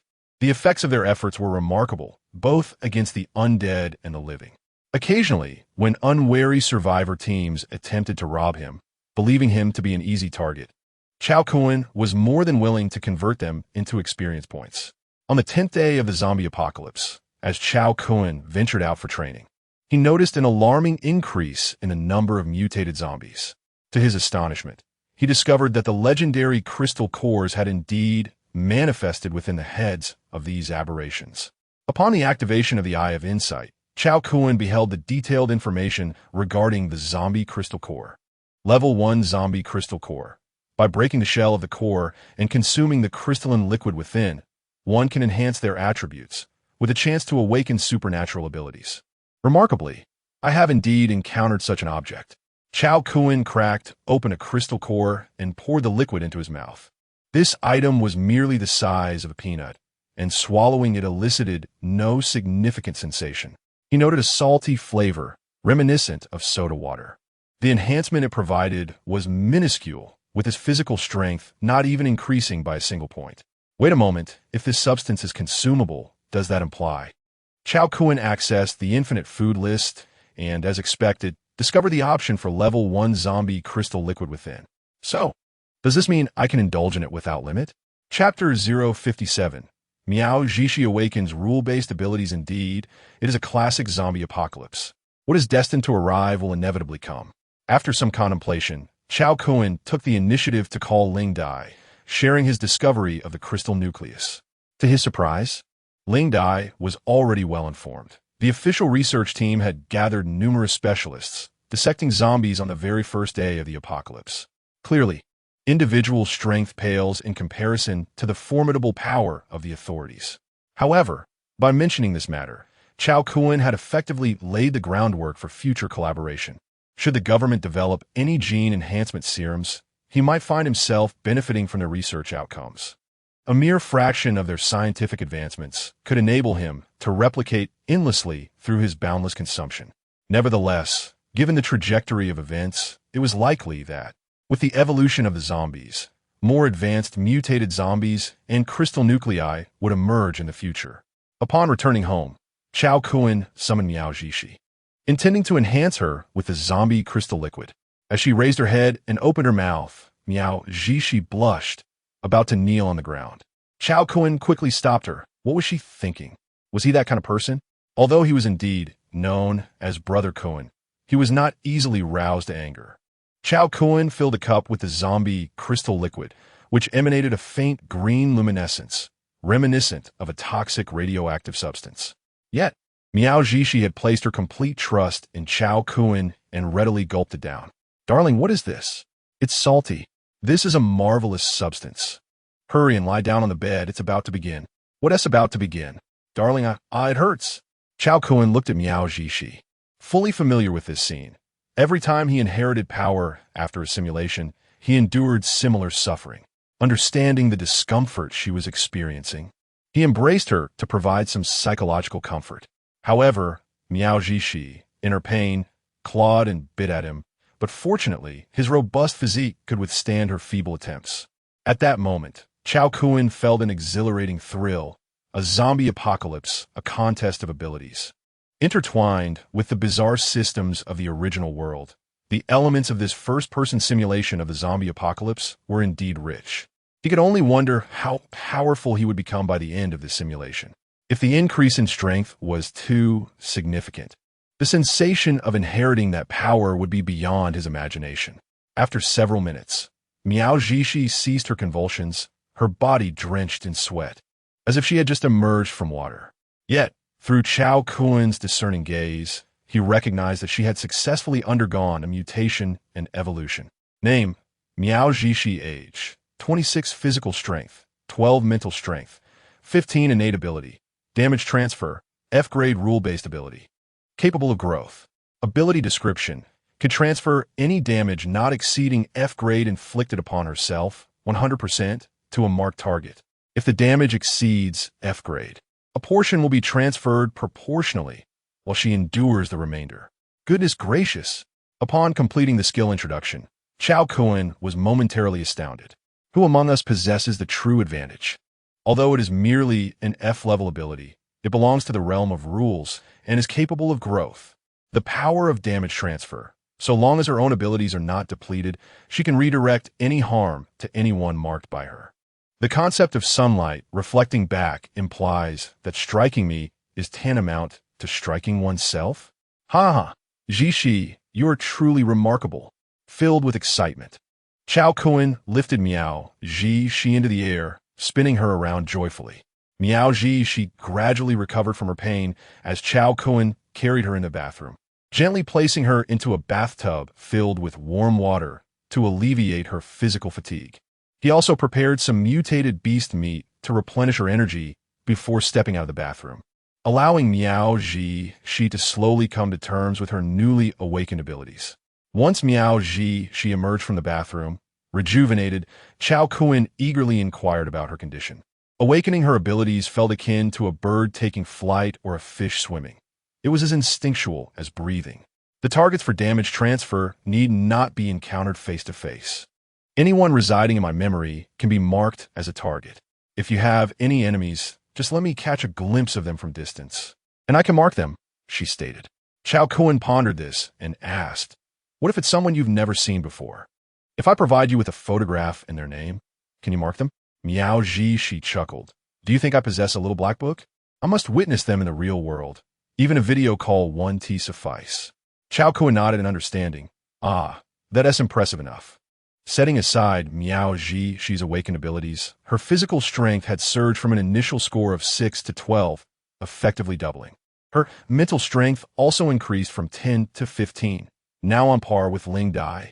Undoubtedly, the spirit-enhancing potion that Cao Kun initially provided had played a significant role in this transformation.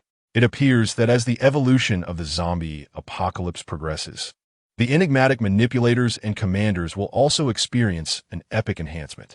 After all, this group finds dealing with zombies in the early stages of the apocalypse far easier than ordinary individuals.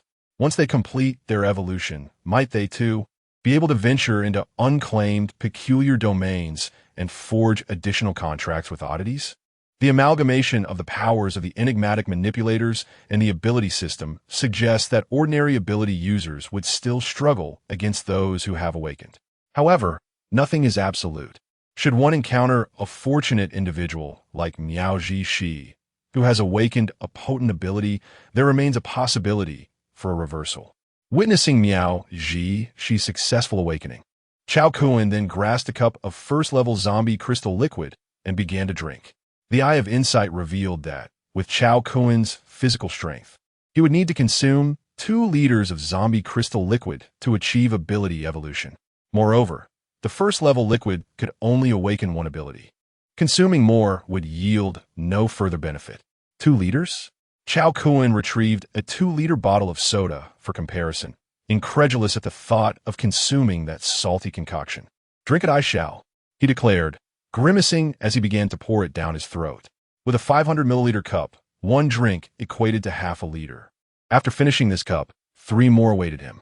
After finishing 4 cups, Cao Kun remained seated, awaiting the exhilarating sensation to wash over him. Suddenly, he felt the urge. Having consumed too much, He needed to make a trip to the restroom. Upon exiting, an unexpected tremor coursed through him. This time, the sensation had truly arrived. He locked himself in the bedroom, determined not to allow Miao Zhishi to witness his vulnerable state. "Darling, what's wrong? Please say something. Don't scare me." After enduring what felt like an eternity, Cao Kun finally emerged from the bedroom, bracing himself against the wall for support. Miao Zhishi rushed to his side, instinctively understanding his condition, as she had experienced something similar herself. They settled onto the sofa, exchanging a knowing smile, both feeling an immense sense of relief. Miao Zhishi had finally discovered the strength to survive independently in this post-apocalyptic world, while Cao Kun had acquired the ability to cultivate a formidable cadre of subordinates. Together, they envisioned a bright future ahead. Chapter 058, The Scripted Murder? The seven dwarfs seek revenge on Snow White. On the morning of the 15th day of the zombie apocalypse, Cao Kun escorted Miao Zhishi to the survivor goods trading market located in the underground parking lot of the Happy Community. Thanks to Cao Kun's efforts, he had eradicated the zombies in the Happy Community within the first 2 days of the outbreak, making it one of the neighborhoods with the highest number of survivors in the vicinity. Although the majority of individuals could not venture outside to trade with other communities, the internal exchange of goods within the neighborhood thrived remarkably. It is worth noting that young office workers rarely cultivated the habit of cooking at home, and the meager reserves of rice, flour, and oil were enough to bring one to tears.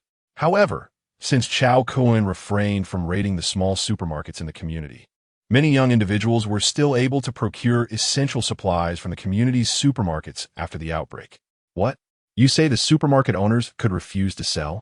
Should the community's youth rally together for emergency shelter, would you dare to oppose them? That flimsy, thin metal shutter at the entrance can withstand a fire axe or a heavy hammer. It goes without saying that once the zombies were eliminated from the neighborhood, the darker aspects of human nature would erupt with even greater ferocity. Cunning supermarket owners gathered resources and formed alliances, while foolish ones clung to their stock, prepared to fight to the death. Is there still a semblance of law? Is there still justice? Regrettably, there is none. Many survivors have begun to extol the virtues of the authorities online. Even after half a month of the apocalypse, the city's water, electricity, and internet services remain operational. This is the result of the diligent efforts of those behind the scenes in the government. Though they lack the capability to deploy military forces for large-scale rescue operations, they at least ensured a sufficient supply of water, electricity, and gas in the city. One can only imagine that the official military is currently stationed at the water treatment plants, power stations, and gas pipeline transfer stations. It was the first time for Cao Kun and Miao Zhishi to explore the underground trading market.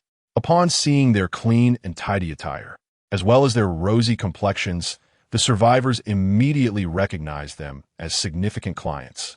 A glance around revealed that this trading market appeared far larger than the one controlled by the formidable gang in the text-based simulator of the extreme cold apocalypse. The mortality rate during the extreme cold apocalypse was exceedingly high. Even with abundant food, the terrifyingly low temperatures claimed many lives daily. However, at the onset of the zombie apocalypse, as long as one could remain sheltered at home before zombies gained the ability to break down doors, personal safety was largely assured. As they strolled through the market, Cao Kun approached a stall displaying various cosmetics, women's handbags, small umbrellas, and even sanitary napkins. Yet, what captivated Cao Kun's attention most was the labubu, an item he had encountered numerous times in the simulator. The woman running the stall had a somewhat corpulent figure, with skin that appeared sallow, marked by wrinkles and dark spots. "Ladies, I have some great items for sale at bargain prices. Come take a look." Cao Kun glanced at Miao Zhishi, his eyes silently asking if there was anything she desired. Miao Zhishi leaned closer to Cao Kun's ear and whispered a few words, her cheeks slightly flushed.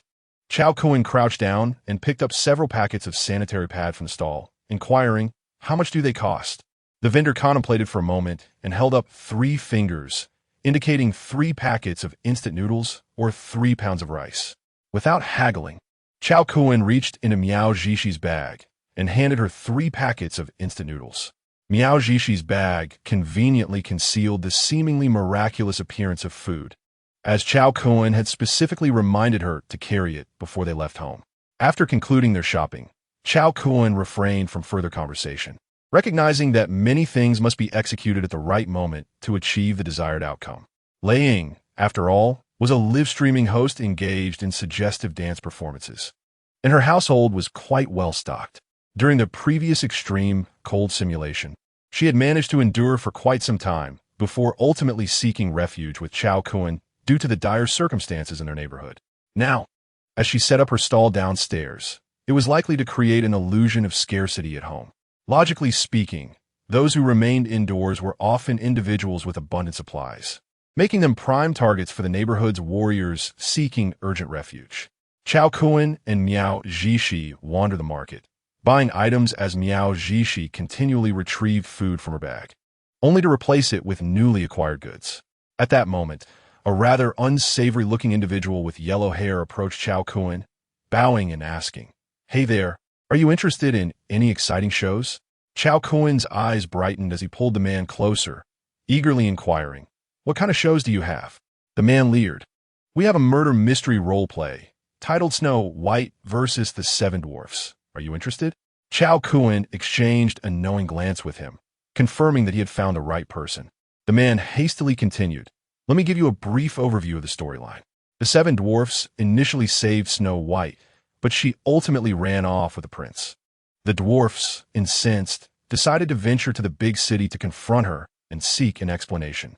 They eventually located Snow White's residence, but she, having committed a treacherous act, refused to open the door. Enraged, the dwarfs broke into her home, preparing to enact their revenge upon this ungrateful woman. If you wish to participate in our event, a fee of 2 packets of instant noodles is required. We currently have 2 slots left for dwarfs. Once we gather 7 participants, we will commence immediately." Cao Kun interjected, "Are you trying to deceive me? What if I show up as a dwarf, and there are 8 of us playing a game of 3 kingdoms at Snow White's house?" The man quickly retrieved his phone and presented a photograph to Cao Kun, exclaiming, "Brother, our event is all about authenticity. We have already selected our Snow White. Take a look and see if you find her satisfactory." Cao Kun accepted the phone and observed a woman in the photograph, a personal trainer from a gym nearby, whom he occasionally encountered in the neighborhood, and her physique was indeed quite impressive. However, he pressed on with another question. "Does the actress playing Snow White know about this event?" The man grinned even more lewdly. "Isn't it obvious that you already know the answer to that? I have repeatedly emphasized that what we engage in is reality. In due course, the individual who contributes the most in registration fees shall be the first to seek vengeance upon Snow White." Cao Kun then inquired, "What if the prince is at home?" Huang Mao scoffed, "If the prince is wise, he will quietly observe from the sidelines. Should he prove to be less than astute, we shall send him to meet the malevolent queen." Instantly, Cao Kun retracted his previously enthusiastic demeanor. Though he harbored ambitions akin to those of Cao Cao, he would never stoop to such base and despicable acts. Noticing Cao Kun's sudden change in expression, Huang Mao's countenance also darkened. "Young man, I am extending a friendly alliance. Do not be ungrateful. Beware, for next time we organize an event, you may find yourselves cast as the prince and Snow White." Chapter 059, Snow White's Grateful Visit. A new addition to the extraordinary family. After delivering his menacing words, the young man with blonde hair cast a scornful glance at Cao Kun. Yet in the next moment, it appeared as though an unseen force had grasped his throat, lifting him off the ground. Apart from Cao Kun, only Miao Zhishi could perceive the true situation unfolding. A crimson serpent's tail coiled around the young man's neck, gradually suspending him in midair. With a slight nod from Cao Kun, the serpent tightened its grip, snapping the young man's neck. Onlookers could only see him clawing at his throat, his body rising until he tilted his head and succumbed to death. Instantly, chaos erupted in the underground trading market, with all eyes filled with dread, turning towards Cao Kun as murmurs filled the air. "Murder! Murder!" shouted several middle-aged men, pushing their way through the crowd. "You, the murderer! You shall not escape. Indeed, to commit murder in broad daylight. You owe us all an explanation." Cao Kun exasperated. uttered two words, foolishness. With a flick of his wrist, he released several white orbs the size of ping-pong balls, which struck the men's heads. Light explosion. The men who had emerged to accuse Cao Kun were collectively met with explosive demise. Cao Kun regarded the crowd with calmness. Should anyone still desire an explanation from me, feel free to step forward. With that, he departed the underground parking lot alongside Miao Zhishi.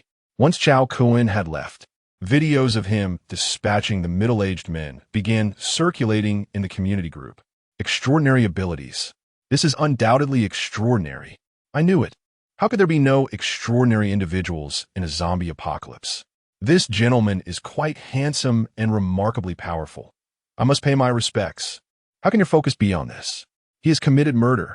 And what of it? That blonde and those men have harmed countless people in our community.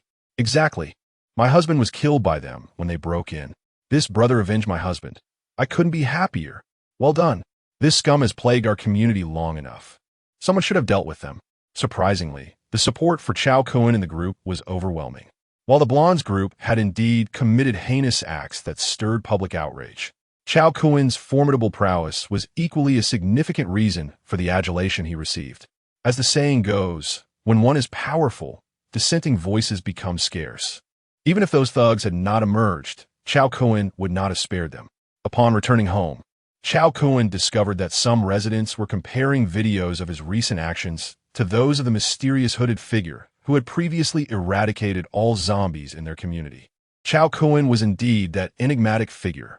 With this revelation, his reputation soared to unprecedented heights within the community.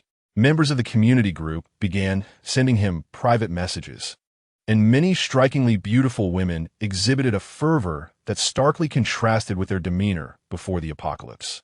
They indiscriminately sent him private photographs, igniting a stir within Cao Kun's ancestral spirit. Just then, a series of knocks echoed from outside.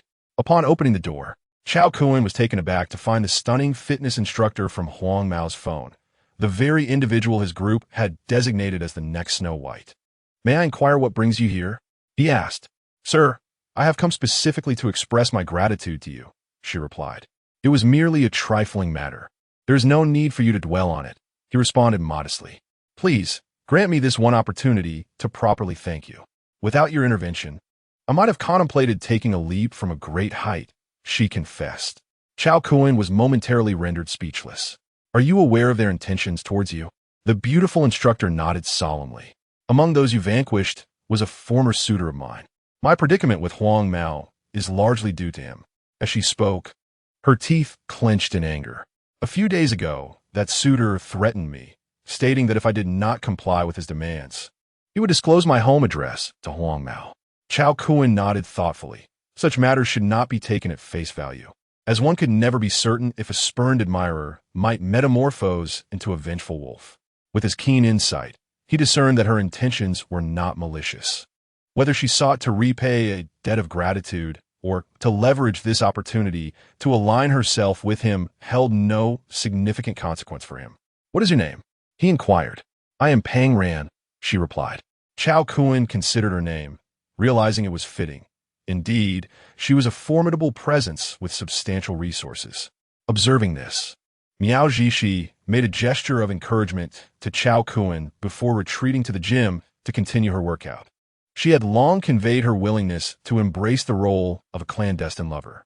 Cao Kun understood that she would inevitably confront this day. Such matters were best addressed sooner rather than later. He also wished to gauge Miao Zhishi's sentiments regarding the situation. After settling onto the living room sofa with Pang Ran, Cao Kun smiled and asked, "So, how do you intend to thank me?" Pang Ran smiled knowingly, approached the window, and drew the curtains closed before turning slowly to face him. During the last simulation of the apocalyptic scenario, Pang Ran's name had not been mentioned. Thus, Cao Kun was left uncertain as to whether she had fallen victim to Huang Mao's gang or if she was merely one of the many women he had saved during the simulation. It could be said that the stark text lacked the immersive experience of an apocalyptic reality. Miao Zhishi did not emerge from the gym until dinner time. As they gathered for the meal, Pang Ran's eyes widened in astonishment upon witnessing Cao Kun conjuring an array of delectable dishes. Cao Kun treated all his women equally. intending to develop Pang, ran into an extraordinary being as well.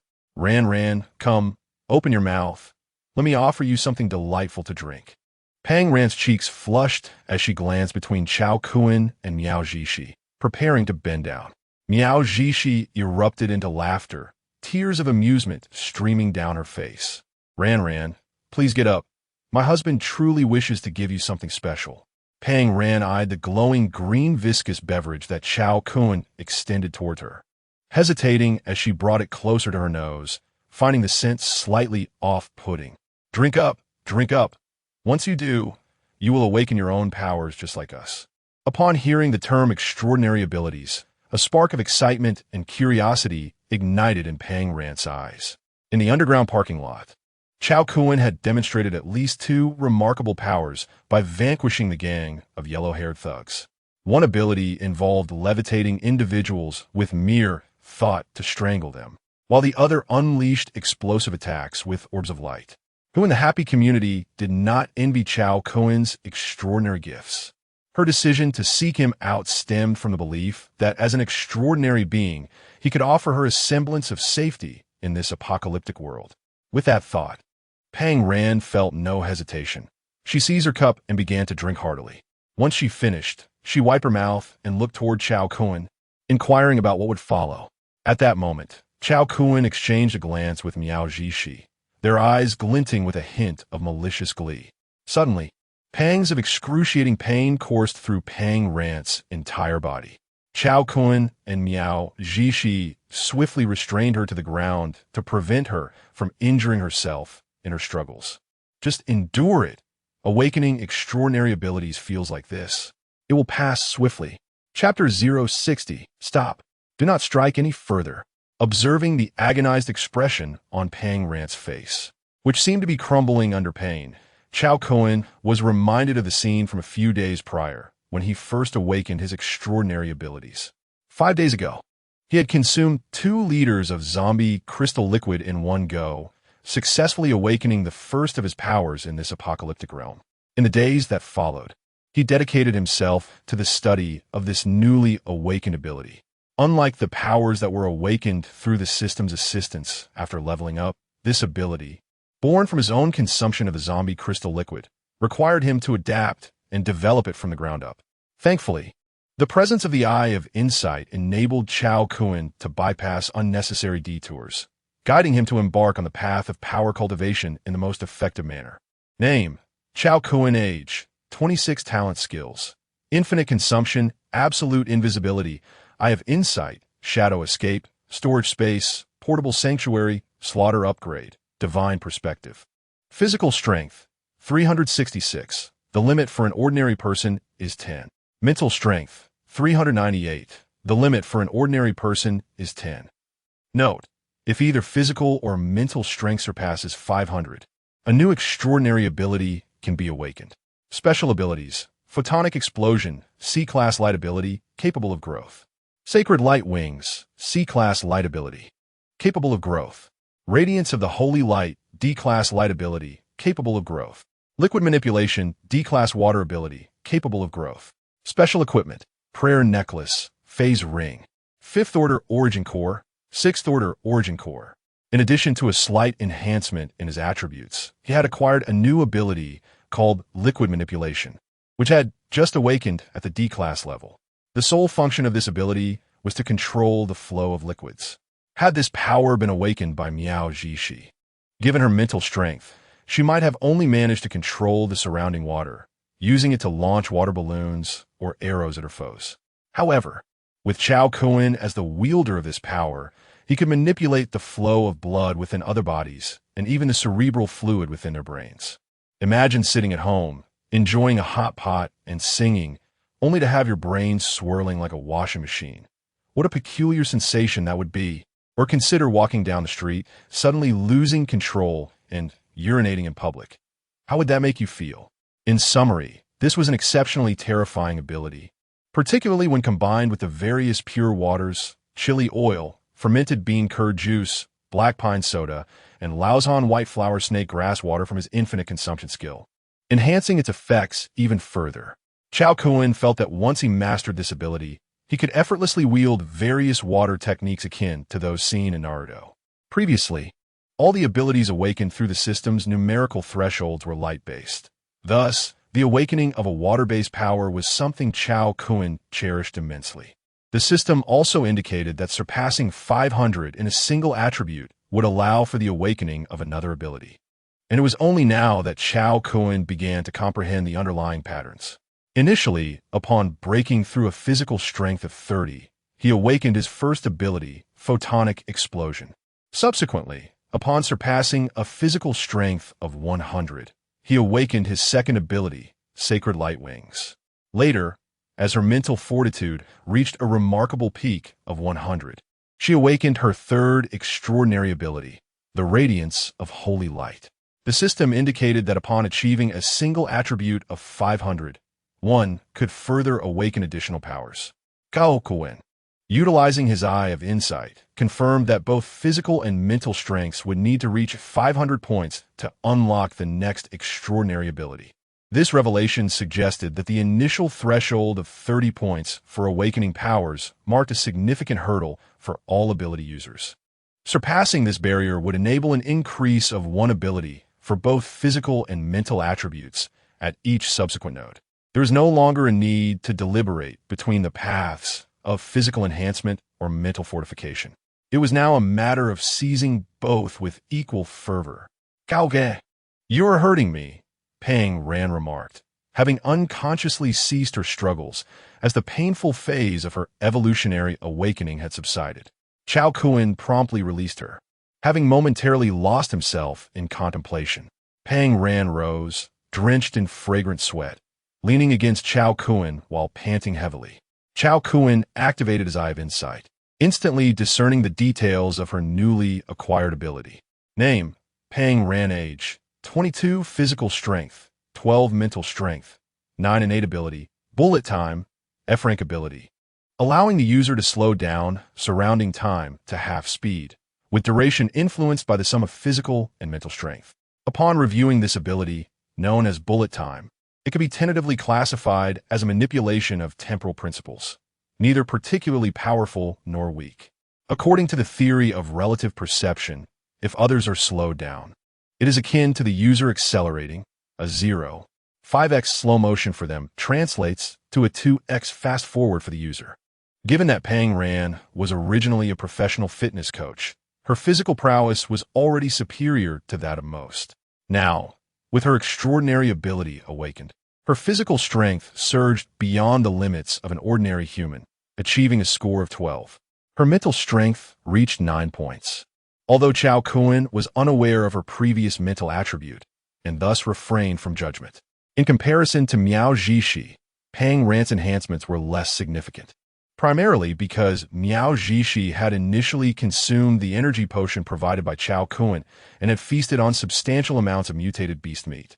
Pang Ran, awakening her ability on her first day without the benefits of potions or enhanced sustenance, exhibited the typical attributes of an ordinary person post-awakening. Ran, what ability have you awakened? Miao Zhishi inquired with curiosity. Pang Ran turned to Miao Zhishi, suggesting, how about you lend me a hand to test my ability?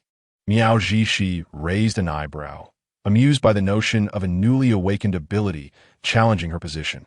Just as you wish. The two exchanged glances before directing their gaze toward Cao Kun. Satisfied, he nodded, acknowledging their understanding of his authority in the household. If you're to engage in combat, do ensure that the household items remain intact. With that, Cao Kun grasped one of them, activating his invisibility while unfurling his radiant wings, transporting them discreetly to an unoccupied rooftop within the community. Neither of the women knew the nature of the other's abilities, making this an opportune moment to hone their instinctive responses in battle. Pang Ran was the first to strike, having garnered some martial skills from her part-time instruction of female members at the gym. In terms of physical strength, both individuals are evenly matched at 12 points, neither superior to the other. However, Miao Zhishi, merely a kindergarten teacher, is so gentle that she refrains from even scolding children, leaving her with little experience in physical confrontations. As soon as the skirmish commenced, Miao Zhishi found herself at a disadvantage, thoroughly suppressed by Pang Ran, who could only defend and was unable to find an opportunity to counterattack. A subtle smile graced Pang Ran's lips. Miao Zhishi possessed strength, but lacked the skill to wield it, merely a decorative vase. It appeared that in this household, aside from Brother Cao, she would be the one to call the shots. Yet in the next moment, her expression shifted dramatically. She witnessed Miao Zhishi boldly receive a sweeping kick with her face. Pang Ran, realizing her status as the newcomer, understood that should she cause Miao Zhishi any serious harm, Brother Cao would most likely only feel pity for her. In a split second, she entered a state of bullet time, contorting her body in an intricate maneuver to redirect her kick into the air.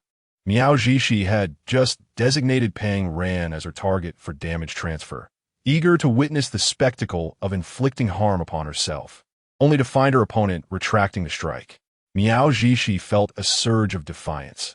Her damage transfer rendered her invulnerable, and any attack would only result in her adversary's loss.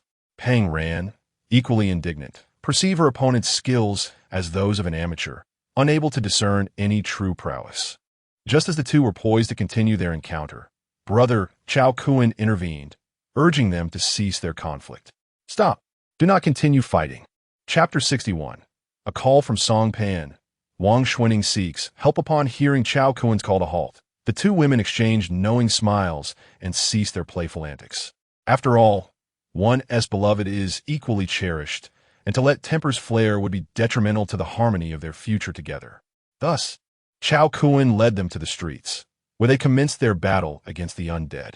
Those zombies appeared tireless and possessed an infinite reserve of energy. They ultimately adhered to the fundamental attributes they held prior to their transformation.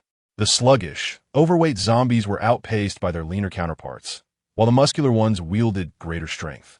However, in general, unless one encountered a mutated zombie, the physical prowess of ordinary zombies seldom exceeded the average human threshold of 10 points. For Pang Ran and Miao Zhishi, whose physical strength had reached an impressive 12 points, confronting zombies became a matter of overcoming their inner fears. They could engage as they pleased. Nonetheless, when faced with a horde of zombies, retreat remained prudent, as their newly awakened abilities were insufficient for unchallenged carnage. Pang Ran grew increasingly adept at utilizing her bullet time during the skirmishes. With the zombies' naturally sluggish movements, she found herself navigating through ambushes with ease, even when encircled by 2 or 3 zombies. In stark contrast, Miao Zhishi struggled, despite her ability to transfer the damage inflicted upon her.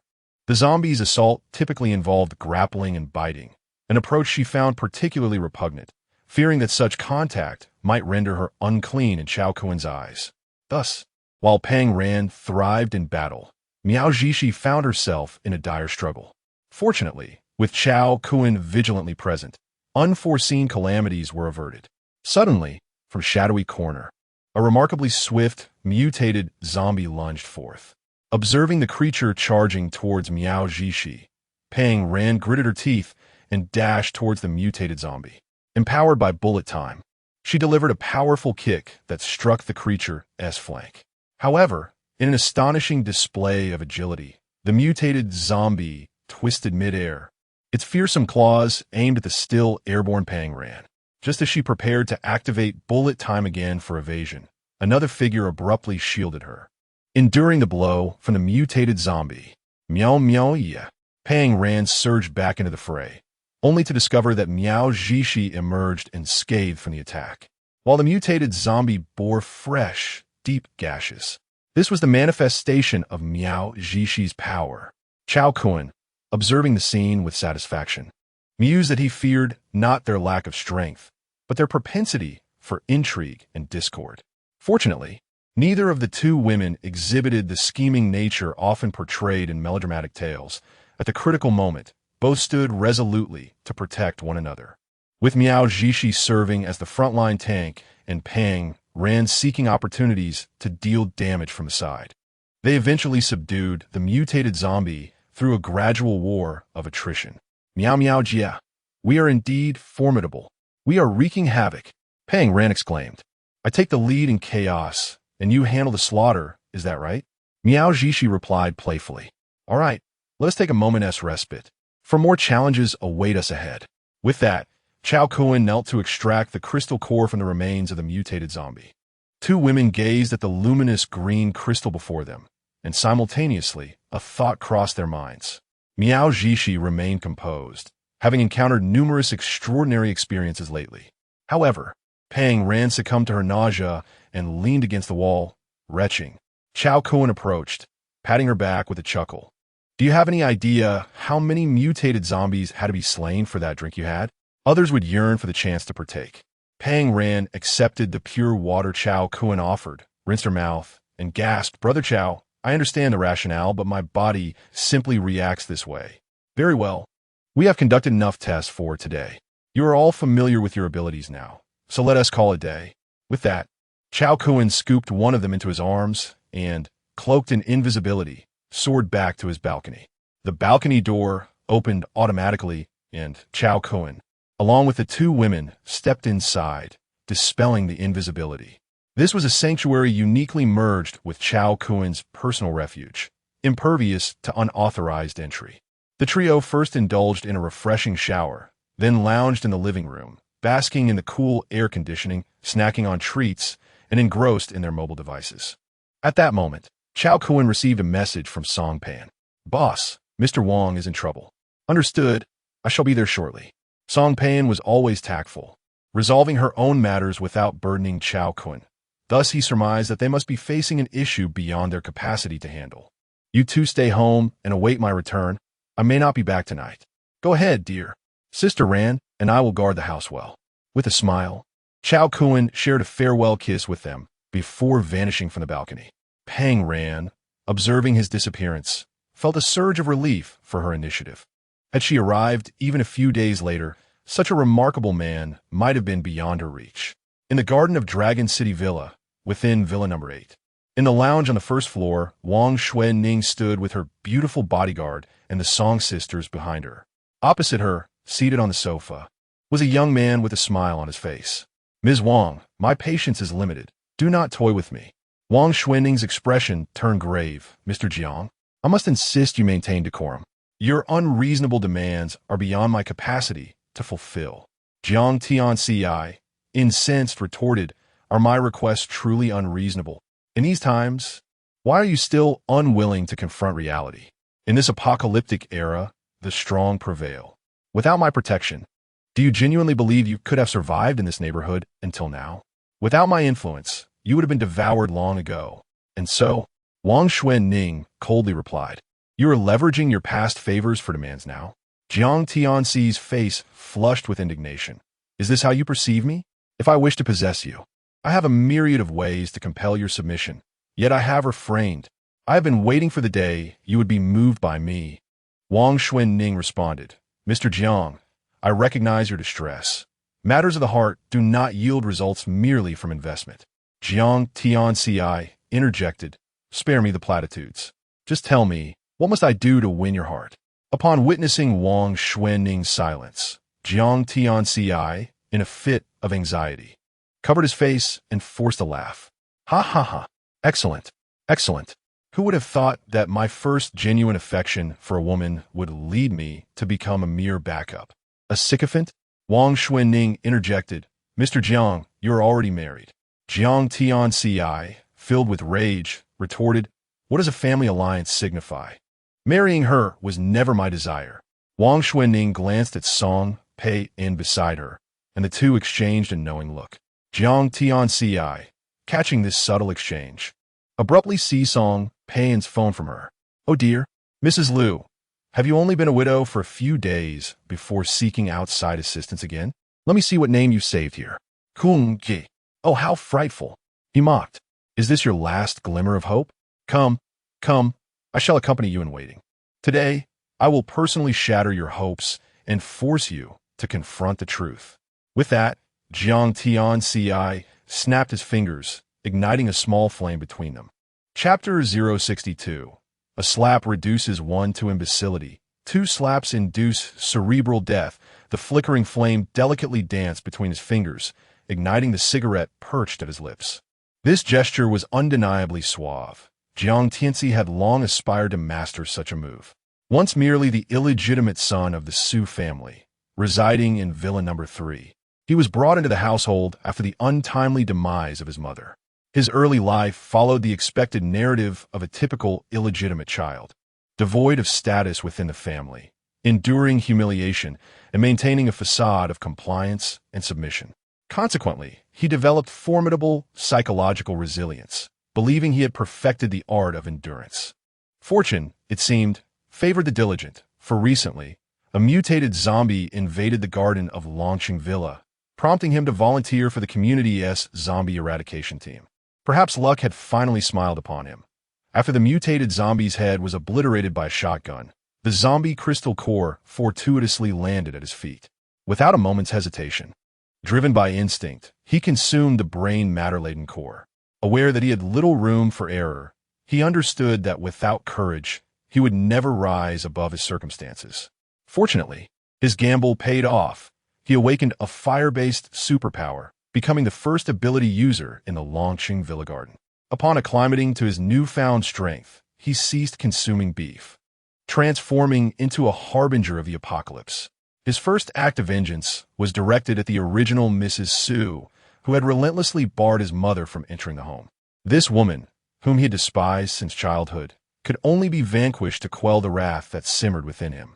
Old Su could only watch in horror as this illegitimate son fed his wife to the zombies, berating him as an ungrateful wolf.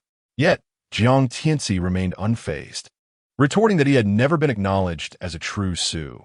He was merely a Jiang, for old Su had never regarded him as a son. Their confrontation escalated into a fierce argument, culminating in Jiang Tianxi unintentionally inflicting severe injury upon old Su.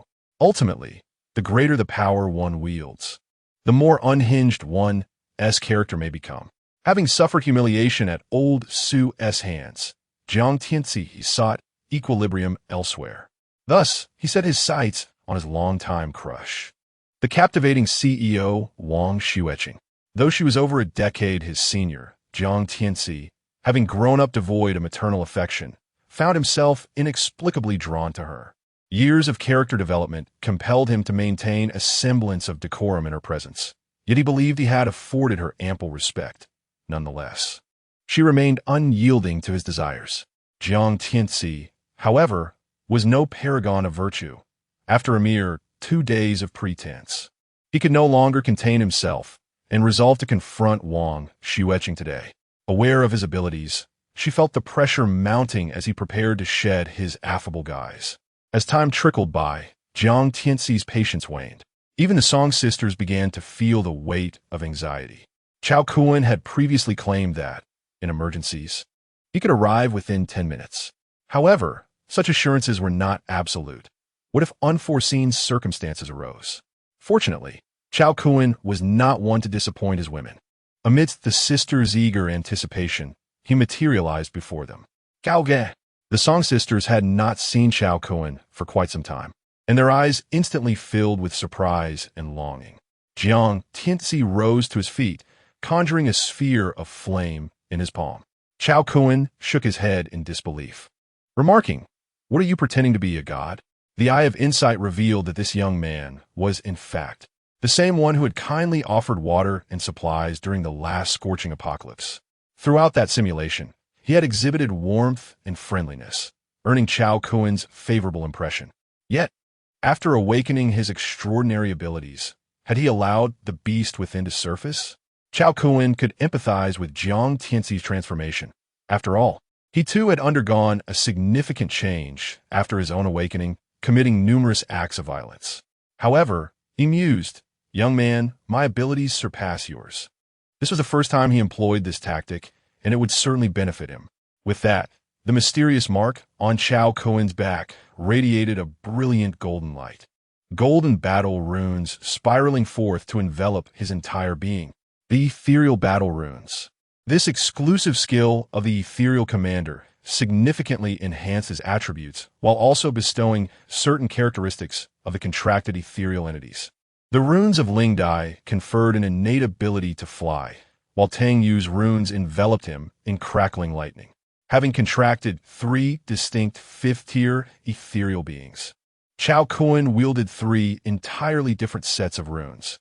The one he activated now was Sun Yang's exclusive runes, which carried the unique effect of inflicting mental damage upon his foes.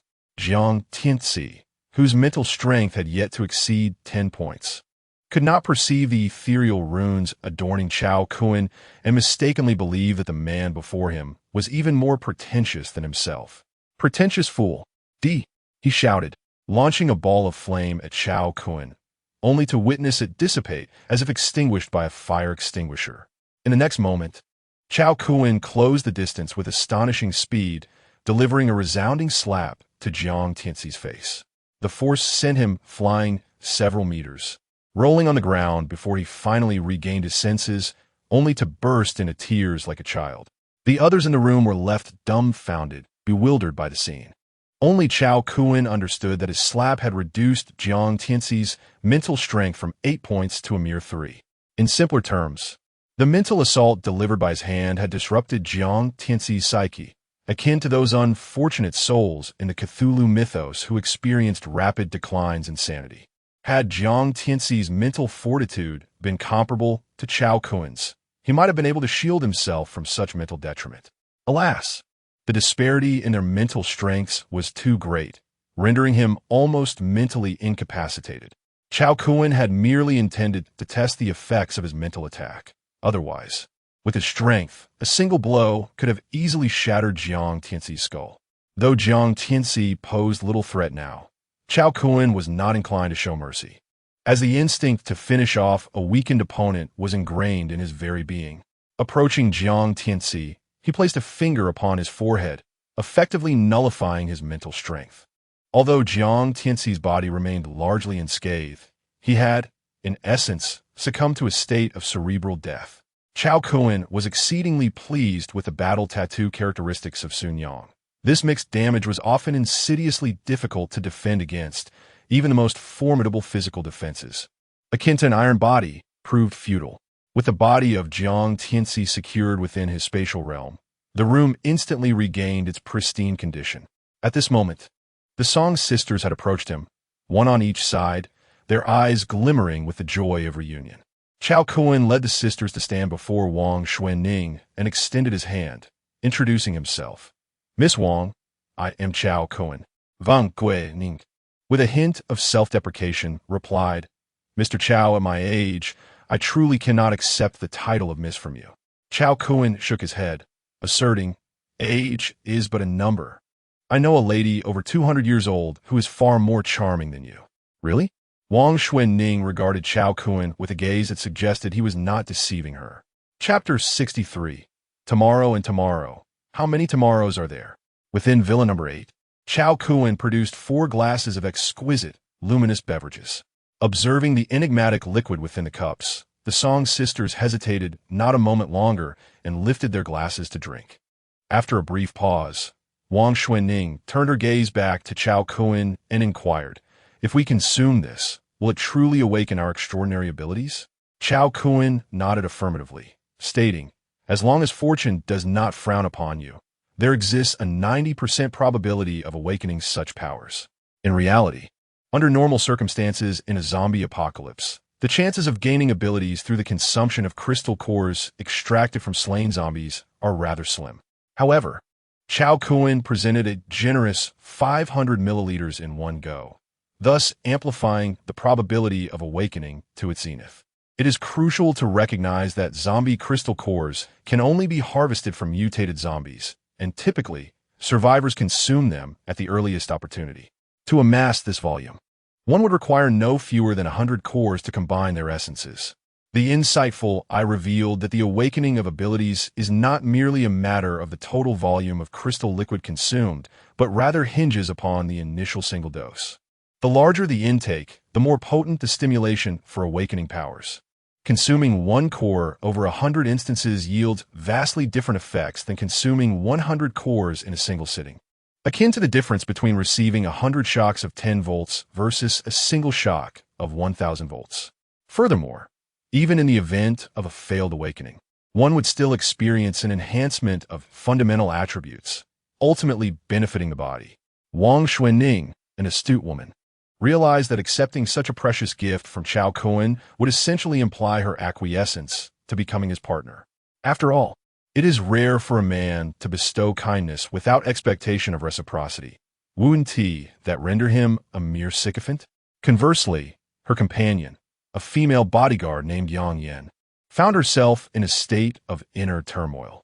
Am I included in this? As a bodyguard, Yang Yan's thirst for power surpassed that of the average woman. She had already witnessed the formidable strength of those with extraordinary abilities. Before Cao Kun, she dared not even reach for a firearm, terrified of provoking a misunderstanding. It felt akin to standing before a ferocious beast, a primal fear enveloping her. Yet, amidst her trepidation, Yang Yin sensed an inexplicable allure towards the man before her. In essence, she did not find him disagreeable. Were Yang Yin to possess the insightful eye, she would discern that her peculiar feelings stemmed from an innate attraction to strength, deeply ingrained in a woman's nature. A powerful man exudes a unique magnetism, particularly in such a brutal apocalypse, a feeling that becomes magnified beyond measure.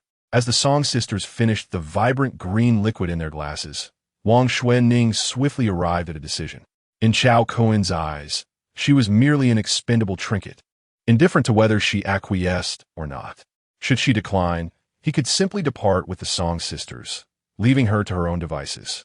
At this moment, she was reliant on his protection, and the prospect of acquiring such accessible, extraordinary abilities was not something she could easily forsake.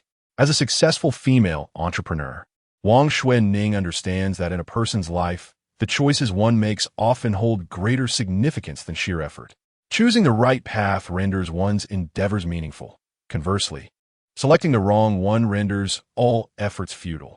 Observing Wang Xuanning lift her cup to sip the crystal liquid, Cao Kun nodded in satisfaction. Seeing their boss partake, Yang Yin promptly followed suit and drained the contents of her glass. Before long, anguished cries from 4 women echoed through Villa Number 8. The surrounding villa owners, hearing the commotion, mistakenly assumed that Jiang Tianci was merely indulging in revelry. The female owners were thrown into a state of panic, while the male owners lamented why it was not they who had awakened their abilities. After several minutes, the clamor gradually subsided. Wan Xianlin, a senior executive from a state-owned enterprise residing in Villa Number 6, scoffed. Is that all? They succumbed in mere minutes? A few middle-aged men beside him chuckled in agreement. Brother, now that the kid is out of commission, should we not pay a visit? Wan Xianlin's expression shifted. I've warned you countless times. Those who stand out are often the first to be targeted. Do you relish engaging in uncertain battles? Or would you prefer to take the lead? The man who suggested the visit chuckled sheepishly. Brother, I misspoke. Allow me to drink in penance. The others quickly restrained him, thwarting his attempt to indulge. Half an hour later, news spread through the Long Tong community group. Jiang Tianxi's lifeless body had been discarded from Villa Number 8, showing no apparent signs of external injury. Clearly, this illegitimate son, emboldened by his newfound powers and seeking to pick on the weak, had encountered an unyielding opponent. Cao Kun had spent the entire night in Villa Number 8, primarily to guide these newly awakened women in adapting to their powers. Wang Xuanning had awakened her laser vision. Yang Yin had acquired the ability of freezing. Song Pei In had manifested a dark curse, and Song Pei Ling had enhanced her strength. Each possessed formidable abilities, ranged, melee, control, and curse, collectively a force to be reckoned with. The following day, as Cao Kun prepared to depart, he realized that keeping someone as ambitious and driven as Wang Xuanning merely as an ornamental figure in the happiness community was not the optimal choice for maximizing benefits. Instead, he chose to retain her within the garden of Long Tung Villa, granting her power and a platform to flourish, while simultaneously aiding in the establishment of his own influence. Cao Kun admired her strong, empowered spirit. Possessing a mere decorative figure was a vastly different experience from having a formidable woman of substance. As for whether she would later betray him, he pondered if his insight I could reveal the truth. Dear, are you truly leaving now? She inquired. Yes, you must wait here patiently for my return. Should any troubles arise, do not hesitate to inform me. This world is far more complex than it appears. Kunga, you come all this way, only to stay for a single night? She lamented. My sister and I have so many questions we wish to ask you. Well, perhaps I shall delay my departure until tomorrow. On the third day, Cao Kun once again prepared to leave, supporting his weary back. Wang Xuanning, with a face full of melancholy, remarked, I am aware of my fading beauty. You didn't even take the time to accompany me last night. I long to experience the bliss of being alone with you, even if just for a fleeting moment. Cao Kun hesitated and replied, Shall I leave tomorrow then? On the fourth day, as Cao Kun prepared to slip away while nursing his aching back, Yang Yin stood guard at the villa's entrance, casting a sorrowful glance in his direction. Cao Kun reassured her, I understand. I shall depart tomorrow. Yang Yin joyfully leapt into Cao Kun's embrace, exclaiming, Long live my husband. Tomorrow, and tomorrow. How many tomorrows are there? A week later, at the entrance of Villa number 8, Cao Kun found it arduous to bid farewell to everyone. This was not merely Villa number 8. It resembled the Spider Cave from Journey to the West. Cao Kun began to reminisce about the days when he possessed a sturdy physique and resided in a vibrant realm of romance. Chapter 064. The Recruitment of Happiness Community. Miao Zhishi's initial triumph. Having departed from home at a tender age, returning in maturity, one's accent remains unchanged while one's hair has turned gray. Although only a week has passed, upon his return to Happiness Community, Cao Kun was enveloped in the joy of reunion. How delightful it was to see Miao Miao and Ran Ran, both so attentive, one providing shoulder massage while the other fetched water and washed his feet. This was, indeed, the home a man dreams of. Activating his insightful eye, he observed that the attributes of the two women had notably increased, thanks to the effects of the spiritual potions and mutated beast meat, which were exclusive to him. These two items were exceptionally effective for nurturing his burgeoning influence. In the following days, Cao Kun traversed between Happiness Community and Longting Garden with remarkable frequency. During this time, he trained his female troops while maintaining correspondence with Ling Dai. His primary objective was to guide his beautiful army to transition into wraiths within the unclaimed Eerie domain. The fusion of the supernatural ability system with the wraith system would yield a formidable power far exceeding that of a solitary wraith or a lone supernatural being. Rather than allowing an unforeseen supernatural adversary to exploit his women, he preferred to preemptively elevate their levels. Cao Kun was not one to offer chances to others, only to seek vengeance after being wronged. He believed in nipping threats in the bud, providing no opportunity for enemies. This was the proper approach to a post-apocalyptic narrative. With the existence of spiritual potions, the enhancement of the women's mental fortitude was visibly accelerated. On the 30th day of the zombie apocalypse, Cao Kun soared back to Happiness Community from Longting Garden, only to encounter a group blocking the entrance, engaged in extortion. As he was cloaked in invisibility, they remained unaware of his presence. Upon closer inspection, he discerned that this group consisted entirely of outsiders, none being local residents of Happiness Community. Moreover, within the courtyard, 8 modified off-road vehicles were stationed, accompanied by several bald men wielding standard firearms. A brief observation through his insightful eye revealed their origins. 8 kilometers southwest of Happiness Community lay an official prison, which at the onset of the apocalypse had been considered one of the safest havens. Initially, this was indeed the case. However, due to the limited resources of the authorities, the prison's food supplies were not replenished in a timely manner. Consequently, both guards and inmates began to clash in desperate bids for survival. Initially, the conflict was fierce, with both sides suffering considerable losses. Yet, as the skirmishes continued, both factions began to realize the futility of their actions.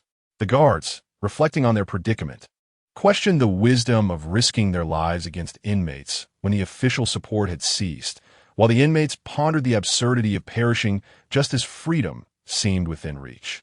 Thus, through a tacit understanding, the inmates collectively orchestrated a breakout, while the guards, safeguarding the prison's bastion against the undead, found themselves in a highly secure refuge. The prisoners have regained their freedom, seeking survival and development in the outside world. Both parties envision a promising future. This group of former inmates comprises elite individuals from various sectors of society, banding together to navigate the apocalypse. Their formidable execution capabilities and diverse professional skills render them virtually unstoppable in this new reality. Within the team, there are over 100 experts in lockpicking, while brawling and combat are nearly universal skills among them. Additionally, there are adept practitioners of cyber fraud and intelligence gathering. Upon their release from prison, they emerge with nothing but empty hands. However, they swiftly equip themselves, acquiring AKs and shotguns, rapidly establishing a powerful presence. Notably, just 2 days prior, one among them awakened extraordinary abilities, leading the group to aggressively annex a nearby entertainment establishment controlled by a gang, securing a substantial cache of firearms. They have since established their base of operations in this venue, beginning to expand their influence outward. The Happy Community, located less than 2 kilometers from the entertainment venue, was approached today by a convoy from this group. The survivors within the community encountered the prisoners, an encounter that unfolded without any surprises. In peacetime, they dared not provoke such individuals, even with the law on their side. Now, devoid of legal protection, their situation was dire. Upon returning home, Cao Kun was informed by Miao Zhishi and Peng Rand about the developments. Given that Cao Kun had previously showcased his abilities when he eliminated a gang involved in a Snow White role-playing scheme, the residents instinctively thought of him in the face of this new external threat. However, Cao Kun had been away for the past few days. Miao Zhishi and Peng Rand, adhering to his instructions, resolved to remain indoors and refrain from opening the door for anyone until Cao Kun returned to decide on their course of action. Cao Kun appreciated their cautious demeanor. He could tolerate their lack of strength, but would not stand for them disregarding his words. The prisoners had only recently arrived at the Happy Community and were currently stationed at various building entrances, preparing for an assault. The atmosphere in the community grew increasingly tense. Yet for Cao Kun, the arrival of these prisoners was fortuitous. He had intended to seize the opportunity to confront the residents and establish his own private power base within the community.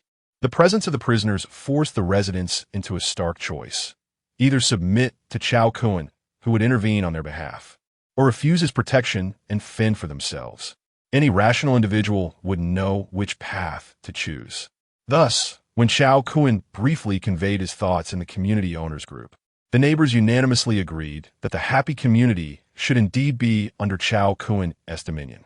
Cao Kun was aware that many intended to merely navigate the immediate crisis, postponing future concerns.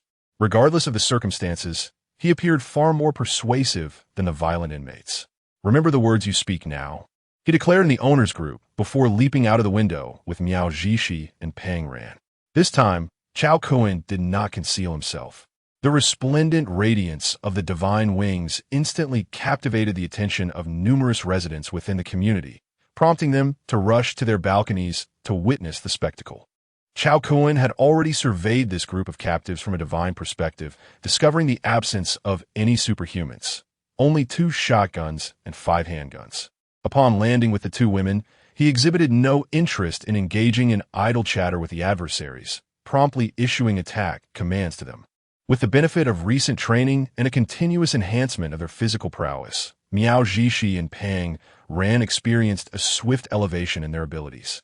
Each made significant strides in the development of their respective powers. Among the convoy, a seemingly authoritative middle-aged man with a crew cut observed Miao Zhishi charging towards him wielding a tang sword. Without hesitation, he seized a shotgun and fired. Bang! The bullet struck Miao Zhishi's face, creating a ripple effect before vanishing inexplicably. In the next moment, the gunman's head exploded like a watermelon. A profound silence enveloped the air as Miao Zhishi's debut in battle showcased her formidable prowess. If even Cao Kun's women were so powerful, one could only wonder how astonishingly strong Cao Kun himself must be. Chapter 065. Xiao Wu Seeks Refuge. Laying shares photos damage transfer is, in most instances, a remarkable skill, as long as your inflicted damage does not surpass the recipient's threshold. Attacking her equates to inflicting harm upon oneself. For instance, if she can withstand a maximum of 100 points of damage and your attack falls short of that, you will inevitably suffer the entirety of your own damage. Conversely, Should your assault exceed 100 points, say, delivering 150 points of damage, she can still transfer 100 points of that damage to you, enduring only 50 points herself. Prior to the battle, Cao Kun had advised Miao Shi that the firearm's damage was insufficient to breach her defenses. Thus, she need not consider protection and could directly engage her chosen target with reckless abandon. Miao Shi's damage transfer possesses an intriguing characteristic. Once she binds a target for damage transfer, she can continue to impose harm upon them even after their demise, provided they remain intact. Unless the bound target is utterly obliterated, the damage transfer remains operational. Therefore, even if the battle progresses and the opponent suddenly falls, any attacks directed at Miao she can still be transferred to the unfortunate soul she is bound. In contrast, Pang Ran's bullet time demands considerable skill, although the flow of time can be decelerated by a factor of 0.5. Evading bullets requires intense concentration. Fortunately, Cao Kun's Holy Light technique not only inflicts damage upon dark entities, but also serves as a healing marvel for ordinary individuals. Particularly in the case of external injuries inflicted by blades and bullets, a single application of Holy Light can restore one's vitality completely. Consequently, as Pang Ran charges through the throng, she resembles a streamlined version of the Flash, her actions appearing as though they were fast-forwarded, leaving the prisoners utterly defenseless. Despite their intimidating demeanor, the prisoners generally possess a physical strength ranging from 7 to 8 points, with very few reaching a strength of 9. It is essential to note that a score of 10 represents the pinnacle of human potential.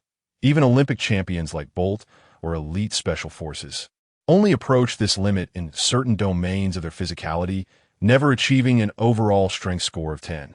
Thus, even without their abilities, those with supernatural powers can easily overpower ordinary individuals or professional soldiers. To awaken such powers during an apocalypse signifies a transformative leap to unparalleled heights. The battle unfolded in a decidedly one-sided manner, with onlookers in the community recognizing Pang Ran. After all, during the previous incident involving the blonde-haired individual orchestrating a Snow White-themed murder mystery, many had seen Pang Ran's photograph. Back then, she was merely a pitiable figure, subjected to the whims of the blonde, seeking aid from neighbors who turn a blind eye. Yet now, having aligned herself with Cao Kun, she had transformed into a supernatural being. Among the crowd, many astute residents began to entertain their own thoughts. Had I been the one to approach Boss Cao first, it would be I, not her, wreaking havoc downstairs. The battle concluded swiftly, particularly with Miao she exhibiting a particularly frenzied combat style. Initially, she awaited her adversaries to strike her so she could utilize her ability to transfer damage. However, upon realizing the inefficiency of this method, she seized a handgun, bound one individual, and shot herself, only to bind another and repeat the process. What a shocking display. The young woman is extraordinarily bold, with the muzzle of a gun aimed directly at her own temple, ready to pull the trigger. I cannot believe it. While others like Fei Duan take the time to draw blood before casting their spells, this woman bypasses even that process. How terrifying. How utterly chilling. Cao Kun, meanwhile, maintained an omniscient perspective, keeping a vigilant watch over the positions of the bandits. The happy community is not a place where one can simply come and go as they please. Miao Shi and Pang Ran followed Cao Kun, cornering the assailants, and the skirmish was swiftly concluded. Cao Kun had no need to spare any lives. With a mere glance at the bodies of the captives, he could see through their connections. The Phoenix Entertainment Club, the leader is named Guadaji, with the ability to turn his entire body into metal. Very well. Tonight, we shall eradicate the root of the problem. However, before that, Cao Kun had another matter to attend to. At that moment, the survivors of the happy community began receiving a message on their phones. I am Cao Kun. From this moment on, the happy community is under my command. All survivors are to gather at the square beneath Building 4 at 9 a.m. tomorrow. Please spread the word. Those who fail to appear will face consequences far worse than those inflicted by today as intruders. The happy community is my home. Harmony among neighbors relies on everyone. I hope all will take my words to heart, lest they find it too late. Additionally, I am openly seeking a consort. Any confident and beautiful ladies are always welcome at my door. Upon the dissemination of this message, the happy community erupted in a frenzy. Unlike the protagonists of apocalyptic novels, who might use more subtle language like providing food and shelter to attract women, Cao Kun boldly declared his intentions with the phrase, openly seeking a consort. At this moment, however, his phone was inundated with numerous private messages. Among them, he found a message from Xiao Wu. Cao Kun Gij, I have actually liked you for a long time. I just haven't been as brave as your two sisters at home. I envy them for being able to be with you. I imagine their dreams are filled with sweetness. I wonder if I have the honor of receiving your affection, even if it's just a glance or a smile, which would be the most precious gift in the world to me. I know it's a bit late to say this, and I regret not being brave enough to take that step sooner. If you could accept me, I would be the most obedient and devoted girl by your side. Please, give me a chance to prove myself. I beg you. Cao Kun had endured for a month, secretly helping her out of numerous predicaments, waiting for the day she would come to him of her own volition. He had encountered this girl in the simulator on 2 occasions. Though her personality was somewhat timid, when it came to providing emotional support, she was unmatched. Cao Kun preferred to wait rather than resort to the common tactics employed by the neighborhood warriors who would coerce her with food. In this moment, as she observed the transformations of other women who had followed her lead, envy welled up within her. She eagerly sought to be accepted by herself, which was precisely the outcome that Cao Kun desired. Without any intention of leaving her in suspense, Cao Kun promptly replied, hasten here. After responding to Wei Wu's message, he then noticed a private message from Lei Ying. Lei Ying's message was straightforward and succinct, devoid of any superfluous words, accompanied only by an image showcasing weaponry. Despite Cao Kun's considerable experience, he found himself in awe of Lei Ying's physique, which was even more striking than the transformed siren. He replied to her, remarkable. No further words are necessary. Chapter 66. In the face of apocalypse, only the sun and human hearts are unbearable to behold. Fortunately, I possess the eye of insight. The 31st day of the zombie apocalypse. In the central square of the happy community, survivors gathered en masse.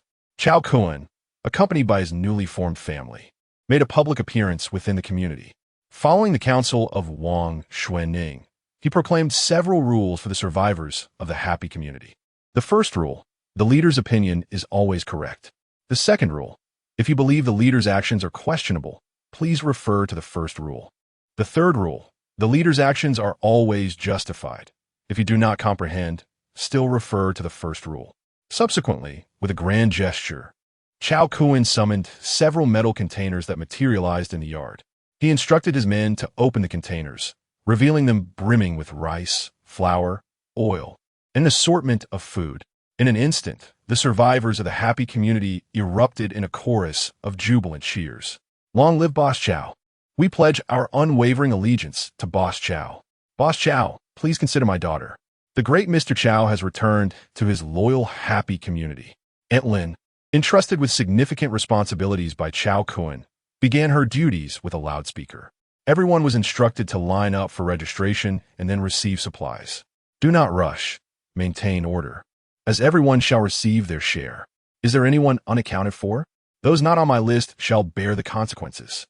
How dare you take more of Boss Chao's provisions? Are you seeking death? Observing the orderly distribution of supplies among the survivors, Cao Kun's keen eyes scanned the crowd. Those with ulterior motives were discreetly noted for future scrutiny. The scene in the happy community resembled a supermarket offering free eggs just before the apocalypse. Yet most elderly individuals and children had succumbed to transformation in the initial days of despair. The current survivors were predominantly young and middle-aged, with very few elderly or children in sight. Aunt Lin, in her early 50s, was among the oldest residents of the community. Once the supplies were distributed, radiant smiles graced the faces of all. However, upon returning to their homes, some discovered an unsettling silence emanating from the neighbors who had chosen to remain indoors. Regardless of how persistently they knocked, there was no response from within. Some bold souls pried open doors, only to find their neighbors inexplicably absent. Recalling Cao Kun's prior warning that those who failed to descend for registration would bear the consequences, A chill ran down their spines. They began to grasp the severity of Cao Kun's approach, which allowed no room for explanation, leading to a swift disappearance from existence. With a blend of benevolence and intimidation, the happy community quickly accepted Cao Kun's rule. Cao Kun then commenced the establishment of more detailed community regulations. First, he selected a group of survivors to form several resource search teams, tasked with venturing outside to procure supplies. The resources collected would be converted into contribution points, enabling purchases of various scarce items from the internal supermarket of the happy community.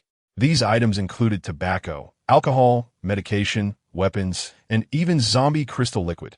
The remaining survivors, if unwilling to participate in the external search, can still receive the most basic provisions from the happiness community. In essence, high risks yield high rewards. Those reluctant to take chances may not perish from hunger, yet remain perpetually unsatisfied. Presently, the community is predominantly composed of robust young adults, with few elderly or infirm individuals. If one is not willing to strive, friends and neighbors may provide a meal, but they cannot sustain one for a lifetime. Ultimately, the apocalypse is an era defined by survival of the fittest. Cao Kun certainly would not commit the folly of harboring grudges over trivial matters. Everyone must begin to shift their mindset. The public selection of concubines yesterday primarily aimed to bring Wei Wu and Lei Ying into the fold. Aside from these two, the other beauties in the happiness community fall somewhat short in caliber. After all, the happiness community is merely an ordinary neighborhood, not a high-end enclave for the affluent. Thus, the number of beauties is indeed limited. Cao Kun's standards have been continually elevated by the captivating women he has gathered, not to mention the persistent attention from figures like Su Nyang and the enchanting Shaoqing and Xiaohong, who daily seek to absorb his vitality. It can be said that the drought will kill the thirsty, while the floods will drown the overindulgent. Previously, he might have been insulted by a mediocre woman scoring just above 60, but now, beauties below 90 do not even qualify for an audience with him. The most exquisite women in the community are racking their brains merely to garner his embrace. For the moment, matters in the happiness community have reached a pause, as Cao Kun plans to dismantle the stronghold of the group of prisoners from yesterday. Initially, he intended to act last night. However, with Xiao Wu and Xiao Ying's arrival, he needed to guide them. From offering guidance to pointing out details, Wei Wu and Lei Ying quickly acclimated to the rhythm of their new lives. Nevertheless, Cao Kun was not in a rush to have them consume the mutated zombie crystal liquid to awaken their abilities. Both young women arrived with ambition, and by tantalizing their appetites, he could further ignite their initiative. Cao Kun appreciates their determination to strive for what they desire. They clearly understand who holds the key to their future and will not let go once they grasp it. They are all understanding and considerate young ladies. After dinner, Cao Kun briefly outlined a few points and then set off toward the Phoenix Entertainment City. There are thieves who operate daily, but no one can guard against them indefinitely. Why provoke Cao Kun, of all people? His approach is either to abstain from action or to execute tasks with absolute resolve. Within the Phoenix Entertainment City, Guadaji glared with a pale face at the multitude of corpses strewn about, his expression increasingly furious. He never anticipated that among the female attendants of the entertainment venue lurked a superpowered individual. What is more alarming is that this woman's ability is toxic. Her sweat can evaporate into the air, creating a deadly poison, which resulted in the loss of nearly 200 of his subordinates. Had he not relied on the resilience afforded by his own abilities to break through walls and escape to fresh air, he too might have faced dire consequences. However, Guadaji has now come to a realization. Even if he inhaled her toxic fumes, as long as he swiftly breathed in fresh air, it would not be fatal. Moreover, his earlier misfortune stemmed from his lack of preparation, which allowed her to ensnare him. Now, equipped with a fire safety gas mask found within the entertainment venue, dealing with her will be a straightforward endeavor. Yesterday, Away led a team to procure supplies nearby, yet until now, he has failed to send any word back, instilling an ominous premonition within Guadaji. Life, however, is akin to the undulating waves of the sea, rising and falling in its unpredictable rhythm. He refuses to believe that misfortune will be his constant companion. Though that vile woman, who spreads poison, is detestable, capturing her could yield a formidable ally. After a brief respite, once he regains his peak condition, he will seek retribution. Meanwhile, in the opulent couple's suite atop the Phoenix Entertainment Club, a woman of enchanting figure clad in a classic yellow battle robe finds herself engulfed in despair. Sister Qian, do not blame us. We merely wish to survive. Within the chamber, several women dressed as princesses don gas masks, binding Tang Qian with ropes. At this moment, Cao Kun lurks nearby, observing the scene unfold with an air of detached amusement. In these apocalyptic times, the sun and the human heart remain the only things not to be directly confronted. Fortunately, I possess the gift of keen insight. Chapter 67.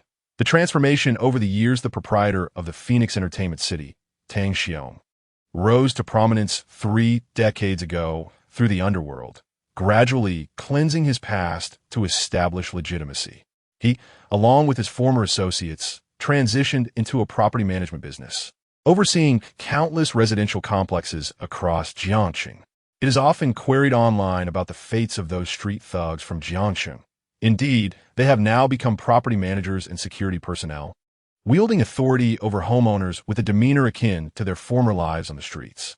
The Phoenix Entertainment City can be regarded as a byproduct of Tang Qian's property ventures, as managing such a vast enterprise necessitates cultivating favorable relations with pertinent authorities.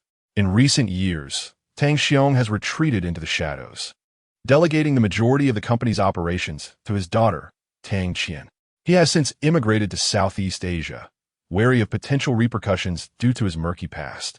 Tang Qian, embodying the role of a refined heiress of the underworld, has managed her father's business with remarkable efficiency. On the day the apocalypse erupted, she found herself trapped within the confines of the entertainment complex while conducting financial audits. Fortunately, owing to her father's foresight and the numerous adversaries he had, she had undergone various specialized training since childhood. Whether in hand-to-hand combat or the adept use of firearms, she had honed her skills to near perfection. Following the onset of the apocalypse, Tang Qian led the employees of the entertainment city in vanquishing the zombies within, thereby establishing her own formidable faction in this new world. Tang Qian, still in contact with her from abroad, informed her of individuals consuming the mutated zombie's brain nuclei to acquire extraordinary abilities. Armed with this intelligence, Tang Qian orchestrated ambushes against the mutated zombies, successfully collecting brain nuclei and awakening her own powers. However, at a critical juncture, Guo Daji and his comrades invaded the Phoenix Entertainment City, resulting in a fierce confrontation. Tang Qian was grievously injured by Guo Daji's counterattack as he attempted to flee. Mustering her strength, she feigned intimidation to drive him away, only to succumb to unconsciousness shortly thereafter. Upon awakening, Tang Qian discovered herself bound by several women she had considered loyal confidants. In that moment, she recalled her father's counsel: never entrust your life to another's hands. The betrayal of these subordinates was predicated upon their assessment that they could not contend with Guadaji. Despite her meticulous strategies that had decimated over 90% of his crew, it was evident to all that her poison was not lethal enough to deter someone with Guadaji's abilities. Should he come prepared, adorned with a gas mask, their continued allegiance to Tang Qian would only lead to their demise. As the saying goes, those who recognize the prevailing circumstances are the true wise. What loyalty could be expected from the female attendants of the entertainment city? Ultimately, Tang Qian had not experienced the tumultuous years that shaped her father's character, and now she faced a dire predicament. Before long, Guadaji, donned in a gas mask, entered the room. He planted a foot upon Tang Qian's injured shoulder, a smirk playing upon his lips as he remarked, "Had I known it would come to this, why do we not choose differently?"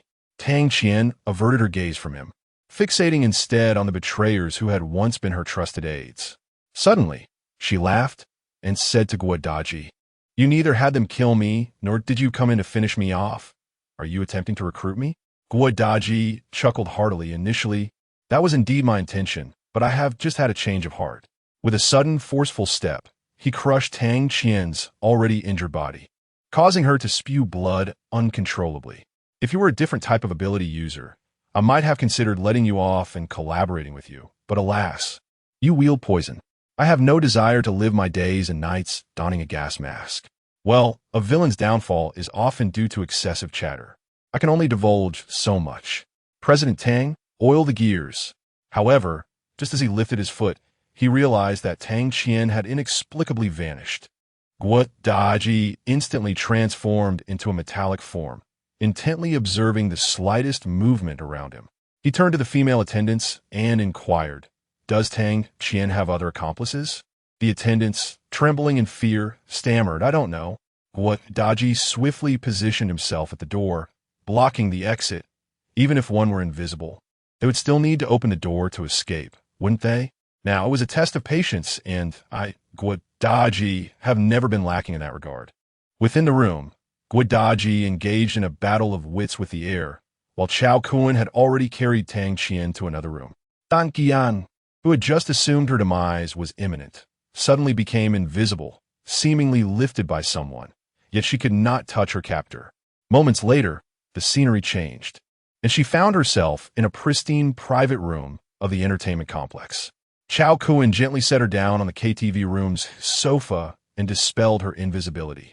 As Tang Qian gazed at the man before her, a sense of familiarity washed over her, though she could not recall who he was. Cao Kun cast a healing spell upon her, instantly mending her wounds.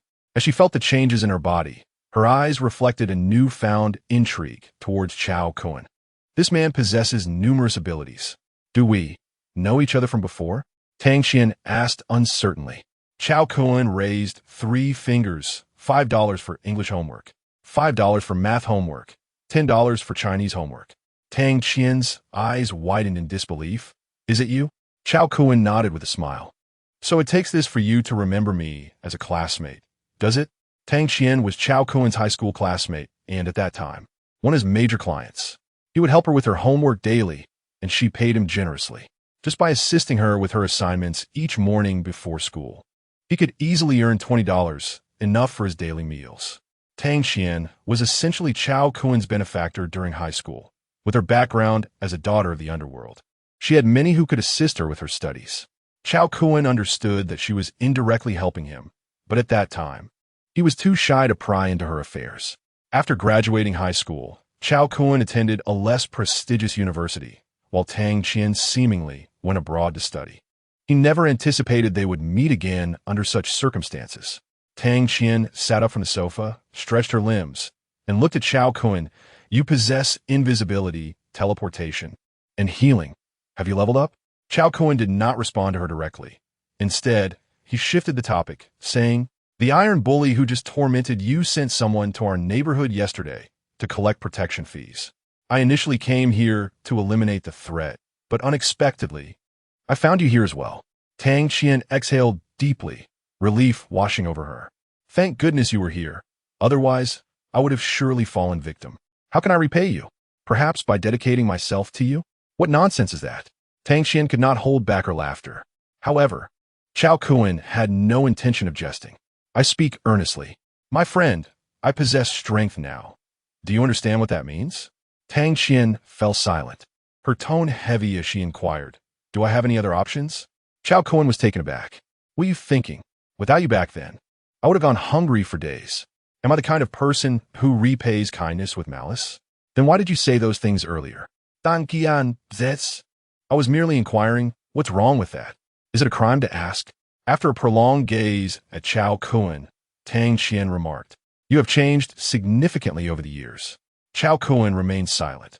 After all, if the roles were reversed, she might have transformed even more than he had. Chapter 68. The Art of Water Escape and Capsaicin Face Mask. As Tang Qian engaged in conversation, a sudden thought struck her. Guo Daji was still at the entertainment venue. Observing her distraction, Cao Kun reassured her, "Let us continue chatting. That fellow is still grappling with the air." Tang Qian maintained her composure outwardly, while secretly noting Cao Kun's words. Did he perhaps awaken some form of clairvoyance? With abilities like invisibility, teleportation, and healing, could he have developed a cheat akin to those in Battle Royale games? However, since Cao Kun had healed her injuries, now in her prime state. Even if she encountered Guadaji, she would not feel the same panic as before. After all, Guadaji had sustained injuries while also inhaling a considerable amount of her toxic gas. He was certainly not his best now. Moreover, with Cao Kun by her side, the sense of security provided by this old classmate was truly reassuring. Who could understand the safety he felt when accompanied by someone as formidable as him? Cao Kun conjured a cup of red bean milk tea, and Tang Qian's eyes gleamed with delight. You remember that I enjoy this? Of course. You used to ask me to buy it for you, and even gave me a small tip for running errands. Wait, where did you conjure this from? You Haven tea truly awakened, have you? Don't mind the details. It's good for your health to drink something warm since your monthly cycle has arrived. You can even discern that. Tang Qian gazed at Cao Kun, feeling exposed in his presence. Cao Kun shrugged and, with a gesture reminiscent of LeBron James, replied, perhaps. Others say that if it's not closed, it's open. Upon finishing her milk tea, Tang Qian stretched languidly. Cao Kun stood and said to her right, let us first deal with that guy upstairs. Tang Qian followed suit, closely trailing behind him, observing the robust silhouette before her. She found it difficult to reconcile this imposing figure with the frail boy he had been in high school. Yet, her spirits lightened with Cao Kun's presence. Having someone to share the burden truly felt delightful. She recalled his earlier jest about her offering herself in return. It hardly seemed like a mere joke, did it? Should she agree? If she were to repay him, how many times would be appropriate? For how long should she express her gratitude each time? She had no experience in such matters. Perhaps she should wait for him to make the first move, responding with a coy reluctance? What if she became pregnant? What name would suit the child? Where could one procure diapers? She need not worry about milk powder, for she could easily provide for her child. As Tang Qian's thoughts wandered, Cao Kun, with his insight and godlike perspective, perceived her mental musings with clarity. Arriving outside Guadaji's lair, they found a steel-strong man blocking the entrance, resembling Captain America, intent on lingering there all day. Cao Kun promptly kicked the door open, sending both the door and Guadaji tumbling inside. Upon seeing Tang Qian and her companion, Guadaji rose with a sneer. You refuse to walk the path to heaven, yet dare to intrude into hell. Cao Kun turned to Tang Qian and said, the ensuing scene may be rather brutal. If you cannot bear to witness it, feel free to look away. Tang Qian, with fierce determination, retorted, please be as brutal as possible. Very well. Watch closely as I demonstrate something extraordinary. With that, Cao Kun formed a tiger seal with his hands and bellowed, water escape. Capsaicin mask technique. Suddenly, the air was filled with a viscous, deep red liquid that surged toward Guadaji. This potent capsaicin coalesced into a liquid helmet atop Guadaji's head, enveloping him entirely. No matter how fiercely he struggled, the crimson orb, akin to an oily sphere, clung to him, infiltrating his orifices. The metallic prowess Guadaji prided himself on was rendered utterly impotent against such an assault. Within mere seconds, he found himself rolling on the ground, clutching his head in a frenzy, suffering 100-fold more than when Cao Kun had inherited the simulator's power. To make matters worse, Guadaji was unable to plead for mercy. As soon as he opened his mouth, the capsaicin surged in, rushing down his throat and into his stomach, relentlessly bombarding him, ultimately transforming him into a spouting warrior, completing a hydraulic cycle. Tang Qian, unable to bear the sight, furrowed her brows. Though she had mentally prepared herself, she was taken aback by the ferocity of Cao Kun's attack. Had she been in his position, merely contemplating such a fate made her feel that death would be a preferable escape. While Cao Kun dealt with Guadaji, Tang Qian set about clearing out her surroundings. Confronting her treacherous subordinates, she struck without mercy, her movements revealing the mark of professional training. Each strike was precise and lethal. Truly, she was a daughter of the underworld, exhibiting her own distinctive style in her endeavors. As several subordinates faced their demise, Cao Kun interjected, "Allow me." Tang Qian was touched by Cao Kun's gentleness. Even in such a dire environment, he wished for her hands to remain untainted by blood. Savoring his newfound power, Cao Kun relished in the carnage, feeling a slight thrill from the escalating violence. Even the slightest morsel is still sustenance. And when it comes to matters of life and death, Cao Kun never showed leniency. It was unfortunate, however, that the 200 or so individuals brought by Guadaji had been completely vanquished by Tang Qian, leaving Cao Kun without a significant bounty. At that moment, a group rushed in from outside. "Sister Qian, it's such a relief to see you unharmed. We were terrified earlier, but we never considered betraying you." "Indeed, Sister Qian, witnessing you spitting blood was truly frightening. We can't be blamed for our anxiety. Initially, our intention was merely to remain neutral, neither helping you nor aiding outsiders. Now that you're safe, we wholeheartedly pledge our allegiance to you. Yes, yes, you point east, and we will never venture west." Everyone agrees, right? Absolutely. Cao Kun watched as Tang Qian's fury reached its peak. How could they be so shameless? When their leader was injured, they hid away to watch the spectacle, and now that she had regained the upper hand, they emerged claiming they had never thought of betrayal. Merely neutrality? Seeing Tang Qian still hesitating, Cao Kun decided to take matters into his own hands, unleashing Xiao Qing and Xiao Hong to commence the clearing of the area. As Tang Qian beheld the carnage before her, she opened her mouth to object but remained silent, feeling an inexplicable sense of exhilaration within. Her inability to be ruthless is precisely why they feel betrayed and then return seeking her mercy. She finds it difficult to confront them. Perhaps she truly lacks the capability to be a leader, while managing her father's company's finances during peaceful times is manageable. Her temperament reveals itself as insufficiently mature in tumultuous times. Tang Qian gazed at Cao Kun, gradually moving closer to him, ultimately embracing him from behind. "You say I should dedicate myself to you, but you must take full responsibility for me. Rest assured, I will ensure that responsibility is upheld without fail." After tidying up the Phoenix Entertainment Club, Cao Kun drove towards the happy community. Suddenly struck by inspiration, he wondered if his invisibility could also extend to the car. Chapter 69. Are you drinking this by the cupful? Darling, look quickly. It's bizarre. What is it? I finally managed to fall asleep. No, you must see. That car has no driver. Goodness, is this really the legendary vehicle with a soul ring? I'll take a picture and post it on my social media right away. Indeed, Cao Kun's experiment had met with failure. During the course of the vehicle's journey, only he himself was invisible, while the car remained visible. However, Cao Kun felt little embarrassment. Being invisible himself afforded him a semblance of security. Even if someone were to sneakily take aim with a sniper rifle, they would be unable to hit him. Seated in the back, Tang Qian observed the empty driver's seat where Tang Kun should have been, feeling as though she were in a wild game of carrot run. Qian, why are you silent? Just focus on driving. I could see you're rather unpracticed at shifting gears. Oh, you flatter me. I'm not unpracticed. I've never even taken the driving test. Tang Qian suddenly felt an overwhelming urge to exit the vehicle. Despite the absence of traffic police in this apocalyptic world, the thought of being driven by someone who had never obtained a driver's license left her feeling uneasy. It should be noted that this was likely Cao Kun's first time driving. Relying on his keen insight and extraordinary mental prowess, he learned to drive in a remarkably short period. Initially, his driving was somewhat clumsy, but as time passed, it gradually became smooth and seamless.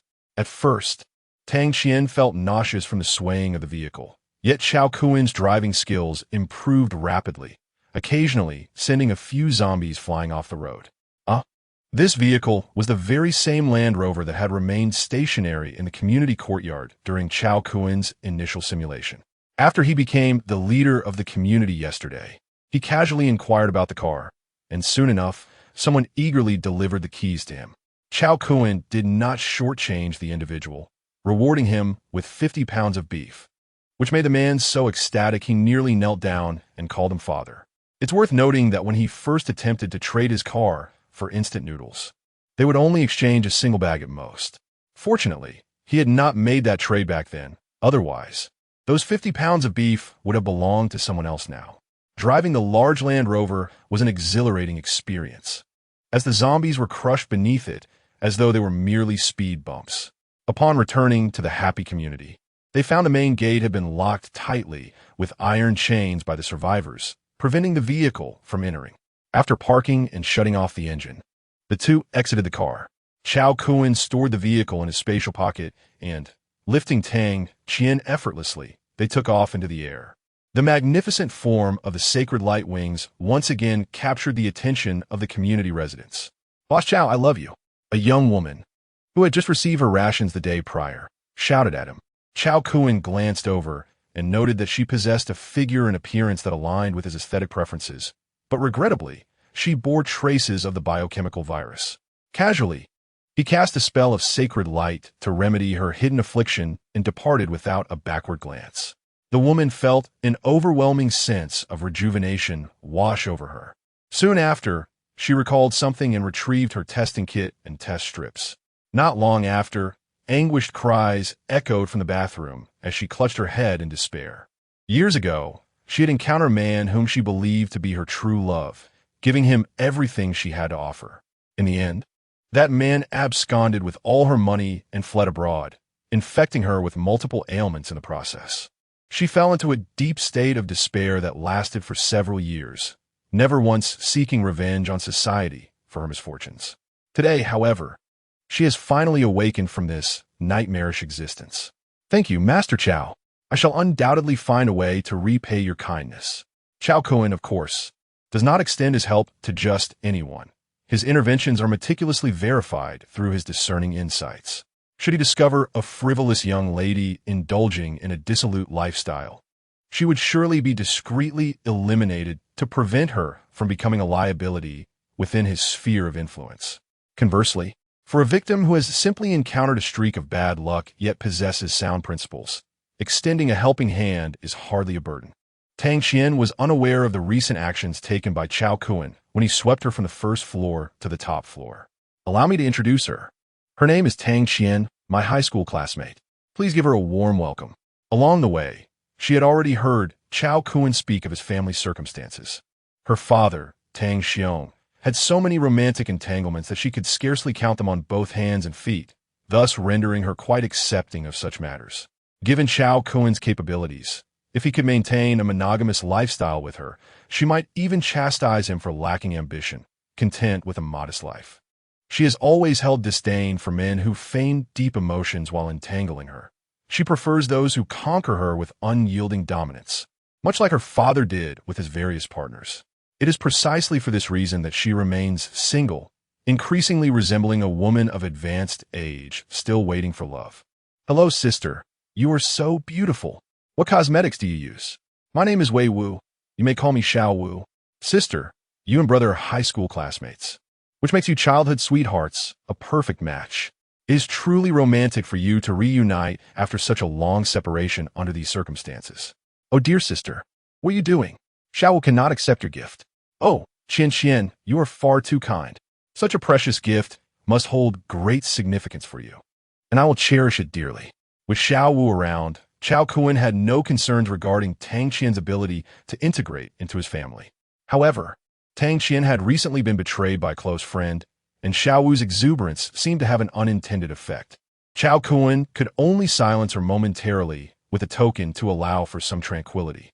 Before long, Tang Qian discovered that in addition to herself and Cao Kun, there were two other individuals with abilities in his household, one possessing the power of damage transfer and the other the capability of bullet time.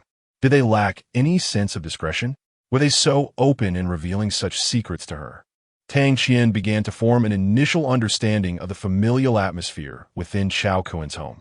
Nonetheless, when others learned that her ability was toxin-related, the atmosphere turned somewhat somber. This was an unavoidable situation, as her capabilities were indeed dangerous. After dinner, sensing the mood had grown heavy, Cao Kun summoned Xiao Wu and laying to his side. "Now, I believe you have been eagerly awaiting this moment." Xiao Wu dashed forward, planting a playful kiss. "Brother, I knew you would treat me well. Tonight, sister shall perform an artistic split for you." Having spoken, he raised his cup and drank heartily.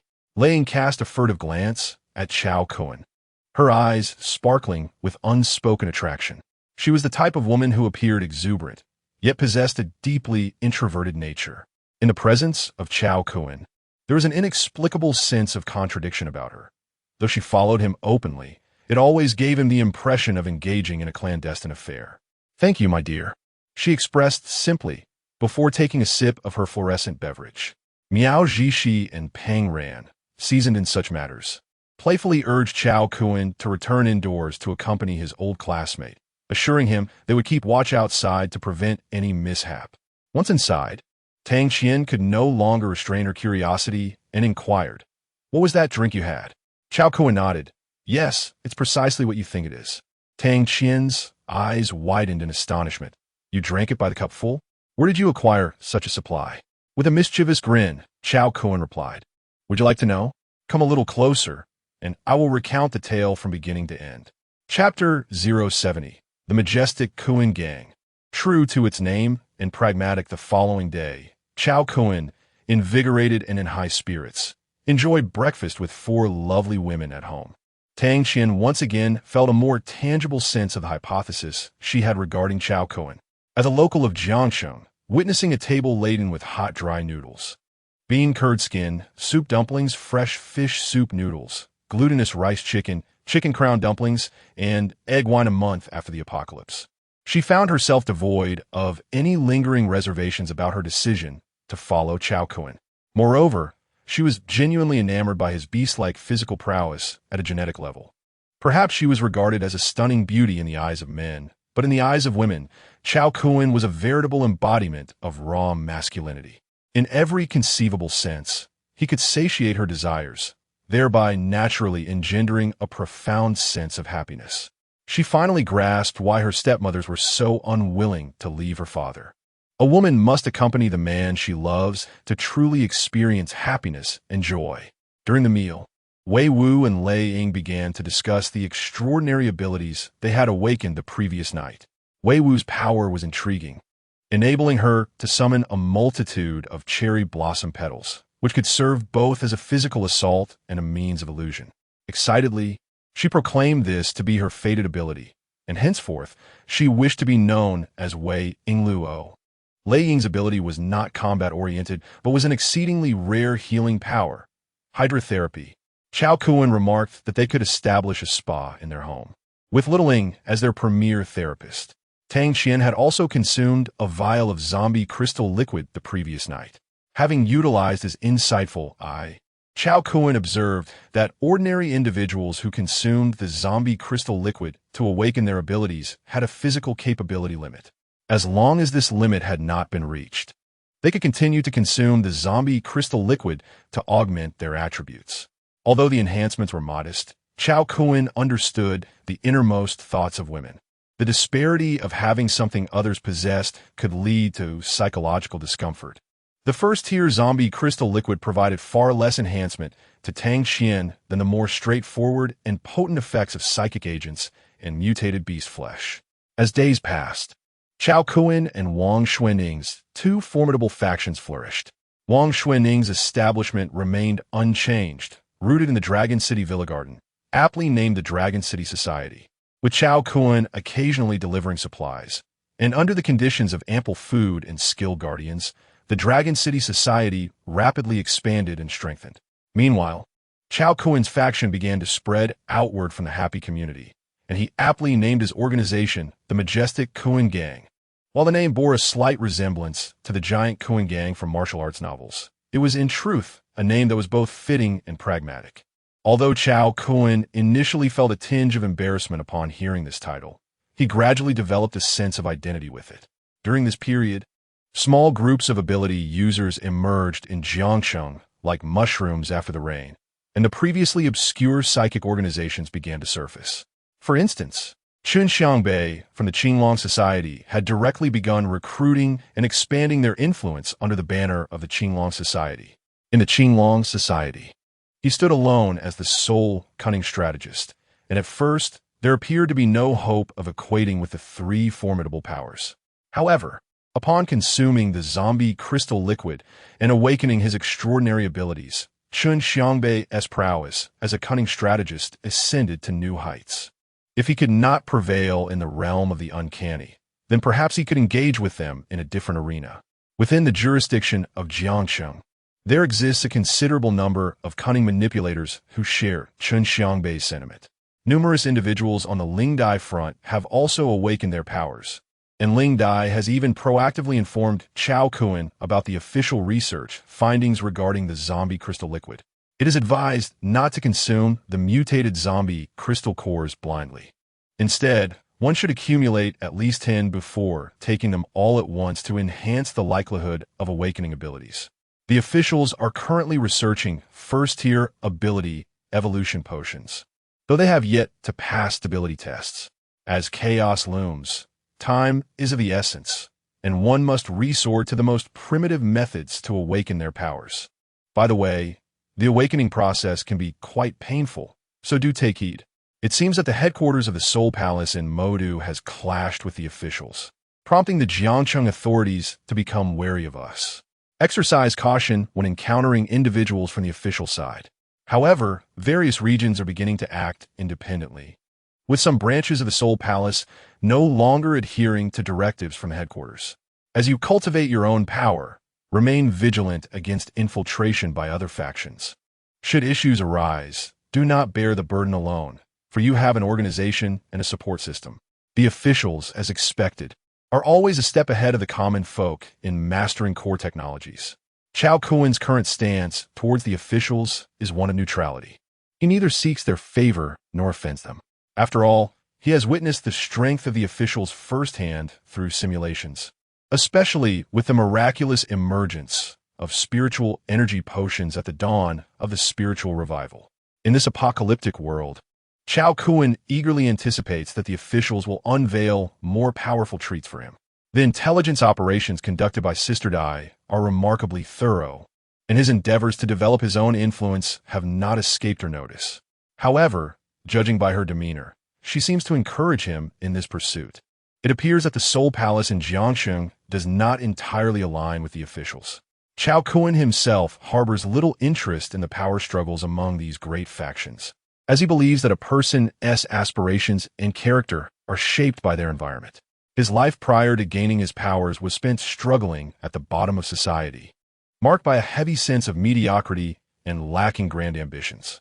Even now, his thought patterns remain rooted in the simulation, perceiving the outside world as paused, indicating that the life he experiences within the simulator is akin to a serendipitous gift of time. In such a context, his composed demeanor is commendable. While others scramble for survival in the apocalypse, Cao Kun revels in the pleasures of life. Unlimited sustenance amidst the apocalypse serves as the ultimate hallmark of strength, rendering the leaders of other factions mere shadows in comparison to him. Following the crow, one endures hunger thrice in 3 days. Joining the Jukuin gang ensures a life free from worry about food and drink. It is evident to all how to make the right choice. Yet, as Ling Dai aptly noted, various factions continually seek to infiltrate the Jukuin gang. Yet, beneath the discerning gaze of Cao Kun, the distinction between loyal subjects and treacherous conspirators becomes glaringly apparent. He has even taken it upon himself to recruit several spies from rival factions to infiltrate the happiness community, ready to disseminate false information when necessary. On the 50th day of the zombie apocalypse, Cao Kun gradually began to escort his women to the unclaimed Eerie domain to undertake the transformation into Eerie messengers. Given that entry into the unclaimed Eerie domain entails random teleportation, Cao Kun could not accompany them as a mere caretaker. Thus, he earnestly instructed them to forge contracts with the lowest-tier anomalies at the fringes of the Eerie domain, ensuring that upon their return, they could utilize the flesh of the green-haired zombie to facilitate the swift advancement of the lower-tier anomalies. While the green-haired zombie's flesh may not yield rapid results for fifth-tier anomalies, for first-tier entities such as the Little Snowman, it is akin to a treasure trove of experience. The women successfully completed their transformation into Eerie messengers, and the strength of the Jukuin gang began to ascend to new heights. Chapter 071. This world is too dangerous. I am not strong enough. For an extended period thereafter, Cao Kun relished a life devoid of the burdens of early morning court sessions. Under the auspices of Wang Xuanning's deft mediation, the Longqing Society and the Jukuin gang announced their merger, beginning to make their mark in a world rife with chaos. The Jukuin gang embarked on a profound collaboration with the authorities, entering a phase of smooth and harmonious coexistence. Initially, during the zombie apocalypse, one would presume that the ever-evolving zombies would become increasingly formidable, progressively constricting the space for human activity. However, with the existence of Cao Kun, akin to a glitch in the system, survivors in Jiangsheng were not driven to annihilate one another over mere scraps of food, as their counterparts in other cities were. Within approximately 6 months, Jiangsheng had effectively eradicated the zombies within its borders, transforming into a veritable paradise amidst the apocalypse in the eyes of survivors worldwide. The official authorities in Jiangsheng swiftly ascended to a position of leadership among the surrounding provinces and cities, initiating the formation of a new power structure within the country. During this time, certain factions, unwilling to relinquish their power, attempted to mount a rebellion, even resorting to underground missile strikes against the villa where Cao Kun resided. However, these missiles merely grazed the surface of Cao Kun's personal refuge, causing negligible damage, a mere display of thunder with little rain. Following the trail of missile debris, Cao Kun utilized his insight to locate the instigators, denying them any opportunity for explanation and immediately entering a mode of retribution. He struck decisively to prevent a flurry of retaliatory blows. Cao Kun's prowess earned him renown, becoming a figure of dread among the powerful across the wasteland.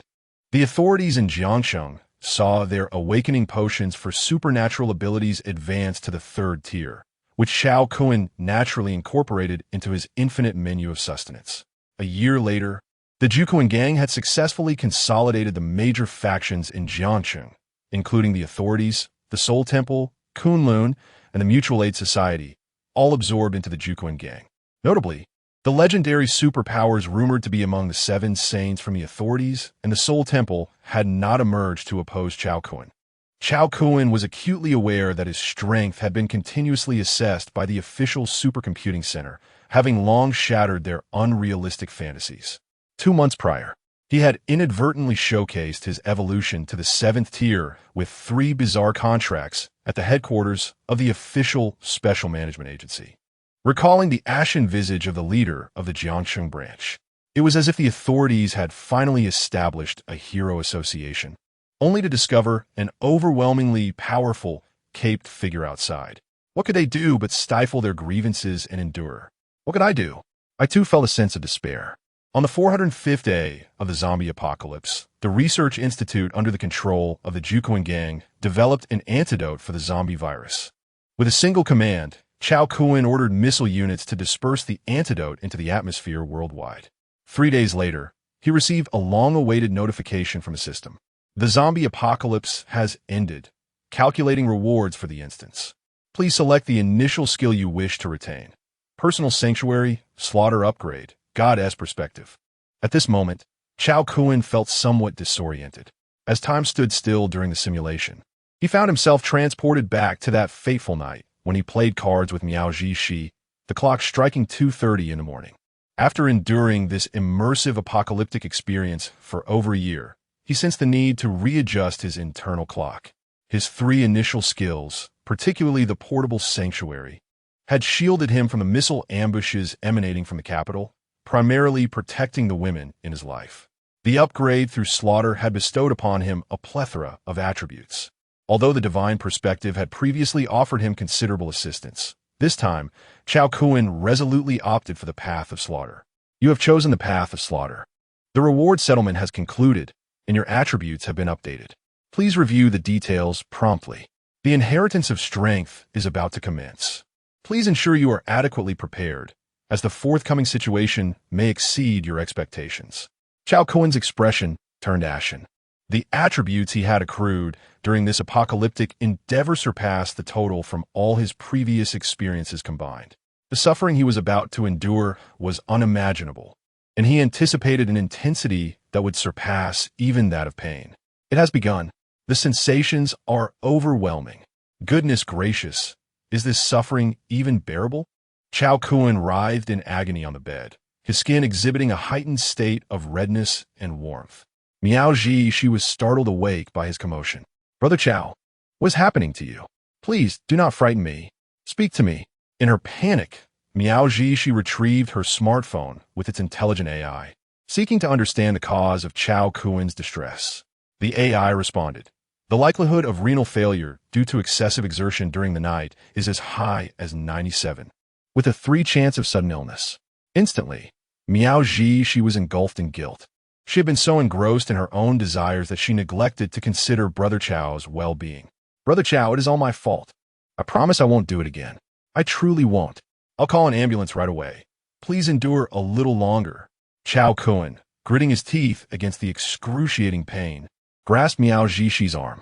"Do not call an ambulance." Suddenly, Miao Jishi recalled that Cao Kun was a trainee from the Soul Palace. Perhaps this was a backlash from their cultivation of a particular technique? "Oh dear, Brother Cao, I won't call for help. Please hang in there." In a flurry of panic, Miao Jishi rushed to the bathroom, filled a basin with cold water, and used a damp towel to help lower Cao Kun's temperature. This was all she could do, as his condition genuinely frightened her. However, as the redness faded from Cao Kun's skin, revealing a delicate and fair complexion, Miao Ji she couldn't resist reaching out to touch it. Such skin quality was enviable, even among women. "All right, I am fine now. I apologize for worrying you," Cao Kun announced as he rose and stretched his limbs, producing a sound akin to thunder. His physique was no longer the exaggerated muscular form it once was. Instead, he had returned to a more modestly lean build. Yet, this transformation signified that his attributes would now defy all reason. Name: Cao Kun. Age: 26. Innate skills: infinite consumption, absolute invisibility, eye of insight, shadow escape, storage space, slaughter upgrade. Physical strength: 3650. Mental strength: 4396. Special ability: light energy detonation, B-class light ability, capable of growth. Special ability: holy light wings, B-grade light system ability, capable of growth. Special ability: radiance of holy light, B-grade light system ability, capable of growth. Special ability: liquid manipulation, A-grade water system ability, capable of growth. Special ability: holy light armor, B-grade light system ability, capable of growth. Special ability: elementalization, B-grade light system ability, capable of growth. Special equipment: prayer necklace, phase ring, first origin Eerie Core X1, 5th level, first origin Eerie Core X1, 6th level, first origin Eerie Core X3, 7th level. Liquid manipulation is an ability awakened by Cao Kun within the context of the zombie virus system. Cao Kun continually replicated the official iterative upgrade version of the ability Awakening Potion through incessant consumption, thereby forcibly elevating this ability to an A grade. The subsequent abilities, Holy Light Armor and Elementalization, were newly awakened skills as Cao Kun's physical and mental strength surpassed 500. The system indicates that upon reaching an attribute level of 5,000, further skills can be awakened. Given the current pace, one more simulation should suffice. The 3 7th-level contract Eerie Cores transforming into First Origin Eerie Cores was also within Cao Kun's expectations. After reviewing the attributes panel, a grave expression settled on Cao Kun's face. "This world is perilously dangerous. I'm not strong enough." Chapter 072. Welcome to the Red Romance. The longer an individual is oppressed at the lower strata of society, the more intense their yearning for power becomes. Just moments ago, when Cao Kun remarked that he was not yet strong enough, it bore a hint of jest. Yet it also encapsulated a fragment of his genuine sentiment. Who had spurned boundless strength? The sheets had already been soaked with his perspiration, and as Miao Jishi contemplated rising to change them, she noticed small beads of moisture continuously forming upon the fabric. These minuscule droplets eventually coalesced, taking shape as a small orb of water, suspended above Cao Kun's palm. An A-level hydrokinesis ability, liquid manipulation. It effortlessly extracted the sweat stains from sheets, along with the salt, dust, and mites embedded within. This exemplifies the exquisite precision of an A-level ability. Unlike previous simulations that relied solely on textual representation, this time, all the experiential techniques and insights Cao Kun had employed during the simulation manifested in tangible form. It was simply remarkable and exhilarating. Cao Kun became increasingly captivated, conjuring a sphere of water to cleanse the sheets repeatedly, subsequently separating them from the moisture.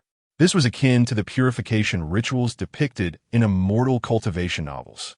As Miao Zhishi observed Cao Kun's astonishing display, her infatuation with him surged to unprecedented heights. In comparison to him, other men appeared woefully mundane and uninteresting. The following day, Miao Zhishi rose early to commence her duties at the kindergarten. Upon awakening, Cao Kun discovered a breakfast prepared by her on the dining table and casually began to eat. This simulation not only resulted in a surge of foundational attributes and retained the divine experience of leveling through combat, but also awakened two light-based innate skills. Holy Light Armor, a defensive skill, boasted high physical and mental resilience, serving as a life-preserving ability. Elemental Transformation, akin to the powers of Kizaru from One Piece, allowed him to transform into a being of light, rendering him immune to physical attacks. It could only be said that the system was excessively wary of Cao Kun's potential demise, bestowing upon him solely life-saving skills. However, the events of the previous night served as a stark reminder for Cao Kun. The transfer of power he had experienced was excruciating, a pain that pierced the very soul. It was overwhelming. This time, while madly enhancing his attributes in the simulator, he had not considered the agony that accompanied the inheritance process. The sensation was indeed too intense. After much deliberation, he found himself lacking the courage to engage in another simulation immediately. A moment of respite was warranted. Even a production team's donkey would not exert itself to such extremes. After bathing, changing clothes, and stepping outside, Cao Kun ambled down the street with his hands tucked into his pockets, feeling an overwhelming sense of disconnection from his surroundings. Suddenly, a figure darted past him. Was that Xiao Wu? Wei Wu, clad in yoga pants and a sweat-absorbing outfit, was jogging through the community when she noticed a stranger appraising her. She cast a cursory glance and, upon spotting the brand of his t-shirt, quickly lost interest in further scrutiny. A penniless wretch. To even behold my silhouette is a stroke of fortune for you. When shall I encounter my destined true love? Xiao Wu, you must strive, you must endure. You can attain a better life. As Cao Kun observed the inner monologue of Xiao Wu, a smile of delight spread across his face. Indeed, it was the familiar essence he cherished. Such a delightful, sisterly persona was a rarity to behold. Departing from the happiness community, Cao Kun retrieved his mobile phone and summoned a ride-hailing service. Shortly, a pristine white electric BYD halted before him. Upon entering the vehicle, he sensed an unusual gaze from the driver, which, upon further inspection, was prompted by the destination he had chosen. The local driver, aware of the area's reputation, mused to himself about the peculiar nature of early morning rides to ship hailing, a locale notorious for its activities during police crackdowns. Cao Kun recalled a classmate who once worked as a nighttime chauffeur there, claiming he could earn several hundred in a single evening. However, lacking a driver's license, such earnings were beyond his reach. Moreover, given Cao Kun's financial standing, he had never indulged in the offerings of that place. Truly, he vowed, navigating through the morning traffic. It took him 40 minutes to reach his destination. Upon disembarking, his keen eyes scanned the shuttered storefronts lining the street. He then turned into an unremarkable alleyway. After a series of twists and turns, he finally arrived at an office building. Entering the elevator, he input the access code, and it ascended directly to the 35th floor. Stepping out, he was greeted by the illuminated sign that read, "Red Romance welcomes you." This establishment was one he had heard of from Captain Feng during their drinking sessions in the simulator, a detail he had etched into his memory. Now, back in the real world, Cao Kun was determined to experience firsthand the allure that Captain Feng had extolled so fervently. Meanwhile, Ling Di, waiting for a flight at the airport, received a startling message. What? He went to indulge in red romance, and even charged it to our corporate account? The little girl's forehead twitched with irritation. How did he come to know of such a sordid place? It had to be that scoundrel Gu Tingxian dragging him into this mess. Cursed Gu Tingxian, who teaches nothing of value, only leads others astray into such disreputable activities. Upon returning from this business trip, he would face her wrath. Achoo! Gu Tingxian, who was out attending to matters, suddenly sneezed. Why did that just happen? It must be that Dai Jia is thinking of me, he chuckled to himself. At 10 o'clock that evening, with a glow of satisfaction on his face. Cao Kun returned to the happiness community. However, he did not head to Miao Zhixie's place, but instead retreated to his own rented room. The foot massage at Red Romance was indeed delightful. Captain Feng had not deceived him. Yet, he solemnly affirmed, he had merely gone for a foot wash and nothing more. I swear on my integrity, Cao Kun declared to the empty air, uncertain to whom his words were directed. At that moment, every pore of Cao Kun's being resonated with comfort, making it the perfect time for an exhilarating simulation session. Apocalypse Simulator has been activated. Consumption of 1 simulation attempt. 7 attempts remaining. Please select your apocalypse type. A. Raft Survival. The arrival of the imposter. The struggle for survival on the highway and the invasion of alien beasts.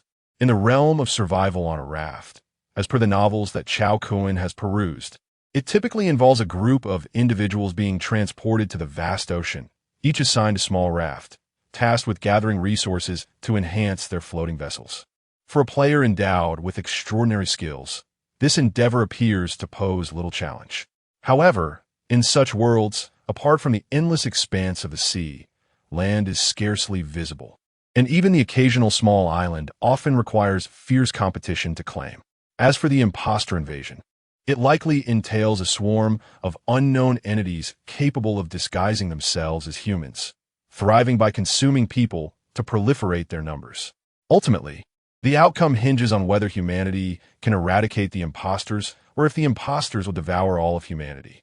With the presence of the Eye of Insight, selecting this scenario seems devoid of significant concern. The survival on the highway? It serves as a mere reskin of the raft survival concept, replacing rafts with vehicles, maintaining a similar process, while a toxic zone relentlessly pursues you. The alien beast invasion? The Eye of Insight reveals that this chapter pertains to extraterrestrial giants encroaching upon Earth, reminiscent of the universe depicted in Pacific Rim. Cao Kun promptly dismisses both the raft survival and highway survival, as these seemingly endless realms, once entered, leave the exit time shrouded in uncertainty. As for the choice between the arrival of the imposter and the invasion of alien beasts, which shall be selected? Chapter 073. The Invasion of Strange Beasts, Simulator activated. You have selected option D, Invasion of Strange Beasts, establishing the Doomsday model. In the event of an apocalypse, which 3 skills would you choose to help you navigate the challenges? Perfect Doppelganger, Spatial Confinement, Anchored Retaliation, Devour Evolution, Void Flash, God as Perspective. Cao Kun, utilizing his insightful eye to examine the effects of the skills, found himself once again ensnared by the dilemma of choice. Perfect Doppelganger. This skill permits the simultaneous creation of 3 doppelgangers, each perfectly inheriting your full strength and utterly obedient to your commands, while the main body shares visual perception with these manifestations. This novel ability had never appeared in the system's skill pool before. In the past, Cao Kun would have dismissed the cost-effectiveness of such a technique. However, given his current attributes, the prospect of 3 flawless doppelgangers appeared rather formidable. Dangerous tasks could be entrusted to these doppelgangers for reconnaissance and exploration. Spatial Confinement. This skill harnesses spatial power to immobilize the target, rendering them incapable of movement. This ability seems reminiscent of certain cinematic time-stopping phenomena. It bears a striking similarity to the immobilization technique employed by Sun Wukong in the Peach Garden against the 7 fairies. Anchored Retaliation. Hitting me is tantamount to striking oneself. During the last simulation, Miao Zhixie awakened a similar damage transfer ability, which proved to be exceedingly formidable. Yet, as Cao Kun continued to peruse the options, he found himself reluctant to forsake any of the skills. Devour Evolution. This skill, in conjunction with Cao Kun's insatiable appetite, led him to ponder the unimaginable total attributes he could amass in a single simulation. Void Flash. This is a form of attack based on spiritual particle eruption, exclusive to the Great Void in the anime Bleach. The visual effect of this ability surpasses even Superman's heat vision, effortlessly producing mushroom clouds with each use. Lastly, Goddess Perspective was a skill Cao Kun frequently employed during the previous simulation. accustomed to wielding God's perspective alongside the insightful eye. He found himself somewhat disoriented without it. After much contemplation, Cao Kun decisively selected Devour Evolution as his essential choice. He promptly followed up with Spatial Confinement. As the adage goes, time is fleeting, but space reigns supreme. Any skill related to space undoubtedly holds substantial value. Cao Kun swore he was not emulating Sun Wukong in his quest to immobilize the Seven Fairies. For his final skill, he oscillated between Anchored Retaliation and God's Perspective, ultimately opting for the latter. While Void Flash possessed an undeniable allure, he already wielded the Light Energy Burst attack. The sphere of light he could conjure with utmost effort bore a destructive power akin to that of a small nuclear device, rendering Void Flash's redundant function unnecessary. You have chosen Devour Evolution, Spatial Confinement, God's Perspective. The primary world has paused in time, and the countdown for mental connection begins. 5, 4, 3, 2, 1. Emerging from the familiar state of disorientation, Cao Kun realized he had entered the simulator instance for the invasion of strange beasts. With a divine perspective unveiled, Miao Zhishi finds herself in her penthouse, indulging in a bubble bath, her expression slightly melancholic, likely a consequence of not having sought her out that evening. Transitioning to Wei Wu's abode, Xiao Wu engages her audience through a live stream, skillfully persuading her loyal viewers to partake in a PK battle and shower her with gifts amidst a fervent contest. My heartfelt gratitude to my valiant berserker for the 8 lollipops. Such valor, she exclaims. Oh my, thank you for the sunglasses, dear berserker. You truly are generous. She continues. Enough is enough. Victory or defeat holds little significance. Dear brother, please consume rationally. She implores, her voice tinged with playful desperation. Oh, thank you for the airplane. My beloved berserker, sending love your way. Cao Kun, observing this scene, cannot suppress his laughter. Xiao Wu is undeniably the quintessential girl destined for the world of live streaming. The funds that the berserker had saved from his instant noodle budget this month have transformed, under Xiao Wu's charming influence, into gifts enriching both her and the platform. Xiao Wu embodies an optimistic spirit. Though she harbors a preference for wealth, her demeanor remains refined. During a morning jog, she merely muttered a disparaging remark about Cao Kun in her mind, refraining from any verbal insults. In comparison to the technicians of the Red Romance, her emotional value far surpasses theirs. In the concluding PK round, Xiao Wu faced a loss and was coerced by the opposing streamer to undertake a penalty game, holding a plank position for 5 minutes. With reddened eyes, she accepted her fate, her brother's emotions delicately intertwined with her own. Subsequently, she intentionally found an alluring angle, positioning herself on the floor to commence the plank. Her pink yoga pants accentuating her lovely legs, drawing the attention of the opposing streamer's audience in her own realm. As time eclipsed the 3-minute mark, Xiao Wu began to feel the strain. At 4 minutes, perspiration trickled down her forehead, and her arms began to tremble. Yet in the next moment, she was inexplicably immobilized by an unseen force, maintaining her plank position effortlessly, even without exerting strength. However, rather than reveling in this peculiar occurrence, fear engulfed her, and cold sweat cascaded down her body. This sensation, akin to sleep paralysis, had only ever visited her during slumber. Was she truly haunted in the midst of her live stream? As the 5-minute interval concluded, the strange force dissipated as swiftly as it had come, granting her freedom once more. Remarkably, she continued to engage with her audience, prioritizing the emotions of her viewers and brothers. If such a girl cannot succeed, who could?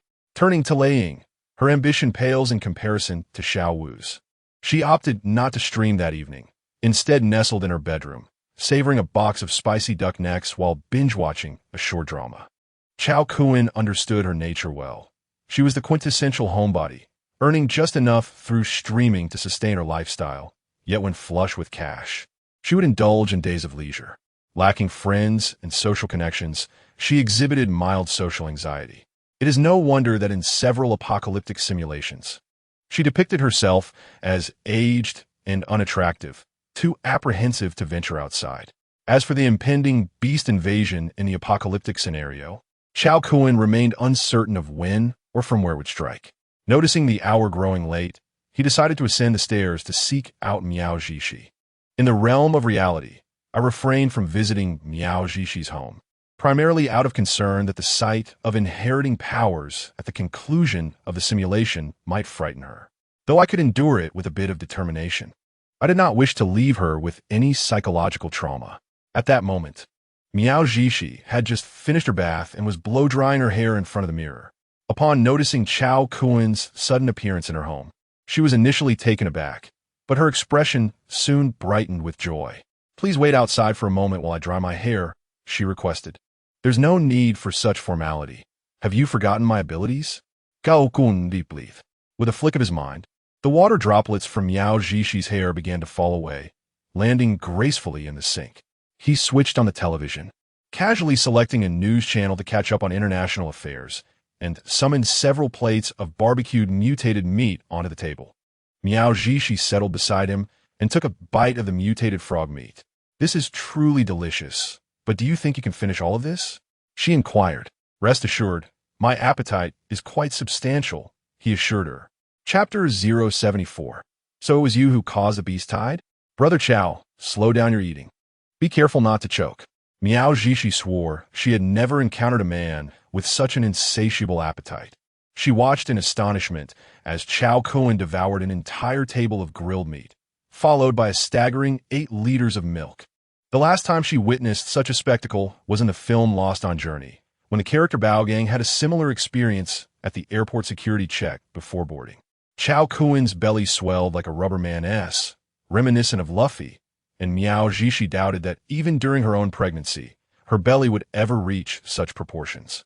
She recalled the scene from the previous night when Cao Kun had suddenly gone wild in bed. Was it because he had expended so much energy that he needed to replenish himself? After their late-night feast, Cao Kun and Miao Zhishi nestled together on the sofa. Engrossed in their phones, he sought news online regarding the invasion of strange beasts. Unfortunately, he scrolled aimlessly until the clock struck midnight, finding nothing of interest. Miao Zhishi yawned and naturally stood up, taking Cao Kun by the hand and guiding him toward the bedroom, urging him to rest early. Cao Kun, gazing into her affectionate eyes, wondered if her intentions were to ensure he retired for the night. As the night passed, Miao Zhishi resumed her teaching duties at the kindergarten. Cao Kun contemplated driving his girlfriend to work, only to remember that he had yet to obtain a driver's license, forcing him to abandon the idea. Once Miao Zhishi departed, Cao Kun assumed a godlike perspective to observe his dear sister. Xiao Wu had streamed live until 1 in the morning and had already set out for a morning run, yet had not returned home. Her self-discipline was truly remarkable. In the days that followed, Cao Kun resided in Miao Zhishi's home, spending his days gaming and surfing the internet, while enjoying a simple 2-person world with her at night. 3 days later, a shocking piece of news emerged online, capturing the world's attention. A horde of enormous unknown creatures had emerged from the depths of the sea, attacking the coastal city. From the videos circulating online, these colossal beings measured at least 5 meters in length, and the largest among them, when upright, towered over 120 meters. Initially, many assumed this was merely a special effects film being shot in the coastal city. However, as the reports became increasingly bizarre, even official media urged citizens to take protective measures. It dawned on everyone that this was not a mere fabrication or an elaborate internet prank, but a bona fide disaster. The authorities concentrated their efforts toward the southeastern coastal regions, and residents of previously prosperous seaside cities frantically retreated inland. In an instant, the housing market in Jiangxing, which had languished for years, began to rebound. Cao Kun's lease at the Happy Community was due to expire at the end of the month, and the landlord audaciously doubled the rent, brazenly declaring that there were plenty of others willing to take the place. Without hesitation, Cao Kun decided to vacate. After all, he was currently residing with Miao Zhishi, and his company provided a duplex apartment free of charge. With the arrival of the strange beasts, he had no intention of wasting time in Jiangxing. Instead, he aimed to head to the front lines. Firstly, to escalate the carnage and enhance his attributes. Secondly, to collect exotic beast meat and expand his culinary repertoire. After a brief explanation to Miao Zhishi, Cao Kun departed Jiangcheng that very night.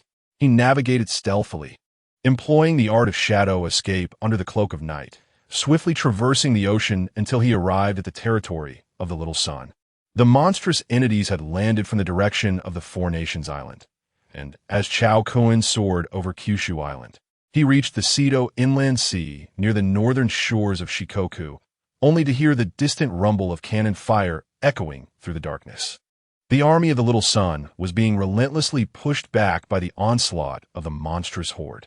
Particularly fearsome was a 100-meter beast resembling Godzilla, unleashing an atomic breath that shattered the naval fleet of the Little Sun into fragments. The scenes witnessed firsthand were far more staggering than those glimpsed in previous videos. A sea lizard, boasting a single horn atop a head reminiscent of an African elephant, effortlessly overturned a tank. The massive horn pierced through the tank's armor with ease, reducing it to mere rubble. A gigantic crab, nearly 20 meters long, rampaged along the shore, snatching an armored vehicle with its pincers and devouring it with a few crunching bites, leaving nothing but a lump of iron. Following closely behind was a colossal octopus, its 8 tentacles thrashing against the ground, each strike reverberating through the earth.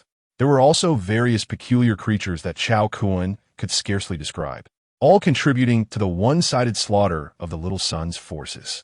From Cao Kun's elevated vantage point, it was evident that the monsters held numerical superiority. Along the coastline stretching for hundreds of kilometers, they were landing in droves. The morale of the army swiftly crumbled.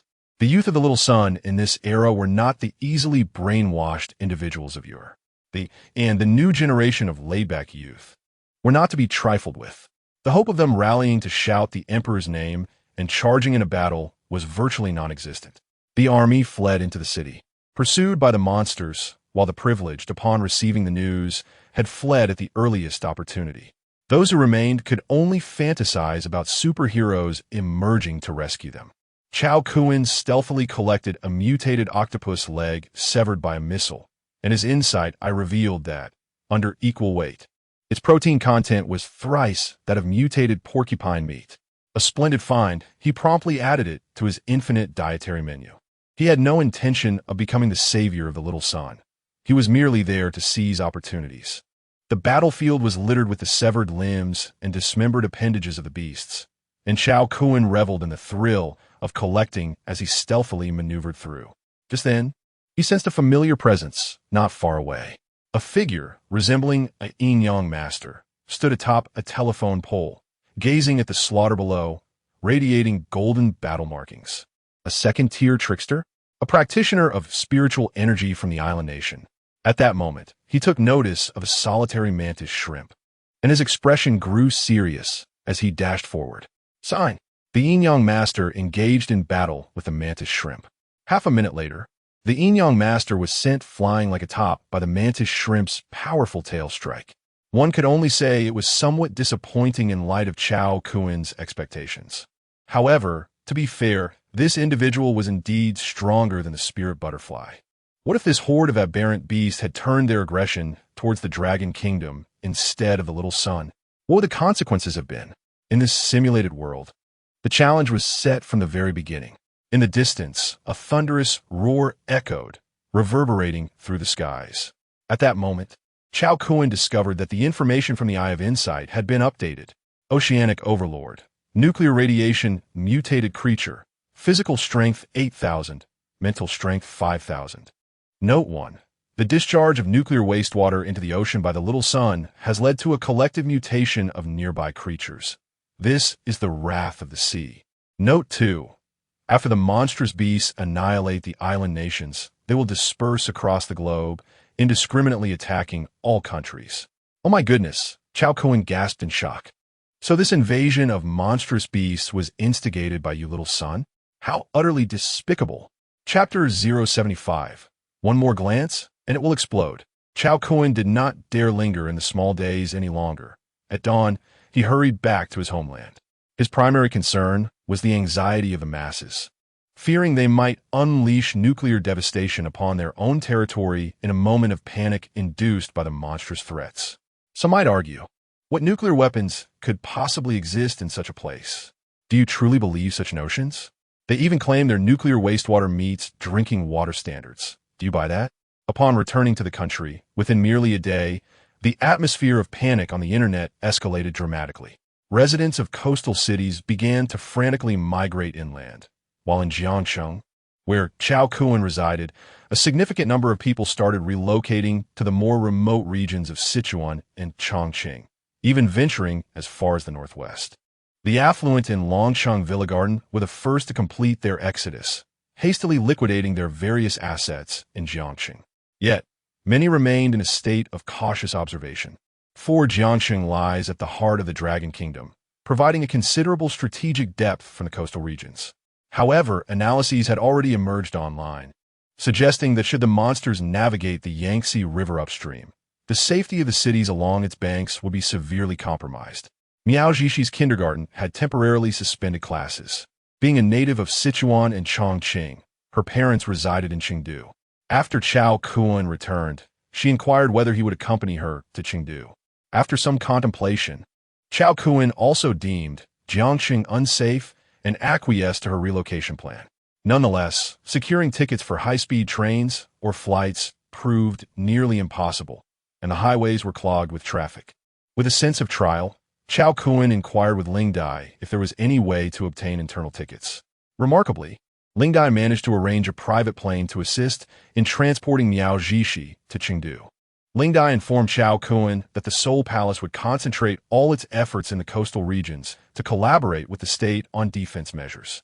The elite combat forces of the Jiangxing Seoul Palace were also to depart promptly to heed the nation's directives in the coastal territories. It was not solely the Seoul Palace. Various other spiritual organizations hastily mobilized towards the coastal regions. Although these organizations often engaged in conflicts of interest, when faced with the nation's existential crisis, a considerable number chose to rise against the current, becoming the bearers of heavy burdens. This revelation allowed Cao Kun to perceive a different facet of the apocalypse. While the ranks of the powerful were indeed riddled with corruption, the official entities remained the greatest hope for ordinary people in the face of natural calamities. Although stirred by these thoughts, Cao Kun did not succumb to impetuous fervor, rushing to the front lines to defend his homeland. He maintained his own pace. The physical strength of the ocean overlord, rated at 8,000, far surpassed that of the enigmatic bride by tenfold, with its colossal form embodying an overwhelming presence. What Cao Kun sought was to bridge the gap in strength between himself and the ocean overlord as swiftly as possible, ready to emerge and turn the tide when the nation faltered. The only encouraging news was that these monsters lacked the capacity to contaminate the atmosphere with toxic blood, unlike those from the Pacific Rim, and could not be bombarded with conventional weaponry. The missile barrage serves as a certain degree of deterrence against most monsters, a fact that Cao Kun observed quite clearly during the previous scavenging activities in the island nation. However, there exists a small fraction of monsters with exceptionally formidable physical defenses.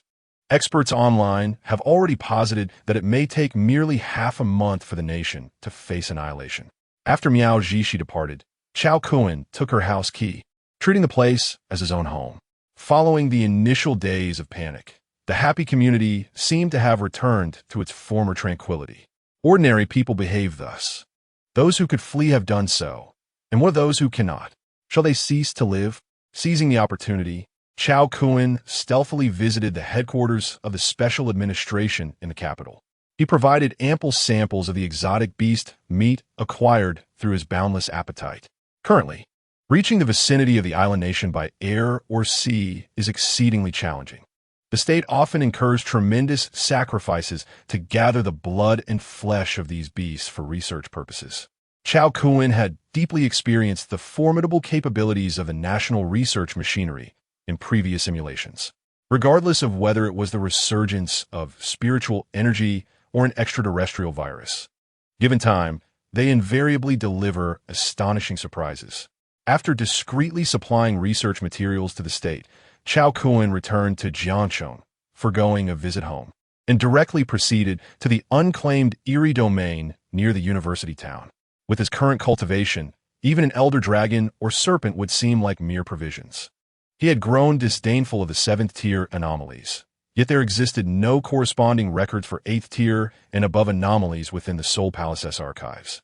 Thus, he could only delve deeper into the eerie realm, embarking on a personal quest to uncover the unknown world.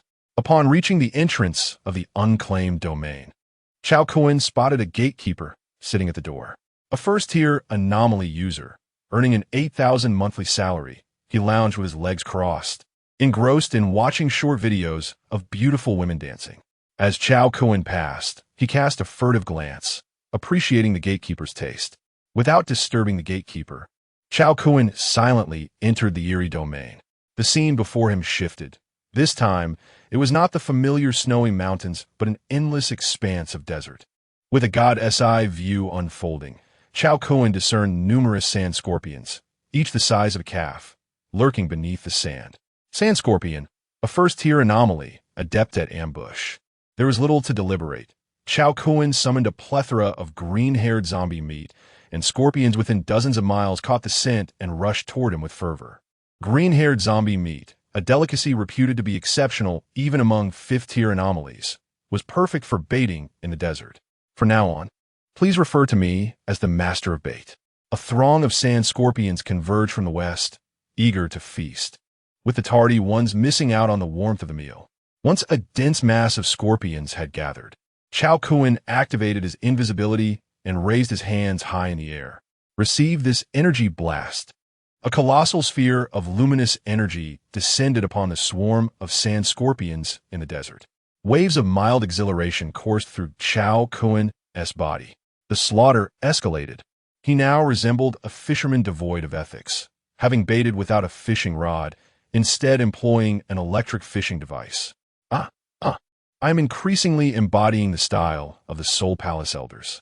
Due to the selection of the slaughter upgrade, Cao Kun did not hastily confront the boss. Instead, he assumed a godlike perspective, relentlessly dispatching minor foes. The Scorpion King, nestled in the heart of the desert, could no longer remain passive. Who is exterminating my subjects? He cried. It is I. Cao Kun's form shimmered with elemental energy, transforming into a radiant streak of white light that suddenly appeared above the Scorpion King's head. With a single, forceful strike, the 3rd-tier enigmatic Scorpion King met his demise. The scene shifted to the next illusory domain, where the desert instantaneously morphed into an expansive, boundless ocean.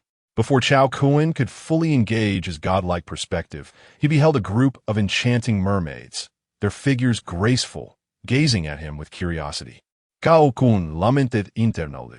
If these mermaids possessed slightly greater strength, it would be delightful to endure some hardships in order to contract a few for aesthetic pleasure. Alas, their power was merely at tier 5, unable to keep pace with Cao Kun's version iteration. One more glance, and they would surely explode. Do you understand? Chapter 76, The Ninth Order Abnormality, Lady of the Nine Hells. After Cao Kun thoroughly cleared the mermaid's eerie domain, the scene shifted once more. This time, Cao Kun found himself before a desolate mountain grave. Activating his divine perspective and insight, he approached the mound of earth and stomped with great force. A somewhat disheveled figure erupted from the grave, as Cao Kun's foot had effectively collapsed the living room of his abode. The Zombie King, a 7th-order abnormality, possessed a physical strength of 800 and a mental strength of 800. Its attributes surpassed those of the Eerie Bride and the Dragon Snake Matron. Yet Cao Kun had no intention of enlisting it. Aside from its strength not meeting his expectations, the creature appeared as if it had not brushed its teeth or washed its face in millennia, emitting a greenish miasma upon opening its mouth. The mere thought of such a grotesque entity clinging to his shoulder to siphon his vitality filled Cao Kun with revulsion. Seeing Cao Kun's dismissive demeanor, the Zombie King let out an indignant roar to the heavens. However, midway through its bellowing, a radiant beam of holy light from Cao Kun reduced the Zombie King's vitality to 0. Ding! Your mental strength has reached 5,000 points. You have acquired a new light-based ability, Sword of Holy Light. Cao Kun's heart leaped with joy. This process of devouring, evolving, and slaying indeed accelerated his attributes. His mental strength, originally at 4396, had swiftly ascended to 5,000 points.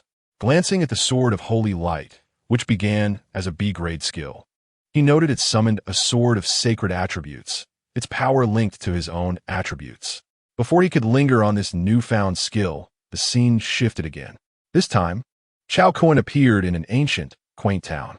The villagers bustling about greeted him with warmth and enthusiasm. As he surveyed the surroundings, a mysterious smile crept across his lips. Finally, he had discovered a locale where he could freely accumulate experience points. It was the perfect opportunity to test his newly awakened skill. Cao Kun clasped his hands together and then spread them apart. The brilliance between his palms coalesced into an ornate two-handed greatsword. With a gentle swing of the blade, a crescent-shaped arc of light cleaved through the nearby fifth-order eerie villagers, scattering their souls. Boldly, the surrounding villagers glared fiercely at Cao Kun, revealing their true, eerie forms. The number of fifth-order abnormalities in the town exceeded 1,000, and they were resolute in their belief that even the mightiest individual could not eradicate them all. A brutal melee commenced. With the newly acquired greatsword in hand, Cao Kun employed no technique. He relied solely on brute strength to perform miraculous feats. Half an hour later, the assailing abnormalities began to smile, thinking, "He is tiring. Let us press the advantage." An hour passed, and their expressions grew serious. He must be holding on. Do not be deceived. Yet, an hour later, a melodious sound graced Cao Kun's ears. Ding! Your physical strength has reached 5,000 points.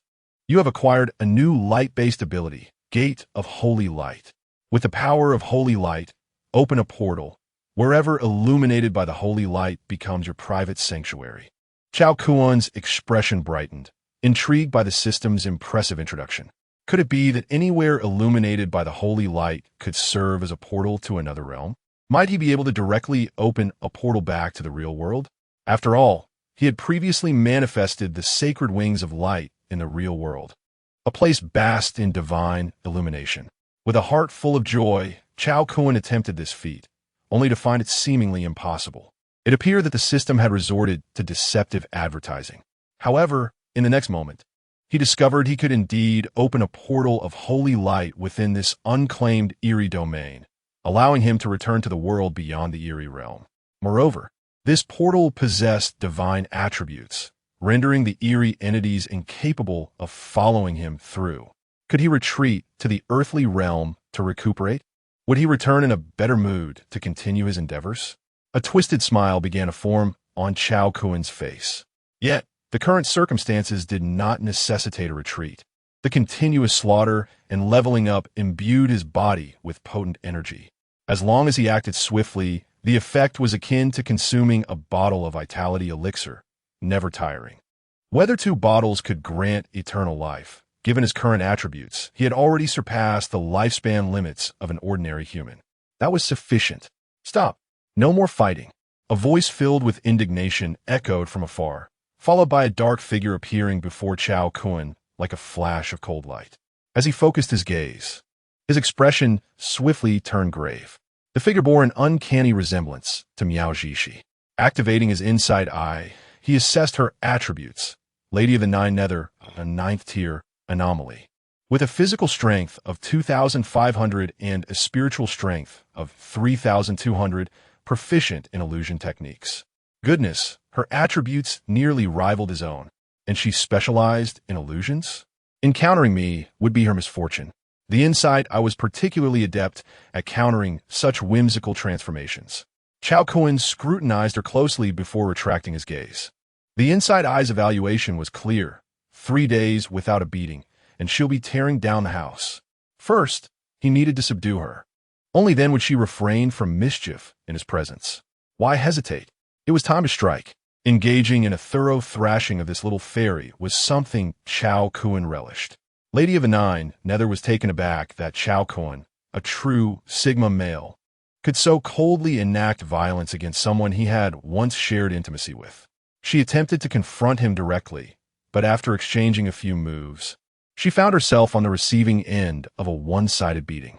Relying on her innate powers, she transformed into various beautiful women with whom Cao Kun had connections.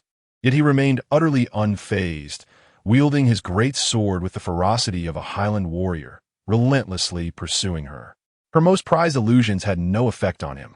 Regardless of the phantasm she conjured, he was impervious to her control, filled with both anger and fear.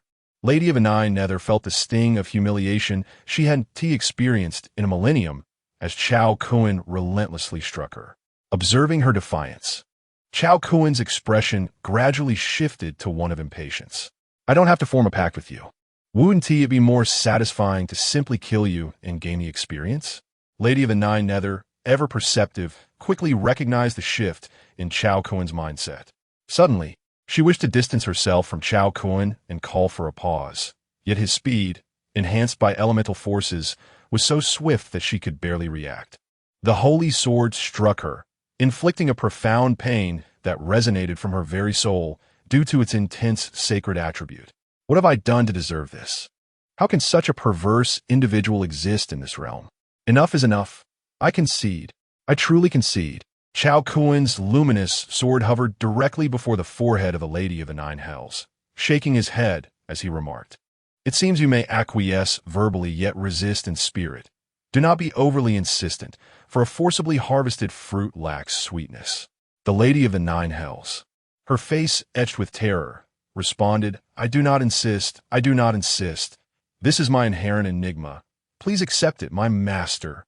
With a gentle smile, Cao Kun grasped her original enigma within his palm.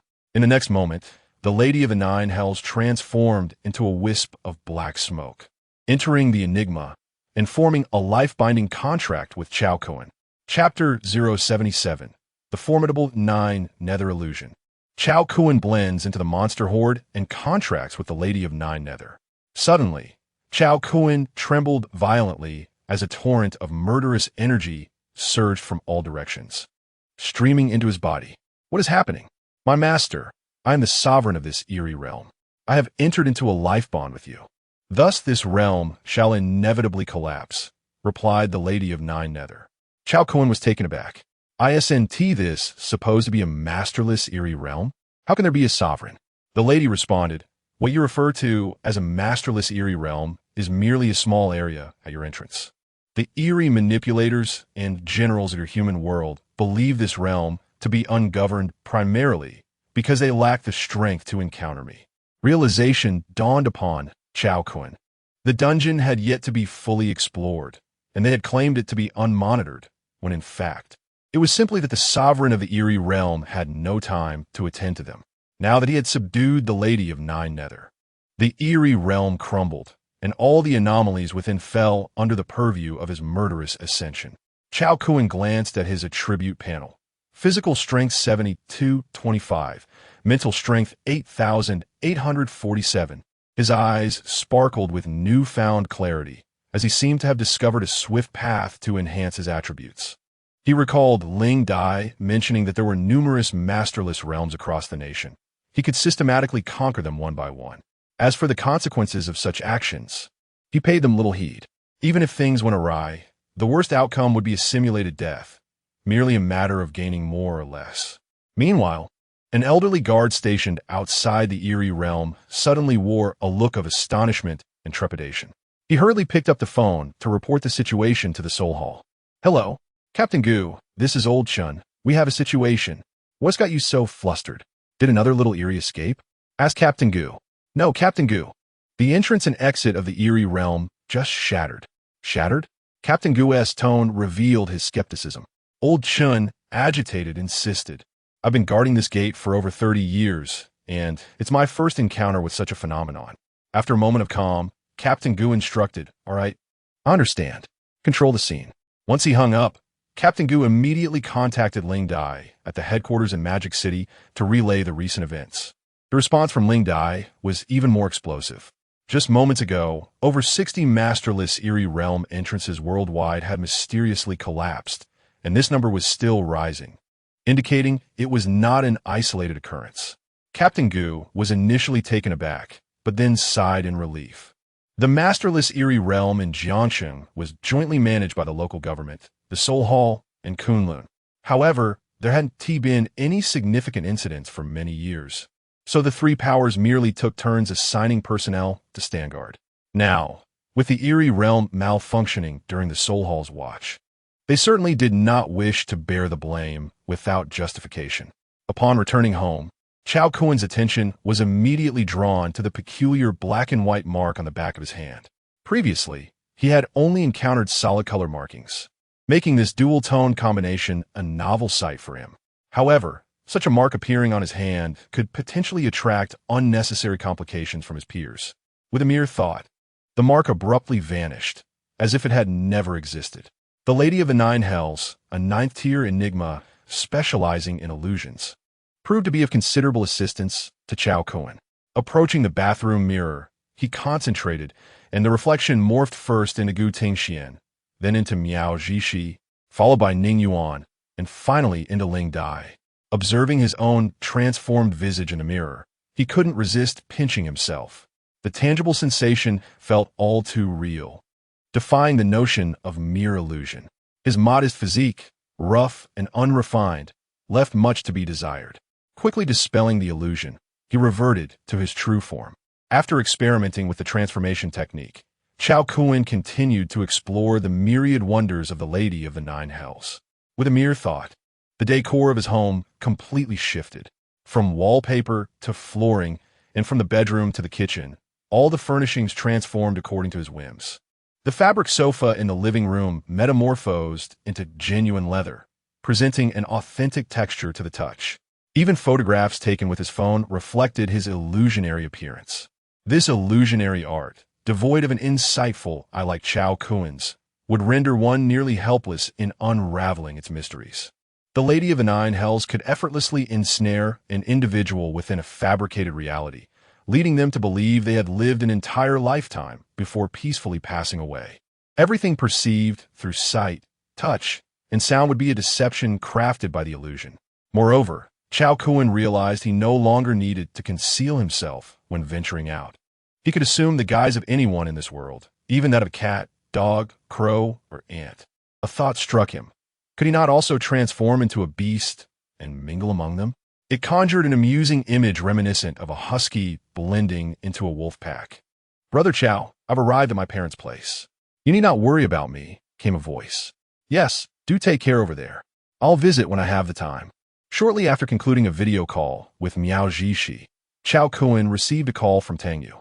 On the line, Tang Yu conveyed that there had been complications with the Soul Hall's domain for transitioning into Enigma practitioners, rendering it impossible to take him to contract the Enigma seal for the time being. After expressing his understanding, Cao Kun hung up, feeling a twinge of guilt. How could he not feel this way? He was the very architect of this predicament. Recently, the community of spiritual practitioners had been in turmoil, as all unclaimed domains worldwide had simultaneously closed their entrances and exits, hindering the cultivation of newcomers. Such an occurrence had never been witnessed in history. Only a select few, like Anya, who were seventh-tier enigmas, could glean some vague hints from the enigmatic bride, yet even they remained cryptic. In recent days, Cao Kun has been experimenting with the illusionary capabilities of the Lady of the Nine Hells near the Happy Community, which he has transformed into a rudimentary deceptive domain. Typically, when the illusion remains inactive, it serves little purpose. However, once Cao Kun activates the deceptive domain, the Happy Community vanishes from the external world. Much like the H building that disappeared when he followed Ling Dai and others to rescue individuals in Zhujiangnu town during the extreme cold apocalypse simulator. Unlike the inferior deceptive domain of the Blood God sect leader, Zhou Wangsheng, the one he has established is virtually flawless. Even in the event of a beast tide, Cao Kun can utilize the Happy Community as a sanctuary, providing refuge for those unable to escape. As long as they find shelter within the Happy Community, they will be spared from the onslaught of the beast tide. On the 9th day of the beast tide's assault, the nation of the Little Sun found itself devoid of any regular military forces capable of resistance. Initially, Little Sun had contemplated making a desperate stand with nuclear weapons. However, at a critical juncture, their nuclear materials inexplicably vanished right under the noses of the researchers. The entire nation's nuclear resources had mysteriously disappeared. leaving everyone to wonder which rogue had orchestrated this calamity. In a state of despair, Little Sun even sought diplomatic avenues, appealing to two superpowers for assistance in bombarding their territory with nuclear strikes. Nevertheless, the Eastern and Western powers rejected the proposal, citing widespread protests and opposition from environmentalists within their own countries. The consequences of environmental degradation ultimately returned to haunt Little Sun, forcing them to confront the repercussions of their actions. Meanwhile, Cao Kun was in the midst of transforming into a mutated orca, seamlessly blending into the throng of monsters. Chapter 078: The Unhuman Cao Kun and the Pangolin Guide in the Azure Expanse of the Ocean. A playful orca leisurely meandered along the coastline. It discreetly emerged from the water, its small eyes surveying the magnificent scenery in the distance. What a sight! It appears you have leveled Mount Fuji. Truly, as the sovereign of the seas, your destructive prowess is unparalleled. At that moment, a juvenile orca approached, its curiosity piqued by the presence of its kin. Sensing an extraordinary aura emanating from the larger creature.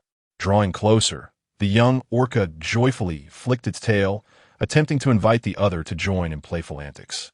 However, perhaps due to its tender age, it failed to grasp the concept of personal space in the adult realm. Do not encroach upon my territory. With a resounding slap of its tail, the juvenile orca was sent flying, returning to its mother in a state of distress. Cao Kun dismissed the bothersome young orca and resumed his covert observation of the distant battlefield. He had transformed several times in the ocean, from a mutated crab to a mutated lobster, and then to a mutated octopus. Whenever he approached areas teeming with monstrous aberrations, he would inevitably attract the attention of some ill-fated creatures seeking trouble. However, once he donned the guise of a street-smart sea creature, the harassment significantly diminished. It can be said that while these animals had mutated, certain instincts remained deeply ingrained in their genes. From afar, a mutated manta ray caught sight of Cao Kun, and memories flooded its mind of its kin being seized by orcas and presented as gifts to the bipedal beasts. In an instant, the mutated manta ray considered fleeing, but upon assessing its own size against that of the orca, a daring thought took root within its mind. The past is the past. I have transformed beyond recognition. I possess the advantage now, and it is the orca that should fear me. In a surge of rage, the mutated manta ray swam towards Cao Kun with bravado. However, without any apparent action from Cao Kun, the surrounding water coalesced into sharp blades, reducing the manta ray to mere fragments. Liquid manipulation. This was the sole A-grade ability on Cao Kun's skill panel. With this A-grade power combined with his current dual attributes, Cao Kun felt assured that even the so-called oceanic tyrant nearby would prove no match, whether on land or sea. Having observed the spectacle for long enough, it was time to attend to business. The orca, now transformed, plunged into the depths, and when it resurfaced, it had morphed into a mutated pangolin. The assembly of mutated marine creatures was perplexed by the sudden appearance of a terrestrial being among them. Yet, recognizing the shared essence that bound them, the seafood army refrained from turning against Cao Kun. After all, their leader did not resemble an aquatic creature either, and this pangolin bore a resemblance to their master. It was wise not to provoke it. At that moment, the oceanic sovereign stood atop Mount Fuji, gazing proudly at the splendid landscape before it. Behold, this is the dominion I have conquered. Just then, it spotted a mutated pangolin frantically burrowing into the ground nearby. The ocean overlord, though unaware of the adversary's intentions, could not help but commend his subordinate when the pangolin unearthed the refuge of the high-ranking officials from beneath the ground. Astonishingly, this group of insects had managed to hide right under his nose. How exceedingly cunning. Little ones, it's time to feast. Delicious sake delicacy. The pangolin, with a distinctly human-like gesture, conveyed his message, which the ocean overlord swiftly comprehended. Pangolin, my lord, follow me. There are treasures hidden underground. Ocean overlord, lead the way ahead.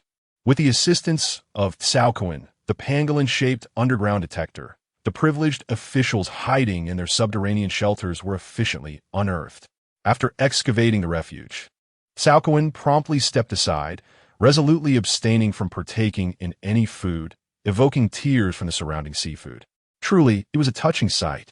A mutated king crab waved its massive claw towards Cao Kun, beckoning him to join in the feast. The pangolin waved his hand dismissively, using body language to indicate to the older brothers that their enjoyment was of utmost importance. After performing this good deed, the pangolin returned to the seaside and dove into the water, disappearing from view. Cao Kun, having entered the ocean, activated his invisibility and returned to the shore. He sought a secluded spot, shielded from satellite and drone surveillance, and opened a portal of divine light to return to his happy community. This outing had been quite pleasant, and he hoped for more opportunities in the future. Having encountered the ocean overlord up close, Cao Kun felt confident that he could vanquish it without exerting his full strength. However, the root of this invasion by the otherworldly creatures lay in the contaminated seawater resulting from the discharge of nuclear wastewater by the officials. To conclude this episode, the polluted seawater must be addressed. Otherwise, an endless stream of mutated marine life would continue to emerge, rendering the battle interminable. An endless battle? Cao Kun seemed to have stumbled upon a potential loophole. For him, the continuous emergence of mutated marine creatures did not seem entirely disadvantageous. If he could defeat the ocean overlord and take its place, could he not establish a sustainable cycle of exploitation? After returning home for a brief respite, Cao Kun, feeling somewhat restless, instinctively thought of visiting the Red Romance for relaxation. However, he quickly recalled that just a few days prior, Red Romance had relocated to a coastal city in the southeast. Cao Kun could only acknowledge that Red Romance understood the larger picture. Indeed, the front lines required their comforting presence. In the ensuing period, Cao Kun utilized the several million he had previously acquired at the lottery center as capital, commanding influence in the AIM market. Within a month, he had essentially achieved financial independence. Following the ocean overlord's victory over the officials, the seafood returned to the vast sea. Subsequently, coastal nations around the world began to experience waves of beastly invasions, with seafood storming ashore. Curiously, despite the proximity of Longwa to the officials, the seafood seemed disinclined to cause disturbances along the shores of Longwa. Only the seafood creatures are aware that every time they contemplate launching an assault on the Dragon Kingdom, the sovereign of the ocean suddenly manifests and vehemently opposes their endeavors. The leader's disapproval naturally dissuades the subordinates from defying his will. In this regard, Cao Kun can only express his admiration for Lady Jiu, whose illusionary arts can deceive even the mutated sea creatures. As for how the true ocean sovereign would react upon discovering this, Cao Kun believes that a reasoned discourse would likely lead to an understanding of his genuine intentions. Should reasoning prove futile, the monk is prepared to unleash a modicum of martial prowess. During this period, Lady Jiu has indeed rendered remarkable contributions, and Cao Kun is more than willing to bestow upon her appropriate rewards. Initially reluctant to accompany Cao Kun, Lady Jiu has gradually transformed from hesitant compliance to a state of almost being an accessory, perfectly embodying the notion that a woman is ever-changing. Chapter 079, The Nine Nether Forging God Technique, Soul Palace Butterfly Love. On the 60th day of the Beast Invasion instance, Cao Kun sat at home scrutinizing his data panel, a frown adorning his face. Name: Cao Kun. Age: 26. Innate skills: limitless consumption, absolute invisibility, Eye of Insight, Shadow Escape, Storage Space, Slaughter Upgrade, Devouring Evolution, Spatial Lock. Divine Perspective. Physical Strength: 9886. Mental Strength: 11250. Special Abilities: Light Energy Detonation, B-Grade Light Ability, capable of growth. Sacred Light Wings, B-Grade Light Ability, capable of growth. Radiance of Sacred Light, B-Grade Light Ability, capable of growth. Liquid Manipulation, A-Grade Water Ability, capable of growth. Sacred Light Armor, B-Grade Light Ability, capable of growth. Elementalization, B-Grade Light Ability, capable of growth. Gate of Sacred Light, B-Grade Light Ability, capable of growth. Sacred Light Sword, B-Grade Light Ability, capable of growth. Special Equipment: Prayer Necklace, Phase Ring, Tier 5 Source Core X1, Tier 6 Source Core X1, Tier 7 Source Core X3. During this period, he devoted time each day to hunting large mutated marine creatures, utilizing the slaughter upgrade to enhance his attributes. Upon returning home, he remained industrious, employing devouring evolution alongside various mutated beast meats, spiritual energy potions, and ability awakening potions, resulting in a significant increase in his attribute points. Within just 2 months of entering the instance, his physical strength approached 10,000, while his mental strength surpassed the 10,000 mark. His greatest concern now was whether the overwhelming power he would inherit upon returning to the real world after the instance concluded would cause him to burst. Based on his experience, the agony of inheriting power was proportional to the increase in attributes. The last time, just a few thousand points had caused him immense pain. Now, with over 10,000 attributes, all he could do was attempt not to dwell on it. As the saying goes, where there's a will, there's a way. Overthinking is futile. Thanks to Cao Kun's covert assistance, while the rest of the world struggled against the chaos wrought by the marine beasts, the Dragon Kingdom appeared unusually tranquil. In an instant, various conspiracy theories began to circulate internationally. Even Long Gu himself was bewildered. They had prepared for the worst, with nearly 40 of the coastal population having relocated inland. Yet the beast tide had yet to arrive. Those ordinary people who had sold their homes at a bargain to move inland were filled with mixed emotions. However, at such a time, returning was not a prospect they dared to entertain. Otherwise, they would not have resolutely chosen to relocate in the first place. Who could predict when the beast tide would strike? On this day, as usual, Cao Kun returned from leveling up in the Atlantic. The Madam of Nine Nether produced a book from somewhere and handed it to him. "What is this?" Cao Kun inquired, observing the characters on the cover, reminiscent of small seal script, and translated it using the eye of insight. "The Nine Nether Forging God Technique?" The Madam of Nine Nether nodded and remarked to Cao Kun, "Your talents are extraordinary, and your soul is thriving. Yet I have noticed that your application of the soul is virtually non-existent." Cao Kun was momentarily taken aback, but soon comprehended the meaning behind Madame Jiuyu's words. Although his mental strength had long surpassed 10,000, he had solely relied on this strength to amplify the few supernatural abilities displayed on his system panel. His current predicament was akin to an individual possessing 2 centuries of inner strength, yet only being proficient in a widely known and rudimentary style of Mantis boxing, resulting in a profound mismatch between his output capabilities and inherent attributes. Madame Jiuyu's technique, the Nine Nether Divine Forging Art, could comprehensively assist Cao Kun in honing and mastering his mental prowess. "Madam, may I inquire about the phrase the yang must be complemented by the yin within this context?" Madame Jiuyu smiled graciously. "Well then, allow me to elucidate this for you slowly." In the heart of the Demon City, at the headquarters of the Soul Palace, Ling Dai furrowed her brows as she ended the call.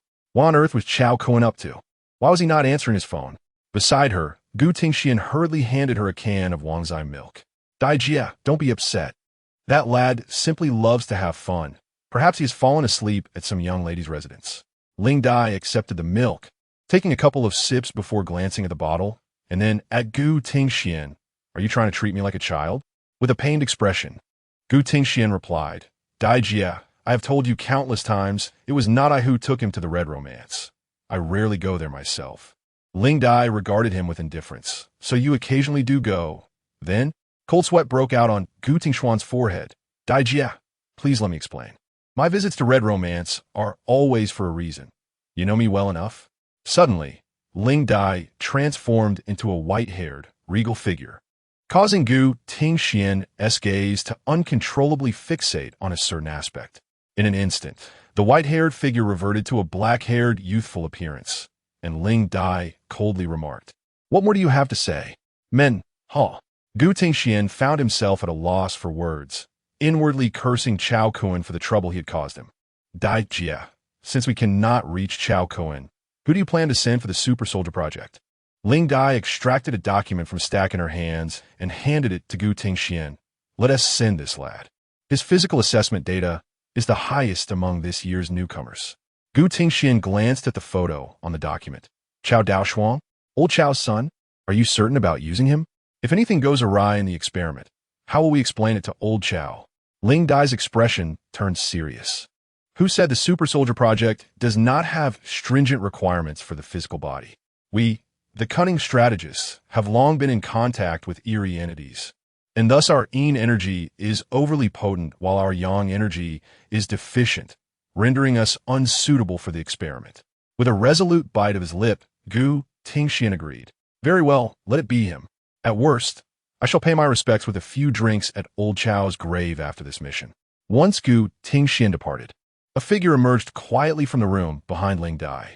You truly possess a heart of stone. Old Gu has toiled for you for so many years. Will you not give him a chance to pursue you? Ling Dai looked at the person before her and sighed softly. Lien, you know my circumstances all too well. I do not wish to delay old Gu. All right, you are truly a person of sharp tongue, yet tender heart. In a few days, Sister Hua will return. Shall we gather to share a couple of drinks? Upon hearing the mention of alcohol, Ling Di's eyes sparkled, and the Wangzai milk in her hand suddenly lost its allure. It has been quite some time since our butterfly love trio has convened, hasn't it? I fondly reminisce about those carefree days of yore. Ling Dai, Zhu Yin, and Fan Hua. All three were contemporaries at the Soul Palace, distinguished by their exceptional talents, and were early on dubbed the Butterfly Love Trio. However, Ling Dai later sustained an injury during a mission, which hindered her foundational strength, leaving her stagnated at the first-tier Guai General, currently the lowest-ranked minister in the Jiangxing branch. In contrast, Zhu Yin holds the position of minister in the North American branch, while Fan Hua, at a young age, has ascended to the rank of one of the seven saints, poised to become the new Holy Maiden of the Soul Palace upon the elder Holy Lord's abdication. At this moment, Zhu Yin extended her hand. I just heard you mention that Cao Kun. He sounds rather intriguing.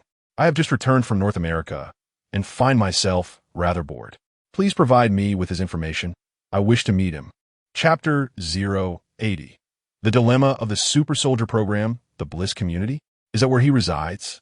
Upon acquiring the information provided by Ling Dai, Zhu Yin adorned herself as an elegant matron and, with a suitcase in tow, ventured to Jiangcheng to seek out Cao Kun.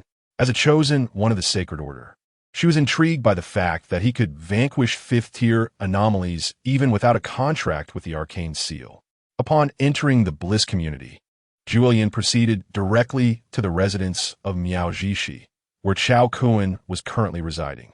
For the upper echelons of the Soul Palace, locating an individual's dwelling was almost effortless. After all, even the rogue cultivator Liang Tian had easily discovered Cao Kun's address to confront him.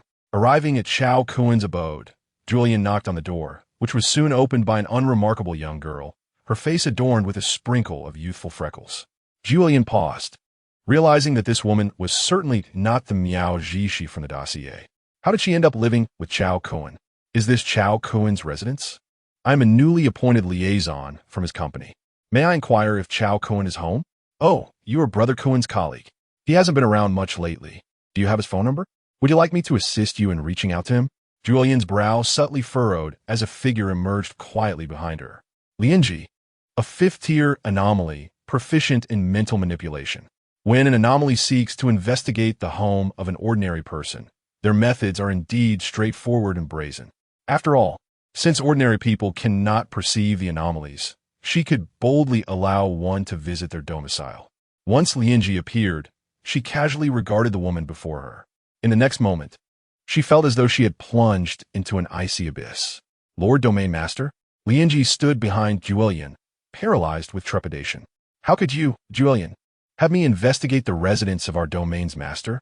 However, upon noticing the almost imperceptible nod from the Lady of the Nine Hells, accompanied by a mental whisper, "Do not reveal my presence," Lianji finally exhaled, symbolically surveying the room before returning to Julian to confirm that indeed there was no one present. Seeing that Cao Kun was truly not at home, Julian took her leave from a woman and subsequently found a hotel nearby, the Bliss Community, to stay. After Julian departed, the Lady of the Nine Hells glanced towards the bedroom. At that moment, Cao Kun was seated cross-legged on the bed, maintaining a five-heart posture, rhythmically sustaining a particular breathing technique. His mental energy coalesced into luminous points resembling stars that surrounded him, resplendent, and breathtaking. She had initially believed that it would take him at least 6 months to find his bearings and unlock the path to soul cultivation. To her astonishment, he had accomplished this in less than a week. Such aptitude, if placed within the annals of history, would mark him as a paragon among paragons. Yet, this was not merely due to Cao Kun's extraordinary talent. Rather, it was the eye of insight that could continuously rectify his cultivation errors, while the divine perspective offered him internal vision.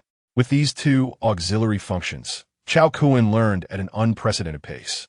Those esoteric terminologies were translated into layman's terms by the eye of insight, and any slight misstep he made would trigger its corrective capabilities. Half an hour later, Cao Kun opened his eyes, the peculiar phenomena within the room dissipating. The Lady of the Nine Nether relayed the recent visit from the Heartbroken One to Cao Kun. He nodded expressionlessly, offering no further commentary. Lately, he had become somewhat addicted to practicing the Nine Nether forging divine technique. In the past, regardless of how formidable his mental prowess was, he still preferred to engage in combat with his physical form. His mental strength often served merely as an amplifier for skills, functioning passively, with little opportunity for him to actively harness its power. However, after immersing himself in the Nine Nether forging divine technique, it was as if he, a long-paralyzed individual, was gradually reclaiming control over his body. This sensation of rebirth left Cao Kun so enthralled that he paid little heed to the grand opening celebrations of the Red Romance in the Special Zone.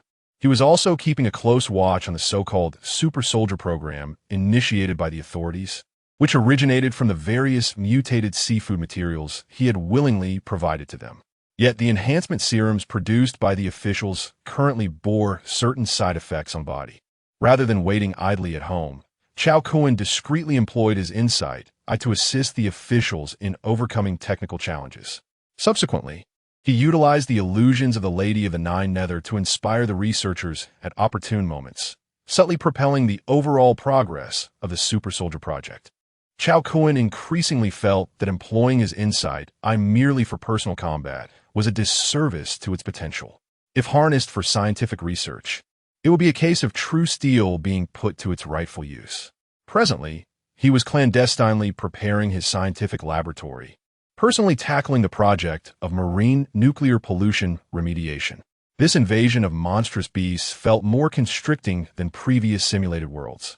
Despite the chaos, the nation's order remained intact, preventing him from unleashing his full potential. Should the authorities take an interest in him, his nature would inevitably lead him to oppose them. Cao Kun had always been the type to either refrain from action or pursue matters to their absolute conclusion. If a conflict with the authorities were to arise, he could scarcely fathom the number of individuals he might have to eliminate to restore balance. Thus, he chose to cultivate his strength quietly, aiming to expedite the current apocalyptic process and bring it to an early conclusion. When the next opportunity for an apocalypse arose, one where he could completely disregard humanity, he would relish the pleasures of being a dragon man. Furthermore, after subduing the Lady of the Nine Nether, it was curious that all the entrances and exits to the unclaimed eerie domains around the globe had suddenly closed. Clearly, his act of subduing the domain lord had disrupted a certain tacit agreement between the human realm and the eerie realm, leading to their withdrawal from interaction. If he were to return to the real world, having subdued the Lady of the Nine Nether, would it provoke similar consequences? Could there be a way to circumvent this? On the 99th day of the Beast Invasion instance, the Dragon Kingdom's Super Soldier program commenced its formal combat phase, utilizing gene extraction samples derived from mutated creatures. The research team of the Dragon Kingdom developed gene enhancement serums capable of significantly accelerating human mutation within a short period. However, the side effects of this particular serum are alarmingly pronounced. The so-called super soldiers, upon receiving the injection, inevitably undergo irreversible transformations, resulting in a beastly and colossal physique. While their lifespans are drastically curtailed due to these mutations, the initial cohort of super soldiers, after administering the genetic enhancement serum, often found themselves unable to survive beyond a fortnight. In exchange, they acquired physical capabilities that far surpassed those of ordinary humans. sometimes by a factor of 10 or even more. Subsequently, national research teams have introduced various improved versions of the serum, yet all of these represent a compromise, sacrificing enhanced strength in favor of prolonging the soldiers' lifespans. After all, the root cause of the recent mutations in marine life lies within nuclear radiation. Thus, no amount of modification to the genetic serum can eradicate the damage inflicted upon the human body. Consequently, the Super Soldier program has gradually encountered opposition from various sectors, finding itself ensnared in a predicament with no clear way forward. Chapter 081. Escalation of events as the alien behemoths approach Blue Star. Master, you must see today's news. In the early hours, before Cao Kun had fully awakened, he was roused by the gentle prodding of Madame Jiu. Grasping the smartphone she handed him, Cao Kun was instantly wide awake. Just 2 hours prior, an unprecedented incident had erupted in a certain sea region of the South Pacific, an event marked by the collective self-detonation of monstrous creatures. Notably, even the long-absent number 001 monster perished in this bizarre explosion. A vast expanse of crimson blood now stained the Pacific over hundreds of kilometers. Scientists across the globe were engrossed in analyzing this collective explosion, pondering the underlying motives of these beasts. Without a moment's hesitation, Cao Kun, accompanied by Madame Jiu, activated the Holy Light Gate and became invisible, transporting themselves to the site of the monstrous self-detonation. From an altitude of 10,000 meters above sea level, Cao Kun gazed downward. The once azure ocean, now mingled with an immense volume of blood, appeared a dark, foreboding red. It was said that the demise of a whale brings forth life anew. Thus, the massive explosions of these beasts had drawn a multitude of marine creatures to feast upon this rare banquet. Yet, this sight only deepened Cao Kun's alarm. His insight revealed that these monstrous detonations were merely a means to harness flesh and blood as energy for a certain ritual. This ritual was now nearing completion, and Blue Star was becoming riddled with impending spatial rifts. Legions of alien behemoths were poised to traverse these rifts and invade Blue Star. Was this the true onset of an alien incursion? Were the mutated marine creatures resulting from the prior nuclear wastewater discharge merely the spark igniting this catastrophe? Who, in the shadows, was orchestrating these events? Caught off guard by this sudden upheaval, Cao Kun realized that even his insight was not omniscient. It could only reveal what was within its view. Although his divine perspective encompassed a vast expanse, his focus could only narrow to specific areas of interest. Much like in the game League of Legends, where one cannot constantly observe every movement on the minimap, his divine perspective was magnitudes greater than the game's scope. Yet, his attention was confined to the zoomed-in regions he selected. What truly transpired in the vast ocean was beyond his ability to monitor like a superhero soaring above the atmosphere, listening for cries for help from every corner of the earth. After a brief moment of contemplation upon returning to the happy community, he retrieved his phone and called his former superior, Ling Dai. "Hello. Why are you calling me at this hour?" "Leader, I have urgent matters to report. Are you available to meet?" "So urgent? I'll arrange a plane. Come to Magic City to see me." "No need for that. Just get dressed. I'll be there in 2 minutes." "What? Cao Kun, you rascal. Have you installed surveillance in my bedroom?" "Let us not dwell on the details. I'm hanging up now." 2 minutes later, Cao Kun opened the gate of holy light and arrived in the bustling metropolis. He swiftly employed his divine perspective to locate the headquarters of the Soul Hall, where he found Ling Dai hurriedly dressing. "Zeus, Cao Kun, if you don't clarify things with me, I will not let this go," the little girl exclaimed through clenched teeth as she donned her clothes. Just as she finished dressing, a figure flickered before her. Cao Kun had arrived. Ling Dai was taken aback. Despite her extensive preparations regarding Cao Kun's capabilities, she still found herself in the dark about his true strength. Ignoring her astonishment, Cao Kun initiated the conversation. "You witnessed the colossal beast sacrifice in the South Pacific, did you not?" Ling Dai nodded. "Did you come here solely for this matter? Are you aware of the events unfolding behind the scenes?" Cao Kun's expression turned grave as he responded. "While I may not know the specifics, I am certain that this is a monumental, sacrificial ritual, and it is already in its final stages." He then informed Ling Dai of the imminent spatial rift and the impending invasion of extraterrestrial beings. Rubbing her throbbing temples, Ling Dai inquired, "Do you have any evidence to support your claims?" She quickly added, "Never mind. Whether there's evidence or not, I will take you to meet the officials. My belief is inconsequential. What matters is whether they believe you." As she guided Cao Kun towards the authorities, she simultaneously communicated the situation to her superiors at the Seoul Hall. In such critical times, both Ling Dai and her superiors understood the urgency, choosing not to delay reporting to higher-ups before strategizing their approach to the authorities. Time was of the essence. The office building of the Special Administration was merely 2 streets away from the Seoul Hall headquarters, less than 800 meters in a straight line. Upon their arrival, they were met by personnel who had been specifically assigned to wait for them. Without unnecessary pleasantries, Cao Kun soon found himself in a meeting room with the leaders of the Special Administration. After reiterating to them what he had shared with Ling Dai, the leader of the Special Administration asked, "Do you have any proof to substantiate your claims?" Without hesitation, Cao Kun recited a series of numbers, causing the leader's expression to shift dramatically. "You were the one who covertly donated that batch of mutated materials to the capital headquarters?" Cao Kun nodded, "Indeed. My circumstances are somewhat unique, but this is not the time for such discussions. The alien beasts are about to land on Blue Star. We must devise a plan to prepare accordingly." After a moment of contemplation, the leader responded, "Assuming everything you say is true, I have one more question. Where do these extraterrestrial monsters originate? Do they breach the atmosphere from outer space? Or do they emerge from fissures in the ocean floor?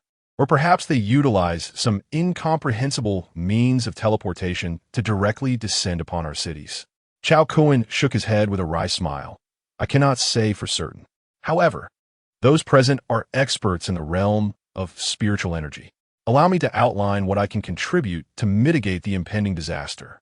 With that, Cao Kun extended his hand, dispelling the illusion on his palm to reveal the black and white 9th-tier arcane seal before the assembly. This seal, Ling Dai was uncertain, but the leaders of the Special Administration appeared visibly perturbed. He retrieved a phone and solemnly dialed a number. "Hello, Director Zheng. It's me, Zhao Qilin from the Magic City. I recall, during our drinking session 2 years ago, you mentioned that there are higher levels beyond the 7th-tier anomalies. Is that true?" "Yes, indeed. At present, I have a young individual beside me, marked with a black and white peculiar sigil on the back of his hand. Is that so? Well then, please don't hang up just yet. There is something else I need to report to you. Alas, it's difficult to convey everything over the phone. How about I summon old Zhang and the others so we can convene a video conference? It is urgent." All right. Time is of the essence. Will 10 minutes suffice for the meeting?" After ending the call, Zhao Qilin turned to Cao Kun and suddenly summoned his contracted anomaly. A nearly 3-meter-tall black lizard man materialized behind him. "Old Zhao, didn't I tell you not to disturb me unless necessary? If you don't provide me with an explanation today, I might just lose my temper." However, the next instant, upon noticing the figure that appeared behind Cao Kun, the black lizard man instantly stood at attention. "Your subordinate pays respects to the Domain Lord." Chapter 082. The Private Butler, Lu Rian. On the same day, Cao Kun returned to Jiang City. Following an internal assessment, it was decided to designate Jiang City as the central rescue area for the impending disaster. Should a full-scale invasion of alien beasts occur in the future, Jiang City, positioned at the crossroads of the nation, will be able to accommodate refugees from all 4 cardinal directions.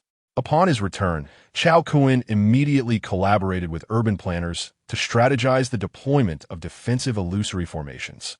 Despite his attributes exceeding 10,000 and the presence of a 9th Order anomaly, Lady Jiu at the Domain Lord level, it was impossible to envelop the entire Jiang City within the illusion. Ultimately, Cao Kun and the city planning officials delineated a circular area with a diameter of 50 kilometers in the Hangzhou region, located north of the Yangtze River. He promptly set off to arrange the illusory formation, silently preparing for the unprecedented onslaught of extraterrestrial beings against the Blue Star. Cao Kun contacted Miao Zhishi, sharing the internal intelligence he possessed and urging her to bring her family to Jiang City as swiftly as possible. He initially contemplated calling Tang Qian, yet upon reflection, he realized that it had been years since he and Tang Qian had last crossed paths. Such a conversation would be futile. The government began mobilizing its resources, transporting substantial supplies to the Jiang City area, while the elite from Beijing, Shanghai, Guangzhou, and Shenzhen hastily arrived in Jiang City. The power dynamics within Jiang City began to shift dramatically, and amidst this turbulence, Cao Kun found time to meet with several leaders. By nature, Cao Kun was not one to relish entanglements in troublesome interpersonal relationships. However, he sensed that without adequate preparations for this impending apocalypse, the only path to escape would be through a fatal reset. The simulation's realism was overwhelming. He had no desire to experience the option of exiting the instance through death. After establishing the urban illusory formation, Cao Kun vacated his residence in the Happiness community and relocated to the official compound. Within this compound lay a villa district, and he was assigned to villa number 18. Upon entering the villa, he noticed a housekeeper dressed in an elegant black and white European-made outfit diligently cleaning. Cao Kun's heart leapt at the sight. It was evident that the authorities had conducted a thorough background check, fully aware of his vulnerabilities. With a wry smile, he thought to himself, "Please, by all means, exploit my weaknesses. The more, the merrier. What is your name?" he inquired. "Mr. Cao, I am your private butler, Lu Ruyan. From now on, you can entrust all your daily affairs to me," she replied. "Really, everything can be arranged?" "Mr. Cao, please trust in my profession. Ensuring your satisfaction is my sole purpose for being here." Cao Kun scrutinized Lu Ruyan for a moment before chuckling softly. "All right, let us see how you perform. If you can manage to pull off any tricks beneath my discerning gaze, you will indeed be impressive."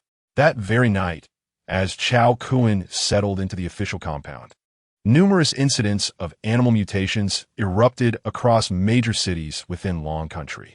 Ordinary cats, dogs, mice, and cockroaches suddenly transformed into grotesque forms. The sizes of cats and dogs have expanded to that of tigers, while mice have grown to the size of cats and dogs, and cockroaches have swelled to the size of mice. These mutated creatures exhibit extreme aggression, indiscriminately attacking the surrounding populace. In Jiangcheng, within the illusionary array meticulously arranged by Cao Kun, numerous mutated animals have also launched assaults on humans. The illusionary array merely prevents the mutated beings from the outside from breaching its defenses. However, the mutated creatures already inside pose a formidable challenge. Fortunately, Jiangcheng has marshaled a plethora of formidable forces, both official and civilian, with the three major organizations of the spiritual realm relocating to the city. Consequently, these mutated cats and dogs were promptly and effectively eradicated that very night. Cao Kun was the first to investigate these transformed felines and canines, realizing that this was merely a prelude to an invasion by otherworldly beasts. These extraterrestrial entities employ a peculiar biological magnetic field to catalyze the mutation of relatively weaker creatures on Blue Star. Cao Kun surmised that their intention was to incite chaos in human society, thereby facilitating their subsequent offensive. Upon returning home, he was astonished to find a familiar figure seated in his living room. "Xiao Wu, what brings you here?" he exclaimed with delight. Wei Wu shyly approached Cao Kun and explained, "Sister Lu brought me along." Cao Kun glanced at Lu Ruyan, who smiled and said, "I mentioned that I would do everything within my power to ensure your satisfaction in life. According to big data observations, you exhibit an extraordinary interest in Miss Wei. Hence, I invited her here to assist in your daily affairs. Rest assured, there was no coercion involved. Miss Wei was merely touched by my sincerity." Cao Kun turned to Wei Wu. "Is what she said true?" Wei Wu quickly assured him. Xiao Wu came entirely of her own accord. "Brother Cao Kun, please don't overthink it. You're a hero of our country, and I'm thrilled to be with you." Cao Kun then looked back at Lu Ruyan, offering her an affirming glance. With the official powers facilitating the arrangement of companions like Xiao Wu, it was indeed difficult to resist such an enticing opportunity. Cao Kun felt entitled to enjoy the benefits bestowed upon him by the authorities. With a mere word, even the most glamorous celebrities could be at his service. Presently, the entire official sanctuary in Jiangcheng relied on his grand illusionary array for stability, and the authorities would undoubtedly spare no effort to ensure his happiness. This was one of the outcomes Cao Kun had sought through his proactive assistance to the officials. From Cao Kun's perspective, he was merely preparing for the impending apocalypse in a manner that would ease his burden. Much like in an infinite flow novel where one side strives to cultivate good relations with local powers before entering a battle, Cao Kun recognized the necessity of alliances. If the threat had only been a landing operation of oceanic mutated creatures, he could afford to be a bystander, waiting for the end of the world to pass. However, if it were an incursion of dimensional beasts, living a life of isolation would become exceedingly difficult. 2 days later, an afternoon in Australia witnessed the emergence of a multitude of bizarre and colossal beasts. Previously, the mutated creatures of the ocean, including the infamous Monster 001, were merely variations of sea lizards. However, the latest monstrosity that has emerged exhibits an appearance that is difficult to associate with any known terrestrial life forms. Furthermore, among these creatures, there appears to be a humanoid entity resembling a commander. Upon receiving the precise coordinates of the monster's emergence, Cao Kun hastened to the scene. Earlier, for the sake of expediency, he had traversed much of the globe. Now, he could simply pinpoint the nearest location marked by the holy light and open a portal to arrive swiftly. Cloaked in invisibility above the capital of Australia, Cao Kun activated his divine perspective and swiftly located the group of alien behemoths wreaking havoc. These bizarre creatures, each with their own unique appearance, were collectively referred to under a singular designation, primary star beasts.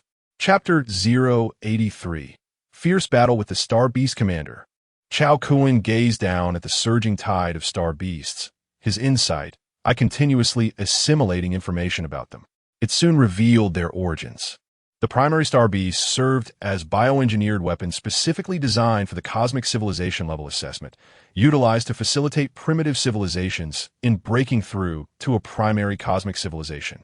If the blue star civilization could withstand this invasion of alien beasts, it would ascend to a primary cosmic civilization and enjoy a relatively stable period of civilizational development. A chill ran down Cao Kun's spine at the thought of the cosmic civilization level assessment. It sounded rather formidable, didn't it? The technological prowess of Blue Star, within the vast universe, was merely that of a primitive civilization yet to surpass the threshold of primary civilization. The physical strength of these primary star beasts ranged from 3 to 500, and at most 2 to 3,000. Though they appeared similar to the previously encountered mutated seafood, each possessed unique skills. Cao Kun casually observed and noted at least dozens of anomalous attack methods. Notably, a humanoid creature with a pair of fleshy wings boasted both physical and mental strengths reaching 10,000. The primary star Beast Commander. Innate abilities: Devour Evolution, Rapid Regeneration, Spiritual Perception, Telekinesis Mastery, Fire Element Control. Special Equipment: Nano Armor, Spatial Ring, Quantum Shuttles. Goodness! This was the first time Cao Kun encountered a sub-boss as flamboyant as himself. 5 innate abilities combined with dual attributes exceeding 10,000, not to mention the special equipment. How could Blue Star possibly pass the civilization level assessment without his unparalleled prowess? The challenge was akin to the national football team winning the World Cup. However, the pressing issue was that Blue Star had me. Cao Kun glanced at his own attributes. Physical strength at 10,000 and mental strength at 12,000. The advantage lay with me. I am ready to fight. My lady, let's advance. Cao Kun's enigmatic seal radiated with intricate battle patterns in black and white as he stealthily appeared behind the Star Beast Commander. Brain matter, spin for me. Today, I shall obliterate him into dust. Cao Kun initiated his most potent water-based ability at full power. The Star Beast Commander, caught off guard by this ambush, suddenly clutched his head and plummeted from midair. Cao Kun frowned. The effectiveness of this attack fell short of his expectations. In the moment of impact, the commander activated his telekinetic shield to protect his head, and the nano armor enveloping his body mitigated some of Cao Kun's control over the cerebral fluid. Consequently, this assault failed to reduce his brain to a pulp. During the descent, the Star Beast Commander's rapid regeneration swiftly repaired his damaged brain, while from his spatial ring, 24 conical quantum shuttles shot forth. What the hell? Such formidable attributes, coupled with extraterrestrial technology? Though Cao Kun was taken aback, his actions remained swift. He elementalized and appeared at light speed behind the opponent. Have you ever been kicked by light? Let us see whether your rapid regeneration can keep pace with my relentless assault. Meanwhile, at the headquarters of the Dragon Nation's Special Administration, numerous high-ranking officials observed the fierce battle between Cao Kun and the Star Beast commander through monitoring satellites.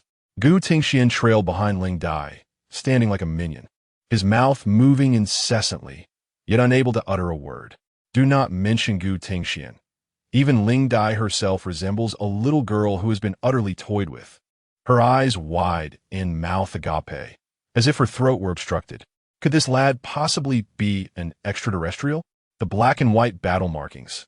What other mysteries does he harbor? At this moment, a cold voice emerged from behind Ling Dai. Little Dai, are you certain that when you attempted to recruit him earlier, he was merely a novice without even a ghostly mark? Ling Dai turned to see, her expression instantly pained. Sister Hua, I cannot say. It feels as if we are not playing the same game. The speaker was none other than the Holy Maiden of the Soul Palace, Fan Hua. One of the two contract 7th-tier anomalies of the Soul Palace, a being ranked among the 7 saints of the Blue Star. Behind her stood a black-clad warrior, her contracted 7th-tier anomaly. Can you not disclose what those black and white battle markings signify? Master, I lack the authority to reveal that information. Although the black warrior did not answer Fan Hua's inquiry, his demeanor spoke volumes. At this juncture, 5 of the Kunlun 13 anomalies had arrived at the live broadcast venue. Observing the battle between Cao Kun and the extraterrestrial creature, each plunged into existential doubt. A staff member removed his headset and informed the leaders. The supercomputing center has just sent an analysis report. Cao Kun and that humanoid creature possess physical strength at least 1,000 times greater than that of an ordinary human. A collective gasp resonated throughout the venue. Even the 7th-tier Black Warrior was taken aback. After all, this was a man who could thoroughly conquer even their domain lord. Though the Black Warrior had existed for a millennium, witnessing such a shocking spectacle of battling an extraterrestrial being was unprecedented and beyond his comprehension. The supercomputing center continually provided real-time data analysis reports, leaving the audience in stunned silence regarding Cao Kun's combat prowess. Ning Yuan, bearing 5 colossal swords, stood in a corner, his heart nearly faltering. Despite being a force on their side, the overwhelming disparity felt akin to a primordial deluge, rendering him breathless. How could he maintain his composure upon encountering Cao Kun again? Anya, accompanied by Bao Yu and Su Lin, stood before the large screen, while the ghostly bride behind them, like the Black Warrior, remained silent. Bao Yu's cheeks flushed, her lips slightly parted, breath quickening. Was this still the same shy boy who blushed at merely holding her waist on his motorcycle? If she were to take the initiative now, would she still have a chance? Feng Yifeng stealthily approached outside the monitoring room and dialed number. Hello, is this Hongluman? Please elevate Cao Kun's VIP status to lifetime VIP. From now on, all expenses incurred by young Master Cao during his visits will be covered by our special administration. The scene shifted back to the battlefield. Cao Kun transformed into light, relentlessly striking the commander of the Star Beasts in midair. Suddenly, the figure of the Star Beast commander vanished. Cao Kun swiftly unfolded a godlike perspective, his eye of insight scanning the battlefield. In the next moment, he appeared before a Star Beast on the ground. The Star Beast, akin to a Hakimi whose tail has been stepped on, exhibited a distinctly human-like expression of terror and promptly turned to flee. However, just as it spun around, its entire body erupted in a violent burst of blood, revealing the Star Beast commander within, frantically regenerating. Bending down, Cao Kun grasped the commander by the neck, lifting it effortlessly with one hand. A fleeting glimmer of excitement flickered in the commander's eyes. In the next instant, 24 flying shuttles swiftly formed a formation around Cao Kun, imbued with the power of spatial confinement. The Star Beast commander contorted its face into a snarl, its entire being igniting in a blazing crimson flame. In an instant, the commander's body swelled into a colossal fireball with a diameter of 1 kilometer, piercing through the heavens like a miniature sun. Cao Kun. The onlookers, including Ling Dai and others, were all struck with astonishment. Only the enigmatic bride and the black warrior remained expressionless. Chapter 084. The invasion of the beasts concludes. A new inheritance model, the beast commander, panting heavily as he prostrated himself on the ground, inhaled the fresh air with fervor. Gazing at the desolate battlefield, devoid of any remnants, he cautiously surveyed his surroundings. Expanding his mental perception, he found no trace of the blue planet's indigenous inhabitant within several dozen miles. Have I triumphed? Indeed, I have. Who among my kin can fathom the peril I faced upon my arrival on this blue planet, nearly vanquished by the primitives of this ancient civilization? Such occurrences are extraordinarily explosive, even within the vast expanse of the galaxy. Thankfully, I had a hidden card catching him off guard. Had I perished, the adorable companions I brought would surely have met their demise at the hands of this human. Once this civilizational assessment task concludes, I must indulge in a lavish spree at the pink paradise. I shall conquer 10. As the beast commander envisioned his future, an enigmatic figure silently emerged behind him. Cao Kun appeared, unscathed, and coldly inquired, "What led you to believe you could eliminate me?" Without waiting for Cao Kun to finish, the beast commander retaliated with a fireball hurled towards him, igniting just as it neared. However, in that fleeting moment of the fireball's explosion, an icy, bone-chilling sense of danger surged from behind the beast commander. 9 other cracking palm. Cao Kun's hand enveloped in dual-colored flames, seemingly resting lightly upon the beast commander's back. In the next instant, the beast commander's body burst, as if it were a balloon, exploding into a shower of fragmented remains, scattered with the black and white flames of the 9 nether. Cao Kun glanced at his palm and flicked it a few times, extinguishing the residual embers. An unprecedented wave of intense exhilaration surged within him, a reward bestowed by the slaughter upgrade after vanquishing the beast commander. With the presence of the slaughter upgrade, Cao Kun could discern whether his adversary was feigning death, even without the eye of insight. The euphoria derived from this slaughter upgrade was beyond description. The red romantic supreme package paled in comparison, akin to an ant gazing up at mountains. Amidst the remnants scattered on the ground, Cao Kun discovered his spoils. A black, basketball-sized spherical object, a silver ring, and a conical object the size of a baseball bat. Equipment explosion? The black sphere was the nano armor belonging to his foe. The silver ring was a spatial ring, and the conical object was a polymer composed of 24 telekinetic shuttles. With tears of joy, Cao Kun began to collect his loot, unperturbed by any interruptions from the beasts. After all, although the Beast Commander's colossal fireball had not harmed Cao Kun, it had effectively eliminated any nearby beasts. The nano armor sustained over 80 damage. Yet its inherent nano-repair technology would gradually restore its durability. A password is required to rebind it to a new user. I have insight. Reveal to me the password. All set. After resetting the password, Cao Kun bound the permissions of the nano armor to himself, awaiting its restoration for utilization. As for the spatial ring, its internal capacity is merely 100 cubic meters. Compared to the infinite storage space within oneself, this is merely a decorative item. In the future, I shall provide it for my beloved to play with. The Essence Fly Shuttle, a weapon crafted from a composite material commonly used by cosmic psychokinetics. Regrettably, this contraption requires psychic power for manipulation, and for the time being, Cao Kun can only consign it to his storage space to gather dust. After finishing his task, Cao Kun ascended into the air, adopting a godlike perspective. The star beasts, now bereft of their commander, resembled untethered huskies, lacking the previous cohesion akin to an army. The legion of star bees scattered in all directions, and without hesitation, Cao Kun swiftly commenced his pursuit. These were all born of my experiences. Should I fall victim to a military nuclear strike, the consequences would be dire. 7 days later, in Antarctica, a lone star beast desperately raced across the icy expanse. In the next moment, a terrifying figure loomed before it. "You certainly can run, little darling." Cao Kun blocked its path, delivering a devastating energy blast that shattered its skull. 7 days prior, Despite having eliminated the vast majority of star beasts on the Australian continent, a handful had managed to escape, either flying away or submerging into the Pacific Ocean. With relentless determination, Cao Kun pursued these remnant star beasts, finally bringing this last one to heel. At long last, it was over. Standing amidst the frozen desolation of Antarctica, Cao Kun glanced at the Lady of Nine Hells beside him.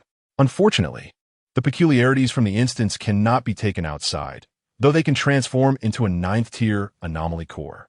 If I return to the real world and contract the Lady of Nine Hells, might I elevate her to 10th tier using the anomaly core? The thought of a 10th tier anomaly is exhilarating. I have experienced numerous anomalies, yet the Lady of Nine Hells provided the most exceptional experience. This illusion technique is remarkably practical. Previously, the Star Beast Commander unleashed a fiery attack aimed at Cao Kun's illusion. With a mere illusion, Cao Kun baited out his ultimate move.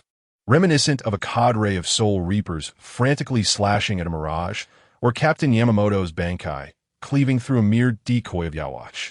For someone like Cao Kun, who inherently relishes a cautious approach to gaming, the practicality of the Lady of Nine Hells is invaluable. After a brief moment of disorientation, Cao Kun returned to the real world. Inside his rented apartment on the 3rd floor of the Happiness Community, the system notification chimed in his ears. Beast Invasion Simulation has concluded. Calculating instance rewards. Please select the initial skill you wish to retain. Spatial Lock, Devour Evolution, God-S Perspective. Issues de Voul Evolution. You have selected Devour Evolution. Reward calculation is complete. Panel attributes have been updated. Please review the details promptly. The power inheritance is about to commence. This inheritance has exceeded the host's threshold for pain. The system will automatically optimize the inheritance process. This inheritance will last 24 hours. The simulator will temporarily shut down until the process is completed. Oh, the system is quite considerate. It fears that I might be overwhelmed by pain, allowing me to pay in installments, perhaps. How thoughtful of the system. I truly, oh dear. As the conversation lingered, a sudden wave of anguish coursed through Cao Kun's body, although it was less intense than the torment he had endured during the last inheritance. It nonetheless rendered his facial expressions and bodily movements uncontrollable. Rising to his feet, Cao Kun grimaced and murmured to himself, "Is it truly this abrupt? It appears that venturing outside within the next 24 hours is ill-advised. Should I encounter pain, brother, unexpectedly on the streets, would I, Cao, be stripped of all dignity?" Approaching the window to gaze at the nocturnal scenery outside, Cao Kun's emotions gradually settled. The self he had simulated had traversed an entirely different existence. In the realm of reality, only a few days had passed, yet his mindset had undergone a profound transformation. Once he completed the inheritance of power, he would summon the Lady of the Nine Nether for a pact. "In your absence, I shall cherish." Ah, not again. Cao Kun collapsed onto the ground, relinquishing all resistance. Exhausted, he surrendered to obliteration. Chapter 085, Inheriting Cultivation. Recontracting with the Lady of the Nine Nether, Cao Kun had never anticipated that he would endure such an excruciating 24 hours. Halfway through a meal, an overwhelming sensation struck him, causing him to spew food across the room. During a trip to relieve himself, the urgency hit him unexpectedly, forcing a sudden interruption, leaving him convulsing on the floor. This was an experience Cao Kun never wished to relive. He resolved to exercise more caution during his next venture into the simulator.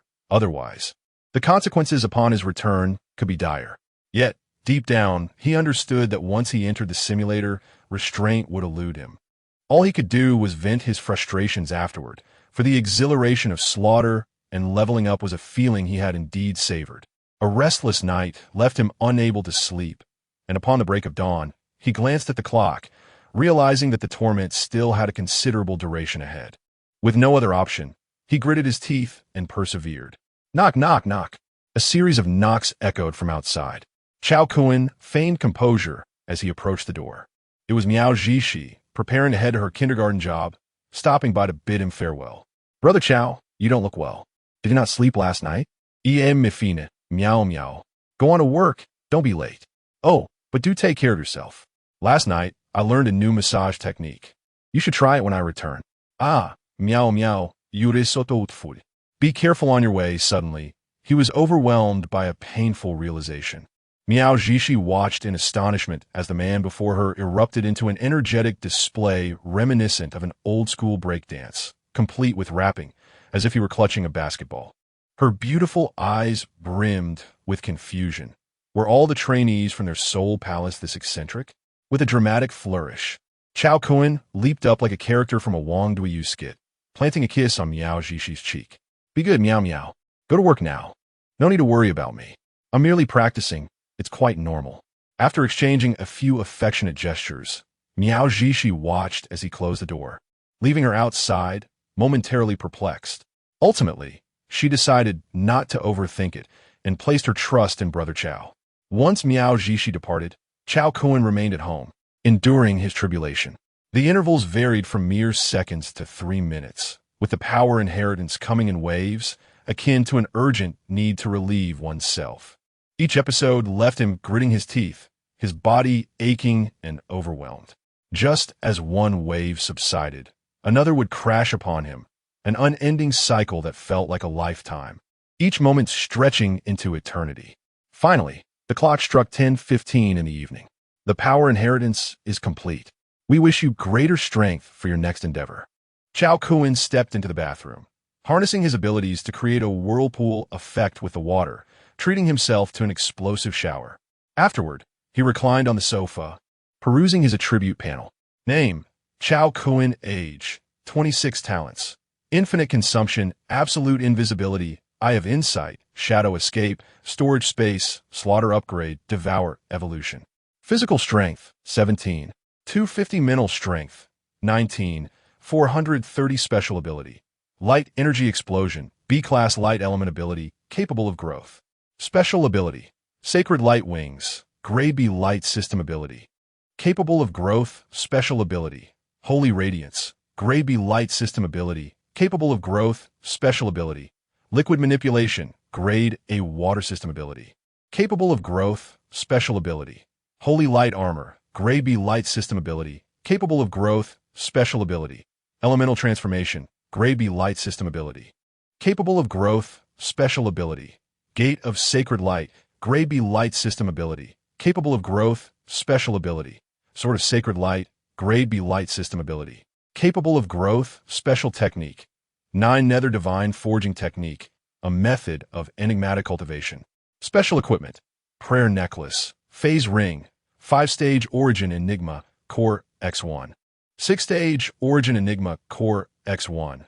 7-stage Origin Enigma, Core X3. 9-stage Origin Enigma, Core X1. Nano Armor, Spatial Ring, Primordial Material Shuttle. The inflation of values is somewhat exaggerated.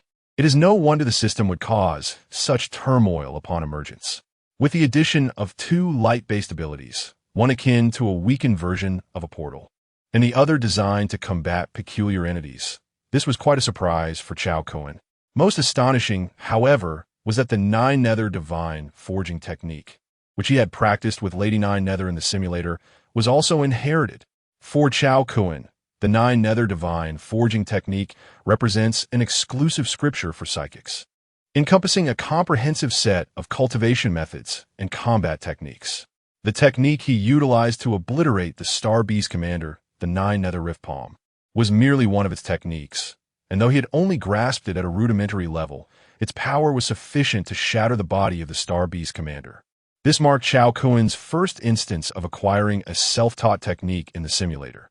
Thus, the system did not assign a rating, and its potency depended entirely on Cao Kun's progress in cultivation.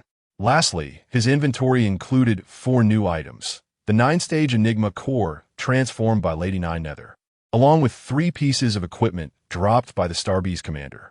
The Nano Armor is still undergoing automatic repairs and is not yet usable. The Spatial Ring, while functional, is of little use to Cao Kun as he possesses superior storage options. The final item, the Primordial Material Shuttle, is equipment for psychics. Unless the simulator subsequently generates initial skills of the psychic type, it will merely serve as decoration. Overall, the rewards from this simulation were substantial, justifying Cao Kun's day spent in a state of eccentricity at home. Once his physical condition was restored, he blissfully visited Miao Zhixie's residence to indulge in her self-taught Thai ancient massage. Miao's delicate hands, kneading his body, offered little in the way of actual relief.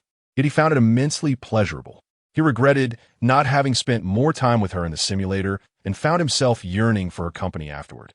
He had heard that the special bureau in the simulator had granted him a lifetime VIP status at Hong Romance. However, due to his subsequent pursuit of the Star Beasts, he had no opportunity to enjoy it.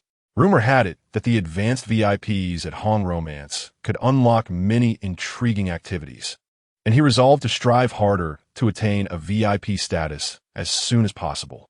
The following day, Miao continued her routine at the kindergarten, while Cao Kun made a special trip to the unclaimed enigmatic domain. The specific process need not be elaborated upon, regardless of the transformations encountered in the lower realms. The ultimate confrontation is with the Lady of the Nine Nether. In this tangible world, Cao Kun refrained from employing the Nine Nether divine forging technique in his battle against her. With a harmonious clash of his palms, he then drew them apart, conjuring a radiant sword of light. The Lady of the Nine Nether had never encountered a man of such formidable strength. After a brief exchange with Cao Kun, she came to a stark realization. It is not disgraceful to join forces when one cannot prevail. Moreover, the profound and rich yang energy emanating from Cao Kun is undoubtedly a supreme tonic for an entity of her caliber. Having secured the Lady of the Nine Nether, Cao Kun finally acquired an anomaly to accompany him in the real world. However, his current identity is assuredly neither that of an anomaly wielder nor an anomaly general. Previously, Sun Yang had mentioned that among humans, in addition to anomaly wielders and generals, there exists the anomaly saint. For further details, refer to Chapter 52. Perhaps it is indeed possible that someone has forged a contract with anomalies of the 8th or even 9th tier. The ramifications of contracting the Lady of the Nine Nether, as anticipated, unfolded as indicated in the simulator. The entrances to all unclaimed anomaly realms across the globe shattered and vanished. Upon returning home with the Lady of the Nine Nether, Cao Kun gazed into her eyes and earnestly declared, "My lady, I seek your assistance in my cultivation." Chapter 086. Survival in the Wooden Cabin. Can one choose abundance from the start? After experiencing the exhilarating inheritance of power for a full day, Cao Kun resolved to grant himself a brief respite. However, he did not remain idle. Instead, he ventured forth invisibly to gather resources from around the world. During previous simulations, he had always entered the instances to collect supplies for his storage space. In the event of a standard zombie apocalypse or an extreme cold crisis, Cao Kun could gather resources post-catastrophe. Yet, when faced with apocalyptic scenarios that involved transporting humanity to a specific realm, such as the survival on a raft, acquiring resources became considerably more challenging. Although engaging in zero-cost purchasing in the real world might attract covert investigations from certain nations and agencies, Cao Kun regarded this as a trifling concern. On the contrary, after amassing this batch of supplies, he would possess ample initial resources for any future instances, thus sparing himself the tedium of redundant collection efforts. One laborious endeavor reaps lifelong rewards, and with the prospect of zero-cost purchases abroad, he felt no psychological burden or moral quandary. Upon returning to his homeland that evening, he noticed sporadic news online regarding warehouse docks being robbed. However, these reports were so outlandish that many netizens and jesters dismissed them as mere fabrications. Additionally, several military bases in the United States had been plundered. Initially, there was likely a fear of embarrassment, prompting a hush on the matter. Ultimately, an anonymous insider disclosed the information to Fox News. Yet public intrigue primarily fixated on whether the agents were once again concocting ways to cover their tracks. After perusing the subsequent reports, Cao Kun found himself utterly speechless. Over the past few days, he had been at home studying the Nine Nether forging technique under the tutelage of Lady Jiuyu. Thanks to the inheritance from the simulator, his learning speed was so rapid that it began to make Lady Jiuyu question her own aptitude. After forming a pact with Lady Jiuyu, he received a message from Tang Yu at the Soul Palace, indicating that there were minor complications preventing his transition to the role of a trickster. Cao Kun chuckled softly, but refrained from elaborating. Although the unclaimed trick domain was closed, he had previously contracted with Wind Spirit G and Sea Deity General using the trick core in the simulator. However, cores that could directly facilitate a transition to the high-ranking trickster or even trick general were resources that the Soul Palace would not readily bestow upon him, especially since he had only recently joined and contributed little. Unable to transition to a trickster, he would consequently remain in the Soul Palace without formal recognition, prolonging his internship. Meanwhile, Gu Tingxian had already issued him a work ID. Who could have anticipated such unforeseen complications? Thus, both parties maintained a tacit understanding. The Soul Palace would refrain from assigning tasks unless necessary, yet his salary would continue uninterrupted, while others faced salary suspensions. He found himself in a peculiar situation of remaining employed without work, an indication of his high valuation as the chosen one within the Soul Palace. After several days of rest, Cao Kun had nearly quelled the lingering shadows of inherited power and decided to embark on a new simulation. Iron Body. I desire an iron body. This ability, if nothing else, should alleviate suffering significantly with the steel body as a foundation after entering the dungeon. Should it not? The Apocalypse Simulator has been activated. Consumed Simulation Attempt 1. Currently remaining 10 simulation opportunities. Please select your type of apocalypse. A. Cabin Survival. B. Rule of Law Society. C. Blood Moon Descends. D. Ancient Call. Cao Kun gazed at the four options, a shiver running down his spine. Cabin Survival was the most comprehensible. He had perused numerous survival novels of a similar ilk, which typically entailed gathering resources to upgrade a cabin to withstand external monsters. However, what on earth was this Rule of Law Society? Insight activated. Rule of Law Society. Each day, a new law is enforced with absolute rigor.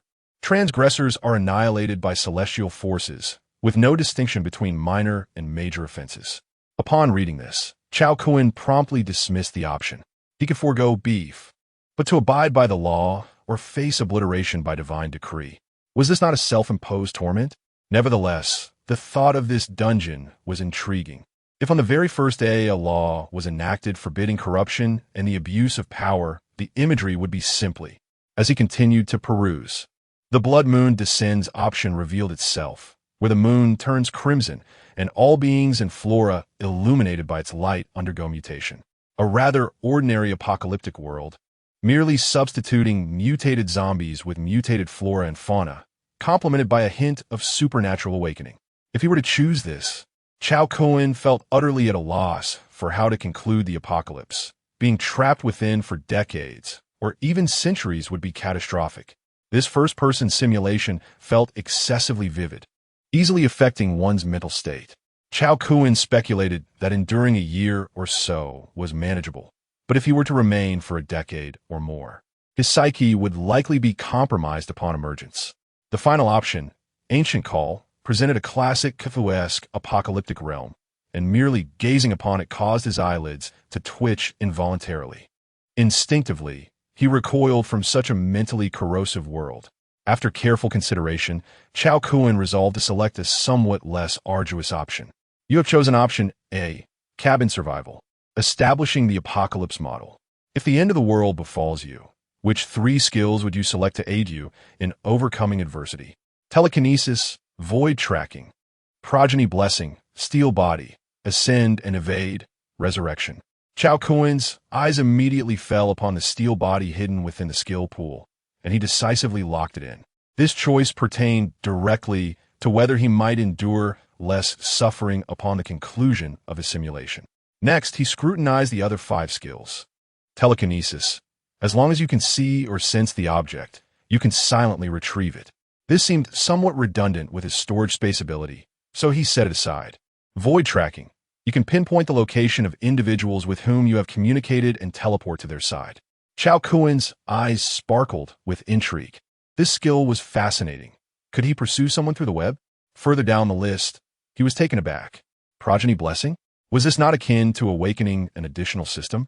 However, upon gazing through the eye of insight, it became evident that with each additional offspring, one could randomly receive a system reward.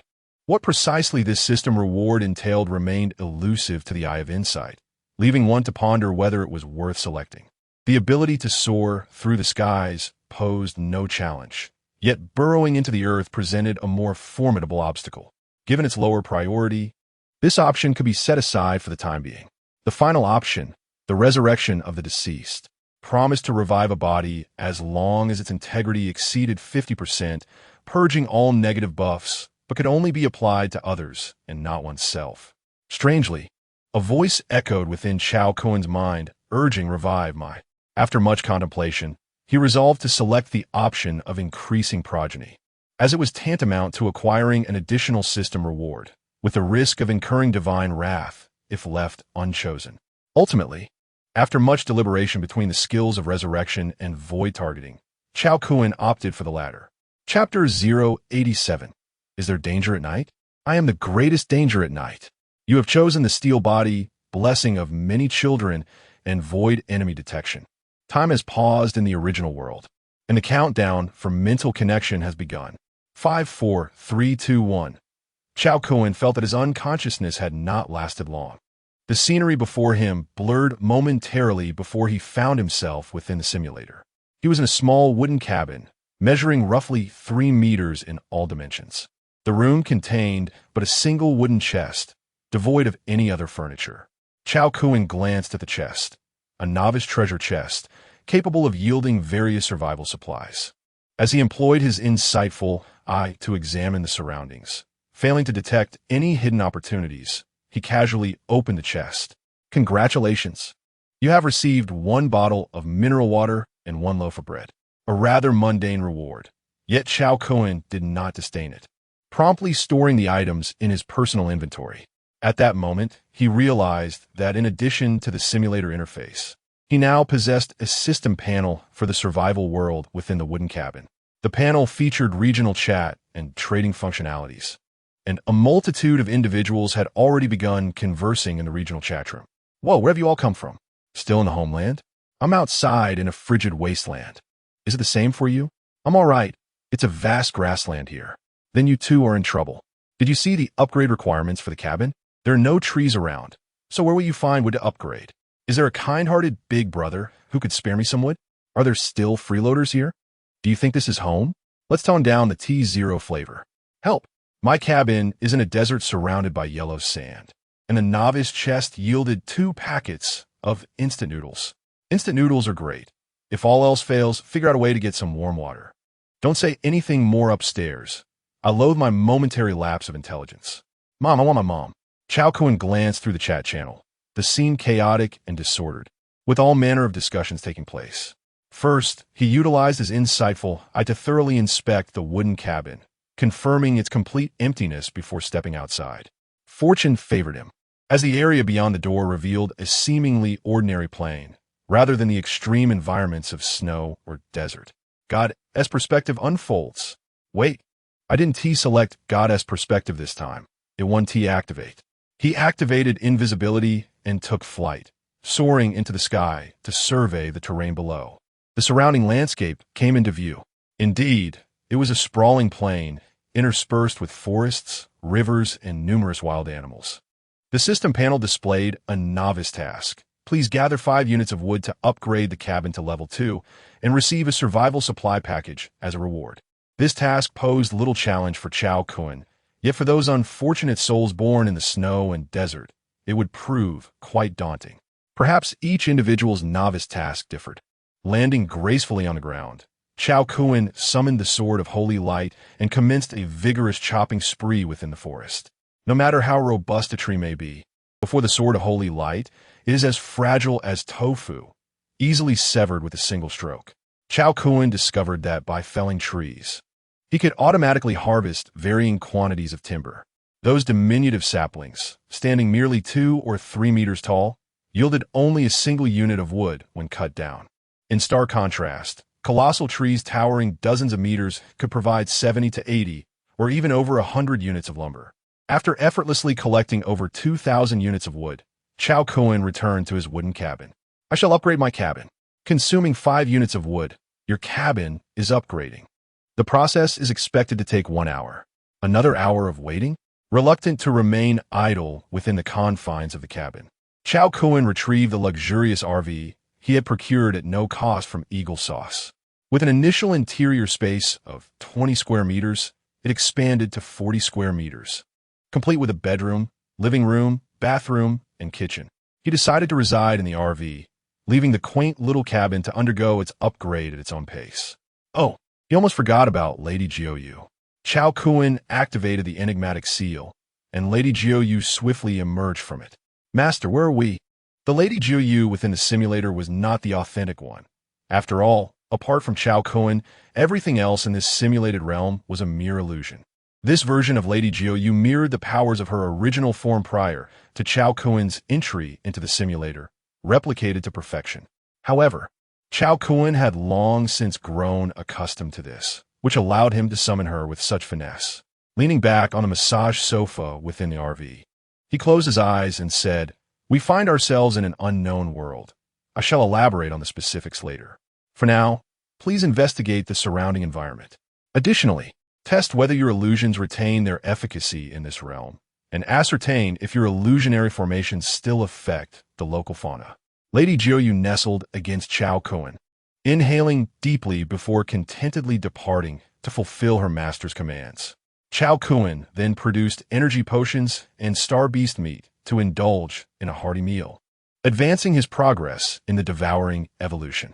Following this, he sat cross-legged within the RV, continuing his practice of the 9 underworld forging divine art. An hour later, the system notified him that the cabin upgrade was complete. Gazing through the glass of the RV, he observed that the once 3x3 cabin had expanded to approximately a 5x5 interior space. His insight revealed the changes following the upgrade, with several new furniture crafting options available.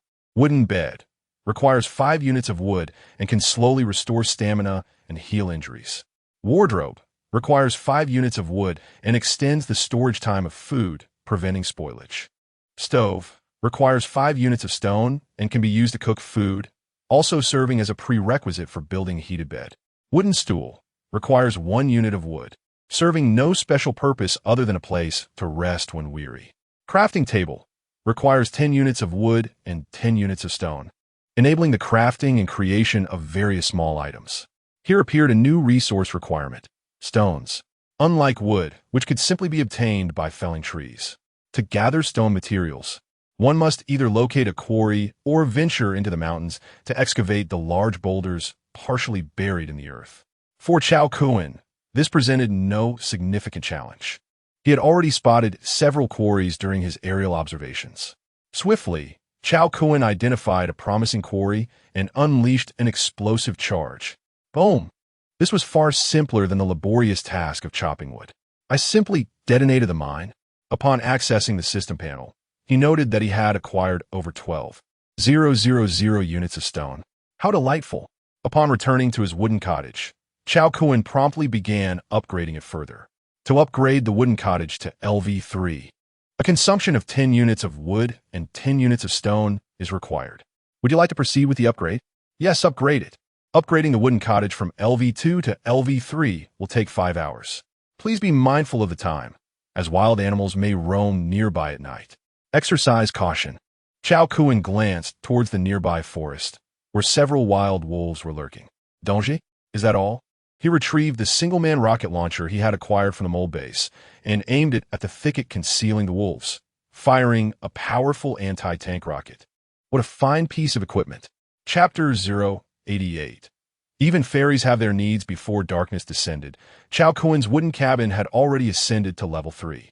Unsatisfied with the interior space of the cabin, he resolved to continue its upgrade. Elevating the cabin from level 3 to level 4 would require 10 hours, and once completed, the night would have passed.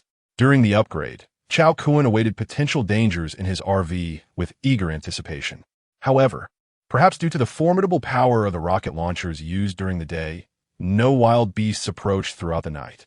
He practiced the 9 nether divine forging technique diligently, and as dawn broke, he concluded his practice perfectly, welcoming the rising sun. After preparing some star beast delicacies and having a casual meal, Cao Kun reclined on the sofa, engrossed in the chat panel. while the Nine Nether Mistress could not see the simulator's panel. She had access to the system interface of the survival world within the wooden cabin. As they both scrolled through the regional chat room, she seized a moment to take a discreet, deep breath, relishing the thrill of stealth. Why must you be so clandestine? If you wish to absorb my essence, you could simply do so openly, he remarked. Master, you are so kind to me, yet I find such secrecy adds a delightful touch, she replied, her tone imbued with a sense of intrigue. What charm is there in secrecy? You lack a physical form, rendering you intangible, he countered. The Nine Nether Mistress leaned closer, her voice a soft whisper. Master, one cannot judge by appearances alone. Those charming confidants stored within your computer's hard drive were also visible yet untouchable, were they not? Cao Kun's expression shifted abruptly. How do you? Suddenly, he recalled her innate ability to perceive the hidden emotions and affections of others. During their initial encounter, she had effortlessly transformed into Miao Zhishi, Wei Wu, and Anya, among others. To his astonishment, she could not only see Miao and Xiao Wu, but had also uncovered the affections he had long cherished in his hard drive. With a wicked smile, the Nine Nether Mistress twirled gracefully, floating before him. This dance was once taught by me to Su Daji for the amusement of King Zhou. Would you care to witness it, Master? Cao Kun nodded vigorously. Is this a performance I can enjoy for free? Should I consider upgrading you to VIP status? Maintaining a tantalizing distance, the Nine Nether Mistress began her enchanting performance. Though her dance was mesmerizing, it did little to alleviate Cao Kun's pressing needs. He contemplated his newly acquired fortune of many children's skill and resolved to swiftly find a caring companion to share his abode. The first name that sprang to mind was Wei Wu. However, there were no familiar faces within this survival area, leaving him uncertain whether she had not been selected or if they were simply in different regions. But I possess the void targeting skill, which allows me to pinpoint individuals with whom I have communicated and instantly teleport to their side. With determination, Cao Kun activated the skill, silently invoking Wei Wu's name. In the blink of an eye, he found himself materialized within a dimly lit wooden cabin. In a classic small wooden cabin, 3 by 3 in size, devoid of any furnishings. A girl lay curled up on the floor, lost in a deep slumber, her lips seemingly savoring some delectable dish. Cao Kun produced a fragrant cheeseburger, tearing open its packaging to let the aroma waft towards Wei Wu's nostrils. Her nose twitched, and she licked her lips, murmuring to herself, "It smells so good. Am I starving to the point of hallucination?" Upon opening her eyes, she was startled to see Cao Kun standing in her cabin, holding the burger, and she screamed in alarm. Before she could utter another word, Cao Kun swiftly placed the burger into her mouth. Observing his actions, Wei Wu instinctively shrank back into the corner, her mouth beginning to chew uncontrollably. The burger was truly delightful. Cao Kun then stepped outside, granting Wei Wu ample privacy.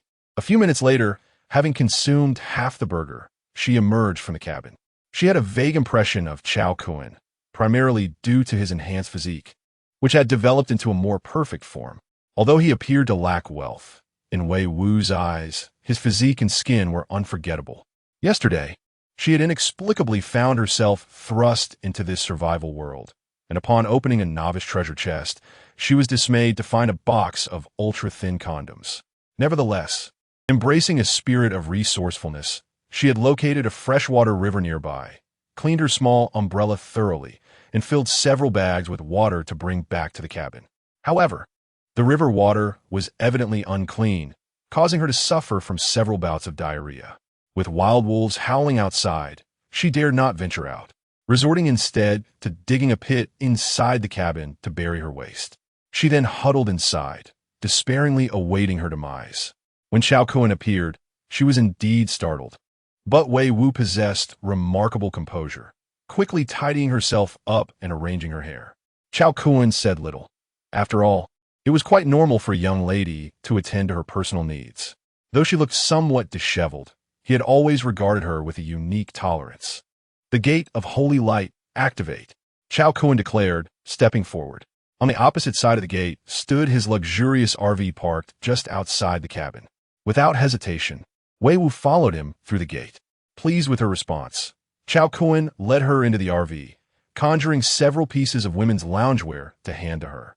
Take a shower, change your clothes, and then we can have a meal, all right? Blushing, Wei Wu slipped into the RV's bathroom. Her cabin lacked even a roll of toilet paper, forcing her to resort to using the sponge in her umbrella for personal hygiene the previous night. Observing her current predicament, Cao Kun had a sudden inspiration. He promptly listed 10 rolls of toilet paper in the trading channel, inviting any interested ladies to send him a full-body photo via private message. This sparked a frenzy. The young ladies were willing to forego meals, as the toilet paper had become an absolute necessity. Cao Kun was instantly inundated with hundreds of private messages, yet they were saturated with individuals who did not meet his criteria. Some bold souls suggested that one should not be so rigid regarding gender, while others, more seasoned in years, insisted that the younger generation ought to learn the value of respecting their elders. There were also a few who seemed to dwell in a realm of delusion, engaging in a verbal sparring match with Cao Kun, their desire for conflict palpable. Ultimately, Cao Kun's gaze fell upon a trading partner who aligned with his aesthetic preferences. He Mei Wei, 30 years old, a dedicated homemaker, is married to the CEO of a publicly listed company in Jiangxing. Although Cao Kun had encountered numerous women, he had never before met one exuding such a nurturing essence. Her face radiated a gentle and soothing quality, capable of dispelling any gloom within a man's heart with just a smile. Upon first sight, one could not help but think that this was the type of woman one should seek as a spouse. Such an aura, Cao Kun had only previously witnessed in Anya. Indeed, she was a rare gem among mortals. Chapter 089, Xiao versus Xiao Wei. The achievements are verifiable.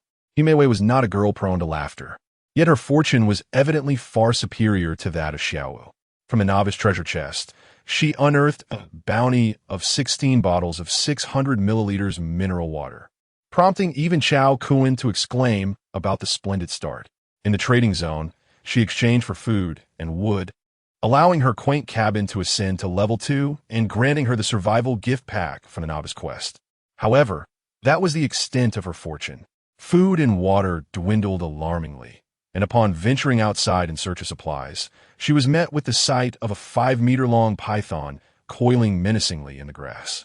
She had consulted numerous individuals in the chat area, and many advised that when collecting wood, one should first find a jagged stone outside and then strike small trees. In the absence of tools, this was indeed the only option. Players fortunate enough to find saws and axes in their novice chests were bereft even of basic sustenance, compelled to venture outdoors to gather wood in exchange for food and water. She had also attempted to contact her husband, yet it appeared they were in separate regions, rendering communication impossible. Those who do not plan for the future are bound to face immediate peril. She recognized that